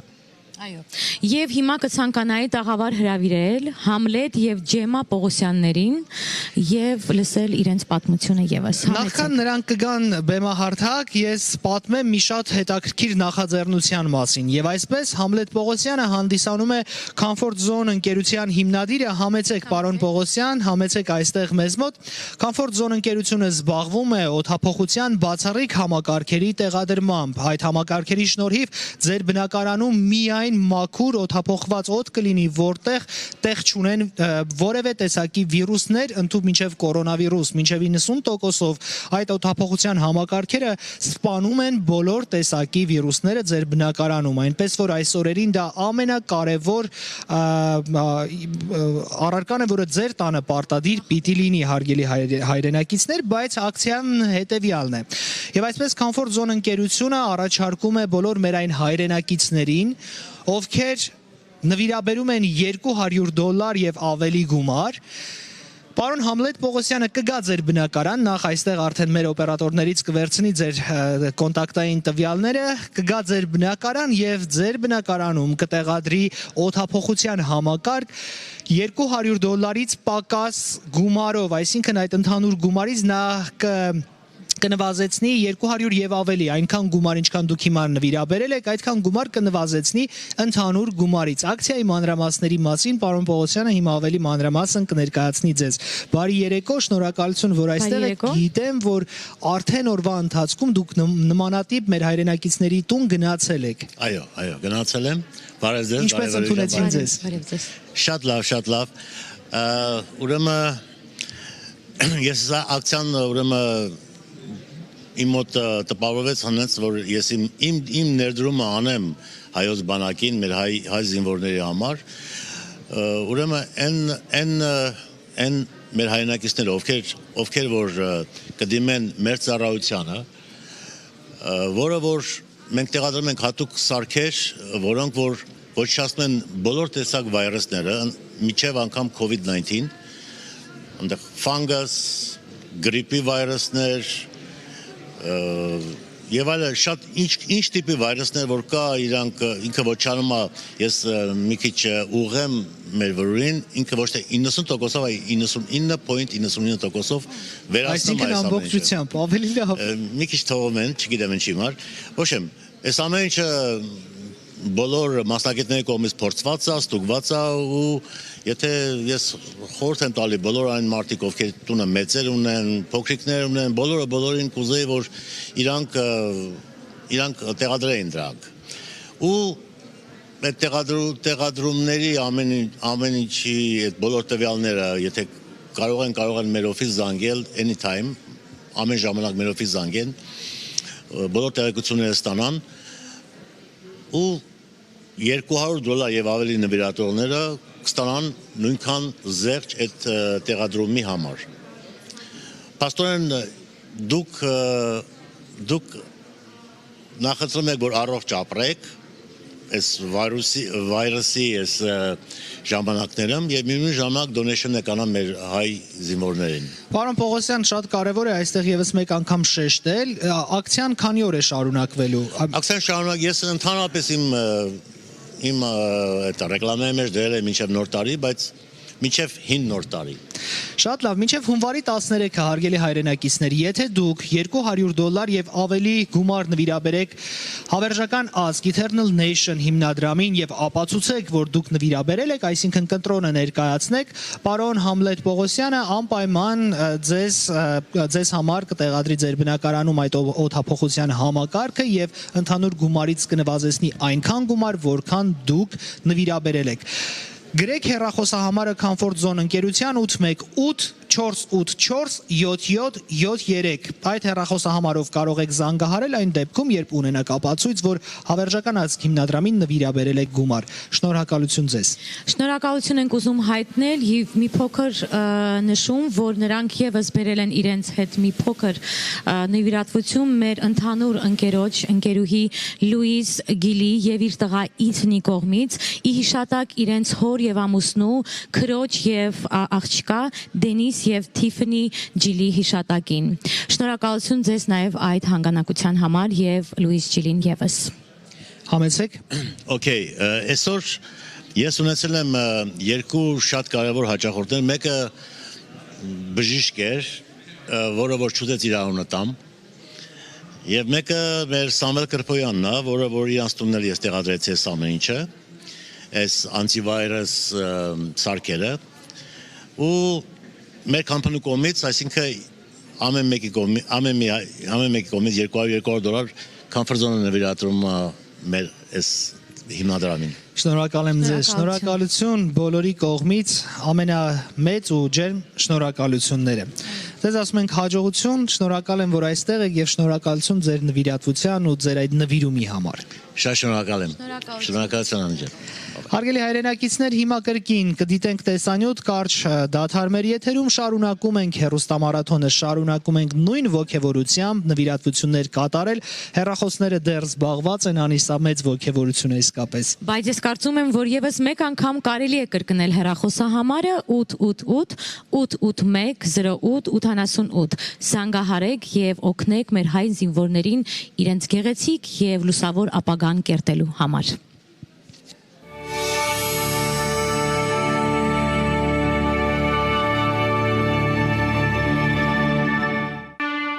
Միասնական ազգ նոր շունչ հեռուստամարաթոնի նպատակն է հրատապաջակցություն ցուցաբերել այն զինվորներին, ովքեր իրենց կյանքը չեն խնայել հանուն հայրենիքի, եւ նրանք այսօր ունեն մեր օգնության կարիքը։ Եկեք լինենք միասնական։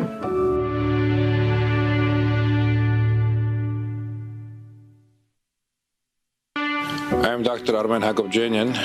and I'm asking you to join our initiative for Eternal Nation.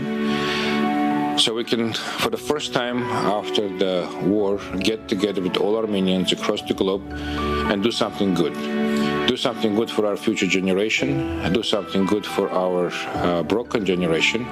so we can rebuild physically, mentally, and globally our nation as a whole, our country, and provide the future for our little kids. I'm asking you to donate because the doctors, medical professionals, teachers, businessmen, lawyers, we're all getting together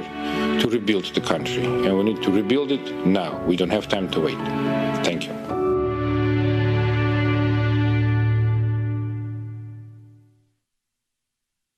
Դժվար օրեր էին, դե պատերազմ էր։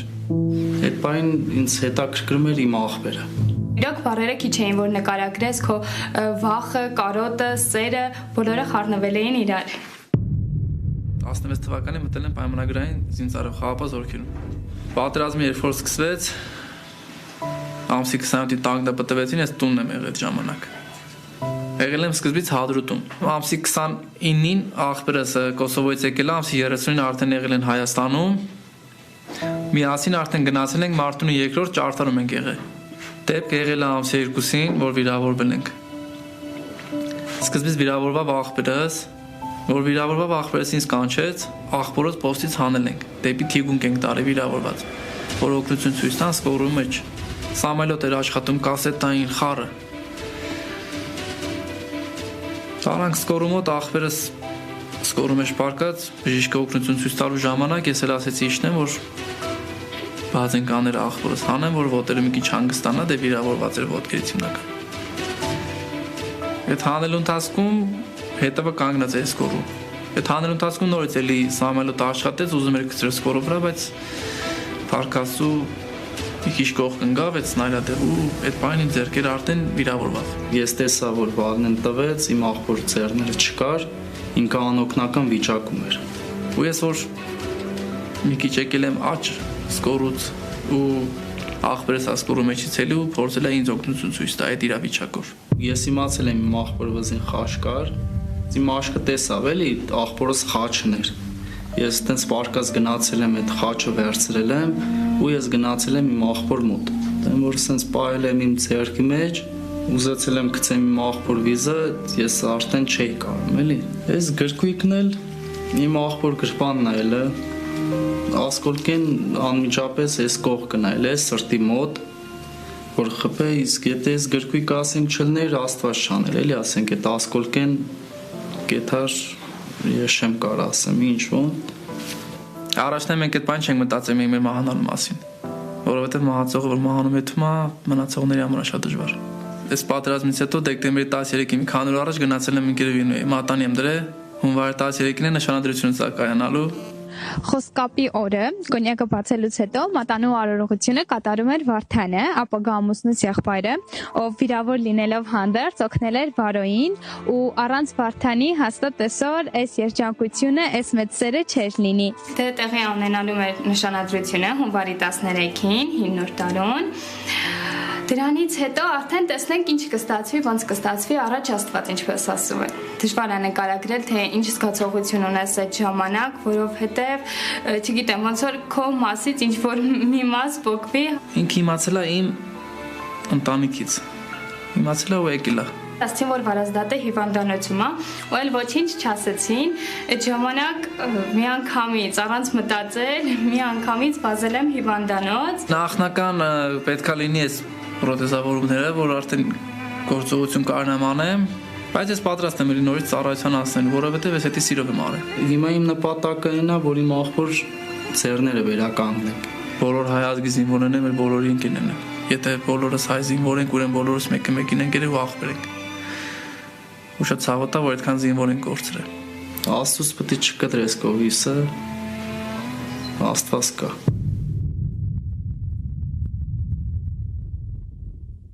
Դժվար օրեր էին, դե պատերազմ էր։ Այդ բանին ինձ հետաքրքիր։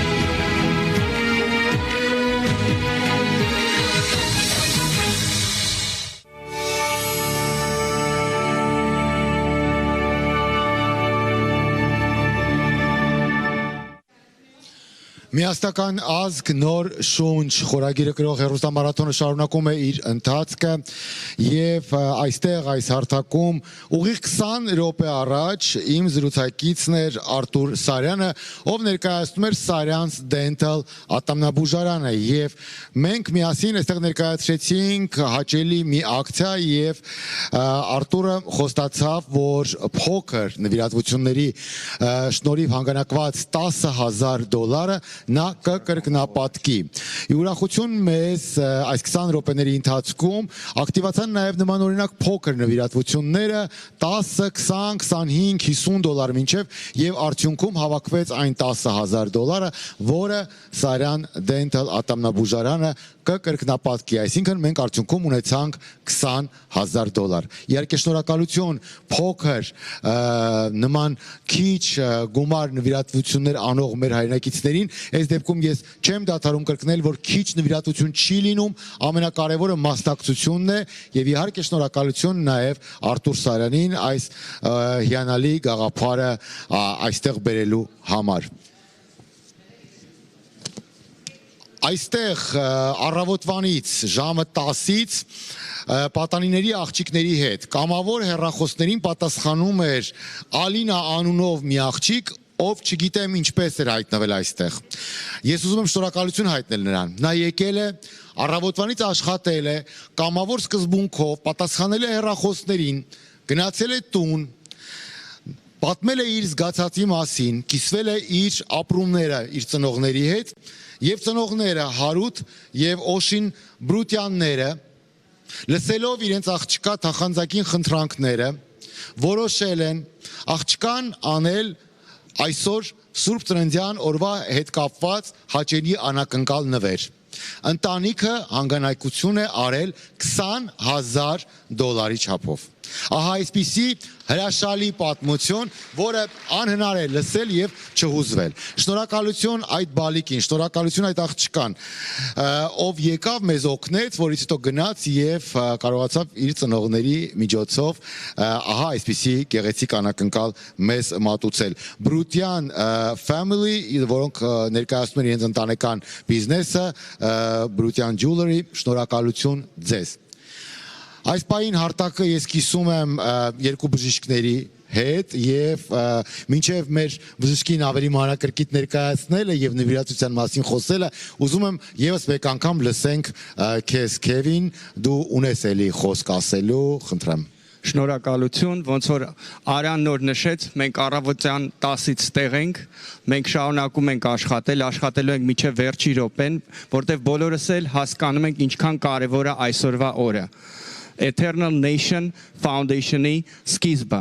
Ես նայում եմ հիմա դալիճ եւ տեսնում եմ մեծամասնությունը գծերի մեր կամավորները բոլորը հեռախոսի վրա են, շատ շնորհակալություն մեր հայերին, որոնք զանգահարում են ու շարունակում են մեզ օգնել դրամով։ Ուզում եմ սենց, ես նոր նայում էի Վարազդատի ռեպորտաժը։ Դուք պետք է բոլորդ հասկանաք։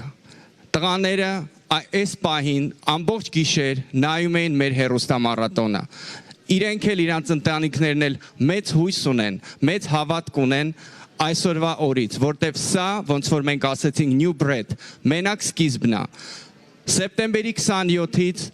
հայ-ամերիկյան բժշկական միությունը non-stop առանց կանգնելու անում ամեն ինչ հնարավորը օգնելու մեր ժողովրդին, մեր հայրենիքին։ Մենք չունենք ոչ ժամանակ, ոչ ցանկություն հիասթափվելու։ Անկախ ինչ է կատարվում ու ինչ է կատարվում, մենք շարունակելու ենք աշխատել, մենք շարունակելու ենք օգնել։ Հորդորում եմ բոլորին, միացեք մեզ, մենք դեռ ունենք մի ժամ, մենք ուզում ենք հասնել այն նպատակին, որ ուզում ենք հասնել։ Մենք ունենք բարոյական պարտականություն։ Ես նորից եմ կրկնում, բարոյական պարտականություն, ապահովել մեր վիրավոր հայ զինվորին բարձրավորակ բուժ օգնությամբ։ Միացեք մեզ, շնորհակալություն։ Շնորհակալություն ձեզ եւ շնորհակալություն ձեր գոլեգաներին, բժիշկներին, ովքեր այսօր չափազանց ակտիվ էին եւ իհարկե ես այս պահին ուզում եմ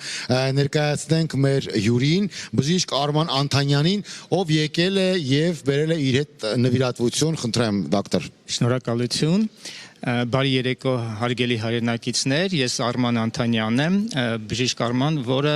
աշխատում է Լոս Անջելեսում diagnostic sonography եւ pain medicine, այսինքն ցավի բժշկության ասպարեզում։ Այսօր եկել եմ ես միանամ իմ ընկերներին, իմ գոլեգաներին, որոնց կոչը լսելով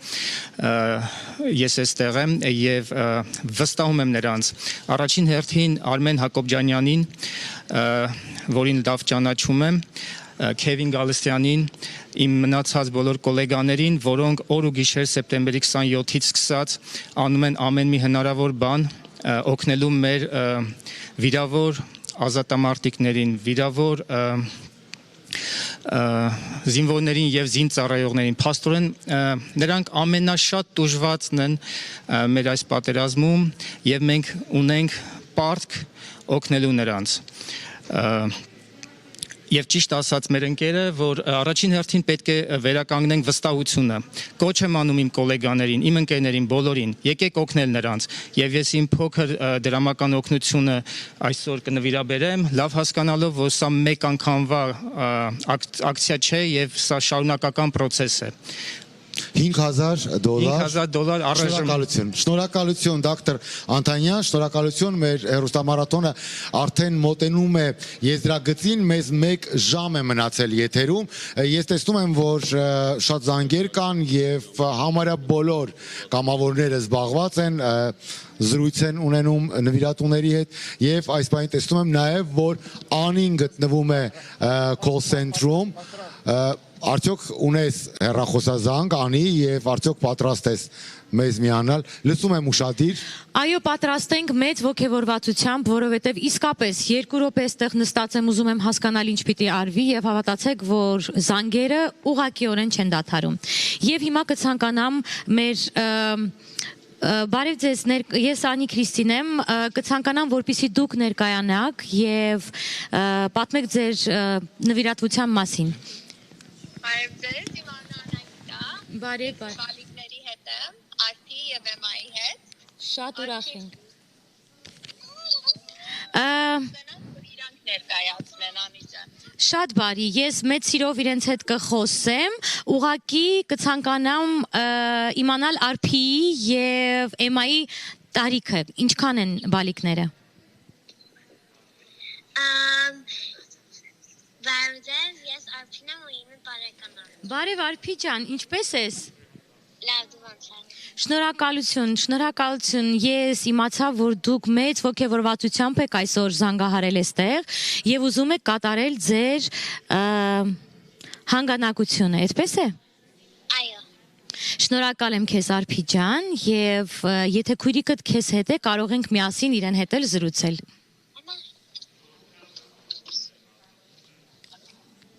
Ալո։ Էմա։ Էման 6 տարեկան է ու Եվ ինքն էլ է քեզ միանում, որպես ավագ քույրիկ, մեկ գաղափարի շուրջ եւ ուզում է իր դրամական նվիրատվությունը մեզ փոխանցել։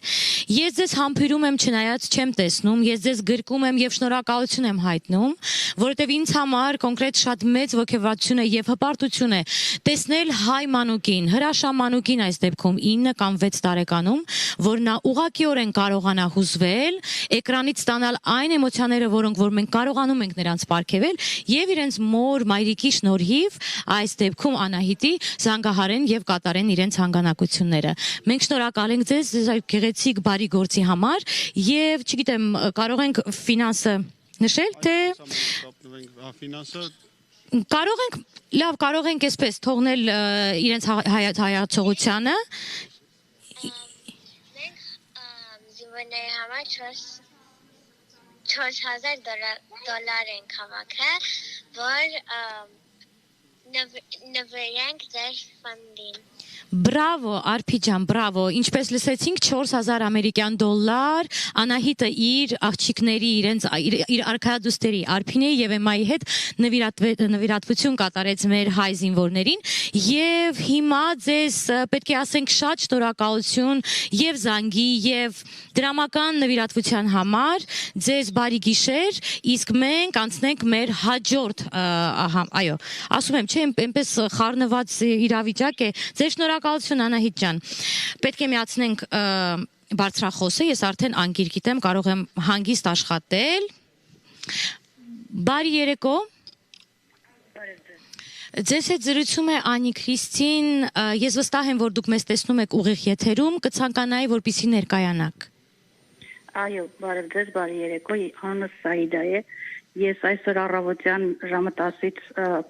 վոլենտիեր եմ արել այդտեղ, կամավորական, բավական երկար ժամանակ եւ տուն վերադարձա ու դարձալ միտքս, զգացմունքներս չէին հանգստանում եւ ուզեցի իմ փոքրիկ իմ սրտի խոսքը ձեզ ուղղել։ Խնդրեմ։ Իմ կողմից իմ ժամերի ընթացքում, որ ես այդտեղ վոլենտիեր եմ արել, գրանցվեցին 50-ից մինչև $1000 նվիրատվություններ Գլենդելից, Նորթ Հոլիվուդից, Վալենսիայից, մինչև անգամ Մասաչուսեթս նահանգից մարդիկ ուղարկում էին եւ ինձ շատ ողջևորում էր այս ամեն ինչը։ Եվ ես ամբողջ ընթացքում մտածում էի, որ այս հանգանակությունները հնարավոր կլինի սրանցով ոչ թե օգնել հաշմված զինվորին, այլ նաև նրա ընտանիքի անդամներին, որովհետև յուրաքանչյուր հաշմված զինվորի հետ գրեթե ընտանիքի բոլոր անդամները հաշմանդամ են դառնում եւ անօգնական են դառնում եւ այս օգնությունը իսկապես նրանց ոտքի կկանգնեցնի ամբողջ ընտանիքին։ Վստահ Եվ հոգեպես եւ բարոյական առումով սա շատ մեծ օգնություն է, շատ մեծ support է։ Ձեզ նախ շնորհակալություն, որ առավոտից մինչ երևի այս վերջերս դուք այստեղ եղել եք տաղավարում եւ մեզանից մեզ հետ հավասար լավ տեղեկացված եք թե ինչ է կատարվում այստեղ եւ Հայաստանում եւ եւս մեկ անգամ ձեր շնորհակալություն ենք հայտնում սիրելի Այդա ձեր կամավոր աշխատանքի համար եւ մեզ աջակցելու համար։ Եթե ունեք ֆինանսային աջակցություն կարող ենք նշել դրա մասին, եթե չէ, կարող ենք արդեն անցնել մյուս զանգերին կամ ես արդեն կարծում եմ, որ մեր գործընկեր Մհերը խոսքի կարիք ունի։ Այո, մնացյալը ես հետո կզանգեմ նորից եւ մի անգամ եւս ողջունում եմ այս ամեն ինչի համար եւ հորդորում եմ մարդկանց, որպեսզի իսկապես մասնակցեն այս նվիրատվությանը, որովհետեւ այն օգնում է ոչ միայն մեկ հոգու, այլ ամբողջ ընտանիքներին։ Շատ շնորհակալ եմ ձեզ բարի գիշեր, հանգիստ խաղաղքուն եւ շնորհակալություն ելի եմ կրկնում ձեզ այսօրվա մեզ աջակցելու համար։ Սիրելի Մհեր, մենք այս թոհուբոհից եւ վերջապես այս գեղեցիկ խոսքերից հետո վերադառնում ենք դեպի քեզ։ Եվ կցանկանայի քեզ մի հարց տալ։ Դու կարծում էիր տարիներ առաջ, որ Հայաստանից այնտեղ ապրելով մենք կարող ենք եւ մեկ անգամ եւ հայտնվել Ամերիկայի Միացյալ Նահանգներում եւ լինել աջակից միասին մեր հայ զինվորներին, մեր հայերին։ Իհարկե չէի պատկերացնում անի ու ցավոք այս առիթը ոչ այնքան լավ նպատակով է, բայց այնուամենայնիվ պետք է հասկանալ, որ մեր ազգը միահամուռ է, մեր ազգը վճռական է նման պարագայում եւ Սփյուռքը մշտապես եղել է այն օղակը, որը վերականգնելու է եւ կրկին ամուր հողին կանգնեցնելու մեր հայրենիքը։ Այս պայն մենք ունենք հերթական տեսազանգ Ռուսաստանի Դաշնություն Օդինցովայի պաստորեն հատված ենք կապ հաստատում տրավմատոլոգիայի եւ նևրովիրաբուժության կենտրոնի օրթոպեդիայի բաժանմունքի ղեկավար Ատոմ Տեր Գրիգորյանն է այժմ մեզ սպասում։ Բարի առավոտ ռուսաստանյան ժամանակով պարոն Տեր Գրիգորյան, շնորհակալություն կապի դուրս գալու համար։ Այս օրերին Միացյալ Նահանգների ձեր գործընկերներ, ինչպես նաեւ Ռուսաստանից բազմաթիվ բժիշկներ հանդես են գալիս բացառիկ նախաձեռնությամբ եւ օգնելու համար վիրավոր եւ պատերազմի ընթացքում առողջական խնդիր ունեցող զինվորներին ու կամավորներին։ Պարոն Տեր Գրիգորյան, ձեր խոսքը, ձեր ասելիքը։ Բարի երեկո ձեզ։ Ուրեմն ընկերներից հետ միասին երկու կարճ սենտասնդերվակով մեկ անգամ եւս փորձեմ հղել իմ ցանկությունը եւ իմ արարք նաեւ իմ ընկերների հետ մի փոքր բավականին խումբ բժիշկներով երևի արդեն ասել են մենք այդ օրերին գտնվում էինք այնտեղ ասեմ ձեզ որ ցանկացող բժիշկներ նույնպես շատ կային նույնպես մարդիկ ովքեր որ եկան եւ գնացին օգնեցին ծանր օրերին բայց հիմնական քանակությունը բժիշկների որոնց գտնվում էին ոչ միայն ուրեմն Ստեփանագերտի հիվանդանոցում նաև տարբեր հոսպիտալներում տարբեր տեղեր քանի որ վիրավորների քանակը շատ մեծ էր լինում են դեպքեր երբ որ մենք չէինք ասենք այդ խումբ բժիշկներով չէինք հասցնում անել այն ամեն ինչ որ հնարավոր կլներ անել եթե քանակությունը քիչ լիներ այսինքն ծավալը բայց այնուամենայնիվ այդ ամեն ինչը արվեց ու ամենակարևորը ստեղ այն էր որ զինվորները մեր զինվորները որոնք որ կային շատ դրսևորեցին իրենց չի պատկերացնում ասենց ասեմ դրա համար դրսևորեցին իրան շատ առնական շատ տղամարդկային շատ վե հերոսական այո դա 18-19 տարեկան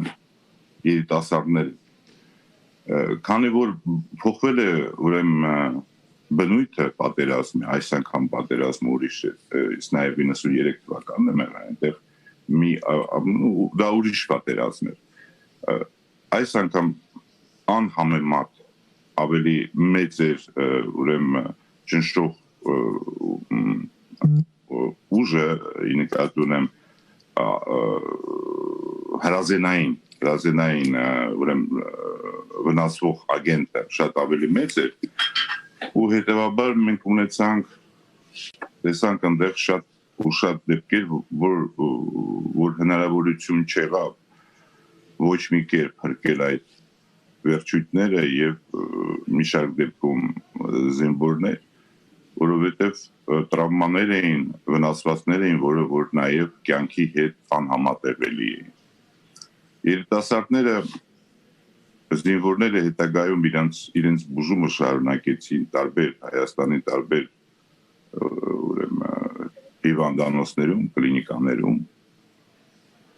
եւ այսօր էլ իրանք այնտեղ կան, մենք կապ ունենք մոտարապես արդեն կա ինչ եմ ասում մոտարապես որտեղ նույնպես հիմա էլ կան վիրավորներ որոնց վերջույթների համար եւ այլ պայքարում են բայց հասկան մի շարք դեպքերում հնարավոր չի լինի այդ վերջույթները ուրեմն պահեր։ Այսինքն նույնպես կարող ամպուտացիա արվի այս օրերին։ Այդ իսկ պատճառով մեր հեռուստադիտողները պետք է իսկապես այս պահին մասնակից դառնան այս նախաձեռնությանը եւ միանան դրամահավաքին։ Մենք շնորհակալ ենք ձեզ կապի ուղիղ միացման համար, շնորհակալ ենք ձեր արած աշխատանքի համար, ձեր գործընկերների արած աշխատանքի համար Ռուսաստանում եւ մենք շարունակում ենք այս պահին եթերը, սիրելի հեռուստադիտողներ։ Այս պահին շատ կարևոր է, որպեսզի ձեզնից յուրաքանչյուրը շարունակի մասնակցել եւ ակտիվ կերպով շարունակի կատարել դրամական փոխանցումներ, որովհետեւ վաղը ուշ կլինի։ Մեր եղբայրները, մեր իհարկե հայրենիները, ովքեր գնացին առաջնագից, գնացին մարտի, չմտածեցին մի րոպե անգամ այդ հերոսական քայլը անելուց առաջ։ Այժմ ժամանակն է նրանց օգնելու եւ ժամանակն է մեր փոխանցումներով, մեր հանգանակություններով կանգնելու հայ զինվորի, քաղաքացիական անձանց ու կամավորների կողքին։ Շնորհակալ եմ։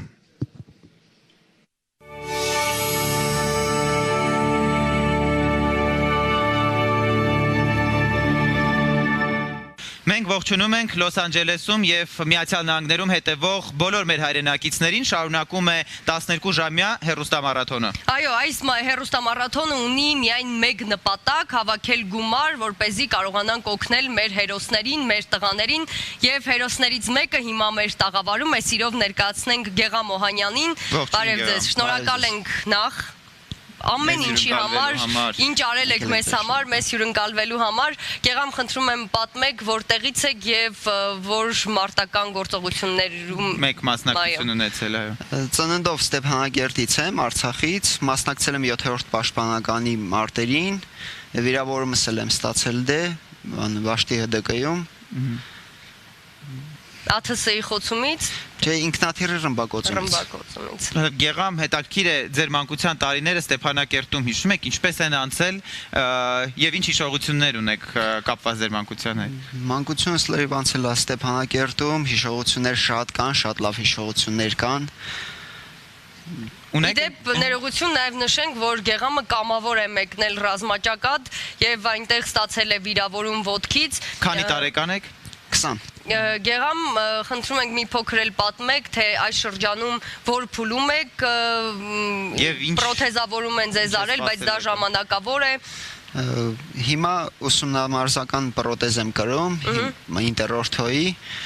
Հիմա սովորում ենք սրավարաքայլել, հարմարվել պրոթեզին, որ արդեն հետագայում հիմնական պրոթեզը տեղադրեն։ Ճիշտն ասած, մի քիչ դժվար էր ինձ թվում, որ դա կլինի սովորելը, բայց դնելուց հետո արդեն պարզ է երևում, որ ավելի հեշտ է, էլի։ Ըստ ավելի շատ կարևոր է մարդու տրամադրվածությունը, հոգեկան վիճակը, որ տրամադրված ես ելնում, հեշտ ես ընդունում պրոթեզը որպես քո մարմնի մի մաս, հեշտ ես սկսում քայլել։ Պրոթեզները շատ հարմար է, հեշտ է քայլելու համար, բժիշկները անձնակազմը բանը շատ լավն է։ Մենք հիվանդանոցում շուշուտ ենք տենում ապրիլյանի կամ առաջի հայրենականի պատերազմի մասնակցած մարդիկ պրոթեզավորված, իրանք գալիս են մեզի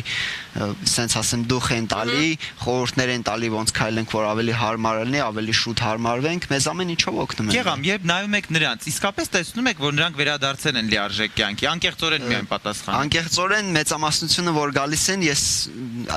դեմի ժամանակաշրջանը չէի ջոգում, որ իրանք բան են, պրոթեզով են, էլի։ Գալիս էին, նստում էին, հելնում էին, շուշուտ քայլելով բան։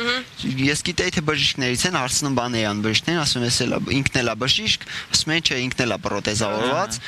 Չի տարբերում, էլի։ Իդեպ բժիշկները նշում են, որ դրա համար պետք է լավ պրոթեզներ, իսկ լավ պրոթեզների համար դրանց մասնագետները հենց բժիշկներն են, ովքեր կազմակերպել են այս հանգանակությունը։ Այնպես որ եթե դուք ուզում եք, որ մեր զինվորները լիարժեք եւ նրանց կյանքը ընդհանրապես չտարբերվի որևէ առումով, ապա այսօր պետք է լինենք շատ ակտիվ եւ ցուցաբերենք գեր ակտիվություն։ Իհարկե, սիրելի հեռուստադիտողներ, դուք հասկանում եք, որ լավ պրոթեզները, ամբողջական վերականգնումը դրանք կապված են գումարների հետ, իսկ մեր տղաները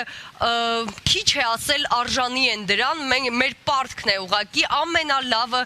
տալ նրանց, դրա համար էլ այսօր բժիշկների նախաձեռնությամբ կազմակերպվել է այս հեռուստամարաթոնը եւ մենք առաջարկում ենք հենց հիմա վերցնել հեռախոսը եւ փոխանցել գումարը։ Գեղամ, ո՞րն է ձեր մասնագիտությունը, ինչով եք զբաղվում։ Զբաղվում եմ թիթեղագործությամբ, ունեմ երկրորդ մասնագիտություն, երաժշտականն եմ ավարտել։ Նվագում եք, թե նվագում եմ կլարնետ գործիքը։ Բրավո։ Ինչ երազանք ունեք։ երազանքս հələ որ առաջնայինը լրիվ հարմարվելն է, լրիվ նորմալ քայլելը, որ անցնեմ նորից առաջվա ակտիվ կյանքից, հետագա բաներն էլ կասնենք էլ ամեն ինչ։ Սիրած աղջիկ ունեք։ Ոչ, չունեմ։ Մենք մաղթում ենք դա կունենանք, այսօր մեր երկու մասնակիցներն էլ ապագա ընտանիք կազմողներ են։ Ձեզ շնորհակալություն, մերսի։ Դե ինչ, մեզ հետևող հեռուստադիտողներ, եթե մեր մեջ կա այս լավատեսությունը, մեզ բան չի մնում անել, քան կատարել հանգանակություն, ամբողջական դարձնելու համար մեր տրամադրությունը։ Իսկ խոսքը ձերն է, սիրելի գործընկերներ, խնդրեմ։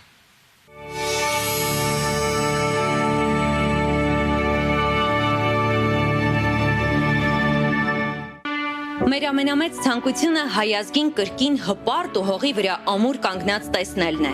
Եկեք բոլորս աջակցենք այս նախաձեռնությանը, որը կյանքի է կոչվում ամերիկահայ բժիշկների շնորհիվ։ Նրանք տեսել են պատերազմական ամբողջ արհավիրքը եւ այսօր գիտեն, թե ինչպես պետք է աջակցել վիրավոր տղաներին։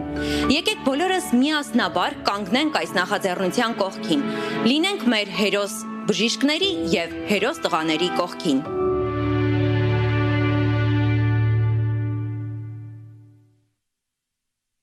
Շնորհակալություն Արմենիա հեռուստաընկերության մեր գործընկերներին Արտակին եւ Դիաննային եւ մենք շարունակում ենք այս պահին իմ կողքին է բժիշկ Արմեն Հակոբյանը։ Պարոն Հակոբյան, մենք ունենք հնարավորություն դիտելու այս պահի դրությամբ հավաքագրված գումարը։ Գիտեք, մի քիչ դժվար է հասկանալ 853,000 դա շատ է թե քիչ է։ Շատերի համար կարող է շատ լինի, շատերի համար քիչ կարող է լինի։ Eternal Nation կազմակերպությունը ստեղծվել է ընդամենը 1 ամիս առաջ։ Երբ որ մենք խոսում էինք դրամահավաքի մասին, բոլոր ընկերներս ասում էին, Արմեն, բայց շատ շուտ եք անում դուք այդ ամեն ինչը։ Մարդիկ դեռ չեն հավատում, դեռ պատրաստ չեն, գումարները արդեն տվել են վաղուց, մարդիկ չեն կարողանա ձեզ օգնեն։ Բայց ես հպարտ եմ, որ այսօր արդեն 1 ժամ մնացել է, դեռ $853,000 մենք արդեն հավաքել ենք։ Եվ գիտեք, ես հետևում էի, թե ինչ գումարներ են մեզ տալի։ Մեծամասնության գումարների $100-ից $150 է։ Նշանակում է դա այն երևի թե դժվար աշխատող մարդիկ են, որ կարողանում են թե $10 ժամական, թե $15 ժամական, թե $20 ժամական աշխատելով կարողանում են այդ փոքր նվիրատվությունները անել։ Իսկ ուր են մեր մեծահարուստ հայերը։ Ես այսպես բան ասեմ, երբ որ ես զանգեցի իմ ընկերոջս պրոբլեմա մեր մոտ, ասեց հենց հիմա գալիս եմ 50,000 գրի։ Մեր board member-ը Միքայել Իսրայելյանը հենց հիմա տալիս է $50,000 եւ թասիբի է գցում բոլոր մեծահարուստ հայերին, ովքեր մեզ հիմա նայում են։ Կարող եք հասնեք $1 միլիոն։ Եկեք փորձենք, ժողովուրդ, ընդամենը 100,000 է մնացել մեզ, որ մենք հասնենք $1 միլիոն։ Եվ դες ուզում եմ մի հատ բան ասեմ։ Մենք բոլորս փորձում ենք մեր ապագա սերունդը մեծացնենք։ Այսօր իմ 15 տարեկան տղան աշխատում է արդեն 12-րդ ժամը։ Եվ հարցրեց, ասեց, իրոք տենց է դժվար աշխատանքը, որ 12 ժամ պիտի աշխատես։ Այո, մենք մեր երեխաներին պիտի սովորացնենք, որ աշխատանքը իրոք դժվար է, որ դու չես կարա թռնես այդ հաջողության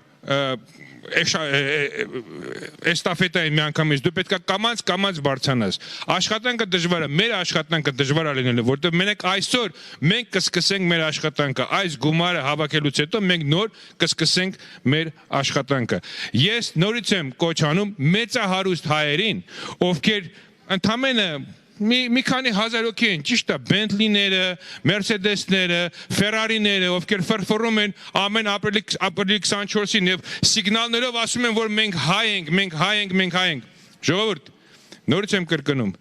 այդ հայ լինելը մենակ սիգնալ տալով չի, մենակ Facebook-ով ուրիշներին փնովելով չի, այ գործ անելով է։ Ես կոչ եմ անում, եկեք փորձենք, այս 1 ժամվա մեջ հասնենք այդ գումարը 1 միլիոնի։ Մենք ունենք ընդամենը 40 քանի րոպե, սիրելի հեռուստադիտողներ, այսօր այս համերգա սրահ եկան անգամ թոշակառու տատիկ ու պապիկ քայլելով եւ բերեցին իրենց թոշակից հատկացված գումարը։ Այժմ մարտահրավերը նետվում է դեպի հարուստ ու իսկապես գործարար հայերի, ովքեր պետք է կատարեն առավել խոշոր նվիրատվություններ, որպիսի այս գումարը գոնե դառնա 1 միլիոն դրամի։ Պարոն Հակոբյանյան, այս օրերին իսկապես յուրաքանչյուր հայ համախմբված է ամենատարբեր ֆրոնտերում։ Լինեն դրանք, չգիտեմ, դիվանագիտական, տեղեկատվական, մեդիայի թե բժշկության ոլորտում։ Արդյոք այս միասնականությունը ակնկալվում էր ու սպասելի էր մեզ համար։ Գիտեք, ես ուզում եմ ասել, որ այն ինչ որ կատարվում է այսօր, երևի թե առաջի անգամ մենք բոլորս միասին բարձրանում ենք բեմ, միասին աշխատում ենք եւ իրար հավատում ենք եւ իրար վստահում ենք։ Այստեղ այդքան մեծ քանակով քաշ գումար է անցնում եւ մենք վստահում ենք այն մարդկանց, ովքեր այդ քաշ գումարը ընդունում են եւ տանում են դնում են սեյֆի մեջ։ Ես ուզում եմ եւս մեկ անգամ, որ մենք հայերովս կարողանանք իրար վստահենք, կարողանանք իրար հավատանք։ Ես հավատում եմ իմ բոլոր ընկերներով, ովքեր այսօր այստեղ աշխատում են, բոլոր այն մարդկանց,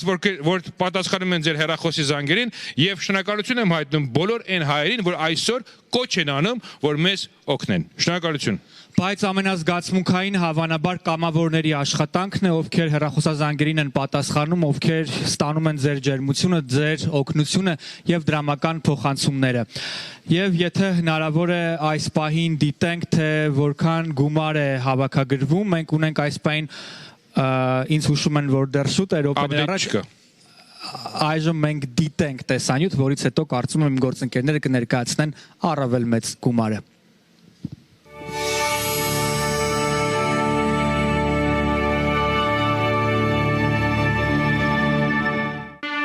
Սիրելի ընկերներ, սիրելի հայրենակիցներ, կոչ եմ անում եւ խնդրում եմ բոլորիդ մասնակցել դեկտեմբերի 25-ին կայանալիք դրամահավաք մարաթոնին, որը կազմակերպել են մեր ամերիկահայ բժիշկները օգնելու համար զինվորներին։ Եվ ուզում եմ շնորհակալություն հայտնել բոլոր նրանց, ովքեր մինչ օրս աջակցել են եւ կանգնած են եղել հայ զինվորի կողքին։ Շնորհակալություն ձեզ։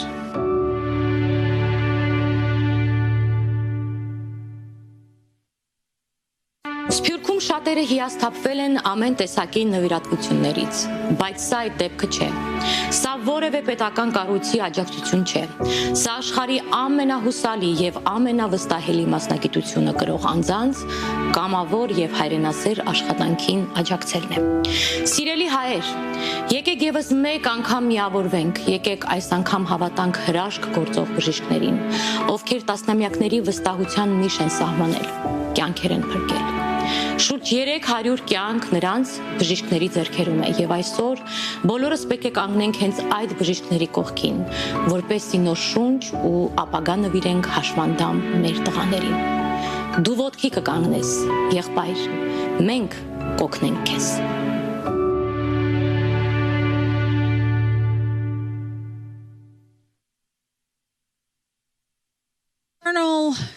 Nation Telethon continues. We have done so much today, and I have with me Dr. Khachatran Kuljan. How are you, my dear? Good. I think this has been a very, very good night. 905,000. This is an amazing achievement. Thank you so much for trusting us, for believing in this united doctors' effort to help Armenian soldiers, to help Armenian children who've suffered and gave everything they have for this particular Chaknajam, I think, is another word. It's a great Armenian word. I think we have a terrible situation we've ended up in, but we have an ability to change the trajectory for these young heroes. And I think everybody here today is really inspired by your faith, but what you've done. Please help us take it to 2 million tonight. Okay, so our goal is definitely $1 million. We have to beat this, okay? I'm not even kidding, guys. So hold on, I'm gonna check my time. Exactly what time is it? 9:30, so 9:29. We have exactly 30 minutes to get 100,000, 95,000 more at least. So, ladies and gentlemen, if you haven't called right now, pick up those phones. Let your friends and family know. Our volunteer who went home and told her parents about it. Talk to your parents, talk to your neighbors, talk to your friends, your colleagues. I urge all of our doctors, attorneys, everybody, all our businessmen. This is the time. This is where doctors come together and do what it is that we wish we could do for our soldiers. Right, Doctor? I mean, you guys are going to be on the front line, so thank you for that work. This has given us an opportunity to help 20 to 50 patients. They're sitting there, they're watching us, they're watching our numbers. This is a good start, and I know we can take it further, but tonight, let's reach that 1 million. There's really, you've done a great job helping us, so please call all of your friends. Perhaps they don't know. I think this is not a big number. We can reach it, and I think it's a boost for those soldiers and for those heroes that are watching us to say, people really care. We're going to make this happen. We're almost there. Please help us do it. So, Dr. Anna, I'm going to call her as Dr. Anna, Dr. Khachaturian Kuljan, and I were talking as we were getting ready in the dressing room in the morning. She drove in from San Diego, if you're just now tuning in, and I drove in from Fresno this morning. And we were just talking about the different things that we do. And I wanted to touch a little bit on that again, just briefly, and talk about the fact that right now we're dealing with a different type of warfare with the drones and the different types of weapons, mostly illegal, used, to attack. And the injuries are different in their nature, the technology that's necessary, the different methods that you would normally use are different than what you're used to seeing. So this is a whole new challenge in and of itself. So if you can just, in a few words, Doctor, just kind of elaborate on that to educate our viewers to understand better what it is that we're actually dealing with on the front lines, because I know you're going to be there doing that. So I think that's a very important point that you're raising. These are not simple injuries. We were dealing with very unusual blast injuries that are unprecedented in terms of warfare. And because of that, the amputation levels are such that simple prosthesis will not work. This is not about making a socket fit. There is not enough space. We need the new technologies that are available. We can bring them to Armenia. The actual inventor, Dr. Brannemark, who is a Swede, has revolutionized this field, has agreed to come to Armenia. Please help us bring these wonderful specialists, Armenian and non-Armenian, that are coming together, recognizing the tragedy that has been inflicted on our heroes, on our nation. Absolutely. Please, let's come together and make this all possible. We're building the future of amputee care in Armenia for this world. We're taking the realm of our nation, taking again the role we sort of taken upon ourselves and the God-given role to really go out and help not only just our heroes, but also everybody who's suffering from such a condition, and making Armenia the center for such care, and we're almost there, so please do help us. And I feel like you were saying, like, we're going to be kind of like the grounds on which a lot of new information will be found. As we said, we're creators and we're inventors, as we do. We created the ATM machine and then this CT scan machine and the ultrasound, and I can go on for days just talking about our inventions. That being said, with what we're planning on doing and the information that we'll be learning also, right, and training, we'll be able to help other countries. Of course, God forbid if there were to be war, but we will be the center to further these studies and understand better the type of treatment that's necessary. So I'm honored to stand beside you. Go out there and do some amazing work. I'm going to call you Dr. Anna because I love her so much. She's incredible. So she drove from San Diego this morning. Let's make her drive worth it, guys. We are going to 921. We're I love there, it. Keep guys. it going. Please keep it going. Because call everybody you know. Yes. Yeah, everybody. Mother, father, neighbors, grandparents, aunts, uncles, best friends, dogs, Put cats. it on your post it. Yes. The young people can help us the out. They can post it on their call whoever you got. Instagram. Call everybody, because we have to get this number to $1 million. Please, this is for our soldiers. This is for those precious lives. They deserve that. This is the least that we can do for them. A group of incredible doctors. I mean, what more can you ask for? It's like the most basic thing.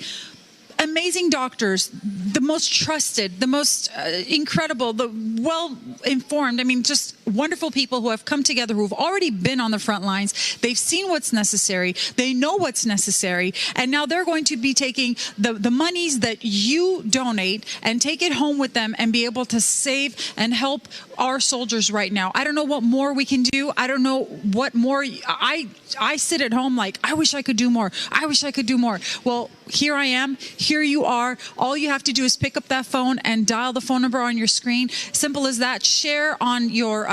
social media, on Facebook. now this is the time, guys. We're at 921,000. I want to see million, right, Doctor? Yeah, I think $1 million we can do it. we're pushing, and we have. Let's see. We've been talking for a few minutes, so about 4 or 5 minutes. We got another 25 minutes to go. We can do it, Armenians. Let's do this. We've seen you come through. We're going to come through again. I have faith in you guys. Don't let us down, right, Doctor? The energy is incredible. Yes. The phone numbers that you've been calling really give us an opportunity to believe that together we're going to come and make a difference. Again, help us change the trajectory of these soldiers who've suffered so much already. Yes. Each soldier, as one of your donations, can change a life for that soldier to be able to return to real productive life. Please do consider calling twice if that need be. Push that to the next level. You can do more. Think of it of life saved,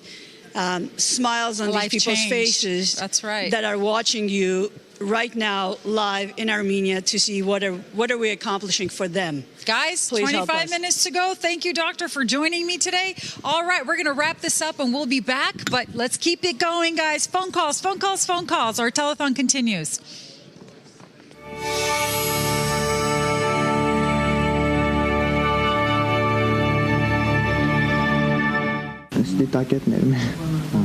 Մատաղիսի իր դիտակետում էր, երբ սկսվեց պատերազմը։ Վերջին լուսանկարն է կռվից առաջ։ Դիտակետում կանգնած էի, պոստերի մենք։ Մեկ է տանկի ձենը լսում եմ, էլի, հա,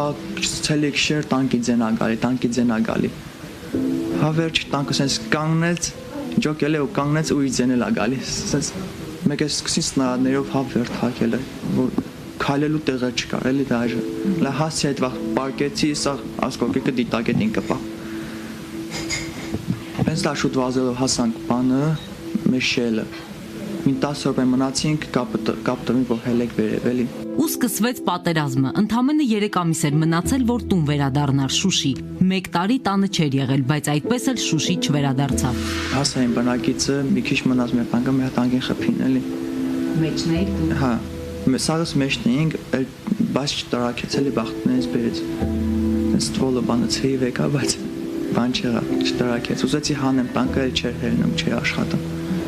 Մի քիչ գործ այ բան այ որ հանեմ, չէր հելնում, էլ չէր աշխատում, էլի կախում էին մեր վրա, արդեն բեսպիլոտիկ բան հելել էին օդ։ 20 տարեկան շուշեցի տանկիստը վիրավորվեց հոկտեմբերի 23-ին Մատաղիսում։ Շրապ են կախում մեր վրա, դա շատ տանկավոր զենք, այլի sense սմերչի նման է ինքը։ Ուղղակի կասետն է շպրտում, մի անգամից խարամատի մեջ ակց։ Մեկն են մային ոտից մի անգամից թարսնում, այ ոչ բան չեմ կարողանում։ Վիրավորվելուց առաջ վերջին րոպեներ Ներիկը լավ է հիշում, պատմում է իր ունկերների վերջին կռվի մանրամասները Մատաղիսում ու ձեռքն անընդհատ ինքնաբերաբար տանում դեպի կտրված ոտքը։ Ցավում է։ Հե, Մալիշ լավ է սաղես, բայց ոչ մի բան չէի տենում, ես կողոս չէի կարամ շարժում, սա ջարդած արնում ստեղից։ Մենակ այդ ձեռս տեղը սպրեյ չարնում գրած, ուզում եմ սպրեյից վերջն չկա, դա գրանատս եմ անգալի էլի չկա։ Հարցին թե ինչու էր փնտրում նռնակը, կողքին պարկած հայրն է պատասխանում ազատամարտիկ Արմեն Գրիգորյանը։ Վերջին նռնակը զինվորը միշտ պահում է ձեռքի տակ թշնամուն գերի չընկնելու համար։ Տակը դիակներն ենք ցել, վերևը մենք էինք, ոնց էր երկուսով ենք սա։ Վայ քաշի ցավս թող հանգիստ բանան է, վայել եմ էլի, հա, էսին բան է ասում։ Շուշեցի հայր ու որդին պատերազմի ժամանակ առաջին անգամ հանդիպեցին հենց Մատաղիսում պատերազմի թեժ օրերին։ Արմեն Գրիգորյանը երանությամբ է հիշում այդ րոպեները։ Որդին իր ոտքերով ընդառաջ եկավ։ Եկա Մադաղես տղուս 10 րոպե տեսա։ 3 ամիս չէի տեսա տղուս։ Երեխան բազում էր անտառից, ոտը տեղը, ընկերությունը տեղը։ Հետո հանդիպեցին Խոջալուի տարածքում, վիրավոր Երիկին ուղարկեց Երևան, ինքը գնաց Շուշի։ Ուղարկեց իրանց կորուպոմուշա Հայաստանից մտա Շուշ վաճուկա։ Շուշի փրկարած աղայության հետ էի։ Բայց փրկարած աղայությունը բայավիկ չէ, Շուշի էի թողում։ Նորից հանդիպեցին Երևանում, երբ հայրն էլ էր վիրավոր։ Նույն պալատում շարունակեցին բուժումը։ Հիմա էլ փոքրիկ սենյակում պառկած են կողք կողքի։ Հայրը սպասում է, թե երբ է հետ բերելու Շուշին, որդին նորից ոտքի կանգնելու։ Իսկ այս պահին վերջին օրերի ամենալավ լուրն են լսում։ Որ ազատամարտիկ ընկերոջ Շուշեցի Կամոյի զանգն են ստանում։ Շաբաթներ առաջ տեսել էին, թե ինչպես է Կամոն գերի ընկել։ Այսօր լսում են ձայնը։ Ողջ առողջ է։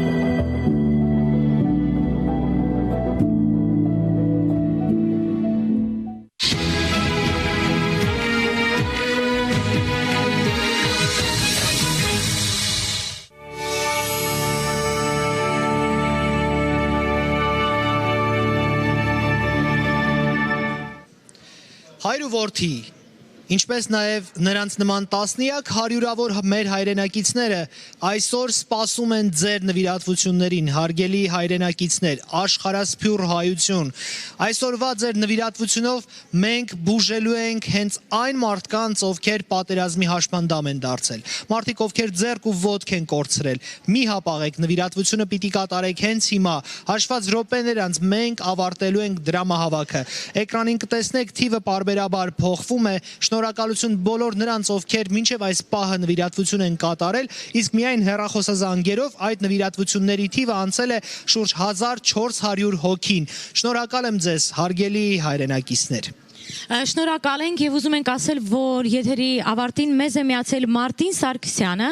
որը նվիրատվություն է կատարում $500 եւ նաեւ այն միջև եթերի ավարտին բոլոր այն մարդիկ, ովքեր կկարողանան $100 նվիրատվություն կատարել, կստանան այս վերնաշապիկը, որը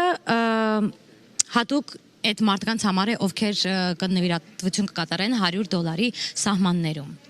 Շնորհակալություն Մարտին, երկու խոսքով պատմեք։ Կարծում շատ կարևոր է, որ Eternal Nation-ին փող նվիրատենք, որ մարդիկ կարողանան իրանց կյանքը լավ ապրեն Հայաստանում։ Այս վերնաշապիկները հենց սրա համար ենք ծարքել, որ մարդկանց օգնենք։ Մերսի շատ։ Շատ շնորհակալություն ձեզ։ Մերսի։ Շնորհակալություն Մարտին ու շնորհակալություն բոլոր մեր այն հայրենակիցներին, ովքեր գումար չեն խնայել շուրջ 12 ժամվա ընթացքում, հարգելի հեռուստադիտողներ, դուք լսեցիք ու տեսաք լեգենդար պատմություններ ու լեգենդար մարդկանց։ Ինձ հուշում են, որ այստեղ գումարը փոխվել է $932,435։ Հասկանում եք, կամաց մենք մոտենում ենք 1 միլիոնին, մի քանի րոպե է մնացել, որպեսզի ավարտենք այս դրամահավաքը, խնդրում եմ, եկեք գոնե այնպես անենք, որ 1 միլիոնով ավարտենք ու այդպիսով վստահ լինենք, որ մենք կարողացել ենք բժիշկներին օգնելով օգնել մեր հայրենակիցներին, նրանց, ովքեր հաշմանդամություն են ձեռք բերել։ Այո, հուսալի եւ ամուր ոտքերի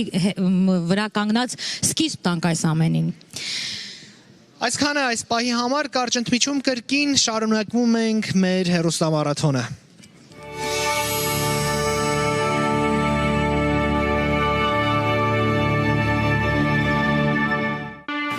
Այս հեռուստամարաթոնի շրջանակներում պետք է հավաքվի այս գումարը, որպեսզի մենք կարողանանք օգնել մեր բժիշկներին, ովքեր որ սահմանագծում հերոսաբար օգնել են մեր տղաներին։ Մարդիկ, ովքեր որ իրենց հերթին արել են իրենց մաքսիմալը, որպեսզի մենք այսօր ունենանք հայրենիք, որ մենք այսօր պարտավոր ենք, եւ նրանք այս օգնության գալիքը շատ շտապ զգում են։ Եկեք մի կողմ դնենք մեր բոլոր աշխարհայացները, քաղաքական նկատառումները, մեր տարբերությունները եւ կատարենք մեր պարտքը եւ օգնենք մեր տղաներին, որպեսզի ոտքի կանգնեն։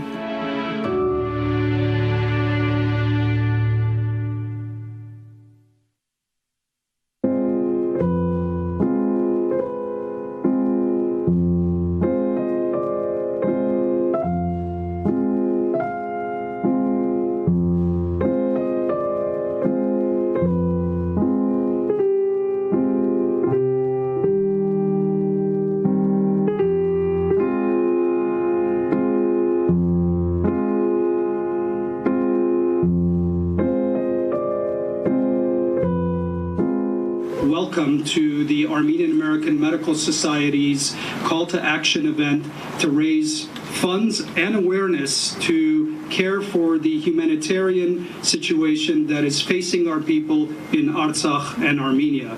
The Armenian American Medical Society, whom I am privileged and proud to lead at this time, has a long history of being engaged with Artsakh, providing funding for healthcare as well as other forms of urgently needed medical aid, medical equipment, medications, and medical supplies.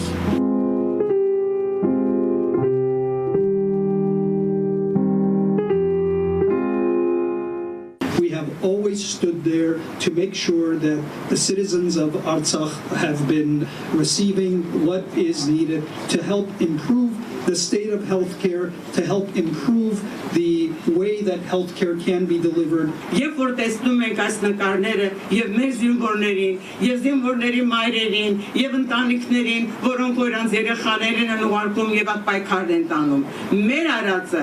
մեր կազմակերպվածը ինչքան էլ մեծ այդ ցավ չպատճառ է դրամը, դա ամենանվազագույնը.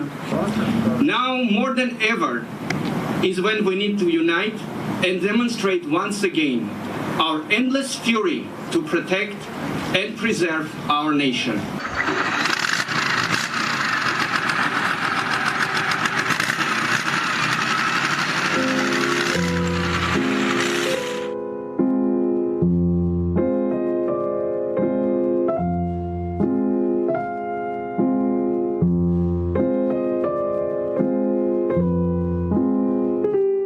As treasurer, I recognize all of the financial needs that we are striving not only to support us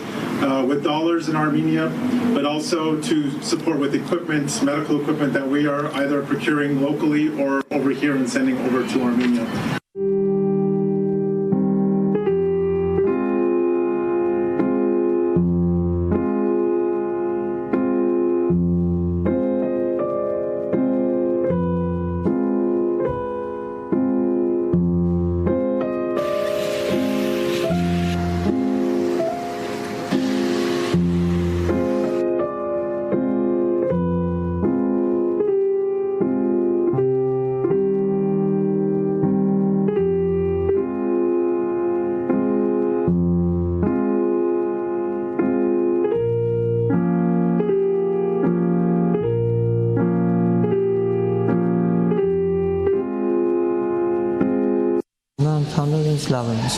Ժպիտը դեմքին, փայլը աչքերում, իրեն այցելողներին Կոլյան դիմավորում է հենց միջանցքում։ Մի ոտքը կտրված, մյուս ոտքը փշրված։ Կերներով կանգնած ենք լինում 3 հոգով, տենց սնարյադի աշկի կողքը ես ռետանավոր եմ եղել։ Ոնց որ բանով անօթաչույով խփում են էլի մեզ։ Խփում են, ես այս վիճակով հասցնում են հոսպիտալ, ընկերներս էլ մահանում են երկուսը։ Պատերազմական բոլոր դեմքերն ու դեպքերը այս պահին էլ Կոլյայի աչքի առաջ են։ Ծառայել է Մատաղիսում, վիրավորվել Մարտունիում։ Նրա երկրորդ կյանքը սկսվեց Ստեփանակերտի ու Վարդենիսի հոսպիտալներում, շարունակվեց համալսարանական կլինիկայում։ Այս չոքից ներքև այս հատվածից չկար տնիկ ներքև։ Աչքն էլ մատերս չկա ոտքիս։ Մենակ կրունկն է, ինքն էլ կրունկն էլ վնասված է, իմ էլ այտենց հավաքած է, շոյ դավանա։ Հիվանդանոցի գրեթե բոլոր սենյակներում մահը հաղթած զինվորներն են։ Շատերը հիվանդանոց են եկել որպես անծանոթներ, բայց դարձել են մտերիմ ընկերներ։ Կան հիվանդներ, իրանք դժվարանում են, սայլնակի նստել մանգալ։ Դեռ այտենց շփումը ես գնում եմ սենյակներով շփվում ենք, մինչև լավանան էլի։ Միջանցքով միջև վերջ, առաջ ու հետ, ոսկանի օրը սկսվում ու ավարտվում է հենց այսպես։ Անտանելի ցավերը մեղմելու, դրանց մասին մտքերը ցրելու ամենահարմար տարբերակն է։ Հիվանդասենյակում Կոլյայի հարևանն ու ընկերը ջրականում մարտնչած սպան է։ Որպես հարևան շատ լավն է, հանգիստ է, ուրախ, զվարթ։ Կոլյան կատակել ու շպտացել է նույնիսկ ամենադժվար ու ցավոտ պահերին։ Եղածը փոխել հնարավոր չէ, բայց հայրը խոստանում է, կանեն ամեն ինչ, որ իրենց միակ որդին արագ ոտքի կանգնի։ Նայում էինք մեր կողքերը ինչ էր կատարվում, դե բնական ասում ենք փառք Աստծո, որ գոնե էս կայքի ինքն կա։ Այդ ինքն էր մի պահ նեղավ թե պապ ոտքս, սաղ ոտքս ներքև մասն չկա, սաղ բեր։ Կարևոր դու կաս, անհասացան ոչինչ։ Կոլյային անհամբեր սպասում են նաև հարազատ ակունքում։ Ընկերները Գեղարքունիքից անընդհատ զանգում են ու յուղ կանչում։ Խոստանում են վիրավոր ընկերոջը բուժել ու արագ ոտքի հանել։ Ասել են այդ բուժում բան թող արի, ոտ թող, քեզ դվան բան պետք է թող, քեզ ոտի ենք հանելու բուժելու ենք։ Բայց մնալու են բուժելու այդ ամենը։ 22-ամյա զինվորը հետպատերազմական կյանքի համար հստակ պլաններ է կազմել։ Պիտի ոսկերչություն սովորի, լավ մասնագետ դառնա։ Դե պլանները ոնց որ նորմալ մարդիկ էլի աշխատելու եմ, ամուսնանամ, տանիք կազմեմ, մնամ Հայաստանում, բնականաբար շարունակեմ ապրել։ Բայց ամենակարևորը առաջին քայլն է, որը Կոլյան կանի հենց հիվանդանոցից դուրս գրվի։ Կգնա ընկերների շիրիմներին, կայցելի նրանց ծնողներին, կխոսի ու կխոստանա ապրել ու արարել նաև զոհվածների փոխարեն։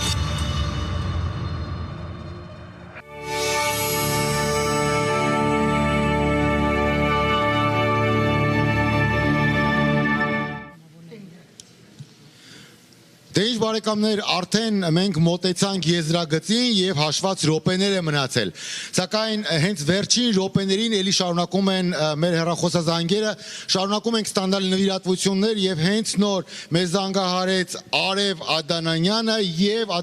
Ադանամյանը եւ իր ծննդյան $5000 նվերը փոխանցեց մեր հիմնադրամին, ինչպես նաեւ բժիշկ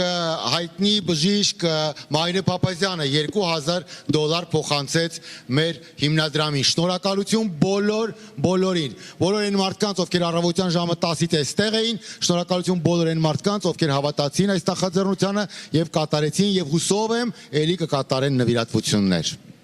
Շարունակելով նվիրատվության շնորհակալության խոսքերը եւս մեկ անգամ շնորհակալություն այն մարդկանց, ովքեր նվիրատվություն կատարեցին։ Շնորհակալություն այն մարդկանց, ովքեր Եվրոպայում, Հայաստանում չքնեցին իրենց TV-ների առաջ հեռուստատեսության, իրենց պլանշետների առաջ հետևեցին մեզ եւ սրտատրոփ նայեցին էկրանին տեսնելու արդյոք գինը TV-ը ինչքան է բարձրացել։ Շնորհակալություն ձեզ եւ եւս մեկ անգամ բոլոր կամավորականներին այստեղ եւ աշխարհով սփռված։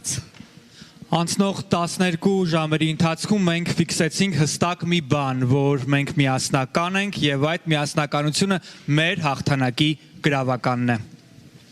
We must continue with faith. We must continue to unite, put aside any differences and make a difference. Thank you to everybody who called in. Thank you guys. Continue calling in. We must reach our mark today. And a big thank you to our volunteers. We wish you all well. Stay well. Be safe.